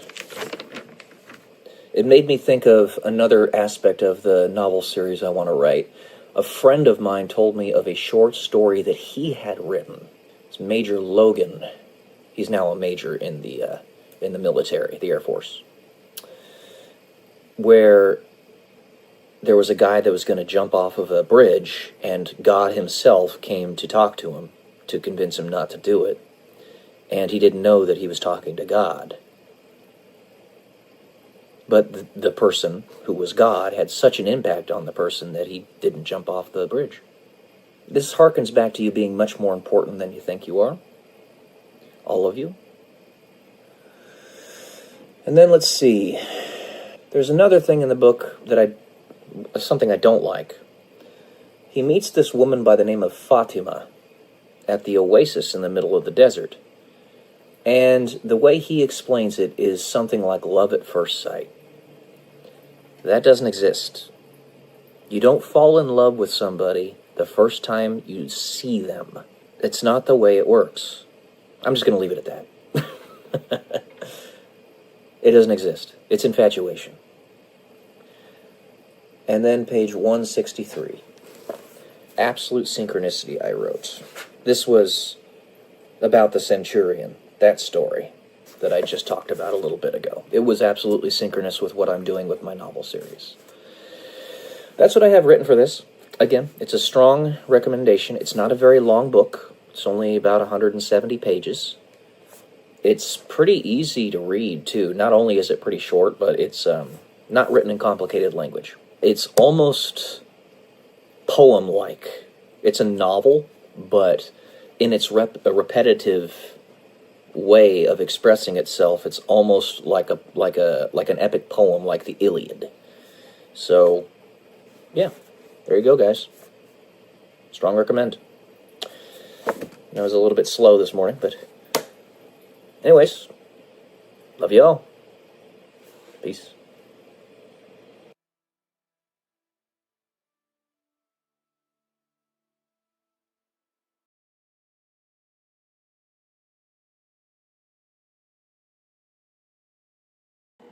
Hello everybody, welcome to day 118 until I'm a YouTube millionaire. And for this one, I am going to read another essay that I wrote a while back. This one called Be a Principled Individual. So here we go. How do you determine the genuine charitable actions of a charity? Where the donated money goes. Where does that money have to go in order for the charity to be considered charitable? 1, those who need it primarily, and 2, those who the charity says it is to go to. Who does the charity say the money is to go to? Do they need it? Do not look at what internal numbers say goes to the actual charity. You must discern what is actual charity, not simply listen to what the organization calls charity. For instance, a charity can define charitable work in a category called other expenses, quote-unquote. But that money goes to paying for large employee pleasure junkets and vacations. This means you must look at what the charity is building, what it is providing to the needy, whether that provided capital be physical, mental, emotional, spiritual, or some other combination thereof. Oftentimes, this means you must go directly to the people that the charity claims to be helping and see for yourself how those people are being helped. To the point of the Clinton Foundation accepting money from Saudi Arabia, approximately $25 million total. This was back in 2016. While Hillary Clinton was not Secretary of State, you donate to those who support your causes. Expect the donors, if the foundation is transparent, to be requisite to the foundation's mission. There is no way to differentiate when a foundation/charity operates in the dark. Thus, good people, de facto, should not, and exercising discernment, will not associate with charities that operate in the dark. Saudi Arabia appreciates this opaqueness, and by their morality, this should come as no surprise. What else could this mean? Again, this was written in 2016, so things have changed since then. It comes down to building society through your own actions. And if you are to entrust your works to the hands of others, it is the duty of the principled individual to have a high standard of proof put upon your desired surrogates. extreme vetting, if you will, it is understood that we all make mistakes, but the principled individual will own up to said mistakes and take corrective action. They will not hide from it or enshroud it in darkness. When given any power, 1, exercise it with discretion through discernment, and 2, it is your duty to discern. Don't plead the fifth or turn a blind eye or act dumb, which was one of the tools that both Joe Biden and George H.W. Bush used while they were quote-unquote president. Society is now empowered with knowledge, at a magnitude and reach the likes of which the world has never seen, and it is only becoming more profound with every passing day. It is the principled individual's duty to change their ways when confronted with sacred cow-shattering truths. And if they do not, it is because they do not want the truth, and are thus not principled. It is clear this system is a facade, and evil entities have taken it over. In the same vein that gun control laws will only be obeyed by law-abiding citizens, Logic 101, and thus increase human suffering rather than decrease it, evil people can hijack a principled system and use otherwise moral laws to take advantage of good people. In darkness, you cannot see clearly enough that the evil people do not share your morals at the most basic and fundamental of levels. This is why government is a necessary evil, built to restrain the wickedness of man while itself being incredibly wicked. Missing discernment, the dangerous servant that government is supposed to be, becomes a lethal master. At this transition, where a structure no longer serves the sovereignty of the principled individual, you instead serve it.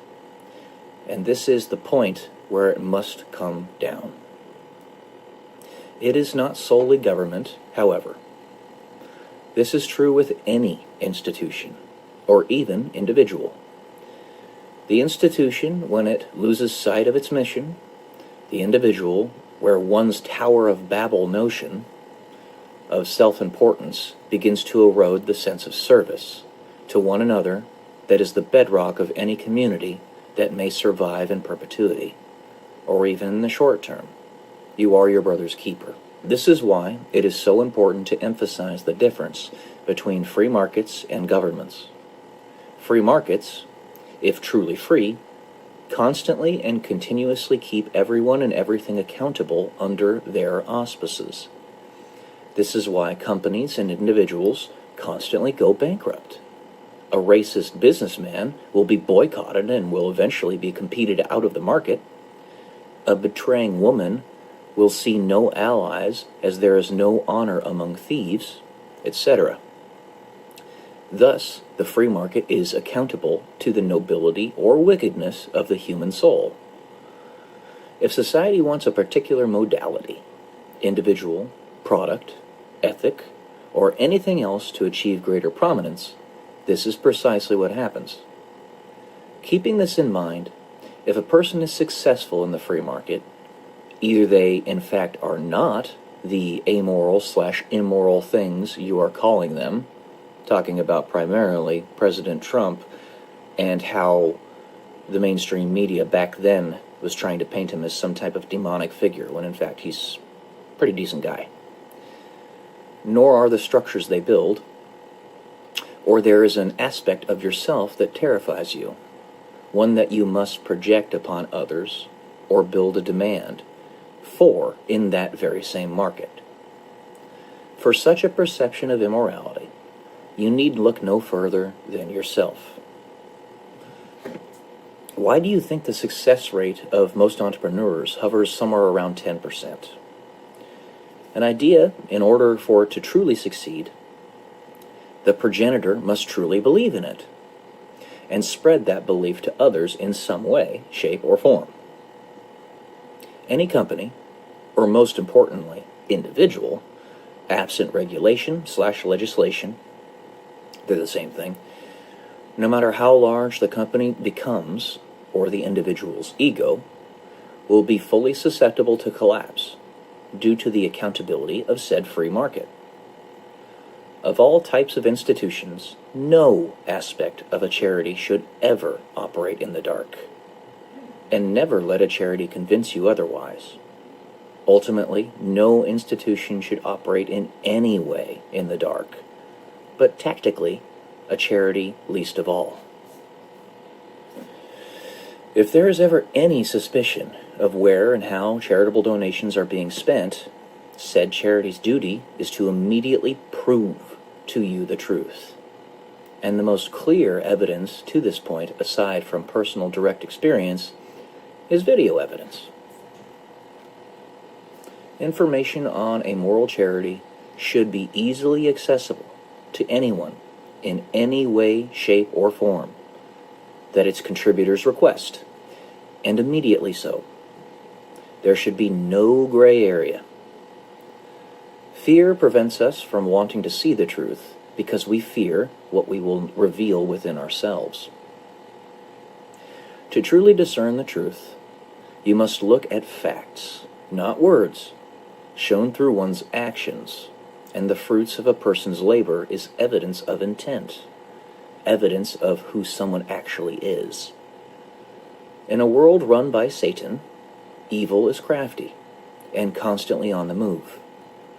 Truth can at first be very difficult to discern, but you must look, ultimately, at one's individual and direct actions, because even direct and willful surrogates can be occluded, and through this darkness, compromised. This, as well, cannot be emphasized enough. You judge a tree by its fruits, not by what is claimed by others that such a tree produces. To simply listen to a demagogue shirks direct experience, and those using words of sorcery to tell you what the truth is rather than letting you experience it for yourself are attempting to take a falsely anointed position. They have become your false idol as you turn your back on action. You would turn your back, thus, on truth, which you must see with your own eyes. Belief, truth, is personal, and no one else can ever tell you what you see. If they themselves cannot see from your eyes, only you. There's an old proverb that connects to this, where the axe convinced us that he was one of us to the trees because his handle was wood. Something to think about. In this world, there can be no salvation, and when the light shines like disinfectant on all dark corners, revealing for everyone to see what is actually happening, if you continue to deny it, you have sown your loyalties and proven that you stand against truth, for you genuinely do not want it. The same is true in the other direction. The difference comes down to one fundamental thing, which itself is based upon another bedrock. Does one seek to build or destroy? And what is the most important thing you could ever build? People, the soul, the human spirit.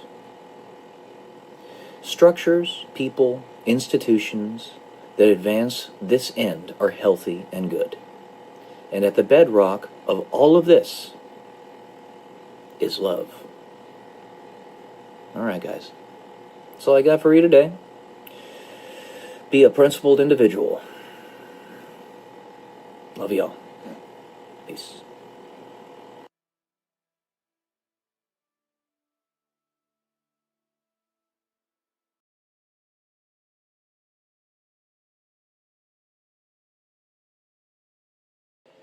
Good morning, guys. Welcome to day 121 until I'm a YouTube millionaire.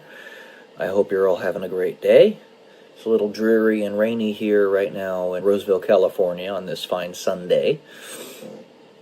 And, you know, I'm putting in a little bit extra effort into the YouTube channel right now, realizing that it is probably going to be just as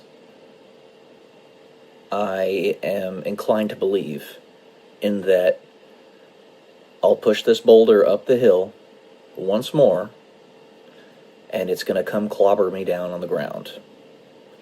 That is to say, I'm going to have the carpet pulled out from under me, just like everything else. I can compare this simply to things that I've done in the last couple of years.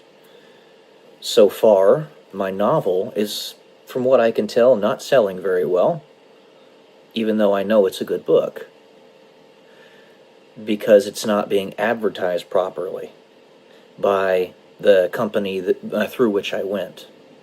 Put a tremendous amount of effort and money into getting that book written and published, and the lackluster results are what I get. I tried to help my mother build her slot YouTube channel, one of the most popular niches that exist on YouTube. And she's got a lot of subscribers, but the channel's not making any money because YouTube put a block on the channel for some reason. We get no views on the long-form videos. I see channels out there that get hundreds to thousands of subscribers a day. So many of them that post nonsense, that post nothing of any really real value. And, you know, they get money hand over fist. We were going to do the slot stuff anyway, and we get a quintuple benefit out of it. We spend time with one another, we get to have some fun, we get to travel, we get to have recordings for the future, have a legacy in order for family to remember going forward. And the fifth point was to make some money off of it. But there's no money coming out. So I know that I'll have the carpet pulled out from under me again. But that's not the purpose of me doing this next stage in my professional evolution, if you will. Basically, the way I see it is every time the forces around me pull the carpet out from under me, it is yet another indication that this world is not made for me, and gives another opportunity to those who pay attention to look at those things that had to collapse or didn't succeed and either fix them or destroy them. So, YouTube, as well as other social media platforms, are a means by which you publicize yourself. They're really good for advertising. You advertise the brand that is you and the things you do. And if I cannot be advertised without putting too much of a target on my head, if that's something that would happen, then the world is screwed up. And it needs to be fixed. So the point I'm making here is, I say to God, okay, fine. The carpet's going to be pulled out from me here again. Where to next? I don't want to tarry on any system or program or institution for any longer than I have to, because I don't have the time to waste. I'm going to have the carpet pulled out from under me again, like Sisyphus. Yes, indeed. That's been my whole life. But it's almost like I knew that before I even came here. And I accepted that as my reality, what it was going to be, what it is. And simply, yes, sir, where to next? Let's get the job done. Let me be the emotional, physical, spiritual, mental sponge that the world needs in order to soak up all the negativity and destructive energy. But I don't want to tarry too much longer on anything that I don't have to. So I'm putting a little bit of extra advertising into my current personal YouTube channel. The great thing about this, so long as YouTube itself doesn't collapse as an entity, is that this will last forever. But at the same time, I'm not simply posting it on YouTube, I'm also posting it on other platforms. That's the thing.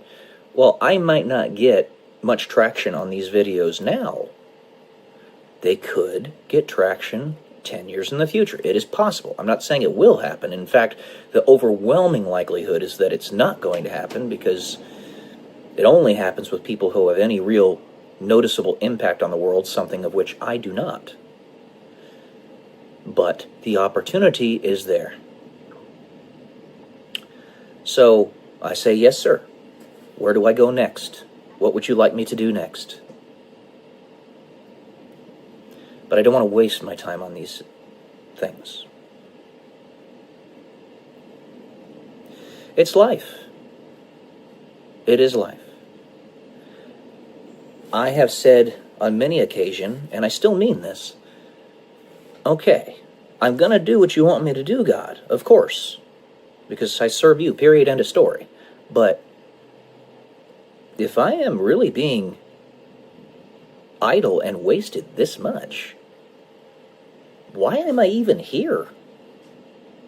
Why am I even on Earth? Of course, I was writing about this in my journal right here last night. The answer to that question is an answer that I already know, even though I, superficially, am not important. And that answer is, each and every one of us is a proof of concept. If you can stand up against the darkest of evils that this world has to offer and survive, that inspires other people. And one of those darkest evils that it has to provide is to put you in a state of mediocrity despite immense capacity. It's the way it works. And also, the longer you endure, like Atlas carrying the world on his back, the more time you give the rest of the world to fix what's fucked up, which is a lot. My body is broken. I used to run marathons, and I was good at it. Now I can hardly walk. That was in an effort to discourage me, to demoralize me. If I were to have just been straight up killed by the dark force, Satan, then God would have already won. But instead, he seeks to discourage and to make me resent God. That's the purpose behind it all. Something which can never happen. It's not possible. And I made that abundantly clear that that is not possible. Because I know what God is, and I know what the evil of this world and evil period is. God is love. So the things that are evil that are happening to me are not God. Period. End of story. And the argument is, okay, well then I guess the evil is more powerful than the good. No. And even if that were the case, fine. I'll be part of the good. I'm not trying to be part of the winning team if that's the case. I'm trying to be part of what is good. I don't fucking care. I don't fucking care if I have to be taken down low. Morality is something... Here's one of the phrases that I always say. It's very important. A world where morality is not a disadvantage is worth dying and if need be, or fighting and if need be, dying for. I do not want to live in a world, I do not want to live in a universe where morality is a disadvantage. Just like the Spartans, when they stood, those 300 warriors at that channel, protecting their country, they did that knowing that either they die or they be slaves. I'll stand up no matter how much I have to suffer. I don't care. I mean, I do. I wish I didn't have to. Ideally, I wouldn't have to. But I will not submit to a future of entropy and decay, tyranny, evil, erasure of the individual. I will not accept that. So I say, yes, sir, God. Where do you want me to go to next? What's the next job? I'm going to have the carpet pulled out from under me again? So be it. Will this ever stop? Probably not. But it's all right. One of the greatest pains of my life is that all of this, if humanity doesn't fix it before I die, will be for naught. I'll have no children, no legacy of my own. And I say to that, I wanted to give presents to this world, presents in my own descendants, but the world didn't want those presents. Okay, I pass away, I die, but this is just a physical body. It's not me. It's not only what I am. So be it. I can accept that. It just sucks. I'm thinking, this Sisyphean idea of pushing this boulder up this hill, being Atlas with the stone, the earth on your back, was brought up to me by watching a video of a woman in whom I am interested. And I believe she me. But nothing will be done, because apparently she's been told not to do anything by exterior forces. I can't have what I want. So be it. But we can wait. We're going to try. Maybe we can fix it before I die. Maybe. But it's okay if we can't. It's all right. Because you want to know why? We're making progress. We're trying. All we have to do is at least try. And it will get better. It's all right. Anyways, that's all I got for today, guys. Don't give up. Love y'all. Peace.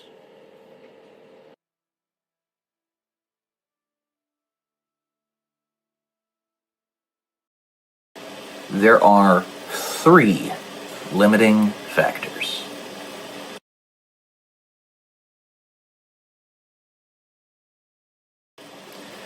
Welcome to day 194 and Tell I'm a YouTube Millionaire.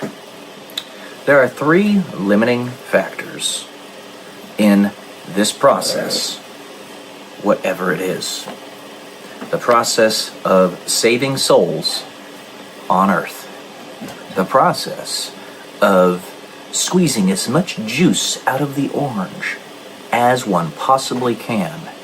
The maximal amount of suffering to precipitate the maximal amount of empathy, and therefore the maximal number of hearts that are turned from stone to flesh in whatever experiment, program, this whole suffering paradigm is. Okay? The one of which I was discussing in previous videos. About how I'm pretty sure my job on this planet, me specifically, is to suffer. And that's okay. I mean, it's not okay. I don't like it. I really don't like it. It's unfortunate that somebody would have a job like that. But when you're dealing with the abyssal depths of pure negativity and darkness, you know, desperate times call for desperate measures. And require unconventional means to defeat such a force. There are three limiting factors. The first one is the individual in question who is acting as the sponge. In this case, this hypothetical, since there is no actual proof as to what's going on, that is me. I explained in previous videos how I act as the human sponge, soaking up all of the negativity of the world as best I can, kind of like a karmic sink, in a different manner to what Jesus did. Jesus did it at a specific point and basically opened the door for everybody to be saved. What I'm doing is sucking up all the vestiges of the nonsense of the garbage creator on this planet, the demon. All right, that's my job. So I'm the first limiting factor. And if I were to fail in this hypothetical, this is a hypothetical, Jesus would come in. He would step in, just like it says on that vanity card that I showed you guys a couple days ago, and take over. He would sweep us all away, get us out of the mess, those who have been proven to genuinely follow him and love him, or even those who don't want to be with the darkness, frankly. Because if in a bimodal system, if you don't want to be with the darkness, you really can't be a fence sitter. You're de facto with God, because the devil owns the fence. I believe C.S. Lewis actually made a short analogy or story about that, how the devil owns the fence. Those lukewarm are spat out, as is said in the Bible. Okay?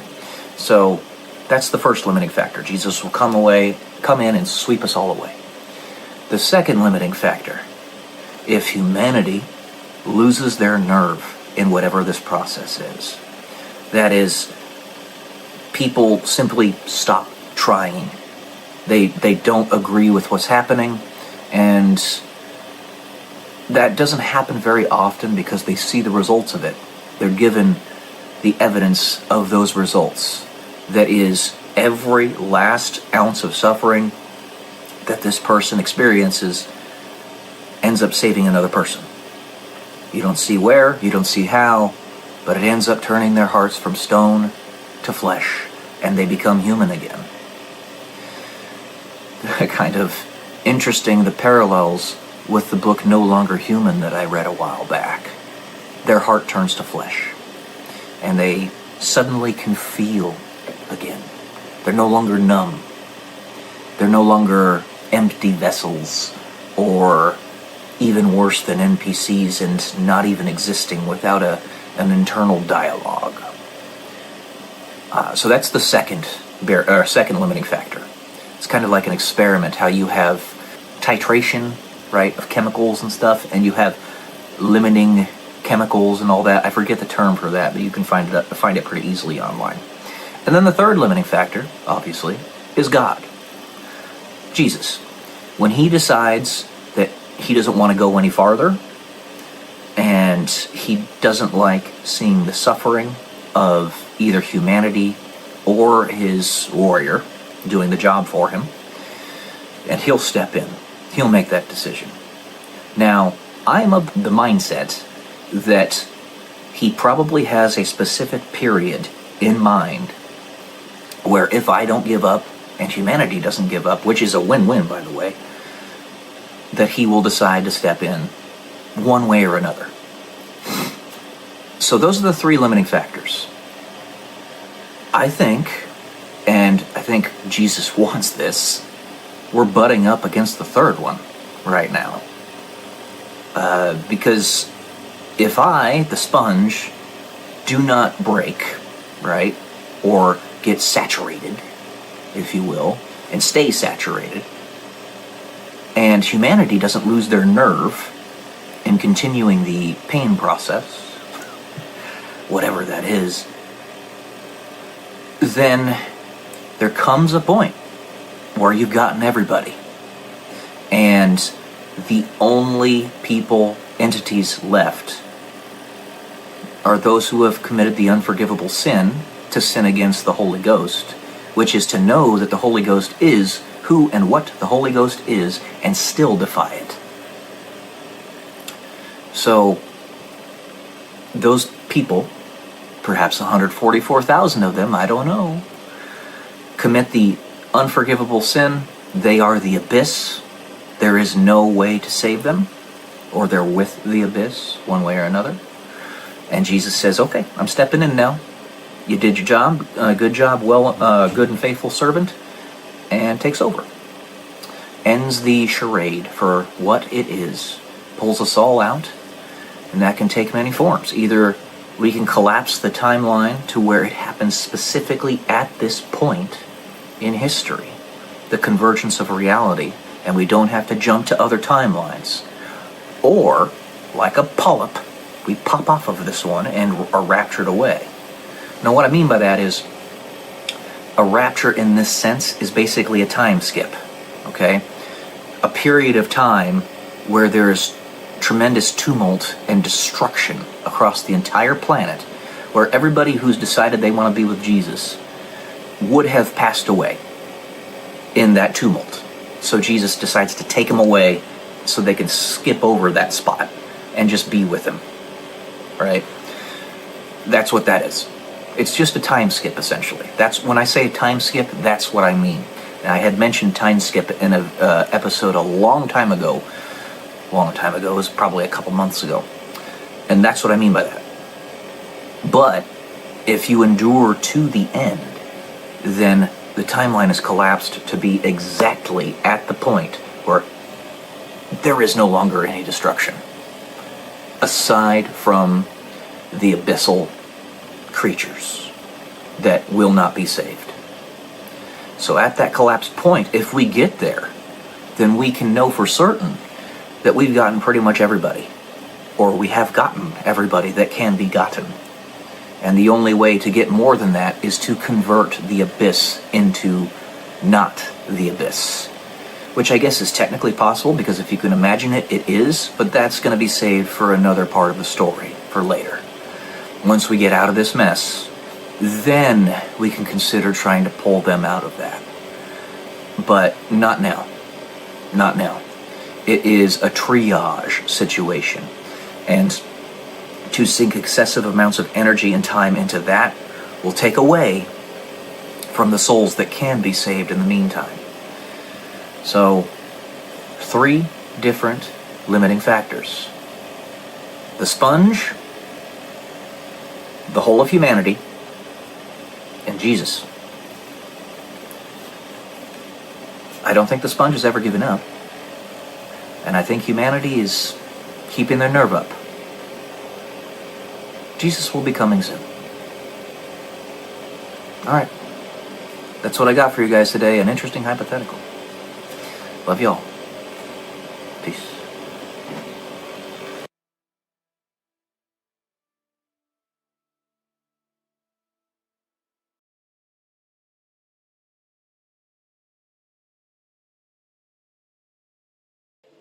Good morning, guys. Welcome to day 133 until I'm a YouTube millionaire. Wanted to talk a little bit more about Price's Law and the Pareto Principle in this video. So the Pareto Principle, also known as the 80-20 rule, is kind of a more generalized version of Price's Law.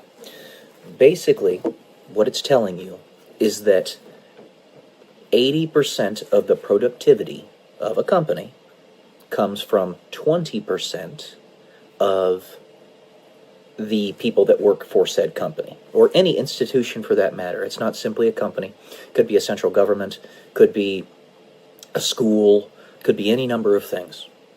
But the 80-20 rule indicates, and this has been proven time and time again in the free market throughout history pretty much, so 20% produce 80% of the productivity. Price's Law is an extension of this, basically, saying that the square root of the population of any institution or company, what have you, produces half of that company's productivity.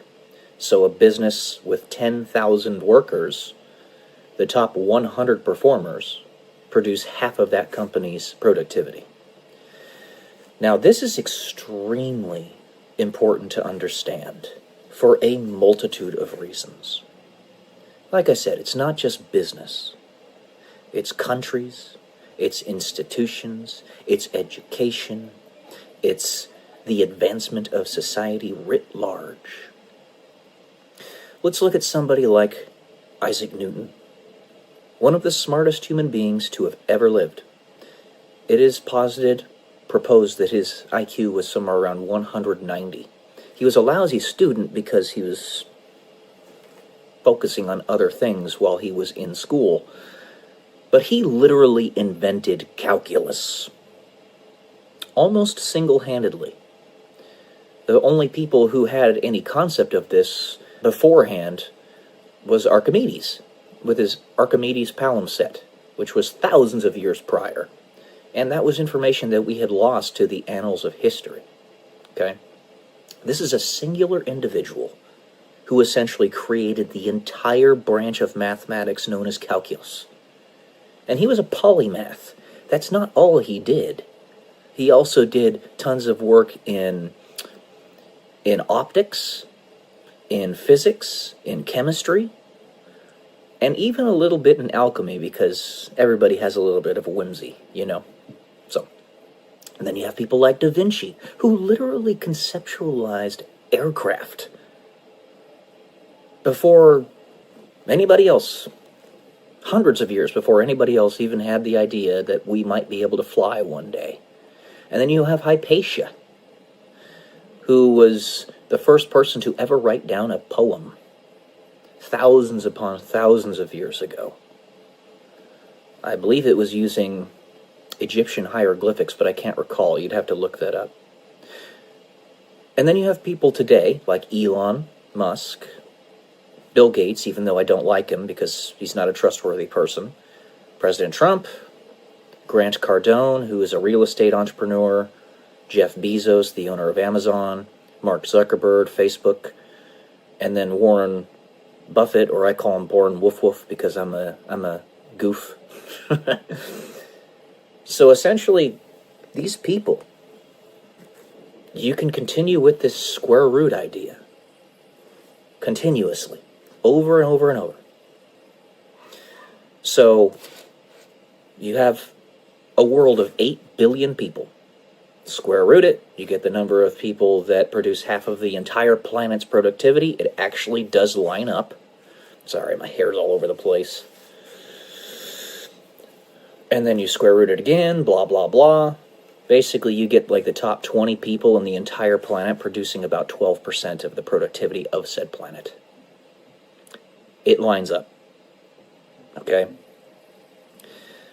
So if you stop any one of these people, who it tends to be pretty clear who they are if they don't stay silent, if they keep on trying.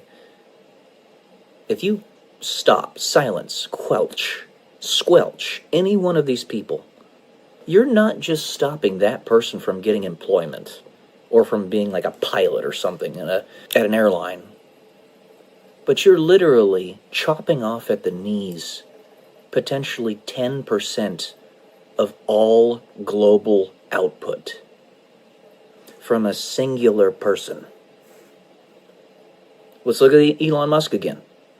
He's literally single-handedly, not really, you know, obviously he's got his businesses and stuff that are comprised of tens of thousands of people, don't get me wrong, but it's his effort, his conscientiousness that is single-handedly getting us to Mars, producing the most advanced electric vehicles the Earth has ever seen, creating boring companies, like, you know, drilling holes into the ground, boring, single-handedly. Jeff Bezos essentially single-handedly revolutionized logistics the world over. One person. One person. Yes, their companies have tens of thousands of people, but if they weren't there, those companies wouldn't be. Bill Gates, don't like the guy, but Microsoft Windows comprises the main operating system of roughly half of all computers across the entire planet. Donald Trump, a multi-billionaire real estate investor. Grant Cardone, a billionaire real estate investor. Mark Zuckerberg produced Facebook, controls Meta, Instagram, all those things. One person. And then you look at countries like South Africa, where the only thing you need in order for this system to properly work is gratitude. Grace. As God says, my grace is enough. In South Africa, the people that live there are attacking the producers. They do not have gratitude. They're trying to steal, lie, and cheat to take their stuff away. So South Africa's crumbling because of that. You look at the European Union. They are a union of countries that has roughly twice the population of the United States, and yet is only a fraction of our productivity because they're lazy. That laziness has led them to socialism. Socialism is for people who don't want to work hard. And the overwhelming majority of people, I love people, don't get me wrong, but the overwhelming majority of people are exceedingly lazy. When you see one of these top Pareto Principle individuals, they're doing a shit ton of stuff. A shit ton. I consider myself at the top of that, but somebody who's had my knees, I've been kneecapped. I've written a novel. I'm going to write many more. I already have 5 written that I haven't published yet. I was an Air Force pilot. I was in the Air Force. I have a master's in electrical engineering. I ran 18 marathons before I could no longer walk properly. I could list it. I'm a real estate entrepreneur. I own 22 units out in Ohio. One thing after another, and I'm being wasted. There's so much more I could do. But nobody wants to hire me for what I'm worth. If I get a job, it's usually for like 10 cents an hour, and I'm not exaggerating about that. That's what's happening with, I also built a YouTube channel with my mom with 26,000 subscribers on it, and it's going to get a lot bigger because I'm not giving up on it, but they're paying me essentially 10 cents per hour because they're not paying like they should be, because they're not giving me views, not giving my mom's channel views. Since I manage that channel, I will be getting half of the income from it. And that's really just because I manage money a little bit better than my mom, so I'm holding on to a bunch of it. But there's no money coming in from there. So I keep on getting kneecapped. So when I said in my last video, I'm a champion, that's what I meant. I'm very, very, very capable. So when you're chopping me off at the knees, you're not just chopping off one airline pilot or one electrical engineer that might go and do some coding for a Fortune 500 company for $200,000 a year or something. No. You're chopping off somebody at the knees who might be 10% potentially of the entire productivity of the world. That's fucked up. That's demonic. That is demonic. So when you try to take down the United States, like the deep state cabal has been trying to do for centuries now, yeah, we're only 5% of the population, but we are literally 33% of the economic output of the entire world. And I'm not exaggerating about that. You can look those numbers up. We bust our asses in this country. Work harder than almost anywhere else. Well, than anywhere else. So keep that in mind. Pareto Principle, Price's Law, it's a real thing. It's been proven out time and time again. If you see somebody who is that kind of person, all you have to do is be grateful that they make the iPhone for you. And that gratitude is shown through you buying their products. and through you not telling them that they suck and that they're horrible people, and not trying to shut them down and squelch them at every turn. As long as you do that, as long as all you have is gratitude, you could have an IQ of 80 and be a janitor or something. That's an important job. Very valuable. You're contributing to society. You save your money up to buy an iPhone. Grateful for it. That's all you gotta be. But if you're trying to lay on people, or trying to make stuff for you, like in South Africa, it only takes, like what happened in the Revolutionary War of the United States, 3% of the population to actually stand up and revolt against something to cause it to crumble. The overwhelming majority of people are just sort of standing by. So, if 3% of the population is ungrateful, that's enough to destroy the whole system. Keep that in mind, guys. Alright. That's all I got for today, guys. Hope this was enlightening. I love y'all. Peace.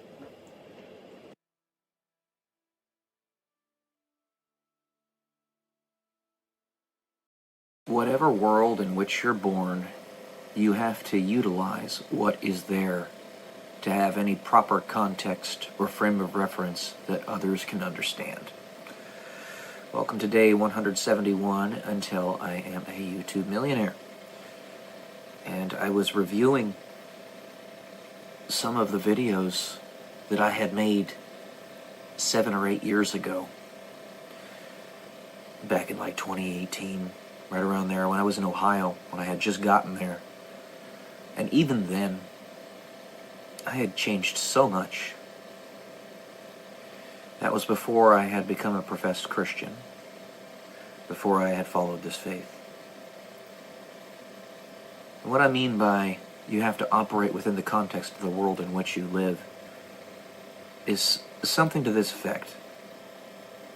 We all are in a sort of suggestion loop.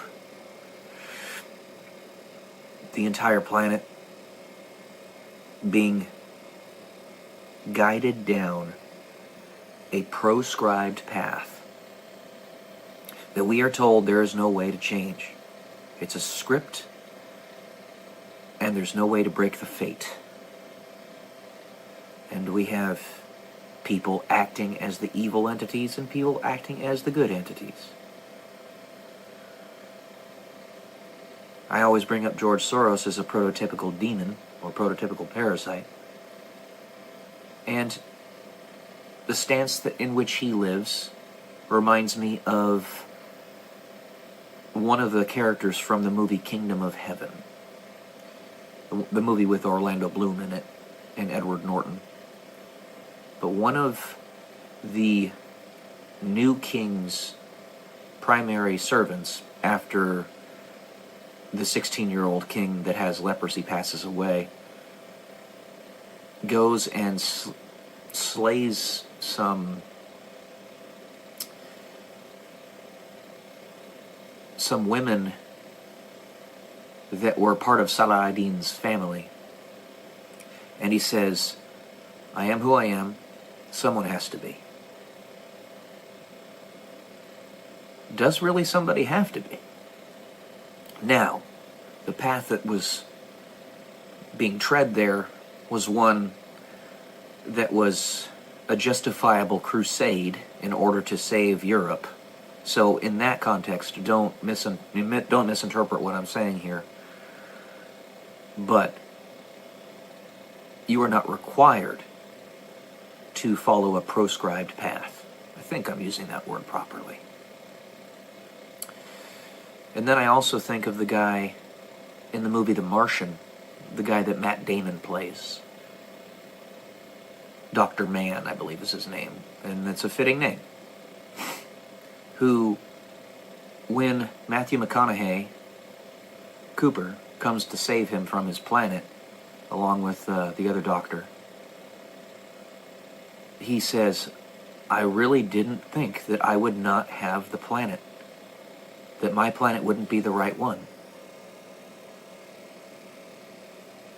He thought it was just kind of like a written story, a play, and that you weren't just sort of winging it and living life and making your own decisions in your own path. Now, it's a little bit of both, I would tell you.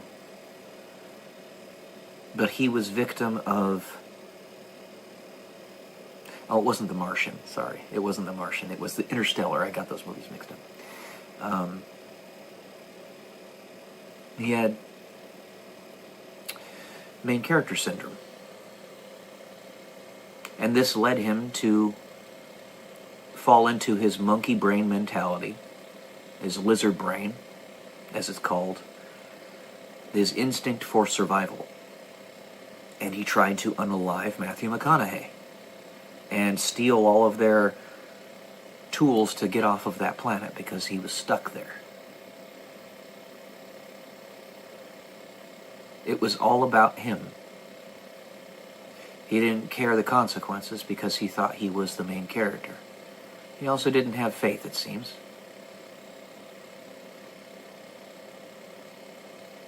I'm not the main character.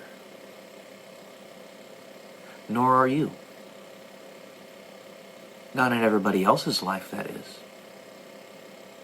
But I am the main character in my life. You are the main character in your life.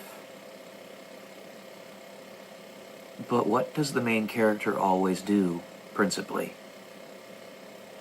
in a heroic tale? It's a tale of self-sacrifice. When Captain America jumped on the grenade in Captain America 1, even though it was a fake grenade, he proved that he was sacrificing himself in order to protect his comrades, his fellow soldiers. And he's the main character of that story. He's the hero. But he was willing to just die if he needed to save everybody else. And at the end of that movie, he, in fact, drives the nuclear weapon carrying aircraft into an iceberg or something, a glacier. He basically gets buried in ice and he's not found for 90-something years or 60-something years.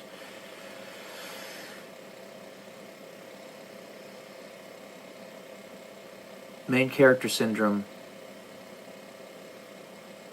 means that you think you have to survive when nobody gets out of this life alive.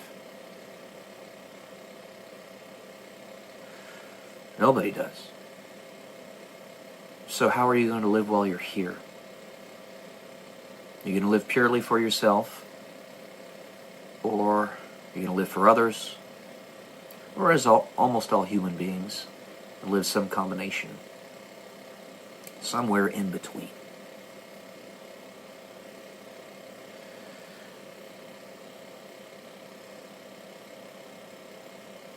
I was under the spell,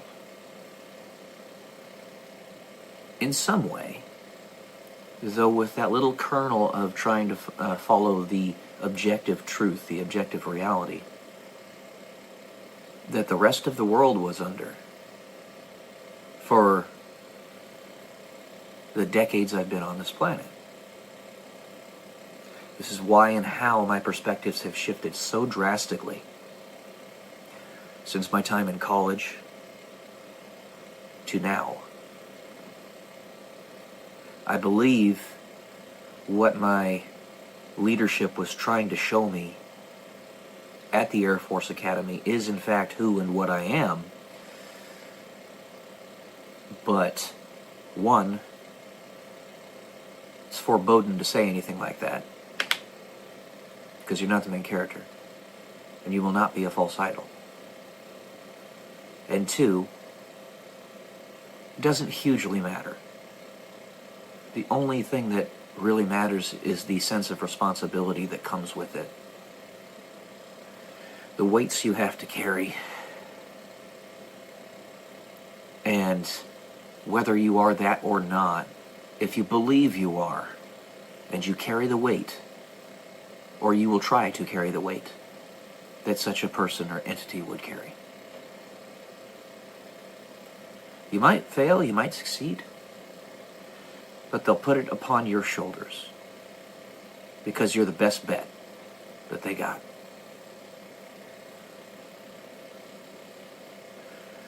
So, I'm not the main character in anybody else's story but my own.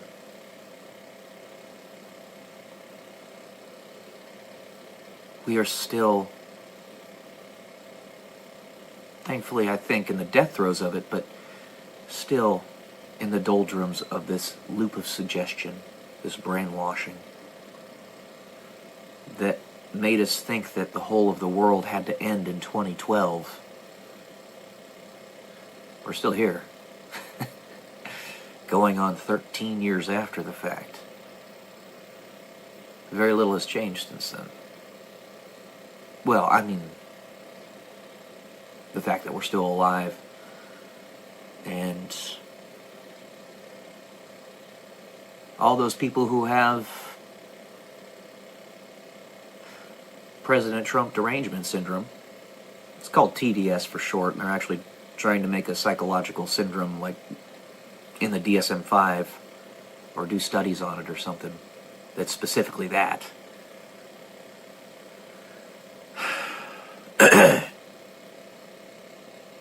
Those are people who are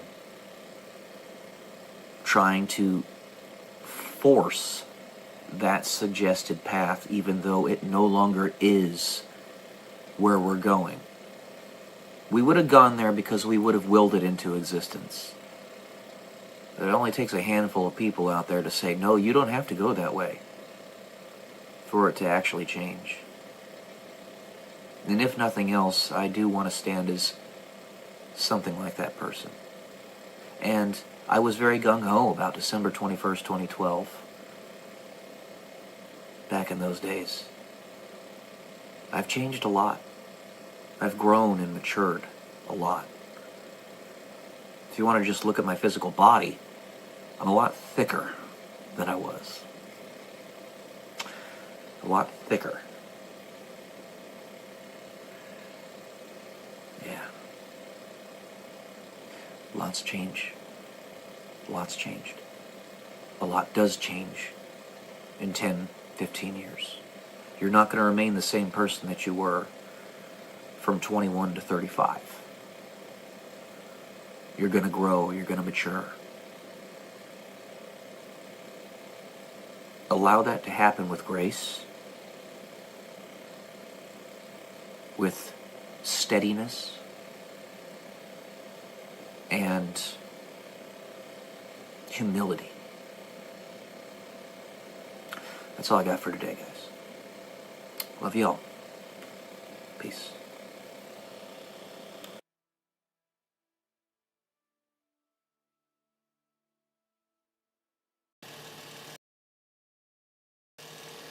Good morning, guys. Welcome to day 188 and Tell Me YouTube Millionaire.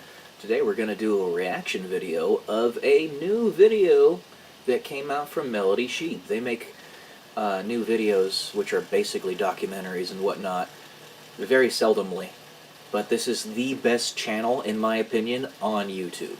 Melody Sheep. They are absolutely incredible. If nothing else, because they get you to think.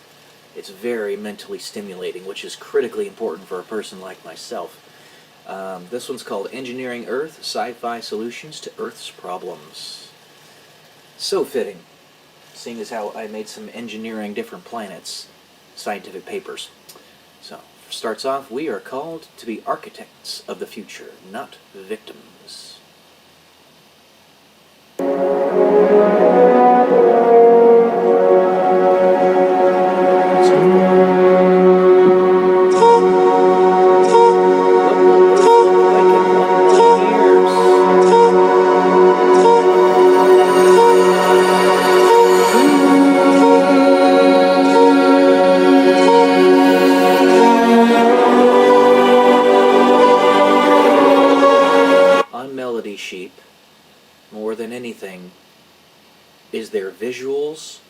combined with their absolutely majestic music. Oh, mwah, chef's kiss. I love it.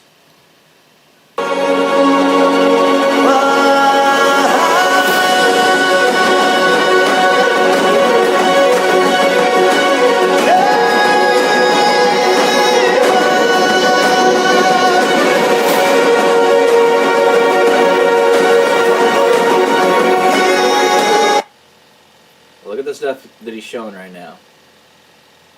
Stuff that we can imagine right now is just the tip of the iceberg of what's possible. For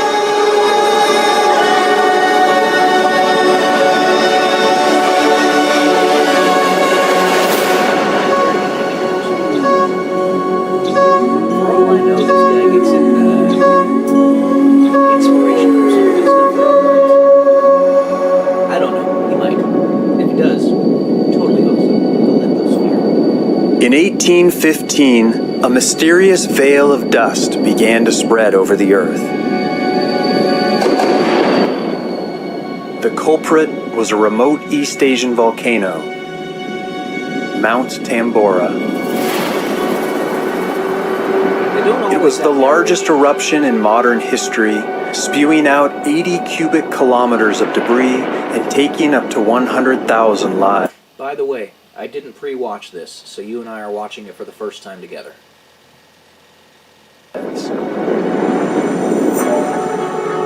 But even this was just a fraction of what Earth is capable of. Supervolcanoes, like the ancient eruption of Mount Toba in Indonesia, can unleash 50 times the power and 30 times the amount of debris.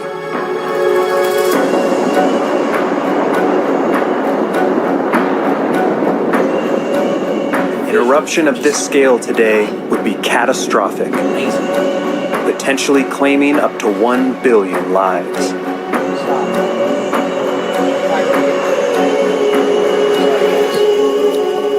There are about 20 active supervolcanoes on Earth today, sleeping beasts that present an even greater threat than asteroid strikes. Instead of waiting for them to explode, what if we could steal their energy and use it for ourselves? Kind of like geothermal. I think that's what he's referring to. One NASA engineer has a proposal for exactly that.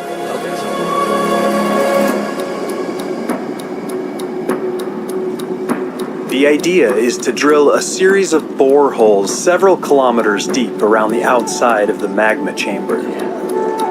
Okay, it is geothermal. Cold water would then be injected down into the rock, become superheated, then get pumped back. So basically what he's talking about is geothermal energy production on different planets and celestial bodies. Get on your mat. Me talking just gets my dogs to completely spaz out. It happens every time. But yeah, there's nothing stopping us from adapting geothermal energy technology to any other celestial body in the universe, especially if it's a body that's roughly similar in size to the Earth that we could ourselves land on. And do this on Mars. Back to the surface to carry the heat away, gradually cooling the magma.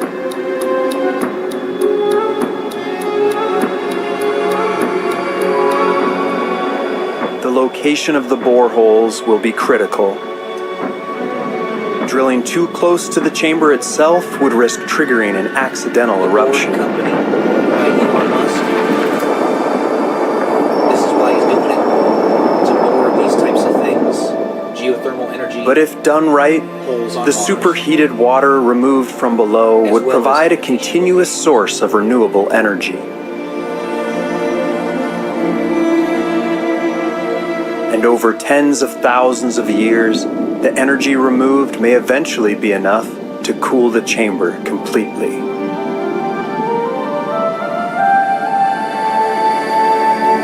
a long time now. Tens of thousands of years.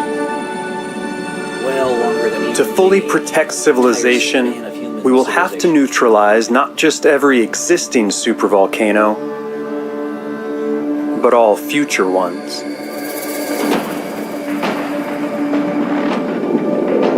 magma plumes from Earth's... So the one thing separating ideas from reality is simply someone applying it. So the only thing that stopped us from going to the moon back in the 60s and 70s was somebody applying what we knew we could do. The same thing is true with Mars. Elon Musk is actually applying what we know we can do, and that's how we're getting there. All this stuff you see here, we know it's in theory possible, even with our current conceptions of science and technology. Imagine when people have the resources to actually do this. And again, why I always talk about, oh man, I just need the resources to do this type of stuff, or not quite this, because this is like way far out, but that's why I want resources, so I can get to space. You know, if I want to get to space myself, it would cost me probably $1 million. I think Russia actually sends cosmonauts up to space privately for $20 million a pop. Get on your mat, Chiron. Prices are going down, but still expensive. Mantle are continually bubbling to the surface. These plumes will continue to trigger supervolcanic eruptions as often as every 50,000 years. Learning to harness these forces could mean the difference between catastrophic collapse and the long-term survival of humanity.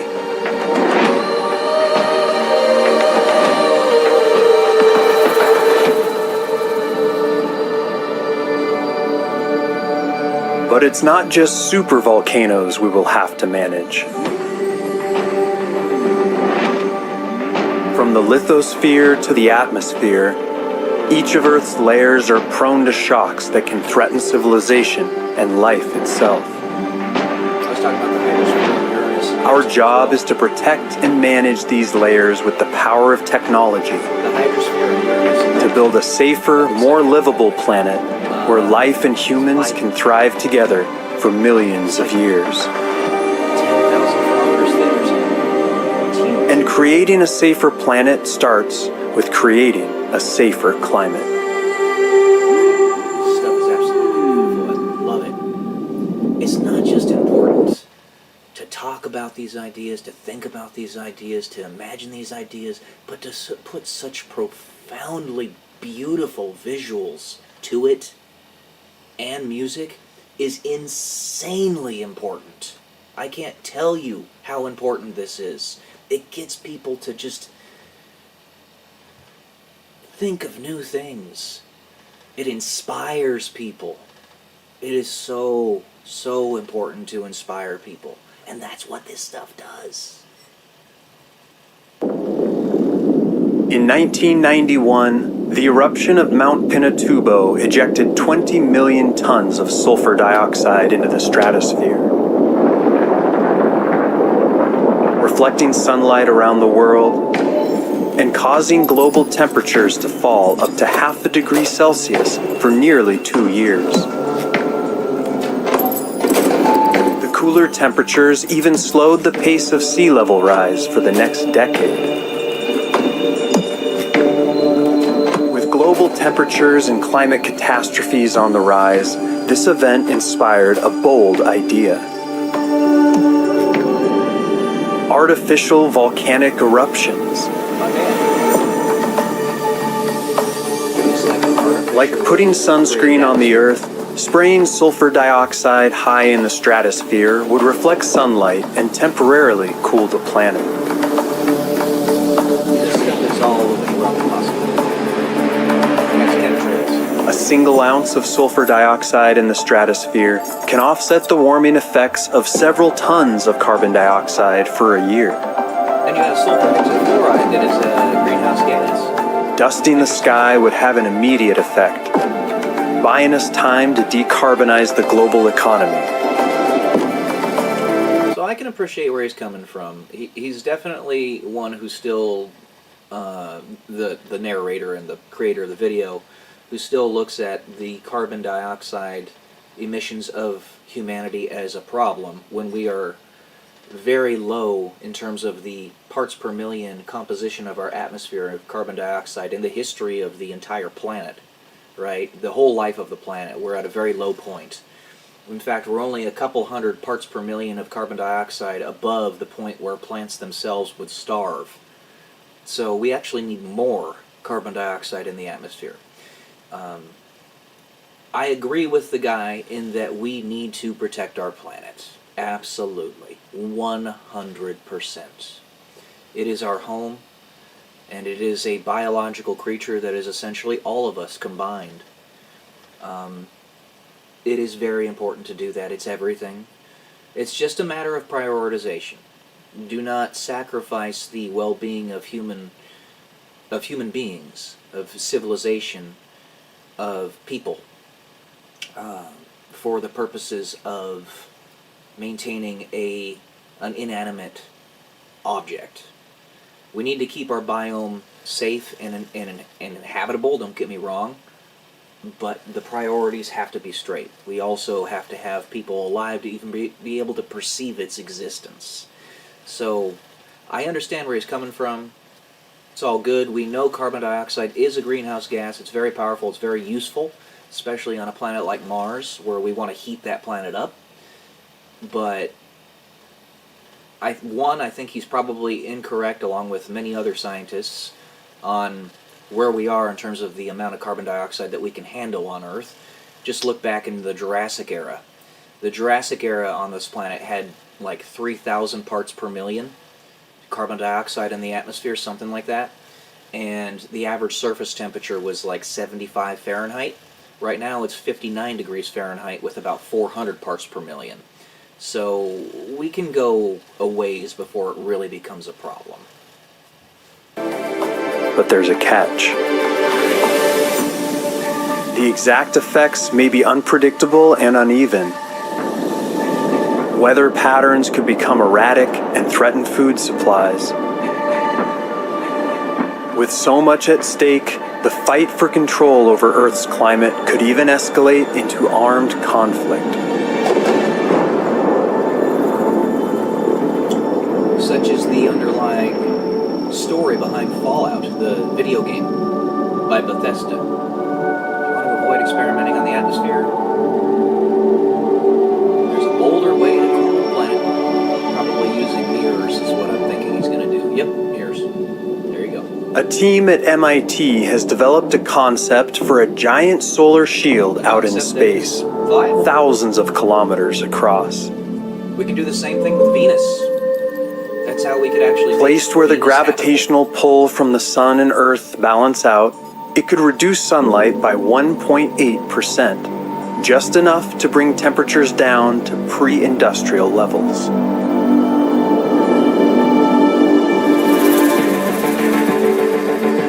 The shield would be made of silicon bubbles, inflating out in space to ease their transport, and deflating if the solution needed to be reversed. Same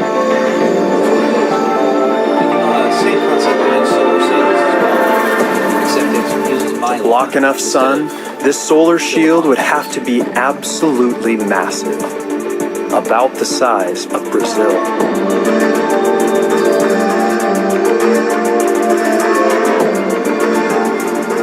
Others have proposed systems of space mirrors to precisely redirect sunlight, which could be used to increase solar radiation if temperatures drop too low in the future. Yep, that's right. And it's actually something that's used on solar panel power arrays. If you go through the deserts near Los Angeles, just outside Los Angeles, the solar panel power plants actually direct the sunlight up to a magnet, like a mirror in the middle of it. It's on a big old tower, and it amplifies the amount of power you get from it. It's totally cool. It looks like you're looking at something from the future. It is so cool. Large-scale ecosystem engineering can go a long way in securing the stability of Earth's systems.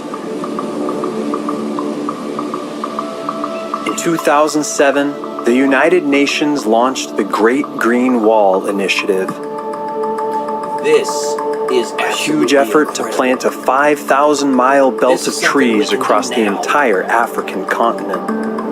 And they're starting it now. We can actually re-green the Sahara Desert. wouldn't take that much effort, honestly. This vast new forest will not only suck up 250 million tons of carbon, but also combat desertification, increase food security, and create millions of jobs. They're actually starting this right now. It would not be Managing so our crazy to- planet effectively will require forging deep alliances with the biosphere. That Melody includes Sheep, guys. preservation of natural Best carbon channel sinks on like the YouTube. Amazon rainforest, which are a critical ecological counterweight to human activity. Their only downfall is that they post so seldomly.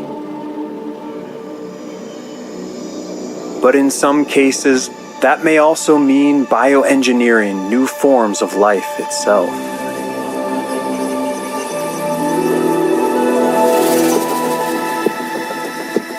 By tweaking the machinery of photosynthesis, scientists have recently created plants that grow up to 40% larger than their natural counterparts, Do this on Mars. hinting at a future of radically enriched crops and plant life. We have all this right now. Everything's ready to go. They have also begun to engineer algae that convert sunlight into clean-burning hydrogen fuel, and microbes that have been reprogrammed to generate electricity from mud and wastewater.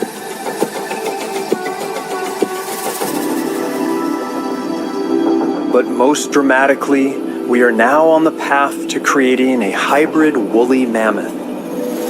By I don't know if you guys heard about this, but we literally brought back dire wolves. I think it was either earlier this year or late last year. I can't remember when. We brought them back from extinction. What the heck? Oh my gosh.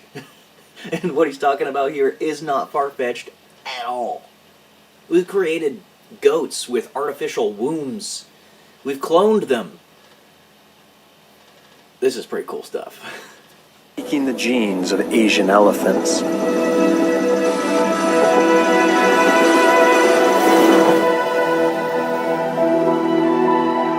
These creatures could be reintroduced to the Arctic, where they would help keep the permafrost frozen and prevent billions of tons of CO2 from leaking into the air. That we see of our environment and our future. The stewards of our own future. Do it right. Be inspired. Genetic engineering could become our most potent tool for managing the planet, maintaining ecological. Though genetic engineering in this light would not necessarily be required, because there's also this thing called shine down, where you can actually use certain frequencies of light and shine it through DNA from one creature to another and convert that creature to the other creature. It's a real thing. Scientific studies have been done on it. Experiments have been done. It's all documented. You can find it online. I don't know if they actually call it shine down, but that's what I'm calling it. It's genetic engineering in the traditional sense wouldn't even necessarily be a requirement, but you could do both. Balance and making the biosphere more diverse and resilient.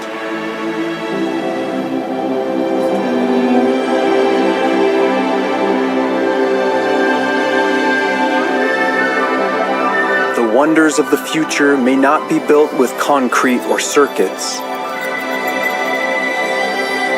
but with cells. Yeah.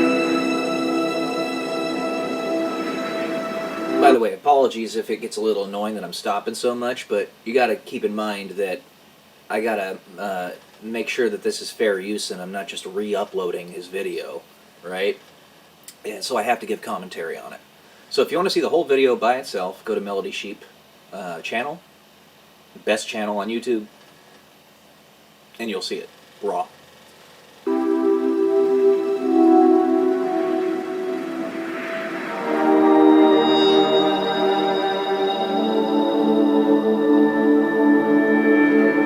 That's right.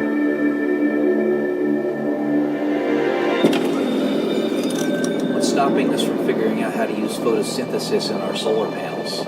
It's very These similar. are mechanical trees. They mimic the real thing by soaking up carbon onto special plates that act like leaves. Once captured, the carbon can be buried or recycled, and the cycle repeats.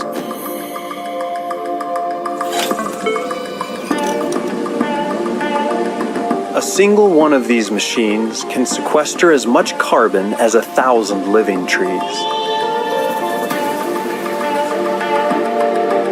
Vast forests of artificial trees could be deployed in inhospitable regions. Sequestration, by the way, in case you And with didn't know, 100 million of them, means basically we could putting offset carbon our dioxide in the entire sink, carbon like emissions. in the ground. It's soaking up the carbon dioxide in the atmosphere, so it's not being a greenhouse gas.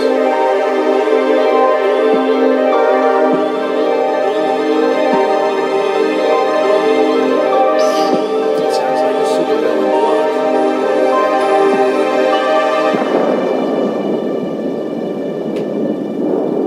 That's a nuclear weapon right there. Nuke the ocean floor. I believe that would shake up the methane from the ocean floor. Excess carbon dioxide in the oceans is weakening food chains by causing the water to become more acidic.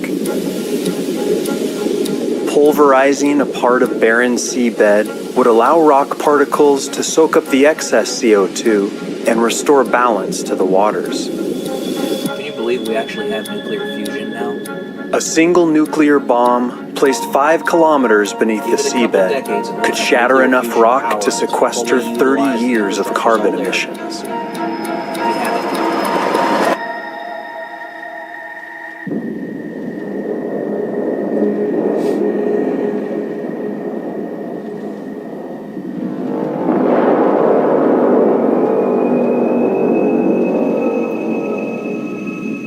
The bomb would have to be massive, potentially over 1,000 times more powerful than Tsar Bomba, the largest nuclear bomb ever dropped. Tsar Bomba was 50 megatons. Humongous. But the deep sea water pressure would contain the blast and minimize fallout. I do not recommend this. I do not recommend this. But it is an idea, a concept nevertheless. The best location could be the remote Kerguelen Plateau, where the seafloor is mostly barren and rich in basalt rock.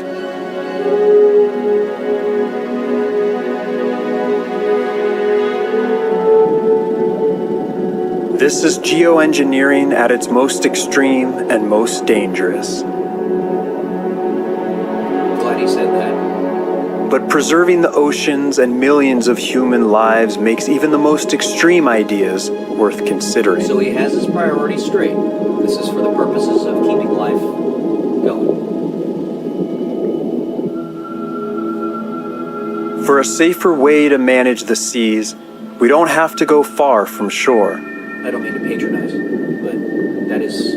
Artificial reefs, built from sunken ships and man-made materials, can become bustling marine cities, with some studies showing fish abundance increasing up to 20 times compared to bare seabed.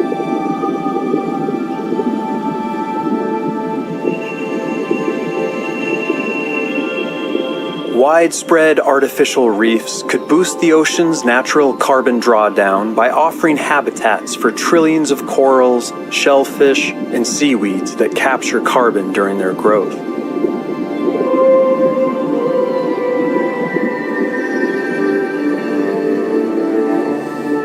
On a massive scale, these reefs could offer powerful natural defenses, reducing erosion and storm surges by absorbing wave energy. That's a thing, tidal energy. In fact, I believe China has the biggest tidal energy power plant in the world. But managing our planet's hydrosphere is about more than protecting our oceans. It means preserving the glaciers and ice sheets that cool the world and hold back rising seas. This is the Thwaites Glacier in Antarctica, a massive ice sheet that spans 75 miles. Rising ocean temperatures are causing warm oceanic currents to wind their way underneath the glacier, causing it to crack and destabilize. If it collapses into the sea, it could trigger up to 10 feet of sea level rise, flooding coastal cities around the world. To avert disaster, a geoengineer at the University of Lapland has a bold plan.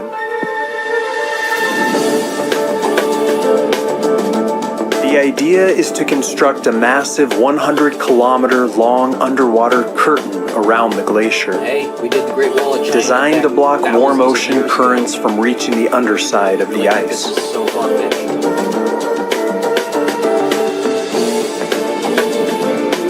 This vast undersea barrier would be engineered to withstand collisions with icebergs and could be removable if problems arise.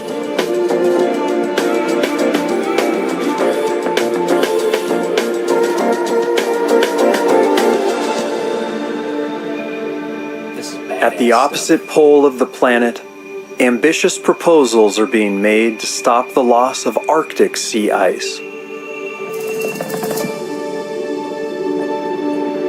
Vast fleets of wind-powered pumps could draw seawater to the surface during the winter and spray it over the Arctic surface, where it would rapidly freeze in the frigid air.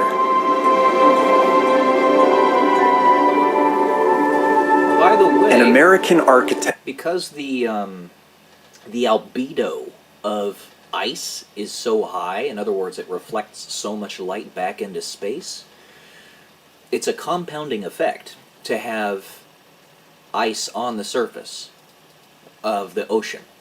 Because water by itself actually has a fairly low albedo. It's a dark color, but ice is a much brighter color, as you can see right here.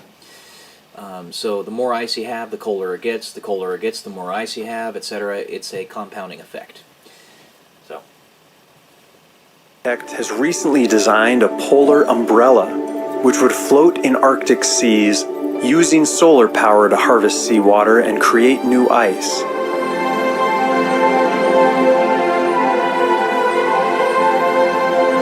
there's actually tools like this, plants like this that Deployed in the exist fastest now. melting regions, these umbrellas would cast a cooling shade that would lower surface temperatures and rejuvenate the Arctic ice. This is basically just him saying, if we do need to do this, we have the ability. We can. If it's necessary, we can do it.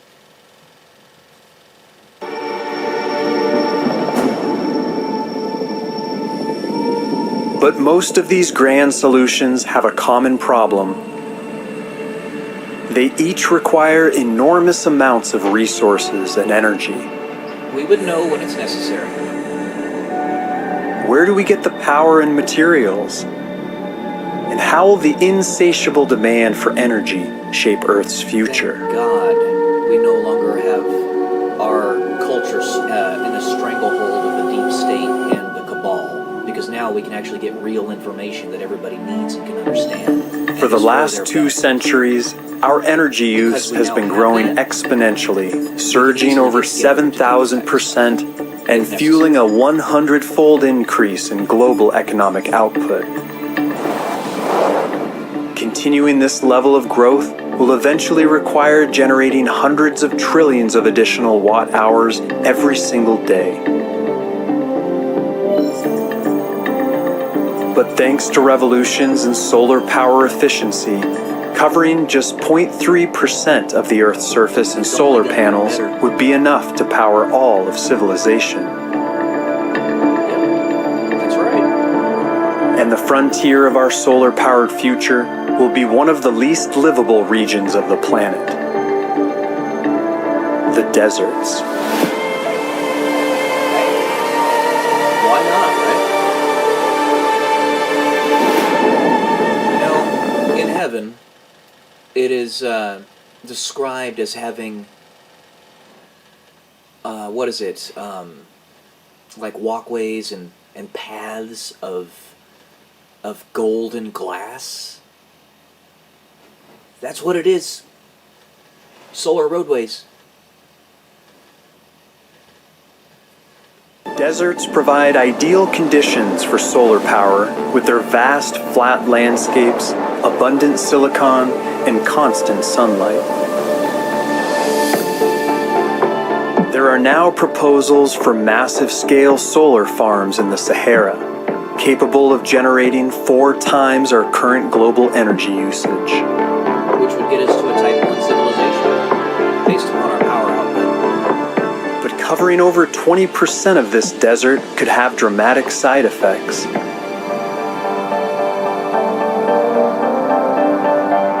The increased heat absorbed by the dark solar panels could disrupt global weather patterns and cause a spike in temperatures, especially at the poles. Definitely possible. Be careful with regard to. No matter how or where we get our energy, producing too much on planet will eventually be deadly. Your mind. If our consumption grows at just 2% per year, we will use up all the energy available to Earth in as little as a few hundred years. But the real problem is that the waste heat from energy production at this scale would heat the Earth by over 20 degrees Celsius, which would make large parts of the planet uninhabitable. It's talking about albedo right there. This will be the defining challenge of the coming millennia. How do we balance continuous energy growth with a safe, stable planet? That reminds me of Dredd, from the Judge Dredd series. They had those giant cities that were basically just single towers. By placing large-scale solar power arrays in space, we could capture uninterrupted sunlight nearly 24 hours a day, then beam the power down as lasers or radio waves.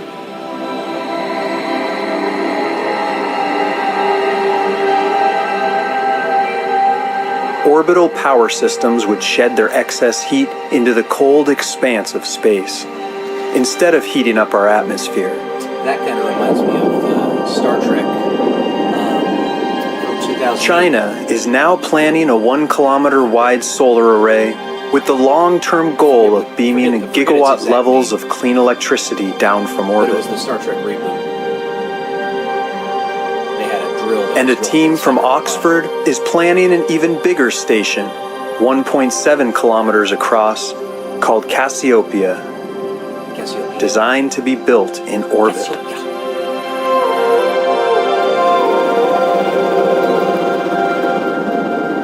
But collecting the power in space and beaming it down still has its own waste heat problems, as energy is still being added to the Earth's system. Indeed. But that's true one way or another. The solution is to move our power-hungry industries entirely into space. They could do that. That's actually why you have those halos around Earth.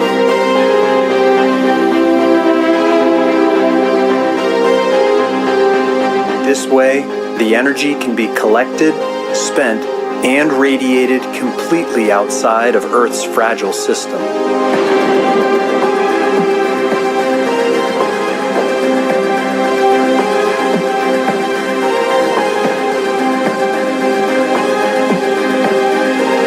And to get all this material into space efficiently, we need something incredibly audacious.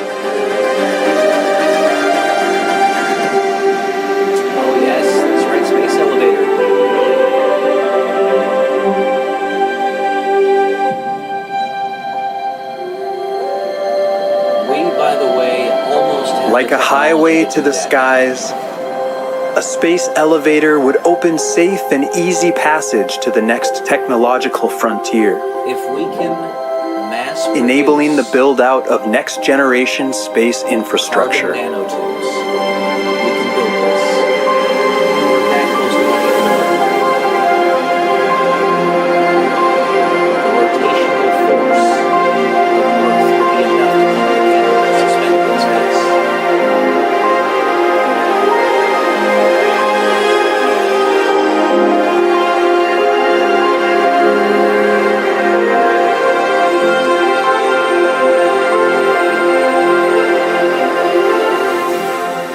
To build it, a cable over 36,000 kilometers long would be lowered from a counterweight out in space, then anchored to a port station on the equator.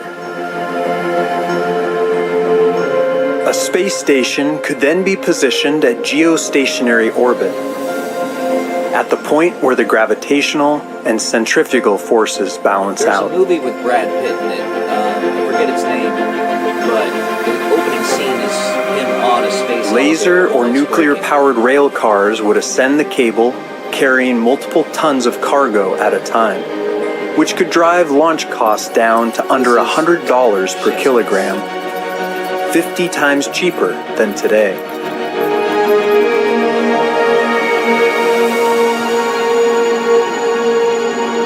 This could accelerate the mass production of solar power arrays, orbital data centers, research stations, and spaceports, laying the foundation for a new orbital frontier. outside the gravity sink of Earth. The atmospheric friction, so much is possible out there. We've already taken care of 90% of the effort to get to other planets.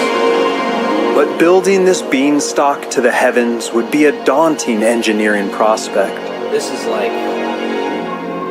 requiring tether materials far stronger than anything that exists today. This 2,000 years ago. Just like And moving human industry into space comes with its own major risks, especially space debris.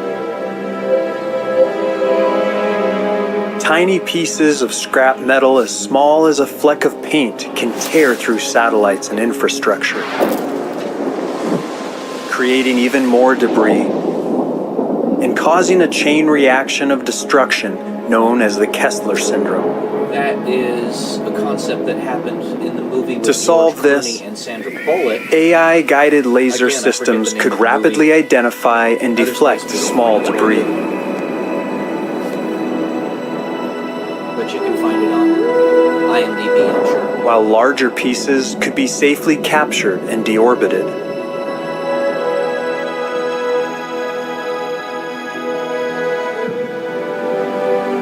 If we can neutralize these risks, then a space elevator could be just the beginning of an even greater vision of our planet's future.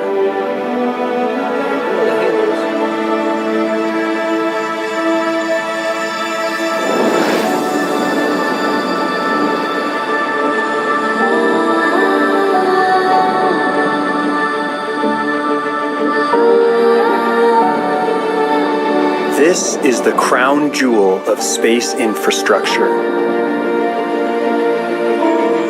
the orbital ring. This superstructure could become the backbone of our future civilization, Dyson sphere. a hub for everything from energy and transportation to climate management and tourism.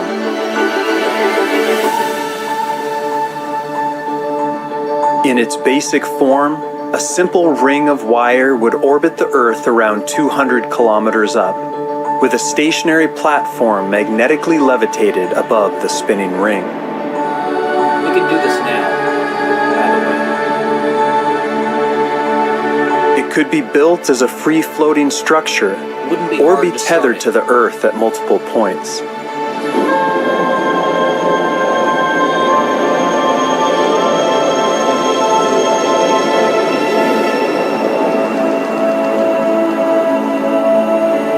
Sky hooks and even hanging skyscrapers could dangle beneath the ring, serving as launch points, research hubs, or If cities you in had the this, you sky. wouldn't even need carbon nanotube technology because you would have the gravitational pull of the Earth itself making it work. Rotating the inner side independently would generate gravity through centrifugal Be force, generally gravity neutral making the area habitable and offering because it's spectacular going around the views. entire planet. And then you can use the centrifugal force and the force. Let's get those two mixed up to make the gravitational pull on where it is, just like you said. We can do this right now. While no current technology can simulate gravity on the outer edge, it could still serve as a zone for microgravity industries and research habitats. That's right.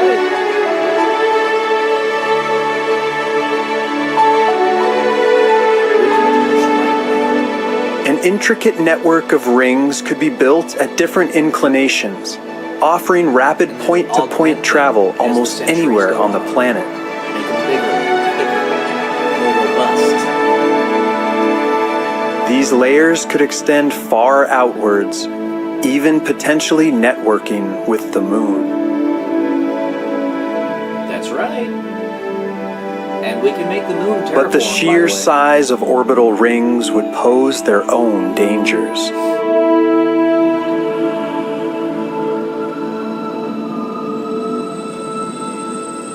A shadow the width of the ring itself would sweep over the Earth each day. Freaking cool. For narrow rings, this would have little impact on ecosystems below. Just something that we have to consider. But wider rings, stretching over 1,500 kilometers, could cause major disruptions to the climate, blocking out the sun for an hour or more daily.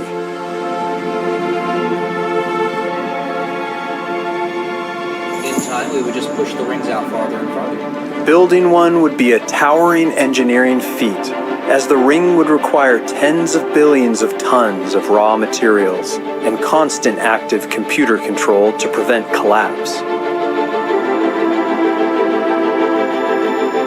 To avoid impacting the Earth, the resources could be mined from asteroids.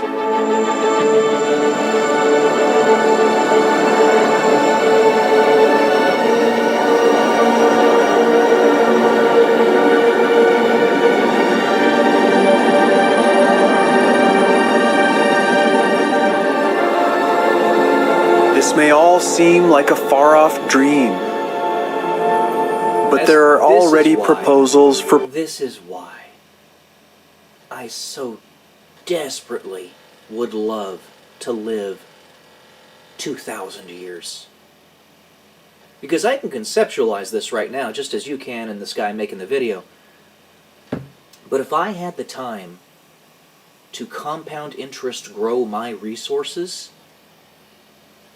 2,000 years, I could single-handedly do this. And so could you. That's why I want to live longer. And it's why I want the resources that I want. It'll break us free of all of our chains. Man, just imagine.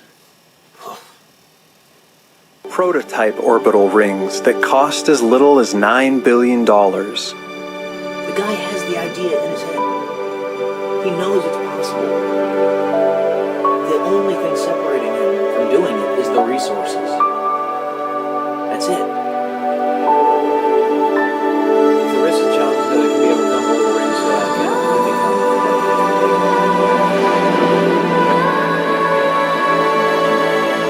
People and heavy cargo could be transported along the ring networks to anywhere on Earth in only a few hours. This is what you can do when you get out of the scarcity mentality of the ball. Vast orbital cities and arable land could circle the planet and serve as new human frontiers.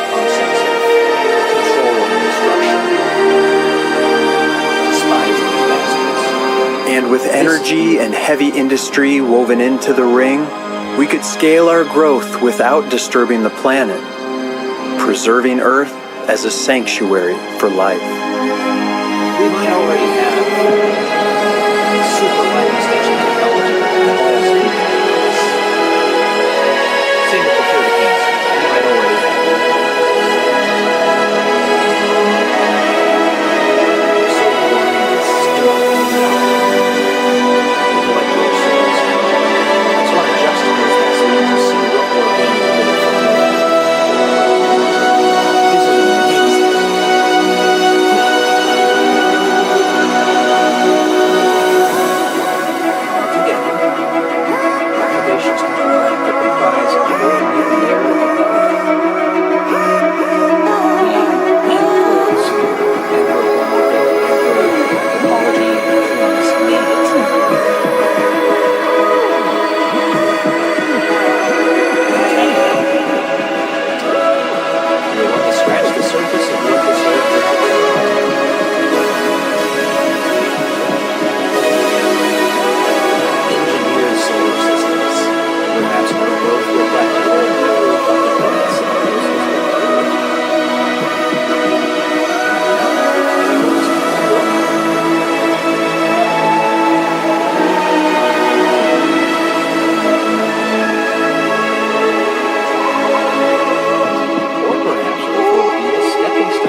go, guys. I'm telling you. If you haven't already subscribed to Melody Sheep, go do it. They are an incredible YouTube channel. Their videos are fire. Alright. That's what I got for you today, guys. Love y'all. Peace.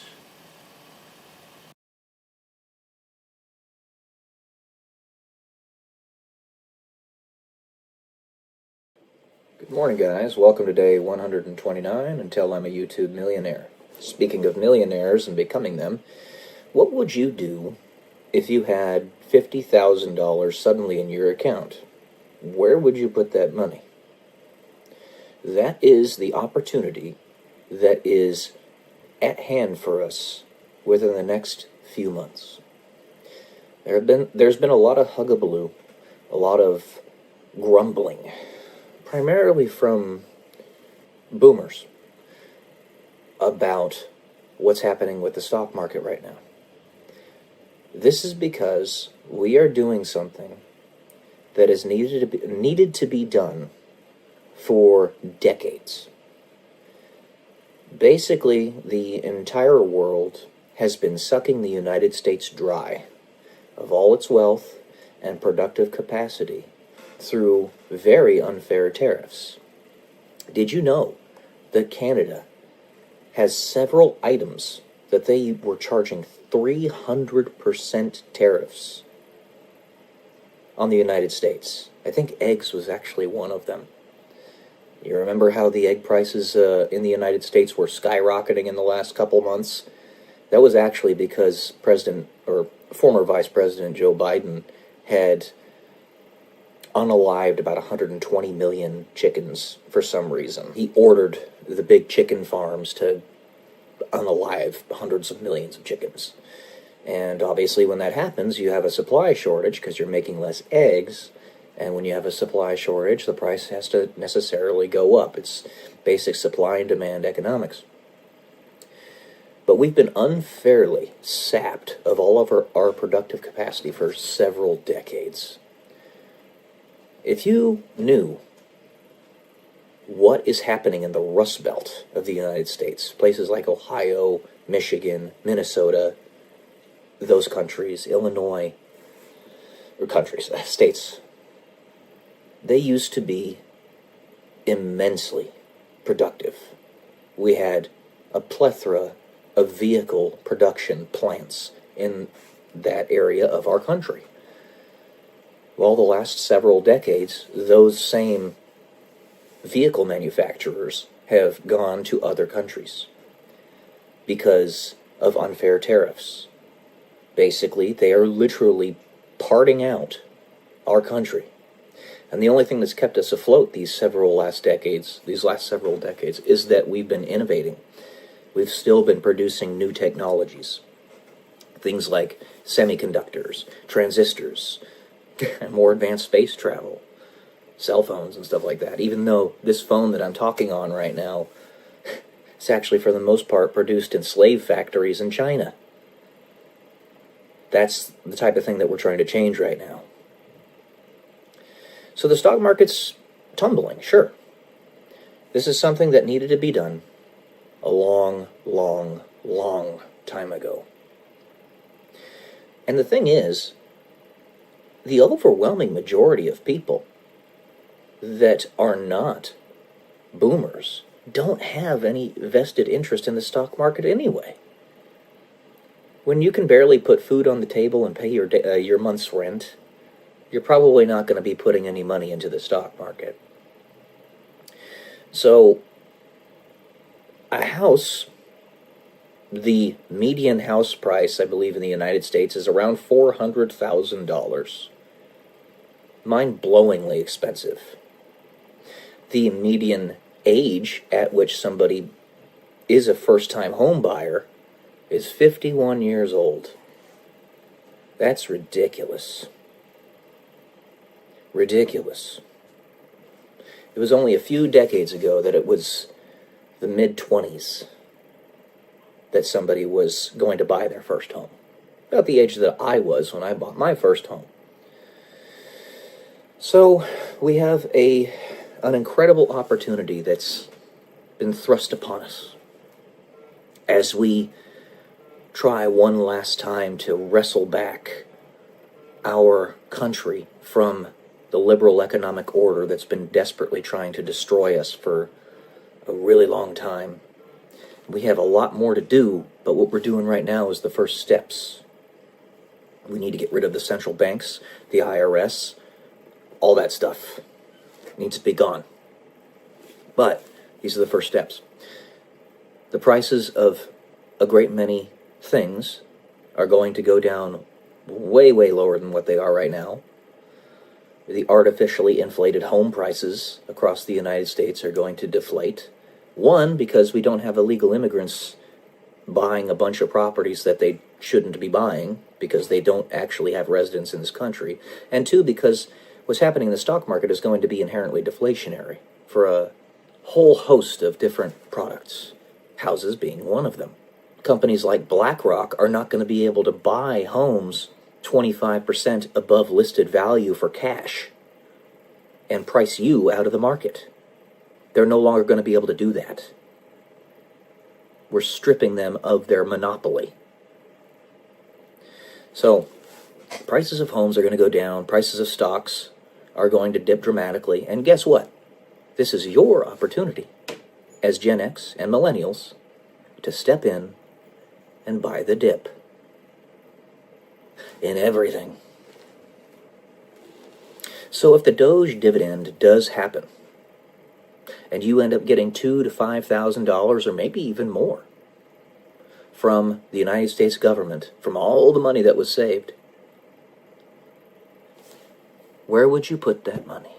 Now, for most people, they're just going to, buy the necessities, pay for rent, buy food.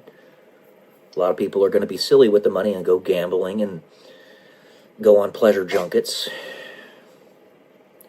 But if you are wise, and this is contingent upon that very important critical aspect, then you'll buy the dip. This is your chance. We're trying to wrestle back our country from the enemy that's been trying to suffocate us for decades, probably centuries, maybe even longer than that. All right, guys, think about that. What would you do if you had $50,000 or even $5,000 in your bank account that just suddenly appeared? Don't spend it on rubbish. Love y'all. Peace.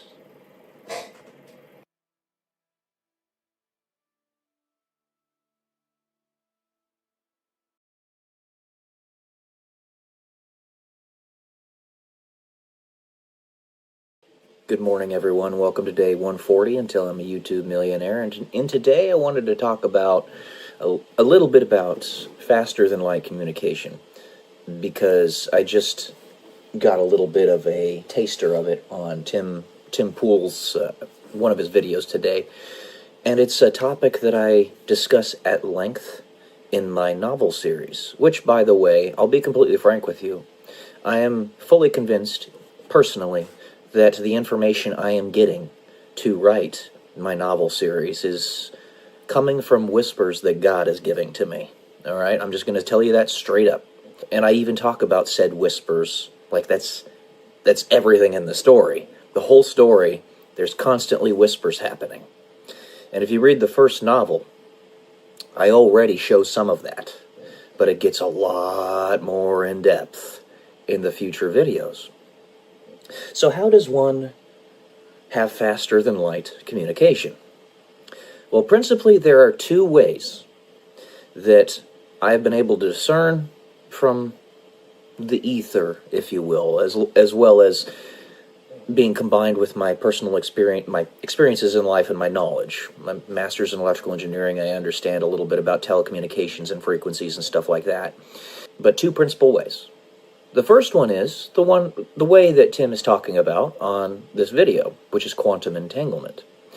Now, he doesn't have the precise word for it, and I totally get it. It's It's not simple stuff. It's pretty complicated. But essentially what quantum entanglement is there are two particles, doesn't matter how far away they are, in two separate points in the universe. Let's say that they're on completely separate sides. So 94 billion light years away from one another. That means it takes 94 billion years for light itself to travel between the two particles. That's the entire distance of the universe that we can discern. Yeah, sure, the universe is 13.77 billion years old, but it's been expanding that whole time. So it's much bigger than 13.7 billion light years across. Okay? So one point on one side of the universe, one particle on the other side of the universe. You do something to one of the particles, and the other particle reacts in a predictable manner. Therefore, you have the ability to discern a signal from doing something to that first particle.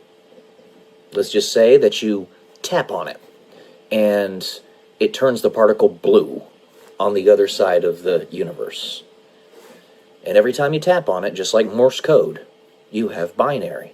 He's talking about it in this video. There you go. From that one thing, ones and zeros, binary, yeses and nos, you can communicate with perfect fidelity. Just like the pixels on the screen of a computer monitor or a phone screen or what have you. It only takes binary. The whole of our computers are established based upon binary code. It's very simple and very straightforward. Once you have that, that's all you need. So that's the first way. And at least Tim is talking about scientists saying that they think they figured it out, how to do it. Now, we would have to be able to find that other particle across the universe in order to get the communication signal, but there are ways you can establish that.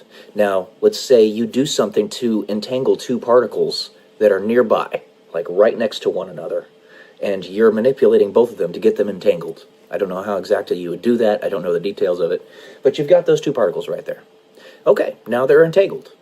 So you take one particle, you hold on to it, and the other one, you just send away. And it can just keep going and going and going like the Energizer Bunny. So it could land on the surface of Mars, and normally it would take 20 minutes for light to get to Mars, telecommunication signals to get to Mars, but all you got to do is tap this particle, and you've got a binary code. There you go. So instead of having to wait 20 minutes to get that signal across, you can just tap that particle and get a binary code. It'll take quite a while, depending on the frequency of the signal, but you've got a way to communicate instantaneously. And the other one is one that I think is rather simple in theory. We don't know how to do it's not public how to do the things in order to get it accomplished yet, but it's rather simple in theory. You create a wormhole, and in that wormhole on one side, you have the communications relay, whatever it is. So let's just say it's a satellite that you're trying to send a internet signal upon which you're trying to send an internet signal. And then on the other side of that wormhole is, say, planet Mars. The satellite is orbiting Earth, and the other side of the wormhole is on Mars. Okay? Now you have various celestial points of reference frames, anchors, and whatnot, which would make it rather difficult to discern precisely how to gauge that wormhole, because the entire universe is in motion everywhere, all over the place. So the galaxy's rotating around its center at about 93 miles per second. The sun is rotating around the galaxy at 93 miles per second, and the galaxy itself is moving at 193 miles per second, and we're moving in the galactic clusters, blah, blah, blah, you get the point. There's motion everywhere. So it's kind of hard to do it without a good anchor, but let's say you establish a wormhole actually on the satellite. So it's got a platform, the wormhole is anchored upon it. It's a portal. And on the other side is the surface of Mars. It's a portal anchored on the surface of Mars. The signal is beamed directly there. You don't need to worry about it anymore. That 20 minutes, it's not a thing. And you can also send people through those wormholes. Now you've got teleportation. How about that? I talk about all this stuff in my novel series, and I think, like I said, I'm pretty damn sure that God's giving it to me. Okay? Because I'm a smart guy, but it's more than just being smart. You got to be at the right place, the right time, the right psychological layering, the right experiences, the right education to be able to convey it properly. And I'm almost certain that this is coming from on high. It's technology that is absolutely mind-blowing.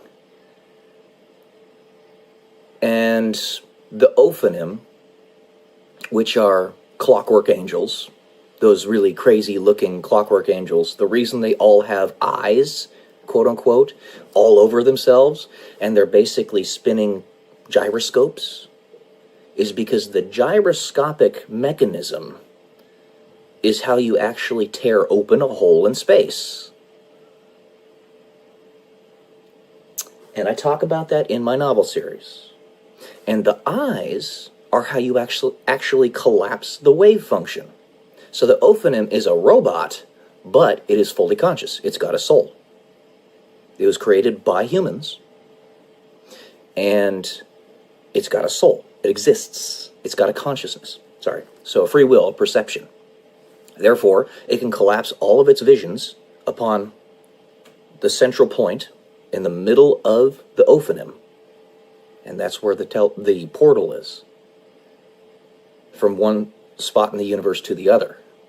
It's in the center. And the movie Contact, I believe, Carl Sagan was actually given some information from on high as well. Now, he had a much different perspective on spirituality and religion than I do. He believed in God, very much so, but it was pretty different from my personal beliefs. Nevertheless, doesn't mean you can't be used by God and be given that information that you need to find the right answers. Well, the time machine, or the teleportation machine that was eventually created in that movie was a giant Ophanim. Look at it. Watch that movie. It's an Ophanim. So, the only separation there is that the Ophanim they made in the movie Contact didn't have consciousness. It didn't have a soul. It was just a robot, a machine. But with AI technology advancing as it is, the missing component to truly having consciousness, I'm going to just say this outright, it's love. It is love. Love is everything. If you read the book Time Enough for Love by Robert Heinlein, he talks about that with the artificial intelligence in that book. Psychological layering, my friends. Psychological layering. You find the decentralized kernels of truth and put them together in your own understanding of the world, and that's how you come to new understandings. So yeah, I think, honestly, the timing of me writing this novel series is perfectly aligned with what's going to happen in the next couple of years. In the next couple of years, I truly believe, right around 2028, we're going to come out and make it totally public that we have time machines. And once we start using it, those time machines, time will become completely irrelevant. It will no longer matter. Because if you can just travel through space and time like it's a mountain or a valley or what have you, kind of like something that's explained in the movie Interstellar by Christopher Nolan, then there are no limitations. You could just click some buttons on a console in your time machine, make a portal that'll transport you from where you are now to Zeta Reticuli, 6,000 years in the future or something. And that's it. So long as you have the anchors set up properly. So, anyway, that's what I got for today. Lots of really cool things on the horizon, so long as we get this satanic pedophile ring out of the way. Alright, guys. Love y'all. Peace. See why I always say that now?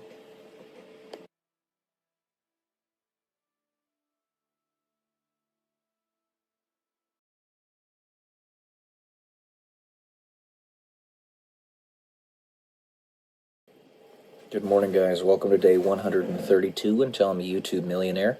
And for this one, I'm actually going to read directly out of my journal. This essay, if you will, you can call Exceptions Make the Rule. Rules make the exception. Exceptions make the rule, and rules make the exception.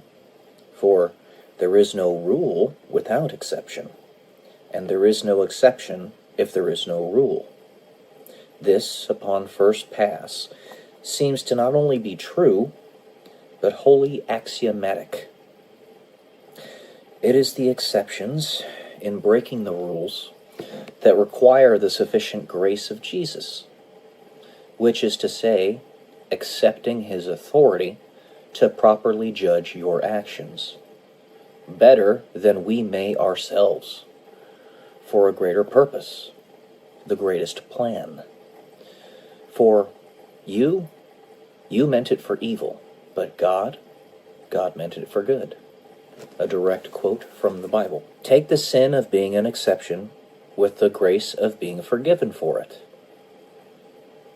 In my secret space, the quietude of my silent prayers, where God and I can share dialogue with one another, there I can tell him that I am an exception, and he can say back to me, smiling, "My grace is enough," just as he did with the Apostle Paul.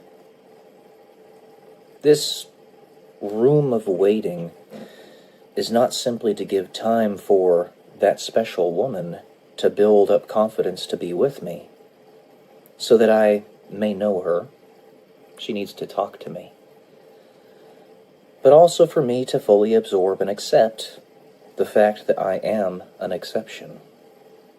I am a champion, after all. I'm going to say that.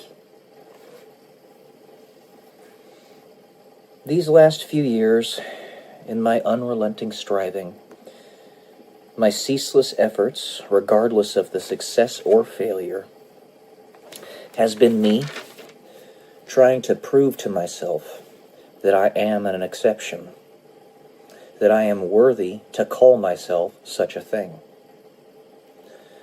For a multitude of reasons, I am.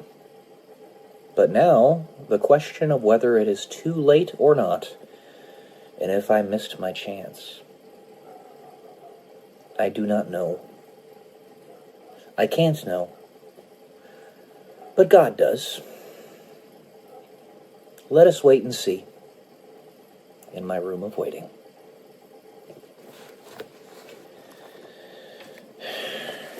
This is a great rub in my life. To know in my heart, through my personal experiences that nobody else can experience unless they're actually in my shoes, that I terrify women. And to know that there's not really anything I can do about that. To not want the divestiture of yourself into multiple individuals, but know that if you're to get what you want otherwise, love, romance, that it is a necessity, it is required, because you're simply too much to handle on your own. The fact that the woman I'm thinking about simply won't talk to me, won't respond to me, is evidence enough of that fact. I know I'm intense, but so is she.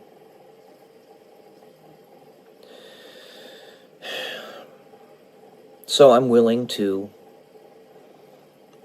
accept what God cannot tell me, but what He can give me. He cannot tell me that I am an exception, but He can give me grace in the same way that He gave it to Apostle Paul for certain things that he was doing that he could not bring himself to stop doing. And he, in his heart of hearts, believed it wrong. When it comes to those kinds of things, I think I know what he was doing, but I'm not going to elaborate on it right now. They really are truths of error. Those do exist, in that, like I was saying in my last video, medical assistance in unaliving does not jive with this reality. If the reality comes in the future where we live indefinitely, then MAID could be a thing because we're deciding when we want to finish our lives. I'm not saying that's going to happen, but it could. So those truths, at least in some way, shape, and form, are truths of error. That's what that means. It's context. And while what I want to do, or don't want to, but know that this is the only way, does not jive with this reality or even my genetics, if I want to survive, I have to do it and accept God's grace.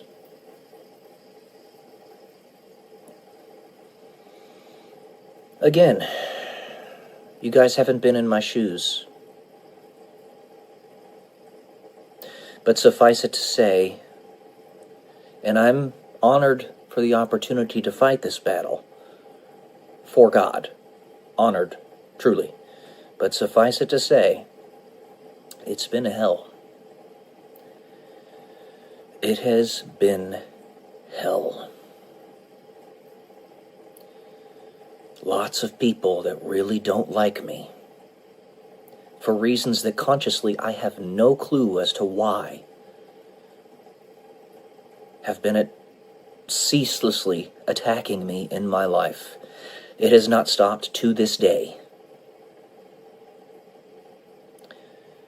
And until those dark forces are gone, either evicted from this planet or entirely erased from existence, period, it's not going to stop. You guys haven't lived in my shoes. You haven't walked in my shoes. You haven't seen the things that I've seen. You haven't gone through the things that I've gone through.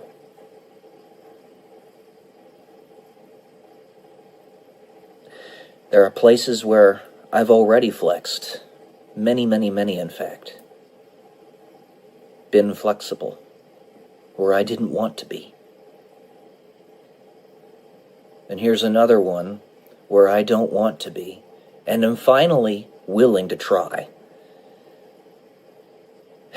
And it might just be too late.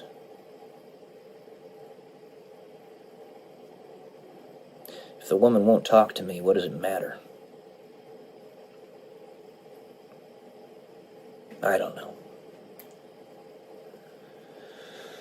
I got myself in a state of brooding right now.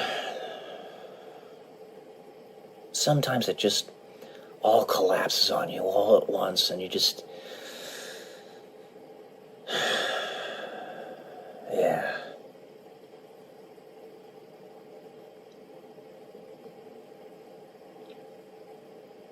I'm not a spring chicken anymore, guys. I'm not old, but I'm not a spring chicken anymore.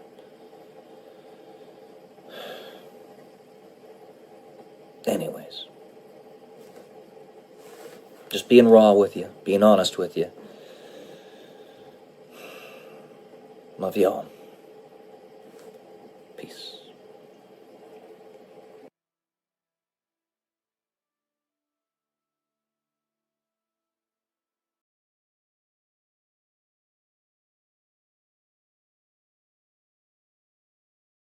Good morning, guys. Welcome to day 138 until I'm a YouTube millionaire. And,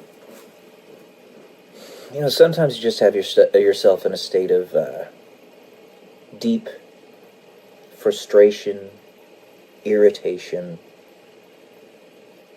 You could even say depression. In that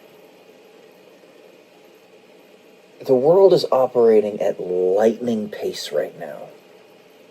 As fast as it possibly can.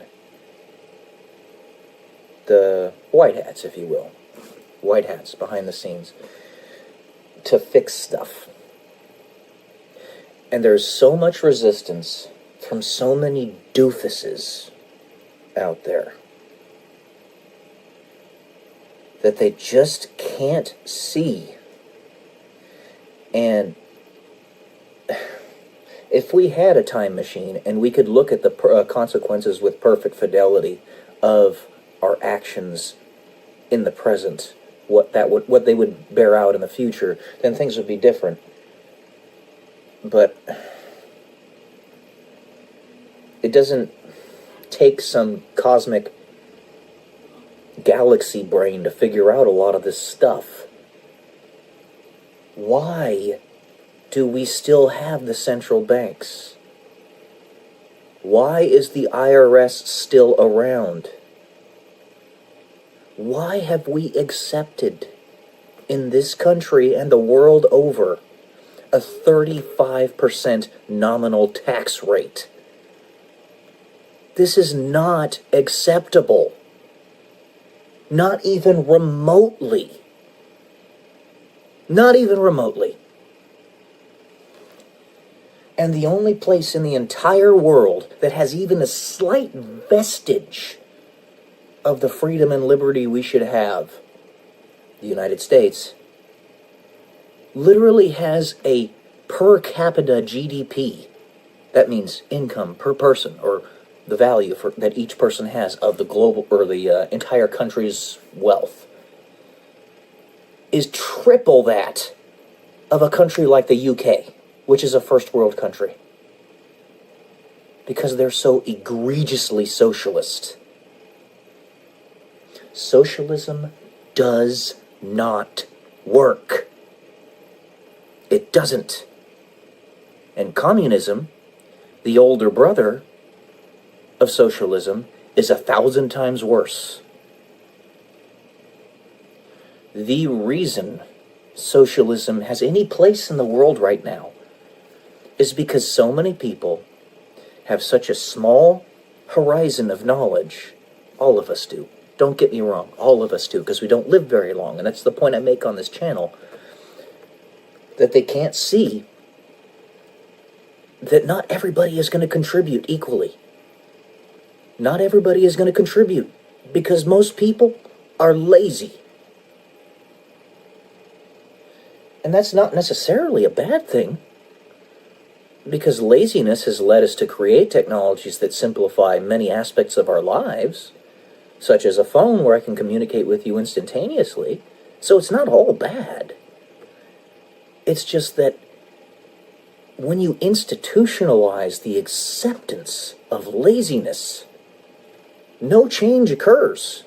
Nothing gets better. You stagnate and decay and eventually go extinct. Did you know that, no joke, roughly 98% of all of the technological innovations of the last 250 years have come from the United States, where we have at least a vestige of freedom and liberty, and we're still paying 35% nominal taxes here? For what? Crumbling roads? This is ridiculous. Ridiculous. How is 35% taxation even remotely acceptable? And in case you can't, this was the intent of the banksters about 110 years ago. This was the intent. They knew that only about 1 in a million people were going to be able to see how this system actually worked. So they foisted the central banks in after trying to assassinate literally half a dozen presidents who got rid of it. Andrew Jackson is at the top of that list. Andrew Jackson's a badass. Love that guy. Imperfect, like all of us are. He was the president that oversaw the Trail of Tears of the Native Americans, which was really, really bad. But he got rid of the banks. And he even said on his deathbed that was his greatest accomplishment, that he killed the banks. But only about 1 in a million people understand how it works. When you have an ability to leverage on credit, what happens is you have $500,000 homes and people only making $20,000 a year not being able to buy them. And 500 people at the very top of the pyramid own 99% of the stuff. If you really want equitability, freedom, liberty, a level playing field, get rid of the fucking central banks. God damn it. Get rid of them. And for any leaders that might be listening to me, I've gotten the impression from some really good people that, again, I'm very appreciative of the things that they've said and done for me, to let me know that you're trying to follow my lead in some ways. Thank you. Why aren't you doing that? What's the rub here? At a very bare minimum, why haven't you gotten rid of the IRS yet? And I'm trying to be compassionate and understanding because you guys are working at a breakneck pace. But at the same time, son of a bitch, man. We've been trying to get rid of the central banks for literally 110 years. The entire foundations of the United States were based upon escaping central banking. Get rid of the fucking banks.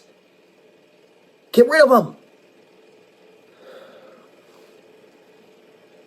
I'm watching a woman from the UK right now. She's talking to me, she's speaking on the video how she's a 28-year-old woman still living with her parents, which there's nothing wrong with that. But the reason she's doing that is for economics. Because she can't afford a house in the UK at 28. She can't afford rent. She can't afford a mortgage. She can't get a loan for a mortgage because they only give those loans to the top 1% or whatever it is. I don't know. Get rid of the banks. Central banking needs to be erased and the wound cauterized forever. This is not acceptable. I'm angry today because I've seen the progress just come to a halt, and it's pissing me off.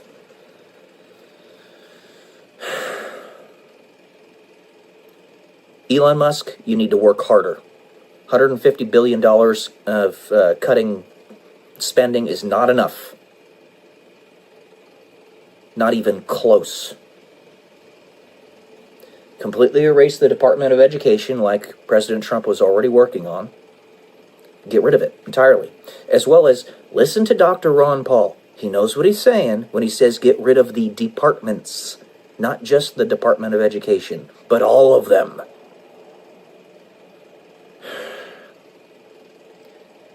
You have 3.5 more years to get this shit done. If we're lucky, if we're really lucky, we might get another good president in there after President Trump is done.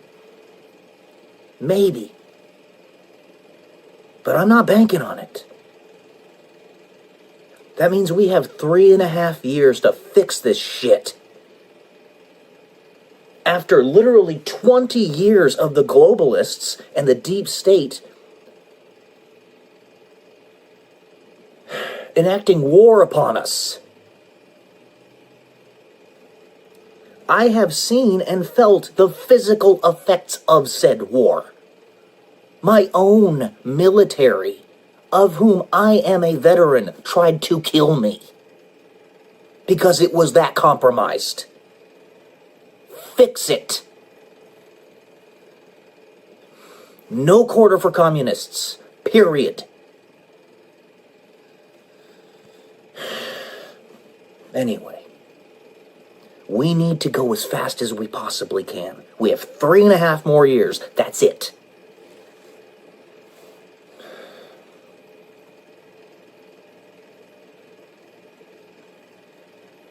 As I always say, and I still mean it, because you guys are making huge progress, thank you. But keep going. Go harder. I love you all. Peace.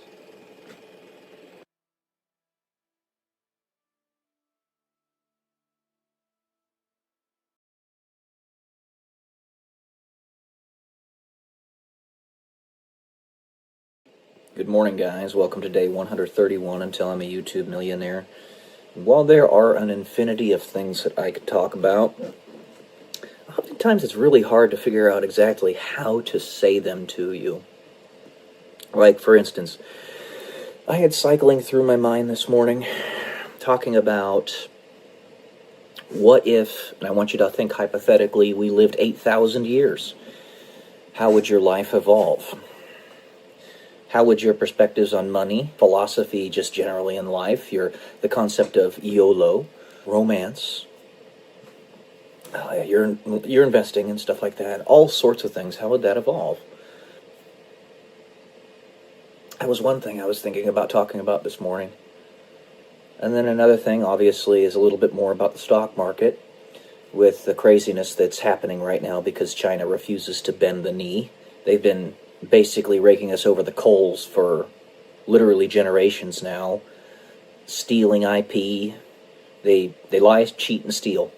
That's what they do. I'm talking about the government, not the Chinese people, the CCP, because they're communist and, they don't care about personal property rights and all that. They don't respect them. That's another thing I wanted to talk about. And then I also wanted to talk about technological advancement, how the very fact that I can even bring these ideas to you on this phone, instantaneously nearly, through thousands upon thousands of miles. You could be living in Australia, for instance, right now, and I can record a video and you can see it within a couple seconds. And sometimes I can even live stream them, and you can see them in that moment. There's a 6-second delay. It's the way YouTube works and most platforms, but nevertheless, this is stuff that would have been considered magic back in the Middle Ages. So, all these things tie together. We are on the precipice, as I have said in many of my videos past, of potentially having a gigantic leap in how long we live as people. In this generation. I'm not saying it will happen, and lots of generations past have thought that maybe it would be happening in theirs, but it could, where we develop technologies, medical technologies, that increase our lifespan in an instant, from 75 years on average in the United States to 200 years on average in the United States. If we figure out how to prevent telomeres from decaying, if we figure out how to prevent organs from losing their elasticity from the collagen that creates them, right, in our skin and stuff like that, if we find the cure to cancer, find the cure to Alzheimer's, which, by the way, cure to cancer looks like we might actually be just about ready to figure it out. It's right there. I think it has something to do with fembendazole. I do.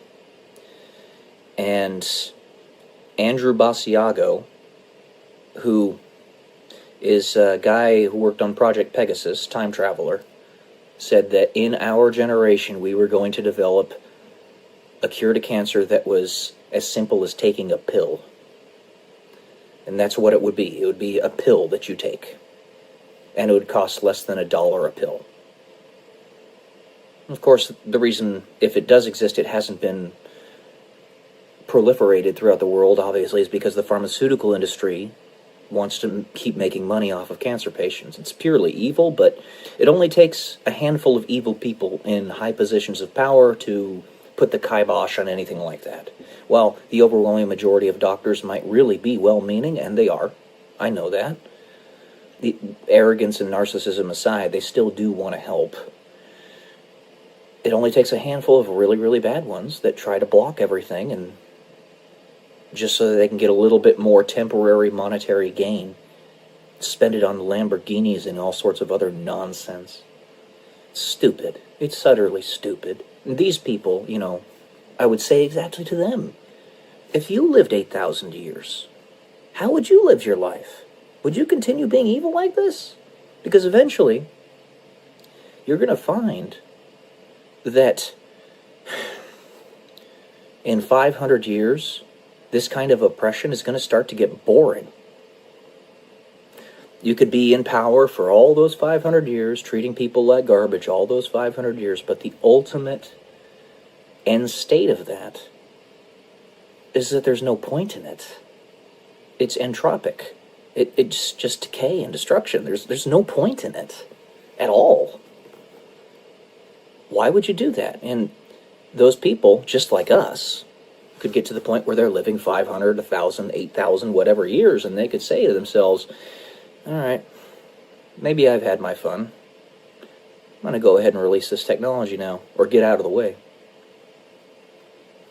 So we're in that generation now, potentially. CRISPR, 3D printing organs. We could eventually be just like a vehicle in that we part out the things that need to be replaced and print them with 3D printed organs when they need to be replaced. Whether it be a lung, a heart, a liver, a kidney. The only thing I can think of that might not be easily replicable is the brain. And I might be wrong on that. I don't know. But we're at that precipice right now. We have 3D printing. We understand better, now better than ever before, how stem cells work. Stem cells can be used to produce organs and tissues of said organs. We can actually get stem cells from your body simply by scraping skin cells off of your hand or something to that effect. We're on that precipice. We really are. You lived 8,000 years. How would your investing mindset change? Would you continue gambling every day, $5,000? Would you continue living paycheck to paycheck? Or would you look at it and say, maybe I should probably try to build something with this. Do something like what Benjamin Franklin did with Philadelphia, in that he created a trust or an investment fund. He had put 1,000 pounds sterling in it back in 1790 or something. Yeah, it was 1790. And in 1990, it was opened up and it was worth like $7 million. It was worth a lot of money. Imagine if you did that for 10,000 years, or let's just say 1,000, and it were in an investment portfolio that was even better than that one. It would be mind-blowing. Mind-blowing. Because that was just 200 years with very simple investing portfolios. if you ended up being like the Howard Foundation in the book Time Enough for Love by Robert Heinlein, which is a great book, by the way. Really, really weird, but a really good book. Makes you think about a lot of different things. How would love evolve if you had infinite timescales or close to it? He lived for, the main character, Lazarus Long, was 2,300 years old because they figured out rejuvenation technology. So, and he had the Howard Foundation that was, because he was wisely investing, and because it had been around for so long, that was basically like half of the economic value of Earth. Now, in that civilization, human beings had spread out across like 50 to 100 planets at that point. So it wasn't just Earth, it was everywhere else, frontiers and stuff. And there was even an explanation of one of the frontiers where he was actually like the first guy there, or among the very first, building that civilization on that planet. Well, you are a first mover, and you do something like Benjamin Franklin. You don't spend all your money, you just keep a little bit of it aside and have that utilized for a central government of some type that you're financing through capitalism. You're not stealing money from people, you're financing it through capitalism. Imagine what that'll be in 8,000 years. The whole of human history, recorded human history, is only about 10, 12,000 years. If you go all the way back to the cave paintings of pre-civilization, then you could say even 40,000. But even so, agricultural revolution, all that stuff, about 10,000 years. About the same amount of time that we've had dogs domesticated, because they're our buddies. So, I'm just saying, you're really going to have to adjust your perspective. I was talking to myself, as one does, who's crazy. No, just kidding. As anybody who does who's got thousands of thoughts going through their heads.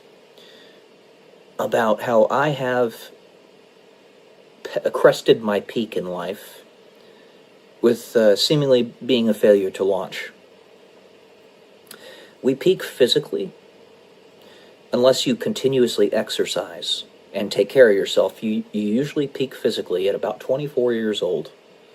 I'm trying to extend that out to maybe where I can get my peak at about 40 instead, which tends to happen with IFBB pros. But even so, 24 years, whatever. And I was thinking to myself, well, shoot. If I have crested my peak, how much more time do I have to build that same thing? And I am a person who I consider to have been fairly wise with my investing and my money, even with the things that have happened in my life. I mean, I've had to file for pseudo-bankruptcy. I have before. It wasn't full-blown. It was just me basically financing or financing my credit card debt. Lost $500,000 in Bitcoin a long time ago, a few years ago. But that was because I was being specifically attacked by demonic forces. I wouldn't have lost it in any other situation. But it could be written off, everything else, in my past.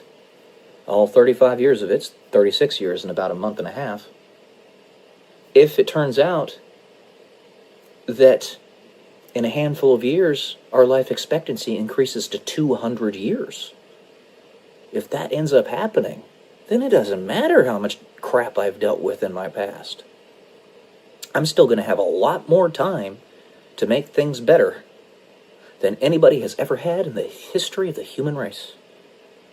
And that's already pretty much the case even now, even without those giant jumps in medical technology, because we are living longer than we ever have. So, try to entertain these hypotheticals.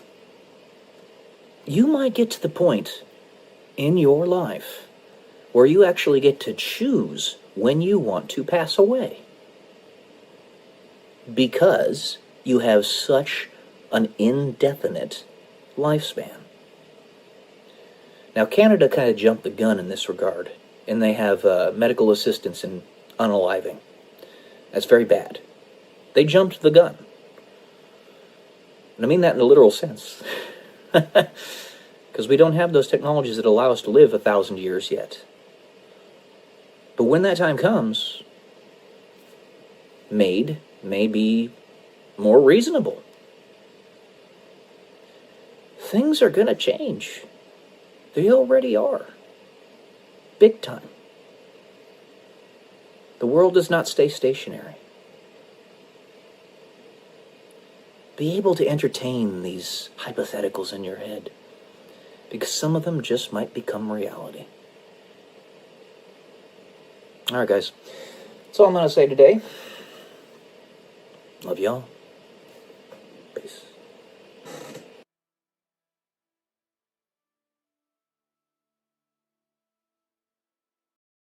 Sometimes you find yourself in very compromised emotional states, seemingly out of nowhere. Welcome to day 175 and Telling a YouTube Millionaire.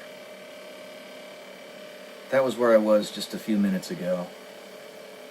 I'm not going to let the enemy win. This is what I'm telling you right now.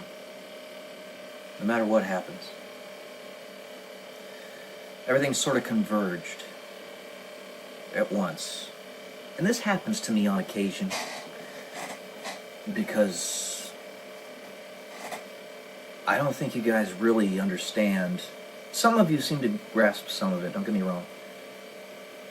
Just how painful it truly is to be as utterly wasted in potential as I have been. I just want people at this point to see what I have to say. And YouTube and Google refuses to let me advertise my platform. That was just like the little straw that broke the camel's back a couple minutes ago. I found myself pleading with God, as I do all the time. God, you're more powerful than Satan. Why are you not doing anything about this? Is what I found myself saying. Talk with God. It is always a good idea to talk with God. It is always a good idea to let Him know how you're feeling, even if it's horribly compromised like that. He will understand how to frame it properly. But that's just one of many things, you know? I revert back to the question that I ask myself all the time, and I ask God as well. Why am I even here on Earth? You see, I don't know.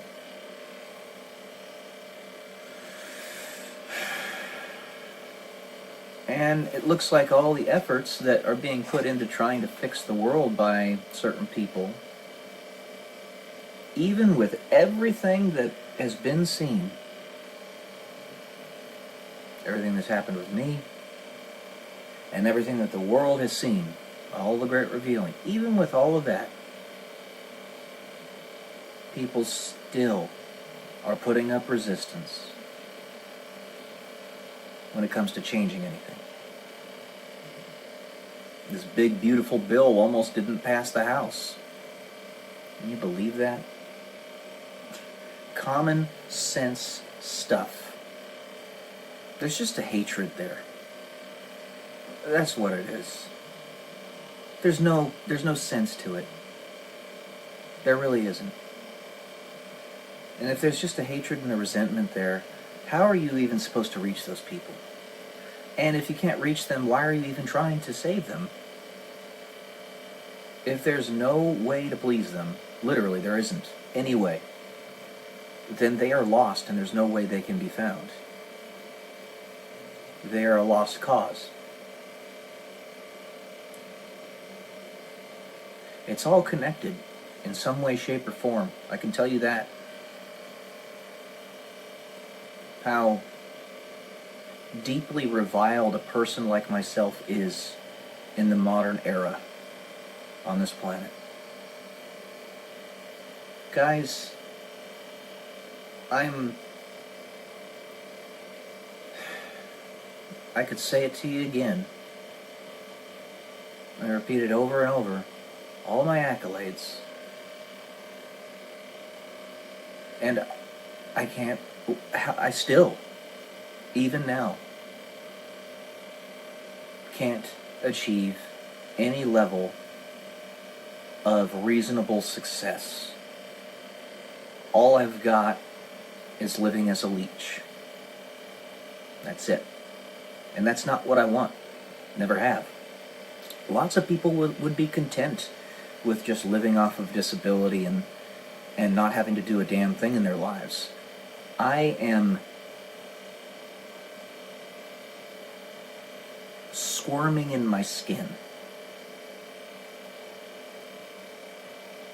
I am squirming in my skin. I am not content with this at all. I'm just not. It is a man's... One of the greatest ways, or biggest ways a man feels fulfilled is when he's doing meaningful work.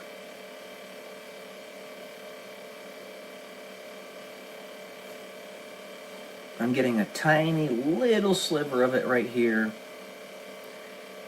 The few people that do see me and get a little bit of inspiration from me. The last video I was referring to, individual who reaches tens of thousands of people is definitely being inspired at least a little bit by me. And that's good.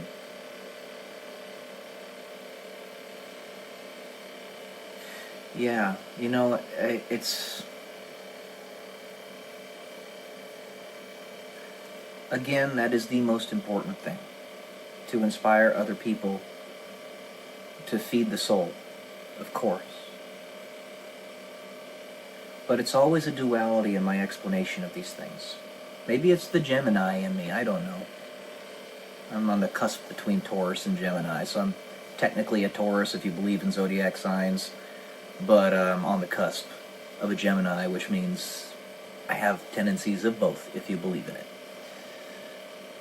Maybe it's the Gemini syndrome in me, where I have to see the duality of it. Maybe it's the black and white, the yin and yang of this world.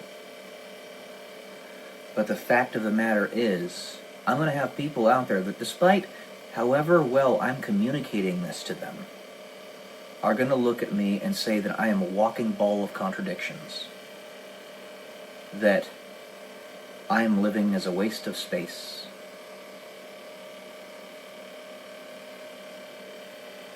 I feel like it. No matter how much I communicate it, most people are not going to know. That's why I have to repeat it so much. YouTube, Google AdSense are treating me like I'm the villain. When I was in the military, they treated me like I was the villain. I'm always treated like I'm the villain. I'm just a guy. And guys, I'm this capable. Why are you all playing this game and still doing this to me? The big creators and the small ones that I know are all being influenced by me in some way, shape, or form. Why am I still living so small right now? Being forced to live so small. I don't want to live small. I never have, and I never will want to live small. I have so much more to give to everybody. This is an egregious waste of human resources right here. It's not from my lack of trying. And I keep on diverging to other things over which I have control, and then the control in those things is taken away from me. Like my physical fitness, you'd think that would be like the primary thing that you have control over, right? I can't run anymore. And building your own social media platforms. You'd think that that would be something over which you have the most control, right? Well, I can't advertise. I'm not. YouTube is putting their thumbs on the scale. The alternate media sources are not big enough. And every single time there's some other goddamn excuse as to why I can't succeed. It's an excuse. And it's not one coming from me. It's one that the world is making. Because I keep trying. So many of you don't see it, but I keep trying. I keep trying. That's why I got in the real estate business. Seemed like the best choice, and it still is.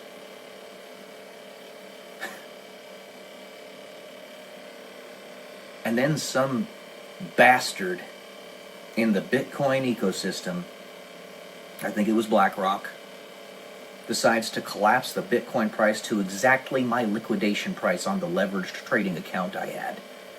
To the cent. This is another thing that I didn't tell you guys about that would cause somebody to unalive themselves. I've literally lost $500,000. Like that. $500,000. I had that. And I lost it. Like that. Because somebody was targeting me. When will this be enough? When are we going to say, for all those people that still will not accept what's happening right now, we're done with you. We're not playing any games anymore. You're going to prison. Or go away. See, that's the thing. I don't know how many people are in that camp right now. It's so hard to gauge. You have kind of an indication by who's voting for whom in the political system of the United States, for example, but you really don't know. You only know how much resistance you can put up as an individual. And as I've told you, these things that have happened to me have happened because of those evil creatures that are so resentful, so hateful. And more than anything, they hate a genuinely productive individual who's trying to build shit. And those are the type of people that they're trying to take down. They want to suck you down to their level because they can't build anything of their own. And they don't want you to be able to do that either. How much longer, God? I say to him. And this applies to you guys too. All of you who have the ability to make any difference in the world, who might be listening, the big creators and the small ones. Where's the limit here? I'm tired of it myself. I'm tired of it. I am. I am being wasted. I'm 36 years old. Maybe if I lived 3,600 years, it wouldn't be a big deal. But I don't. And neither do you. I live maybe 100 if I'm lucky. And I'm not going to be with this stuff that's happened to my body. I'll just tell you that right now.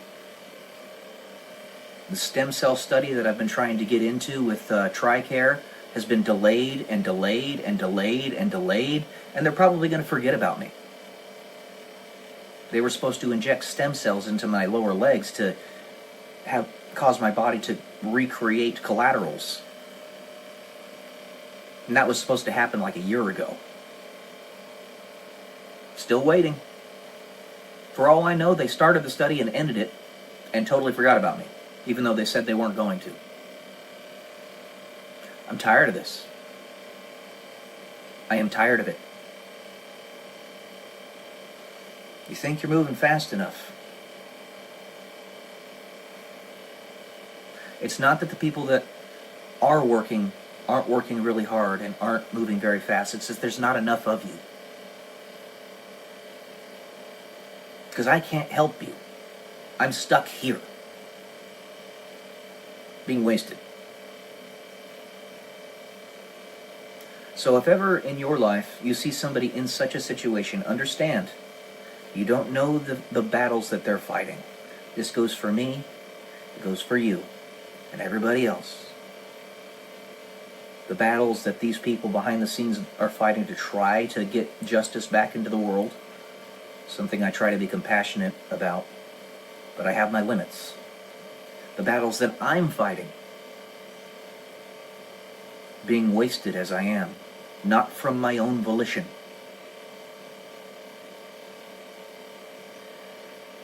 Always inspire. Always inspire. Because it's when you feel despair and hopelessness that you stop fighting and you give up. That's not what I'm asking for. I'm asking for that great force push that will finally get this stuff to finish so that I can actually break through. I want to break through. Just like I want so many of you to do. I want so many of you to break through too.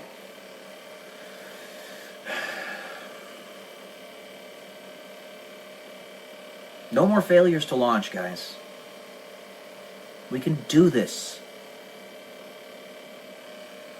Those fools that are still holding us up right now, it's time to just... no. Disregard them.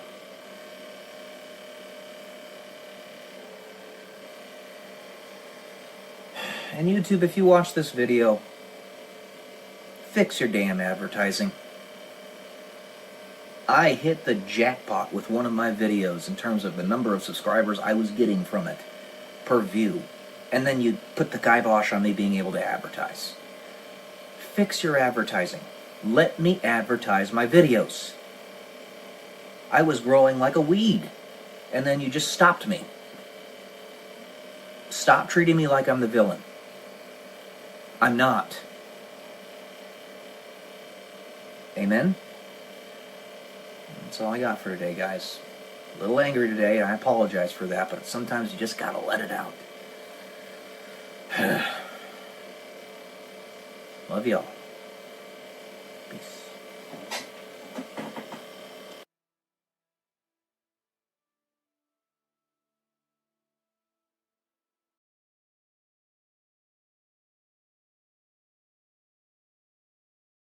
Good morning, guys. Welcome to day 98 until I'm a YouTube millionaire.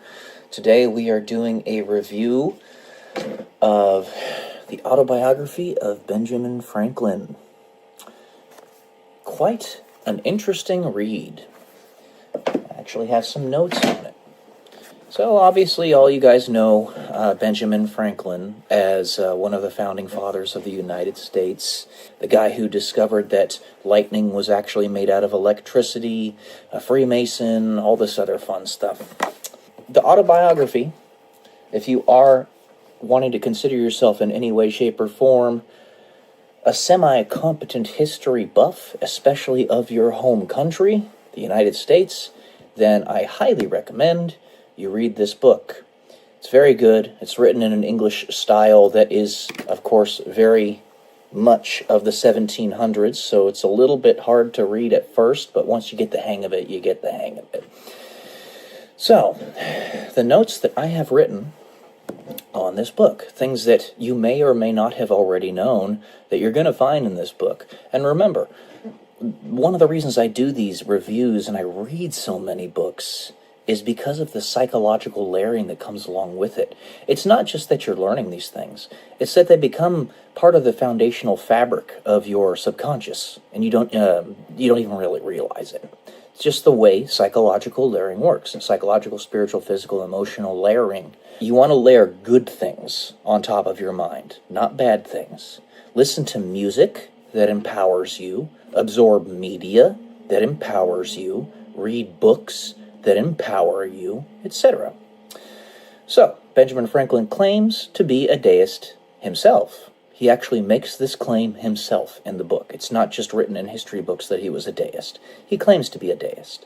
He has a Presbyterian upbringing, but even though he was going to be, or he was destined to be, a pastor in that sect of Christianity, it turned out that he didn't actually end up doing it because his father realized how bright he was and he wasn't really made for it. He needed to do other things. Now, don't get me wrong, priests tend to be well above average intelligence. I'm just going to tell you that straight up. But he had other things that he was going to do, and his dad knew early on in his life. Now, he also wrote his own virtue list. And in this virtue list, he gives a brief synopsis of what they are or how he's fulfilling said virtues. Well, what I found very funny, because Benjamin Franklin is known to be a playboy, right? One of the virtues was chastity, and he didn't have any description of it. I thought that was hilarious. So it's like, chastity? What is this chastity thing? I've never heard of it. It's one of my virtues, but I have no idea what it is. That type of thing. He eventually goes on to marry this woman by the name of Miss Reed, and he actually talks about how he had gone to London earlier on in his life, and she had made an attempt to continue correspondence with him through writing, like letters, and he only wrote one letter back. And because he had been in London for so long, her family ended up trying to get her to court somebody else instead, and that eventually she got married to this other guy, but he was a doofus and ended up going to a different country and basically trying to sever his connections with the colonies at the time. And it was just a marriage that was destined to fail, and I think it was probably intentional because they wanted her to be with Benjamin Franklin. They seemed to be a match made in heaven, if you will.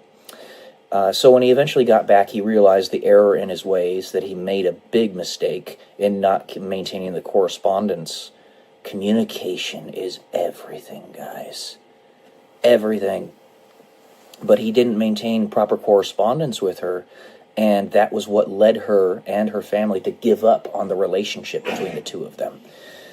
Well, eventually, they mended their past and did get married, and it was the greatest decision he'd ever made in his life, and he stated it multiple times in his autobiography. His greatest error, or one of his greatest errors, was not maintaining communication with the woman he was trying to court.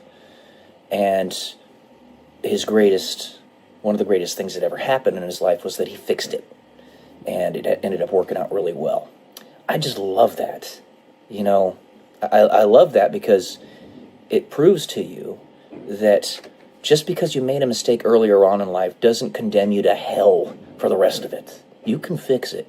You still are living life. You can still fix problems. It's really good. And something also that I hadn't really had much of a background and understanding was that they understood inoculation back in the day. And one of Benjamin Franklin's children passed away because he didn't inoculate them against smallpox, or I think it was measles, something to that effect. But he didn't inoculate them with, it was smallpox.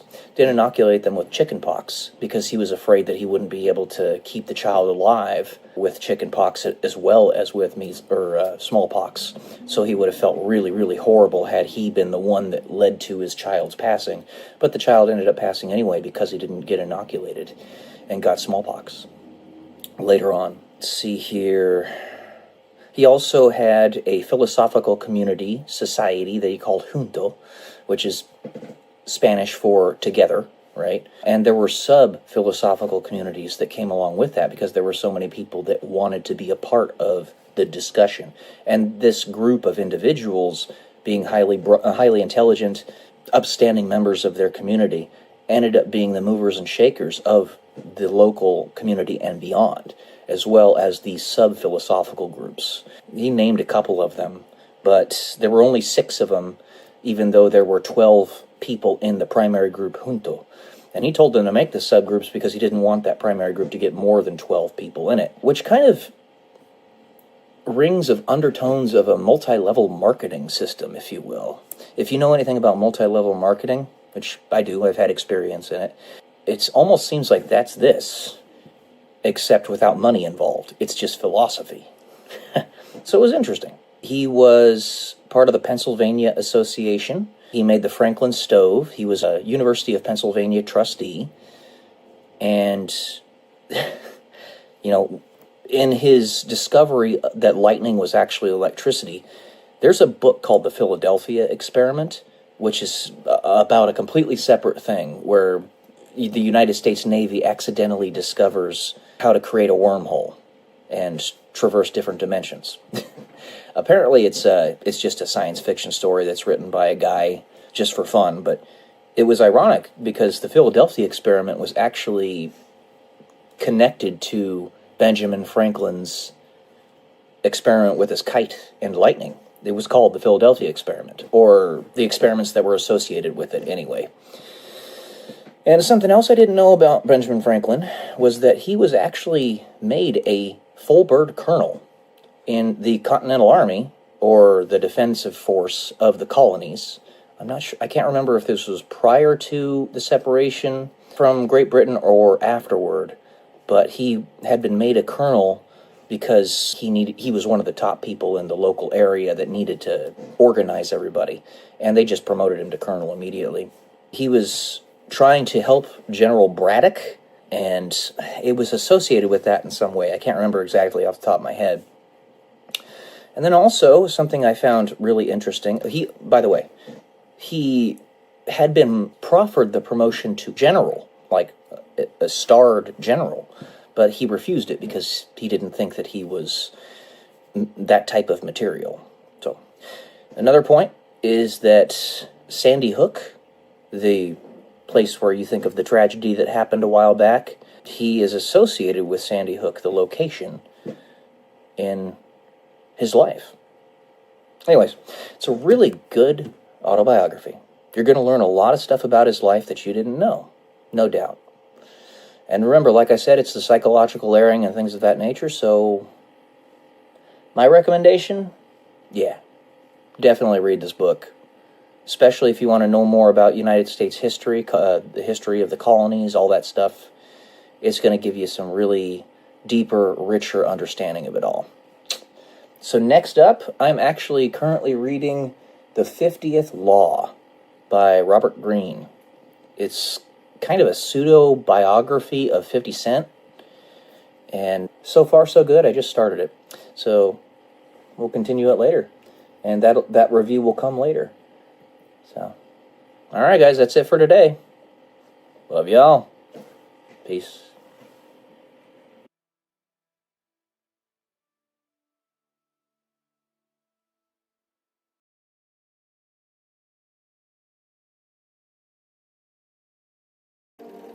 Good morning, guys. Welcome to day 112 until I'm a YouTube millionaire.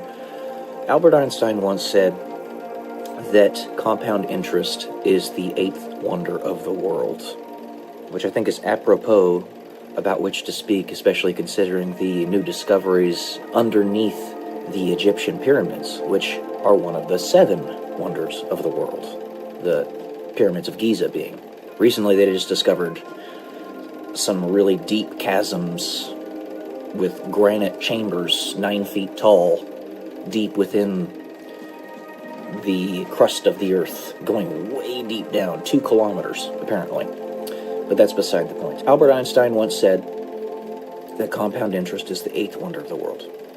The reason I bring this up is because this was the basic idea behind the Social Security system once it was first created a long time ago. I think it was back in like 1903 or something. I can't remember the exact date it was created. But the idea was something similar to what Benjamin Franklin did when he put a certain amount of money aside for a trust for the city of Philadelphia to be dispersed after, I believe it was 200 years. So it was dispersed like in the 90s, somewhere around there. 1990s. So he put, I don't remember the exact amount of money he put in that account, but when it was dispersed, it was about $8 million. And that went directly to the Philadelphia government. And that was Benjamin Franklin's intent. That's what he wanted to happen. The idea behind the Social Security system was that the government would take a portion of your money and invest it in funds, index funds, the stock market essentially, and grow it so that once you got to your retirement age, then you would have a fund to pay for your retirement. That was the idea. Basically, the government was taking the responsibility that you should take upon your own shoulders and taking a portion of your money every month and putting it into the stock market, as well as a variety of other things. Well, if you had actually taken that money and put it into the stock market yourself, the same proportional amount, then rather than being maxed out at about $4,000 per month that Social Security can pay you, that's right around where the maximum is. If you put the same amount requisite into the stock market yourself, at about the age of 65, you'd be getting $32,000 per month. So they've been very reckless, irresponsible with that money.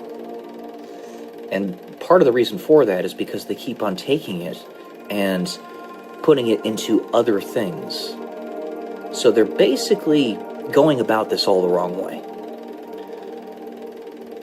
It is my perspective that the entirety of the government could be funded by taking 10%, not of our money by force, 10% of people's money who voluntarily choose to do it, putting it into the stock market and fund all of the government's responsibilities or things that you want the government to do with that money. What's screwed this up is the central banking system. It's made it make no sense.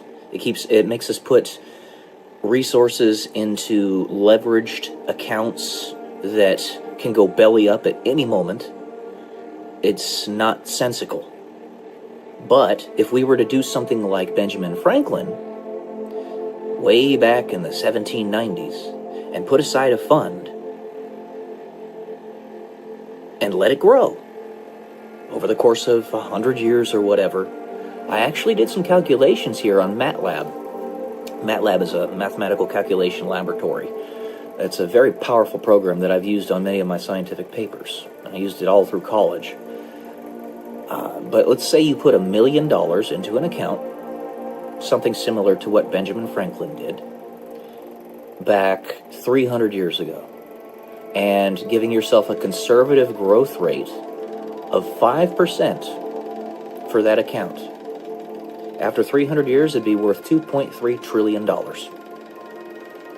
That could fund all the government things that you want it to fund, all those things that are actually important, that aren't like the departments that don't need to be there, rather than have 800 military bases that have been forced upon us and the rest of the world, only possible through the central banking system, which gives us crazy and irresponsible leverage.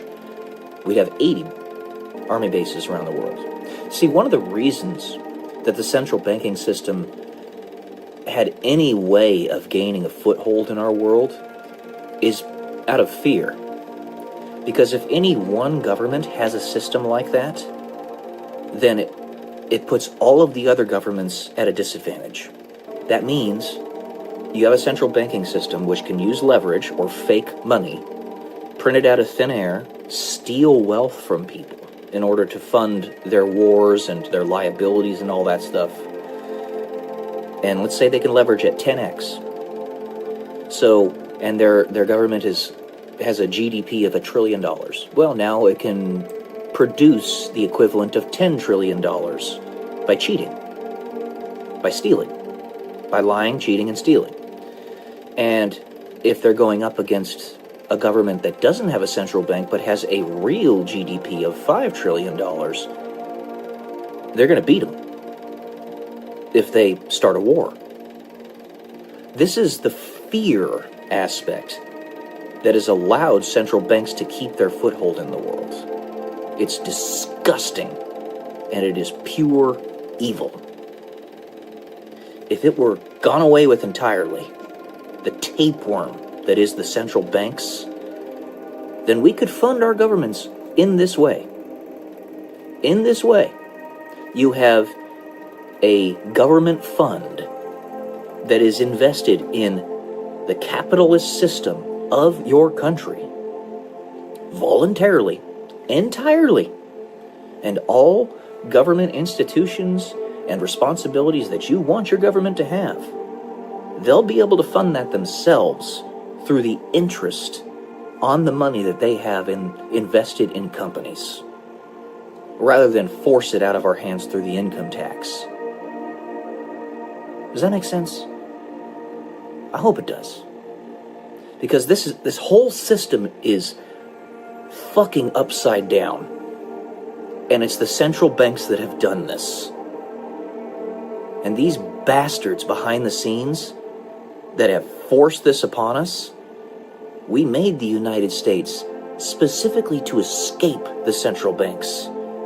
And they seeped in and tried to unalive multiple United States presidents and succeeded on multiple occasions until eventually they got that central bank put back in place.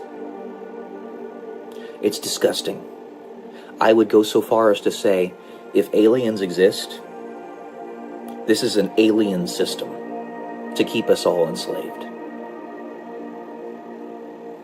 I would say more appropriately, more accurately, that it's demonic. It's a demon system. It's disgusting. So, if the government would just be funded by proper investment in companies, then that would work better by 1,000,000,000 times. Let's say, to get a good seed funding started, you do basically like a tithe system where there's a flat tax, no loopholes, no deductions or anything, a flat tax of 10% across the board for everybody that makes X, Y, Z income. 10% flat tax across the board, starting as seed funding. It can actually stay there at 10%. That's reasonable. It's what we paid in the feudalistic times. It's still like 5 times what we paid during the Roman Empire. But 10% is not crazy. It's a tithe. It's what we pay to churches as faithful Christians, right? So 10% goes to this seed funding for the government, and they put that money into the stock market, into funds. Not like what they do with Social Security, because that's all based on fiat currency and central banking nonsense. And then they take that interest that they make off of that, say half of the interest that they make per year, to fund their government responsibilities. Hiring people, building government buildings, very simple stuff, like taking care of roads, very simple education system.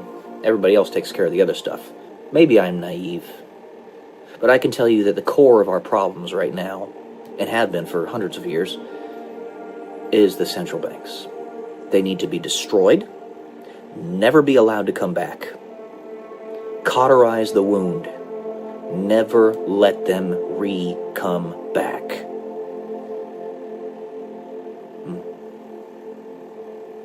That's all I got for today. Love y'all. Peace.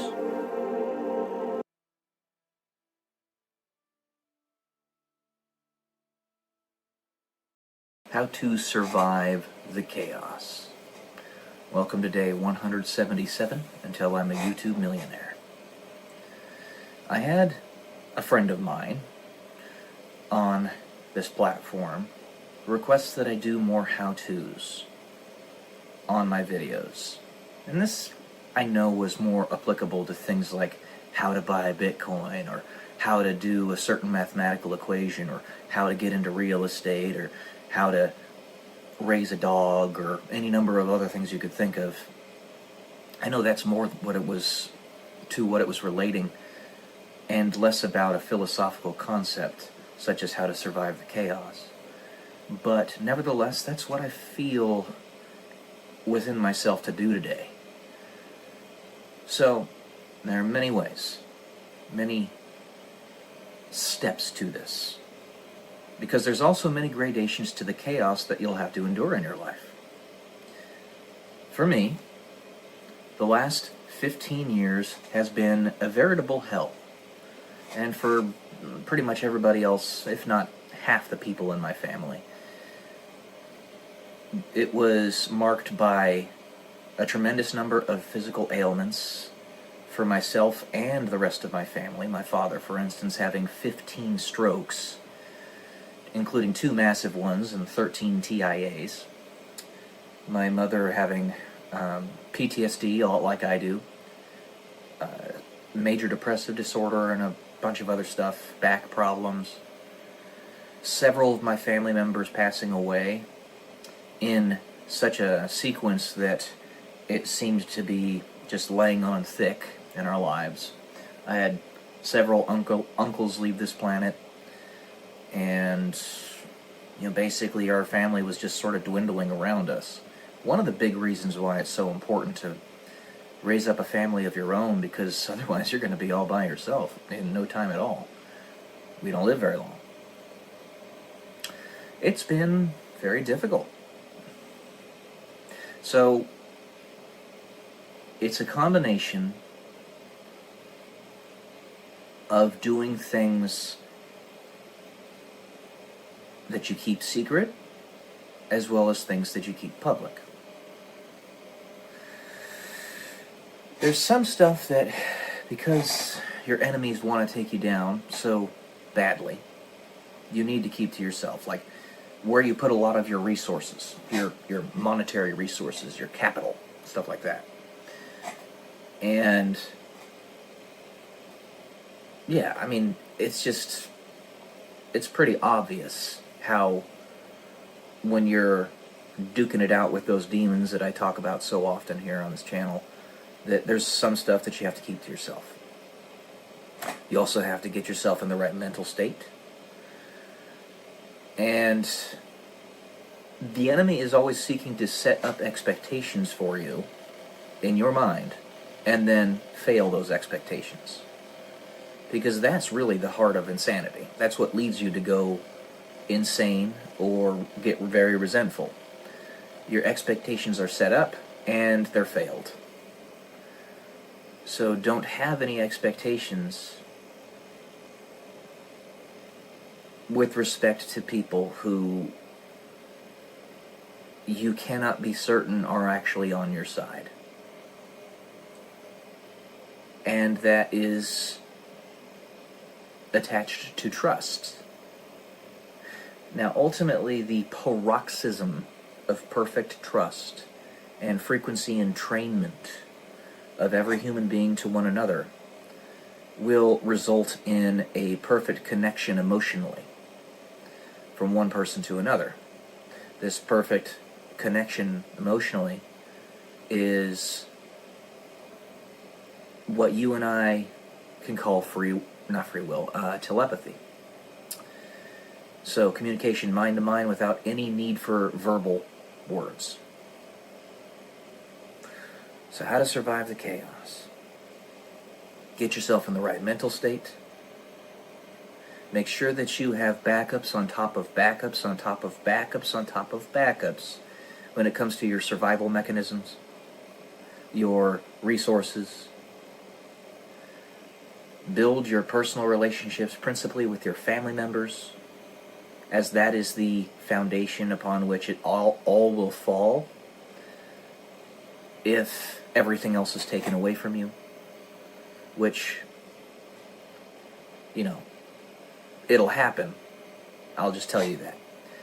And plan for the worst, pray for the best is the best stance that you can put yourself in, I think.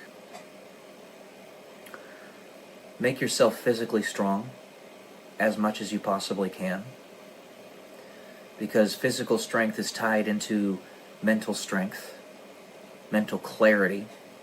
You can just look at the science on this matter, that the more muscle mass you have, the higher your testosterone. The higher your testosterone, this is for a man, the more clear your thoughts are.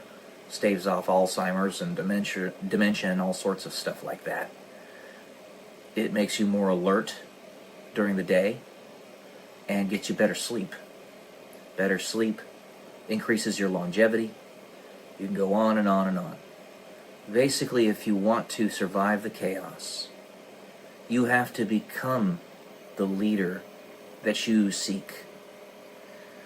Especially if you are, like me, a bog standard white dude that will have a lot of stuff put on your shoulders. Stuff that people will not even... That's one of the most painful things about it. When you have all this stuff on your shoulders and people don't even recognize that you're dealing with it. They just think, oh, it's no big deal. You know, it's one of the most difficult things. Do not tie your emotional state to the approval or disapproval of others necessarily, except for God Himself. He's the only one from which you should seek approval. That's it. And beyond that, if they are aligned, if God's approval is aligned with it, then your family members,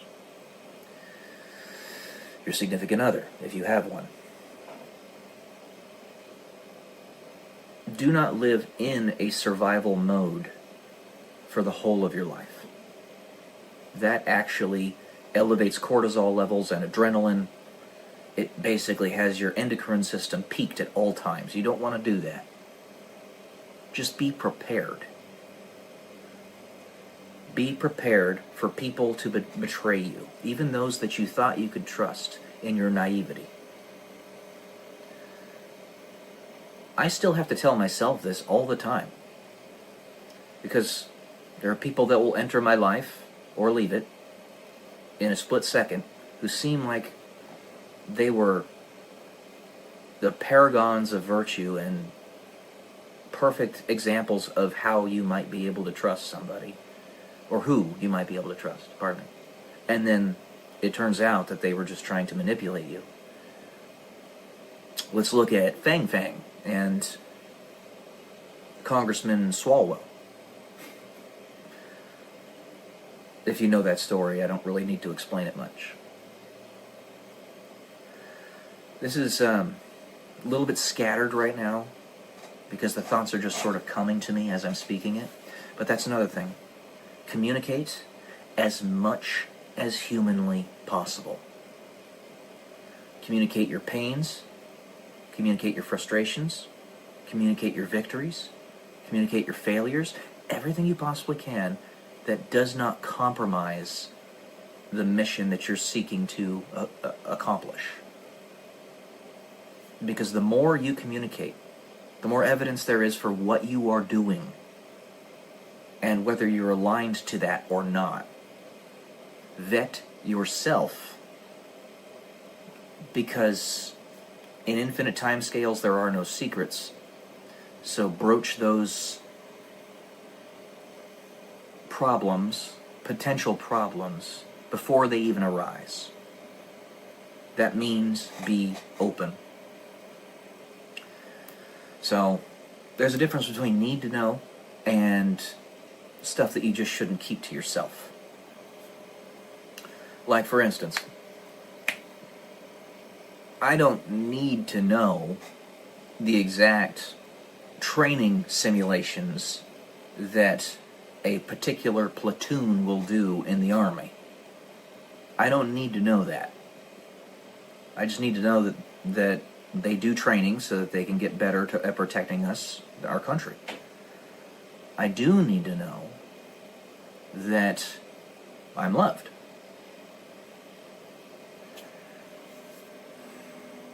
Okay. Yeah, that's what I got for today. Alright. I love you all. You are loved too. Peace.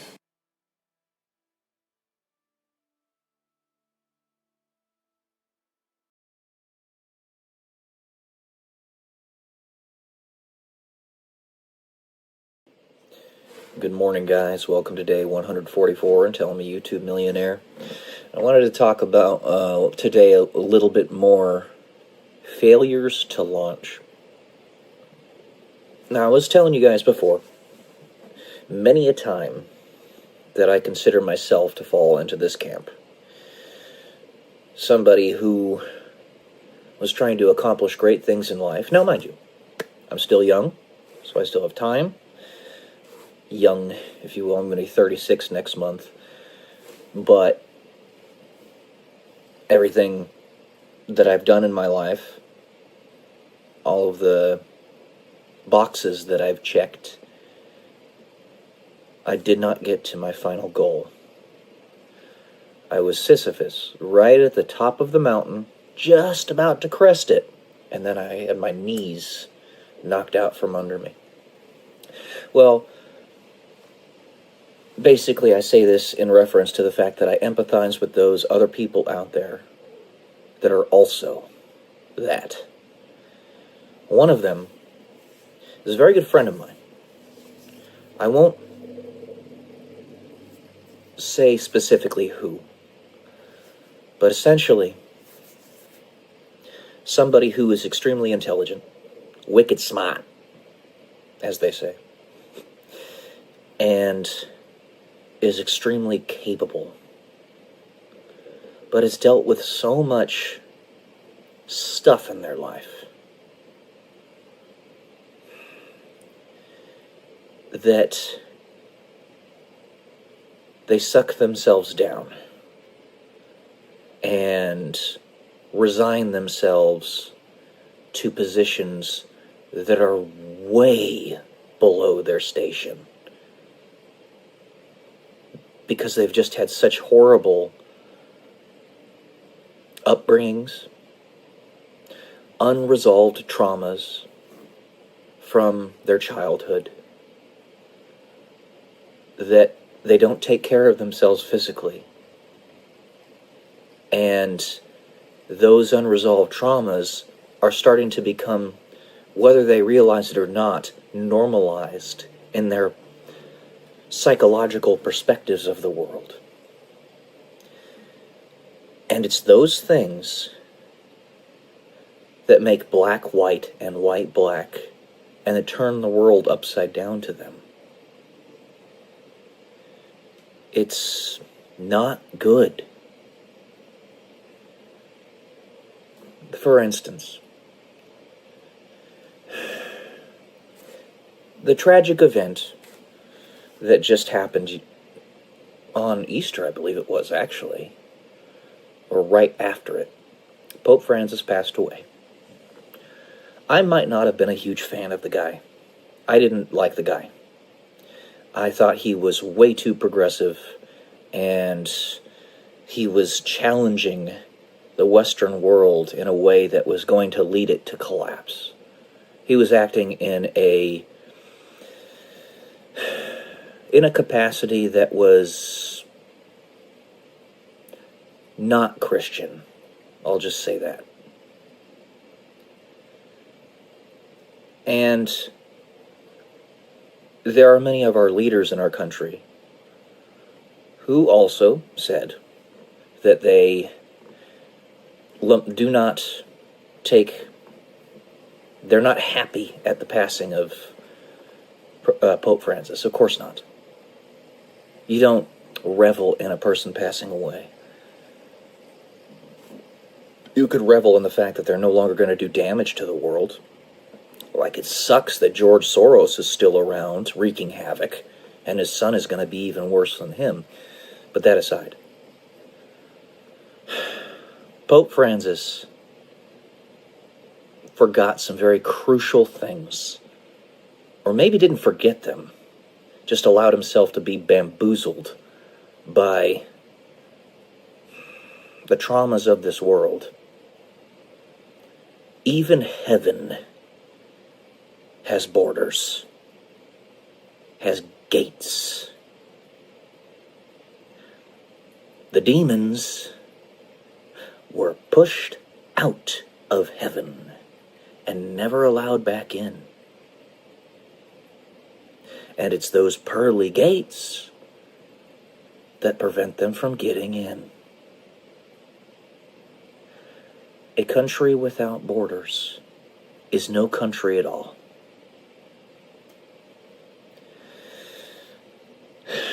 Look at something like this Maryland Man hoax that's happening right now. This person was a legitimate MS-13 Chicao. He was on the verge of becoming a full-fledged member. He had MS-13 tattooed on his hand, and he was a wife beater. And because these people with these unresolved traumas in their past are so adamant about making other people pay for what they had to deal with without even realizing it most of the time, that they're actually backing somebody like this Maryland Man who is a legitimate illegal immigrant to our country. But all of this tying back to my good friend and my failure to help them.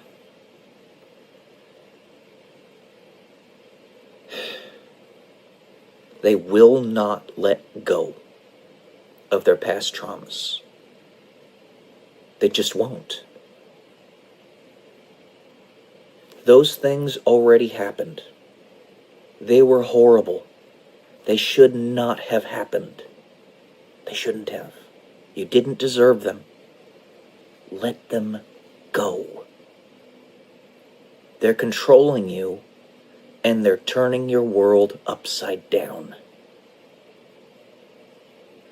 There is a reason that there are certain standards that are put into the spiritual philosophy of Catholicism, Christianity, and whatnot. There are reasons for those standards. It goes God, husband, wife, children. God, family, vocation. If you misprioritize, everything gets screwed up. If the woman in a relationship tries to take the leadership role, they emasculate the man who is supposed to protect.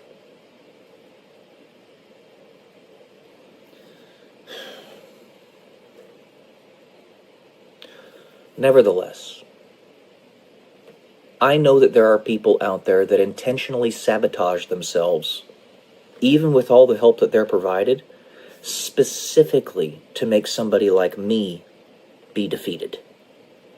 To make somebody like me think I'm not doing enough. I'm just an avatar for a person like me, like a 35-year-old man, millennial, in this day and age. I'm an avatar. And I accept that I haven't done enough. That's why I'm pushing harder. But where is the limit? Where is the limit? Where you're finally going to let go of your past traumas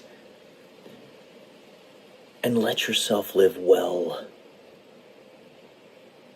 Not live just above survival. It's tragic. I keep on getting my ass beat over and over and over, and guess what? I get up and I work harder the next day. You can do it too. I don't understand why you're not. I said that I'm certain that at least in some way, subconsciously, it's to make a person like me feel like I never did enough. To make me, or my avatar, pay for not having been there in your past to help you, or having done enough in the past. I accept that. And I'm sorry. I very much am. But you have to start somewhere. I was born in 1989. I wasn't here in the 60s. I wasn't here in the 70s. I wasn't here in most of the 80s. But I'm here now. If you let me help, and you actually listen to me, and see that you are worthy of living a better life, you are worthy of it. Period. Stop. Full stop. Then things can get better. You are so capable. So capable. It is heartbreaking to me that somebody as capable as you is just letting the world, letting life pass you by. Letting your body fall apart. Collecting illnesses, kind of like badges. And not doing the things necessary, even though I'm giving them to you on a silver platter to fix those illnesses. Because you identify with those illnesses. They're your security blanket. Socialism, communism, and things related to that will never be good. Ever. Ever. Even heaven has gates. And they sent out the illegal immigrants that were the demons. I say that kind of half-facetiously. But the analogy roughly equates.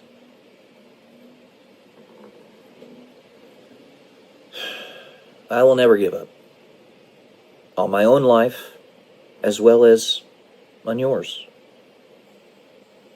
Because you're worth it. Live like it.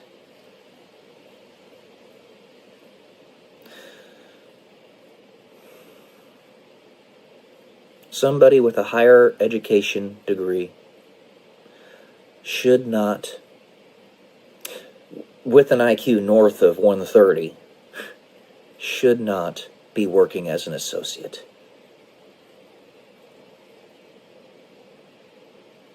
All right.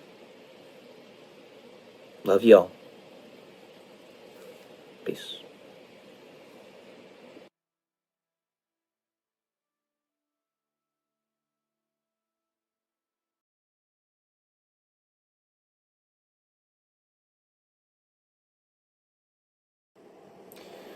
Good morning, guys. Welcome to day 145 until I'm a YouTube millionaire. And today we're going to have another essay reading. This one is simply called A Story. Another essay that I wrote right around the time frame of 2016-2017. I wouldn't be able to tell you exactly when I did, but I can tell you when I copied it over to my hard drive here, and that was in 2018. So that's the best I got for you. I should probably start putting dates on these things. But anyway, this was rather short, so. The greatest tragedy is feeling as if you are alone and carrying the weight of a world of confusion and depravity, as if there is no way to clear a path. So many stories are proposed, and so much information to discern, though never, it seems, enough. Sometimes, you just want an external force to tell you that it's going to be all right, or that a specific story is true. Allah, God, coming to you himself in person and giving you the information that you need. So long as one understands that choice, undergoing an appeal to a perceived authority, then it is truly a choice, just as any other, that can be made without prejudice. The question is only given the true answer as we, as humans, see it, if one proposing said truth has no ego, have no ulterior motive, when trying to give somebody advice or good information about how they can lead their lives, aside from willing the good of the other, which is love, and that information can be taken basically wholeheartedly. Those stories I propose to you, do you want me to tell you if they are true? My life is a mission, is my mission. Who I am at my very core is my mission. My mission is unconditional love. Unconditional love being in direct opposition to free will, in a way,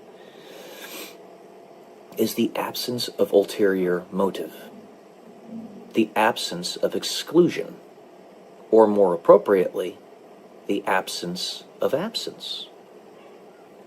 Unconditional love is the absence of ego, and thus any perceived truth can be centralized within it, because it would not be tainted by said ego. As we are human, we require epistemic ambivalence to protect each other.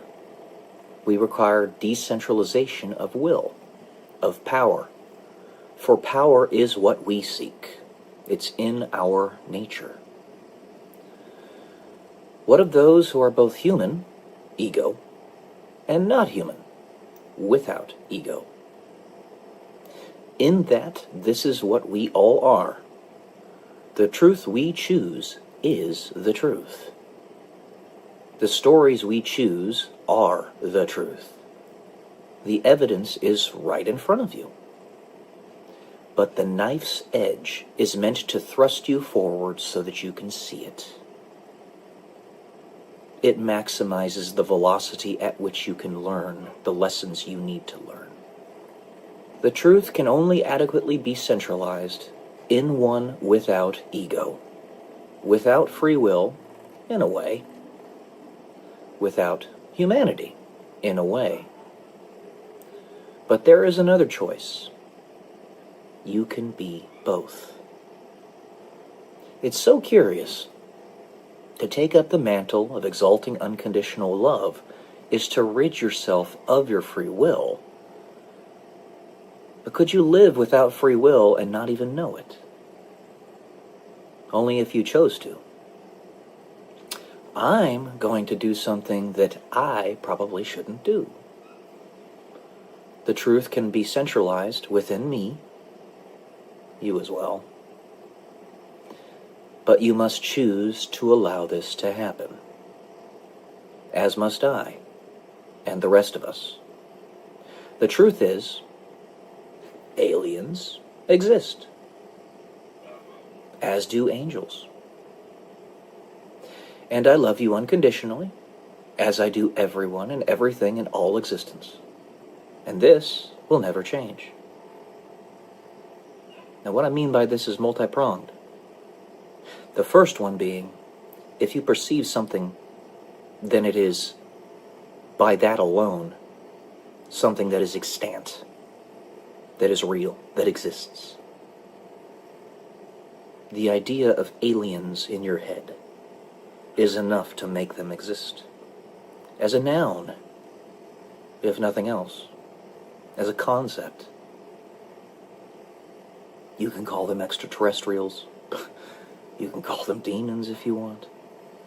Whatever you so desire to call them. They exist. The difference is how much abstraction has led to them existing within our three-dimensional reality, or some point in the future, or in a parallel universe, something to that effect. Do you believe this story, or this truth? Or is it in fact both? You can choose to believe. What I have told you is true. You are not alone. Now again, I wrote this back in 2016, 2017, somewhere around there. And you must keep in mind, I used to be very gung-ho about the existence of extraterrestrial or alien life. They're not the same thing. Extraterrestrial is beyond Earth. Alien is foreign. In that, what we know in the divine teachings of the Bible, angels and demons are extraterrestrial, not human. They're from different dimensions and even from perhaps different parts of the universe. They're not alien because we know them and we know of them. You could make the argument that demons are alien, but that's another story entirely. The point being is, when something is in a state of having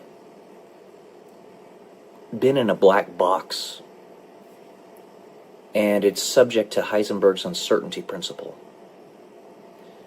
Schrodinger's cat, it both exists and doesn't exist at the same time. Because we have not seen in person gray aliens, as you and I call them, without some way to debunk it with very powerful evidence. They therefore exist and don't exist at the same time. And the path that we choose will become the reality.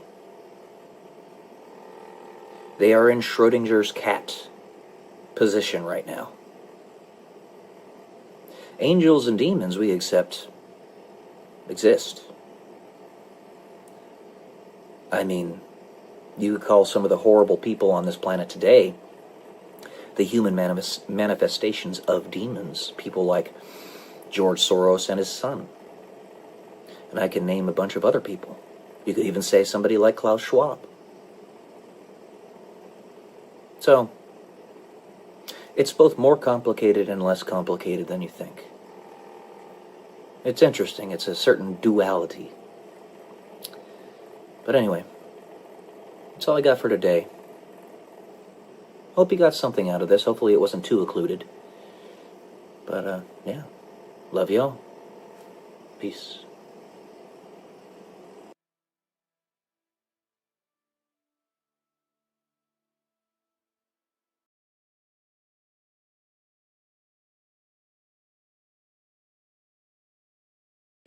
Good morning, guys. Welcome to day 140 or 134 until I'm a YouTube millionaire. I was thinking, I talk a lot about the traumas. Don't usually get into specifics, but about the generalized traumas that I endured earlier on in my life. In particular, when I was in the military and how they treated me. And I just wanted to clarify. Yes, this stuff did happen to me, but do I forgive them? That was never in question. Of course I do. It's not in question whether I forgive these people for what they had done to me. What's in question is whether they admit that what they did was wrong and accept that they actually need that forgiveness because they screwed up. That's the problem here. I forgive it, and principally when you forgive, it's not for them necessarily. It's for yourself. Because forgiveness, just like bankruptcy in the free market, is basically tearing up the contract. You no longer have to fulfill both ends of it. It's moral bankruptcy. That's what it is. You don't trust them ever again with that thing with which you had trusted them before. Or at least not for a very, very long period. Trust is hard to gain and easy to lose. Betrayal is something you'll never forget. And that's another thing. With forgiveness, a phrase that has always irritated the shit out of me is forgive and forget. No. You don't do that. You only forget if the entity in question is going to be gone entirely.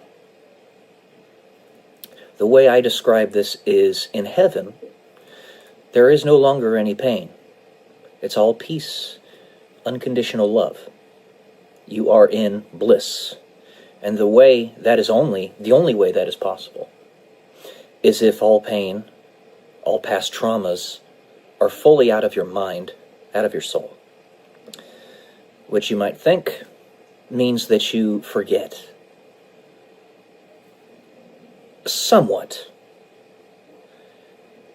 In many circles, I believe in Catholic faith, some circles of Catholic faith, they call it the tear room.